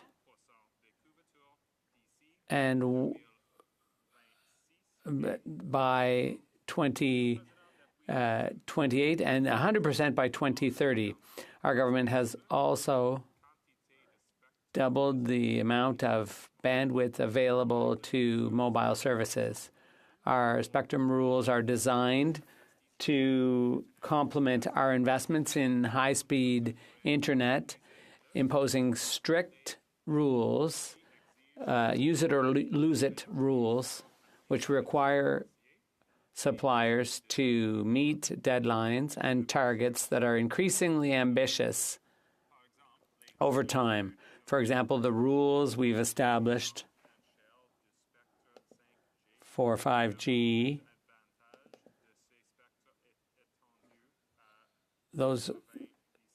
this should extend access to 97% of users, and that covers 99% of Canadians. In the years to come, Improvis will further improve for millions of services, Canadians. Our government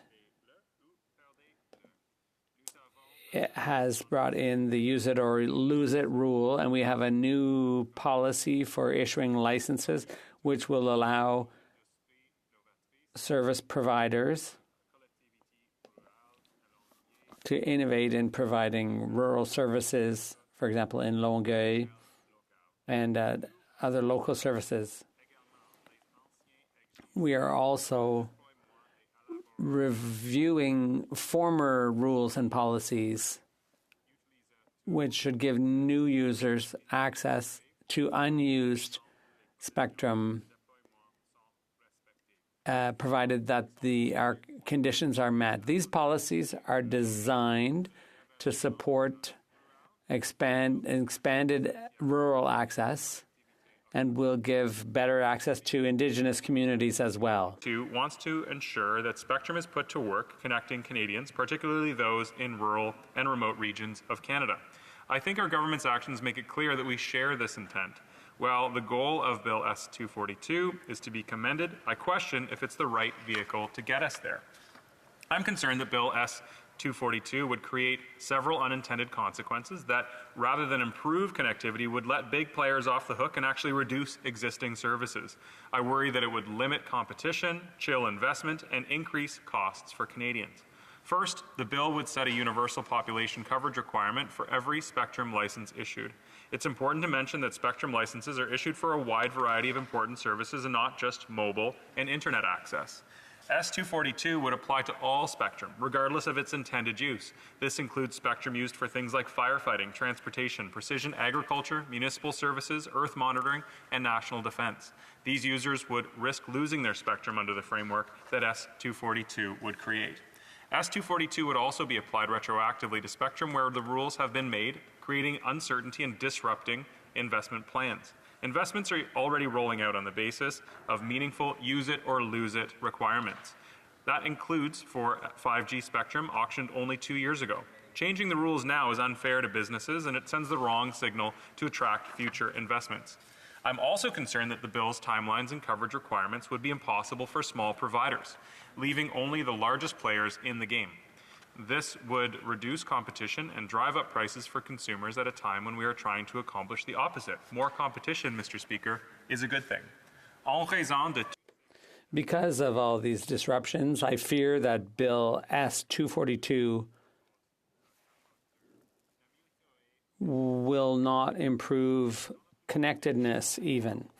In most regions, 50% coverage under the bill is far less than the current targets set for 5G, which should reach 97% of the footprint of a mobile network. Collectively, these networks already reach 99% of Canadians. However, in very remote areas, the requirements are too onerous and could force suppliers to close down shop and leave communities completely without any service whatsoever. That's why the government has set targets for coverage based on various factors after public consultation. These targets are more and more ambitious while at the same time achievable, and they seek to encourage investment and expansion into new areas over time. Access to affordable and reliable high-speed internet is a right of every Canadian, no matter where they live, and we are on a clear path to achieve it. While I applaud the intent of Bill S242, the government will not be supporting the bill because it will clearly do more harm than good. Mr. Speaker, spectrum is one of several elements that support universal connectivity. It goes hand in hand with other enablers such as technology, infrastructure, and investments. These tools are all backstopped by policies and programs designed to best leverage these elements for the benefit of all Canadians. A one-size-fits-all approach to spectrum management ignores that reality altogether. Celte. Obviously, that wasn't the intent behind this bill, but a hasty legislative solution is not the best way to move forward. I'd like to congratulate the honourable member for Abitibi-Temiskaming for this motion, for their motion to study the telecommunications industry more generally, a more in-depth examination of factors that limit access to the most difficult regions to serve and tools at our disposal to eliminate those obstacles can only bring us closer to our targets.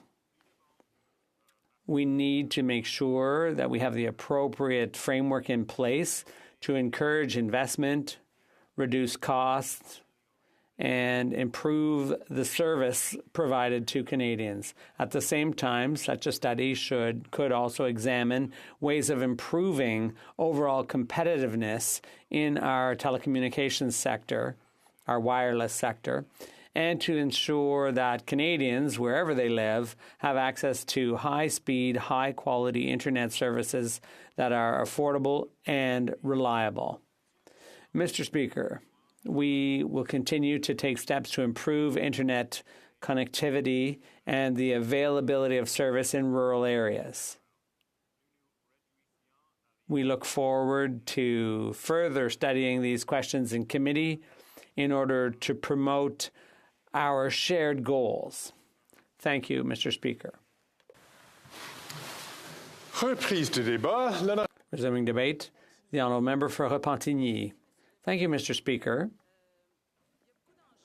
There are a lot of issues at stake here. Unfortunately, this bill is quite rigid and technical, and a lot of amendments need to be made urgently. There are commercial, logistical, economic considerations, and to top it all off, there are issues of regional development and maintaining the vitality of rural and remote communities.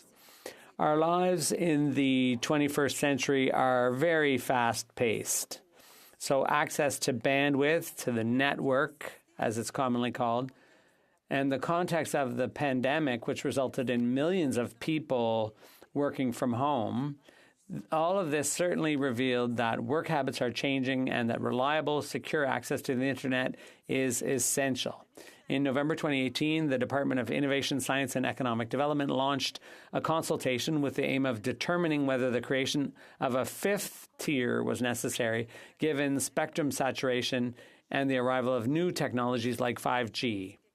The fifth level is very local. It's the smallest possible service area. And after several meetings, the department concluded that it was now necessary to set up these zones. By further subdividing, it became possible to improve broadcast coverage in rural and remote areas, which the fourth tier, or level 4, was unable to provide. So that's where we're at. The experts have found that less densely populated areas lack adequate coverage and that the telecom giants were buying the rights to use spectrum without actively using them in the end. The experts say that the telecom giants chose to do nothing with this bandwidth. They turned it into a product for financial speculation with the aim of reselling their rights at prices far higher than the initial auction price. That's capitalism 101 for you. Because currently telecommunications companies can acquire spectrum licenses at auctions organized by the federal government, but they're not required to use them fully. So the situation is problematic for remote and rural locations where a company may hold a license for a certain range of frequencies, but because it's not considered economically viable, it remains unused and inaccessible to the public. The text of S242 is very rigid, as I said at the beginning of my speech. A major problem is that there's nothing to encourage industries to invest. That's a major problem. More to the point, there's no mention of a consultation process with industry that could pave the way for the development of a winning strategy for everyone involved.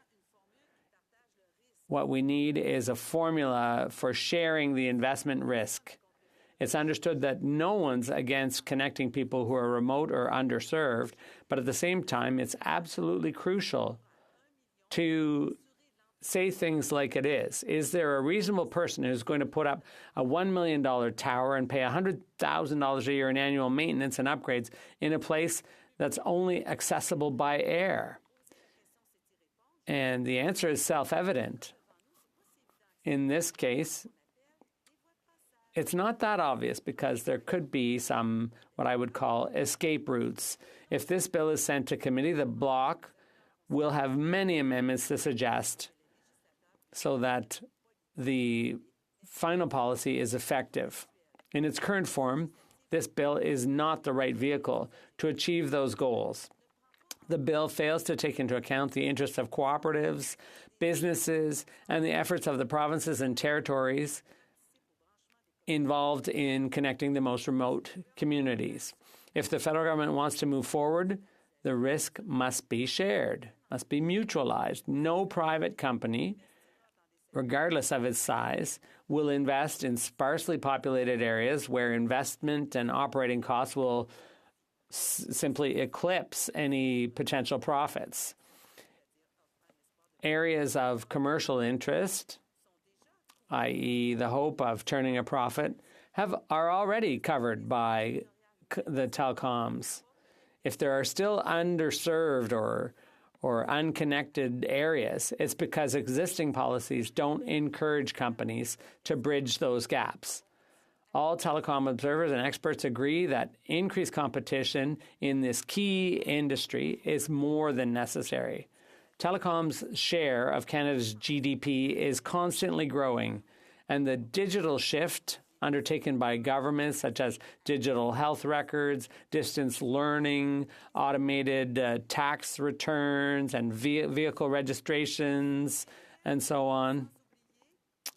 And not to forget the huge number of businesses that are transforming their operations by migrating to the internet. All of these things make internet access more critical than ever. Not being connected in 2023 leaves you vulnerable and excluded from new ways of interacting with government and society, to be informed and in touch with the world.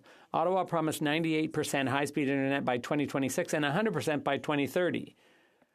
Comparing CPAC and CRTC data, you can quickly see that Canadians will have to go through a major national chore to reach this ambitious goal.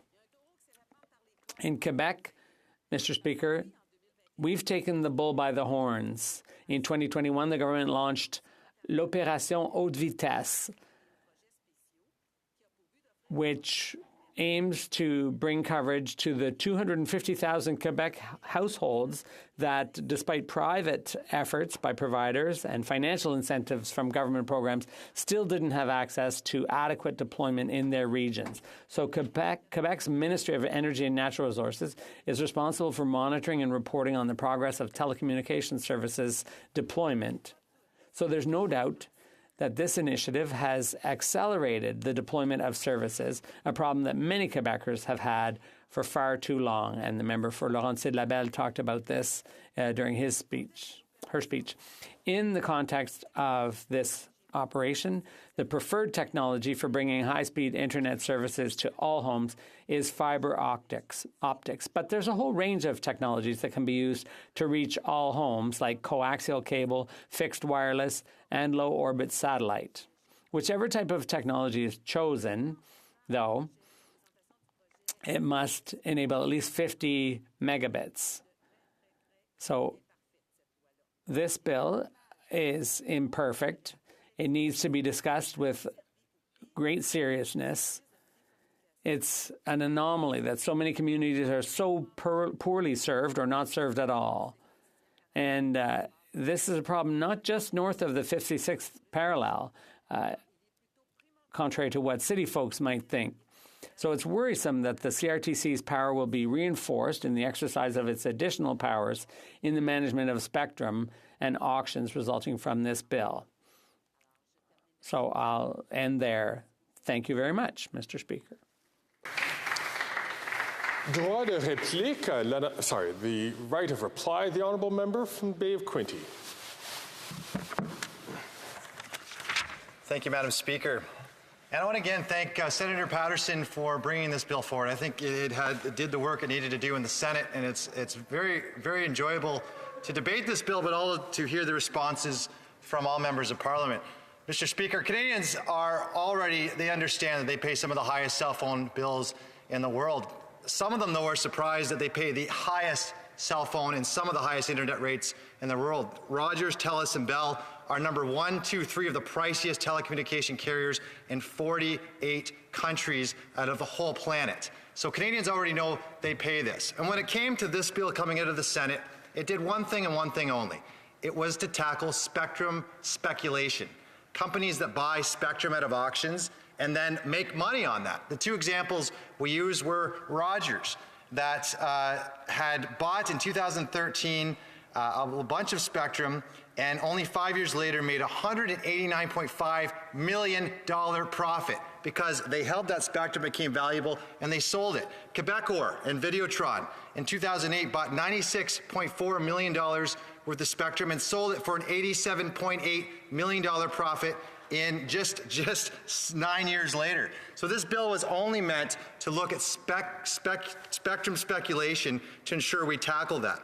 The current spectrum rules say that a company who buys and keeps spectrum can hold that for 20 years and has to serve a population model only after 20 years.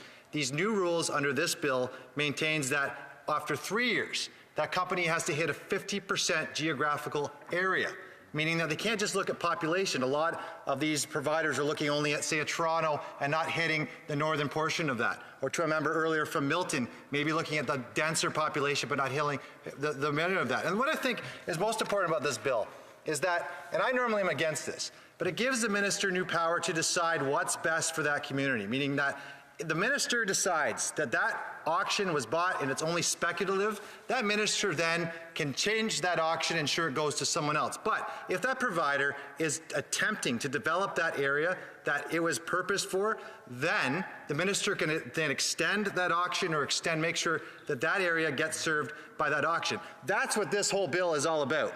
Giving minister more powers to stop spectrum speculation and to ensure then that we're filling. And what's the point of this? Well, some members have talked about this.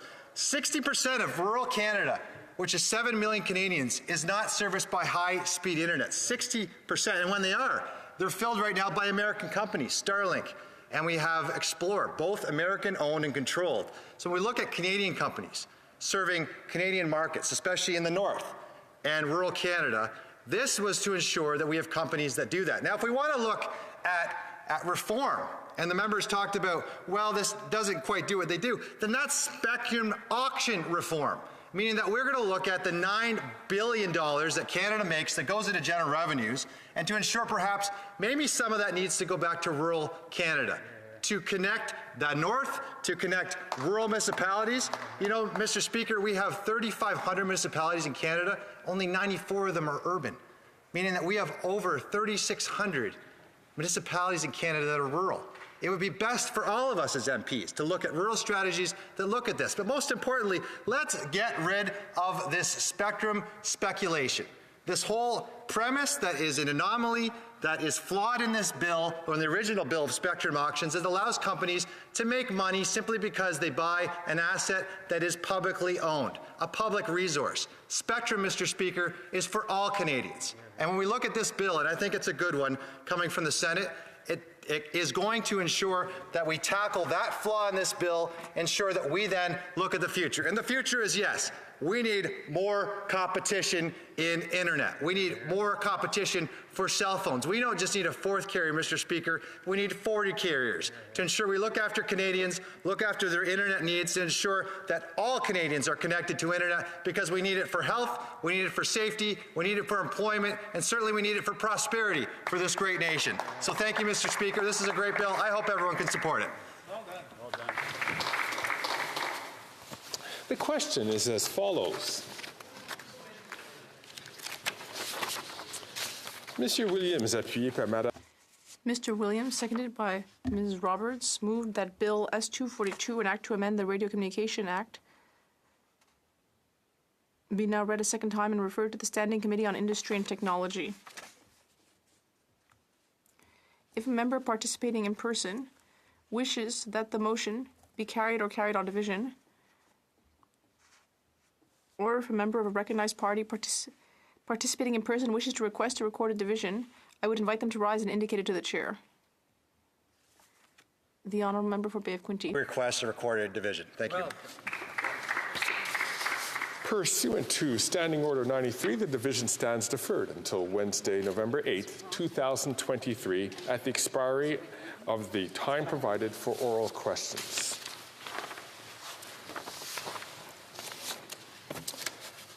In accordance with Standing Order 38, a motion to adjourn the House is deemed to have been made and seconded at this time. Therefore, the question is that this House do now adjourn. L'honorable député.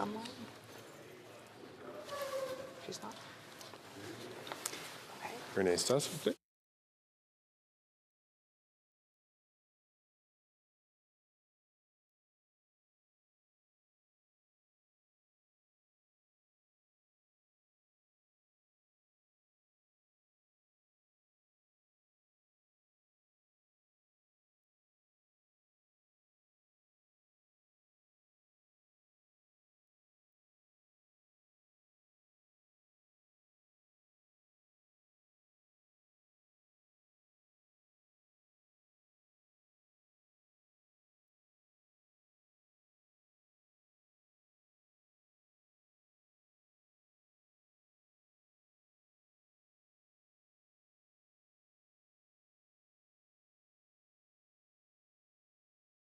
Is the honourable member for Saanich Gulf Islands. Thank you, Mr. Speaker. It's an honor to rise this evening in adjournment proceedings, and I'm for a certain number of technical difficulties there, but I'm pleased to be able to rise to pursue a question I originally asked on June the 7th of this year, Mr. Speaker. I was in question period, and I had the honor to actually address my question directly to the Right Honourable Prime Minister. We could actually feel the smoke in Parliament that day. I don't know how many of my colleagues remember that on June 7th, the forest fires across Canada had reached the inside of Parliament. As I said it in my question, that the Ottawa bubble had been pierced by the reality of the climate crisis, that we felt it in the chamber, that there was smoke in our eyes were burning, and that it brought home forcibly that we are in a climate emergency. So my questions to the Prime Minister were directly about what a government would do if it understood that it was an emergency.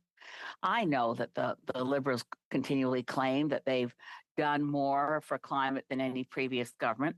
That's possibly true. It's certainly the climate plan put forward under this government was never as complete or as effective as would have been if Paul Martin's government hadn't been brought down on November 28th, 2005. Certainly money was in place in the 2005 budget and the plans were stronger and more comprehensive. But here we are, and it's 2023, and time is literally running out.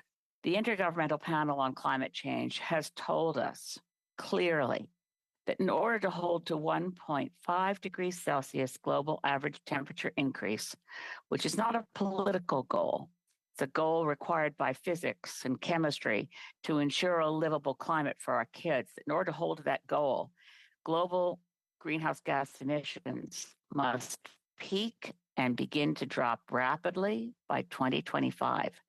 That's why Antonio Guterres, Secretary General of the United Nations, has said that continued investments in fossil fuels and fossil fuel infrastructure is, quote, economic and moral madness, unquote. We started talking about the forest fires this year all around the world. Scientists have tracked Canada with alarm.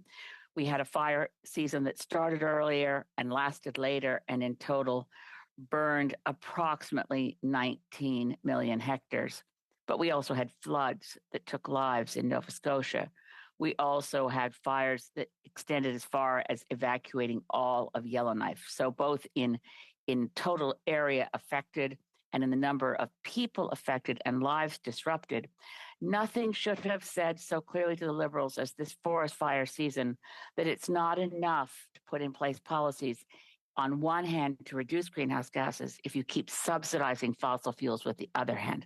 Now is the time to bring in an excess profit tax on fossil fuel industry, bringing in $4.2 billion as Motion 92 would have it.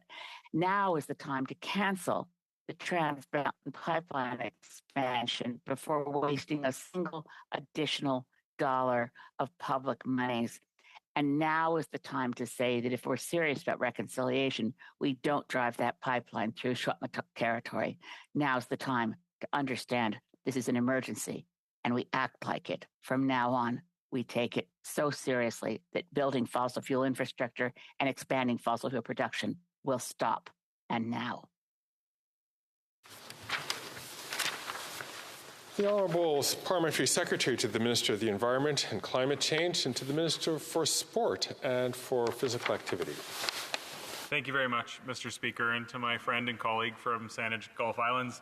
It's nice to see you on the screen. It would be nicer to see you in the House, and I hope that you're feeling better soon and will be able to rejoin us in this House because I know you love it here and you do such great work here. And I have to say it's extremely refreshing after a couple of days of arguing about whether or not climate change is real in this House with the Conservative Party. It's great to get a push in the opposite direction, and I say with all sincerity, wouldn't it be great if what we debated in this House of Commons was how to fight climate change and not whether to fight climate change? For the last couple of years, since the member from Carleton took over the reins of the Conservative Party, when they ditched Erin O'Toole, they ditched all progressive values and the word climate change from their vernacular, despite all having run on a promise to price carbon. They deny that now. They say, oh, I never said that. I never said climate change. I don't believe in climate change. And today, when we were having debate about carbon pricing, I heard some things from the other side that I prefer not to repeat and keep off the record, because their denialist climate change rhetoric is not worthy of debate in this House.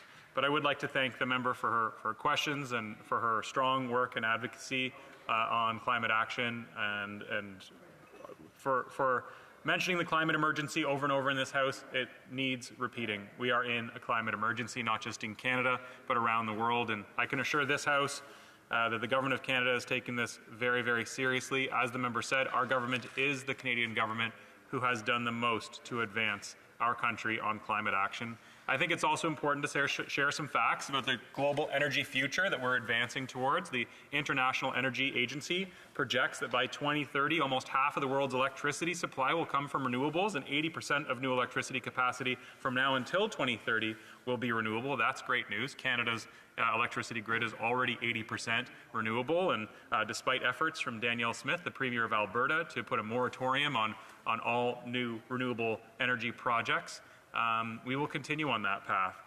In addition to all that, the 50% of all new U.S. car registrations will be electric. Heat pumps and other electric heating systems will outsell fossil fuel boilers.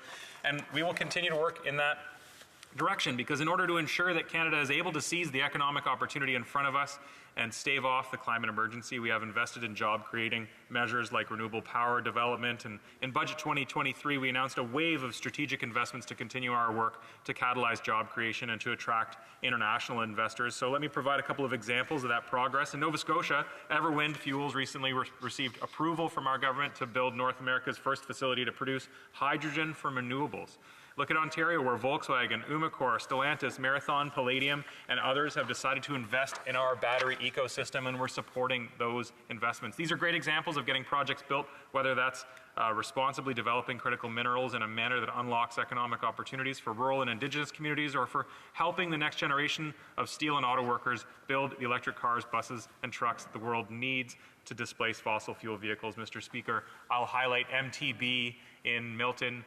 They're a truck company that is doing Canada's first ever diesel to electric city bus conversion. Very proud of that. Out west, we see big things are happening in Saskatchewan. We're seeing BHP construct the largest, one of the lowest emissions potash mines in the world. Cowessess First Nation has built one of the largest wind farms in the country. Sadly, Premier Smith's moratorium on renewable energy approvals is ongoing, but it has not stopped Alberta's renewable energy industry from pushing forward, and they will continue to. So I'll be back in a moment, Mr. Speaker, with a soft rebuttal to my honourable friend and colleague.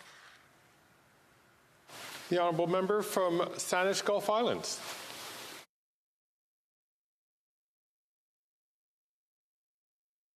Thank you, Mr. Speaker, and thanks to my colleague. It's about time we actually did. I agree with my colleague that we need to have a sensible discussion in this place. The climate emergency isn't going away. It's galloping. It threatens lives.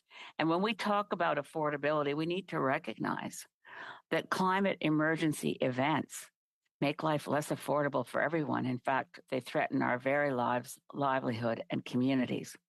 We need to take the climate crisis far more seriously than we do. And that means the Liberals cannot continue to do one thing for climate and another thing for fossil fuels at the same time, all the time, and think that amounts to climate leadership. It doesn't. Cancel the Trans Mountain Pipeline.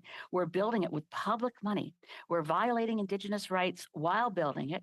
And if they finish it and start shipping diluted bitumen out in tankers in larger numbers, it's not a question of if, but when there'll be a major spill, despoiling the Salish Sea in ways that can never be cleaned up. Please, for the love of God, take climate seriously. L'honorable secrétaire parlementaire. Thank Thank you again, Mr. Speaker, and I'll just reiterate what a refreshing speech this has been to participate in. I just so sincerely wish that we could be having conversations in this House about how to fight climate change, not with the Conservatives on whether to fight climate change. Climate change is an existential threat. We are in an emergency, and this debate over whether or not we should do the bare minimum from the Conservatives is beyond the pale. The fact that fighting climate change is also about creating good, sustainable jobs for generations to come is not beyond our government, but it's so disappointing to see the Conservative Party of Canada filibustering the Sustainable Jobs Act. Earlier today, the Canadian Labour Congress, which represents 3 million Canadian workers, called on Conservatives to end that debate. The Conservatives are also against Bill C-49. It's just astonishing, Mr. Speaker, what we have to tolerate in this House with respect to the level of debate when it comes to climate change. And once again, thank my friend and colleague for her extraordinary leadership on this, and I appreciate everything that she does, and I hope that we can debate and have a conversation in person sometime very soon. Thank you, Mr. Speaker. I'd like to thank the Parliamentary Secretary and for the member from Saanich Gulf Islands for their contributions to this adjournment proceedings debate. I would now like to turn the floor over to the member from Calgary Centre to continue with his question on this adjournment debate. 5 minutes to the member. Excuse me. Well, thank you very much, Mr. Speaker.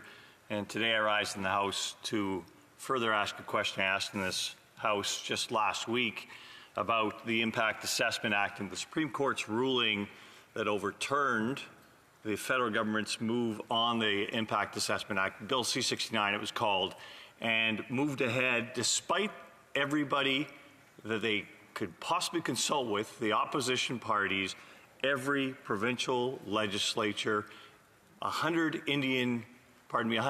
First Nation bands across Canada, and so many other parties saying that Impact Assessment Act, as written, was unconstitutional and treaded on their rights. So many rights that are expressed in so much legislation, and yet it was ignored for so long. It takes 4 years, the way the provincial government of Alberta, backed by 9 provincial governments at various points in time throughout the process. It took 4 years because the reference case takes 2 years, basically to go through the appeal court system, and then another 2 years almost to get to the Supreme Court of Canada. 4 years of lost economic activity and effectively constitutional strife in Canada, Mr. Speaker. That's a long time. And how many projects were held up in Canada in that time? Hundreds of billions of dollars of projects. Right now there are 42 projects that have not received the environmental assessment. About half of those are actually under the old regime, the one before the Impact Assessment Act called the Canadian Environmental Assessment Act, which was the one that was passed by the previous government and effectively allowed a whole bunch of environmental assessments to be done. And what amazed me was the response I got from the Parliamentary Secretary for Housing when I asked the question about the federal government's involvement in this. He said at that point in time that the previous government had gotten nothing done and in effect had, sorry, Mr. Speaker, you said 2 minutes to go? I've only been up for 2 minutes, Mr. Speaker. Okay. The issue is that, of course, I'll go back where I was there, is he stated that, in fact, what was going on was the previous legislation got nothing done and was a gutted process. Well, you can't have it both ways. I can't tell you how many times, Mr. Speaker, I hear this from the other side of the House that, oh, you know, we have our cake, we ate it too. Well, the old legislation that they tried to fix, you know, didn't get anything done and yet was gutless. So you can't have both those at the same time. But that's the continued narrative I hear from this all the time. It is something that kind of bewilders me to some degree because it does contradict itself in so many ways. But he said that it's opposed to actually dealing with the fact that the Impact Assessment Act had to go back and get corrected as quickly as possible. Like, getting corrected as quickly as possible will bring forward economic activity in Canada so that we can actually get something done in this province, this country again, including all the provinces across Canada. This is something that has to happen. Think about all the economic activity that's been held up because of the uncertainty created by the Impact Assessment Act and how it's affected so many project proponents across Canada. It's an embarrassment. It's an international embarrassment that so much capital, including Canadian investments, are being deployed elsewhere not here in Canada, including the Canada Pension Plan Investment Board. This is a travesty. We need to kind of get over it as quickly as possible, Mr. Speaker. How do we do that? Well, put forward some legislation that is constitutional very quickly. Stop sitting on your hands. Take some lessons from some environmental advocates, some environmental experts, and some constitutional experts, and listen to what they're saying. Stay in your lane, abide by your jurisdiction, and get some proper legislation that we can abide by in this country. Thank you, Mr. Speaker. The Honourable Parliamentary Secretary to the Minister of the Environment and Climate Change, as well as to the Minister for Sport and Physical Activity. Thank you kindly, Mr. Speaker. I'd like to start by reminding the honourable member from Calgary Centre that the Supreme Court of Canada's opinion on the constitutionality of the Impact Assessment Act confirmed that there is no doubt that Parliament can enact impact assessment legislation. So this government will stay in its lane and will continue the 50-year-long tradition of assessments to support the environment and the economy while respecting the boundaries clarified in the Supreme Court's opinion. I'd also remind my honourable colleague that the Impact Assessment Act was necessary to fix the Canadian Environmental Assessment Act from 2012, which created uncertainty in timelines and lacked accountability. Canadians were calling for greater transparency, more trust and confidence in the environmental assessment process after the introduction of CEAA 2012, a need which this government responded to with the Impact Assessment Act. And Mr. Speaker, I have some local context to this. We have a local project that was assessed under that Environmental Assessment Act, and it had a tragic outcome, I will say.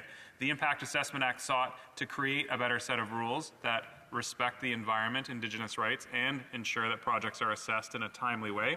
In fact, Mr. Speaker, this government recently approved the Cedar LNG project under the Impact Assessment Act, working closely with the government of British Columbia. You won't hear that from the member from Calgary Centre or any Conservative who continually says that this government never gets anything done, which is false, Mr. Speaker. We're approving sustainable and renewable projects that respect environmental considerations all of the time. This assessment in particular, the federal government relied on the provincial assessment process, meeting the goal of one project, one assessment. Final decisions have been made in 7 other projects in Alberta, Saskatchewan, Ontario, and Quebec after a thorough and public planning phase that no further impact assessment was required, allowing those projects to proceed. Attracting investment and supporting the major job-creating projects of a cleaner 21st century economy requires regulatory certainty from the Government of Canada, and we'll continue to deliver on that. It's why our government is working quickly to introduce targeted and meaningful amendments to the Act that will align with the opinion of the Court. In the interim, we are providing guidance to businesses, provinces, Indigenous groups, and stakeholders to ensure the projects currently in the assessment process have an orderly and clear path forward. To this end, we have introduced a statement on the interim administration of the Impact Assessment Act. This guidance in that statement provides clarity and continuity for proposed projects in the system or entering the system until amendments are brought into force. Protecting the environment while growing a sustainable economy in line with the international commitments for a net zero emission country requires robust environmental legislation, something the previous Harper government was incapable of producing. As work is undertaken to amend the Impact Assessment Act, the principles to protect the environment, respect Indigenous rights, and maintain public confidence in the process will remain ever central to the impact assessment process. I thank you, Mr. Speaker, for the opportunity to respond and look forward to the opportunity to rebut. The honourable member from Calgary Centre. Well, I appreciate my colleague's input on the matter, although again he's picking and choosing where he gets to take his facts on this.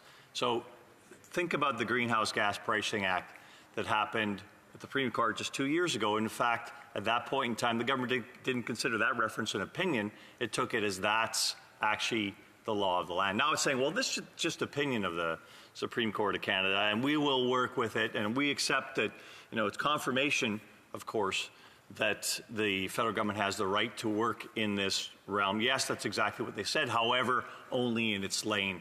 So effectively 11 sections of the bill out of 168 sections is where the government actually has a lane here that they talk about. So it does want the federal government to go back and refine that they seem to be ignoring at this point in time. The best thing to do is be surgical about this, amputate most of the bill, as they say, and get forward with making things buildable in Canada so we have an economy in this country again, Mr. Speaker. Thank you very much. The Honourable Parliamentary Secretary. Thank you, Mr. Speaker. The Supreme Court of Canada's opinion on the constitutionality of the Impact Assessment Act upheld the federal government's role in enacting federal environmental legislation while clarifying federal jurisdiction. The government will carefully and quickly work to introduce targeted and meaningful amendments that are in line with the court's opinion while continuing existing work to respond to Budget 2023 commitments to improve regulatory efficiency. There's one thing that people watching back home can be sure of, Mr. Speaker, is that this government is focused on a balance, not just, casting a quick yes over to any organization or agency or company that wants to explore an energy project. And that's really important because the environment matters to this government and it matters to most Canadians as well.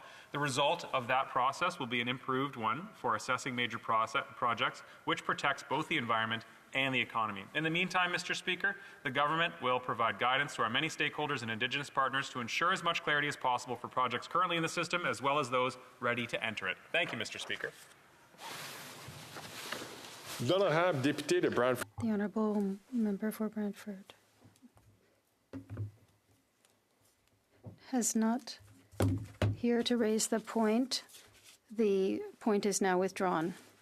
The motion to adjourn the House is now deemed to have been adopted. Accordingly, this hand stands adjourned until tomorrow at 10 a.m. pursuant to Standing Order 24-1.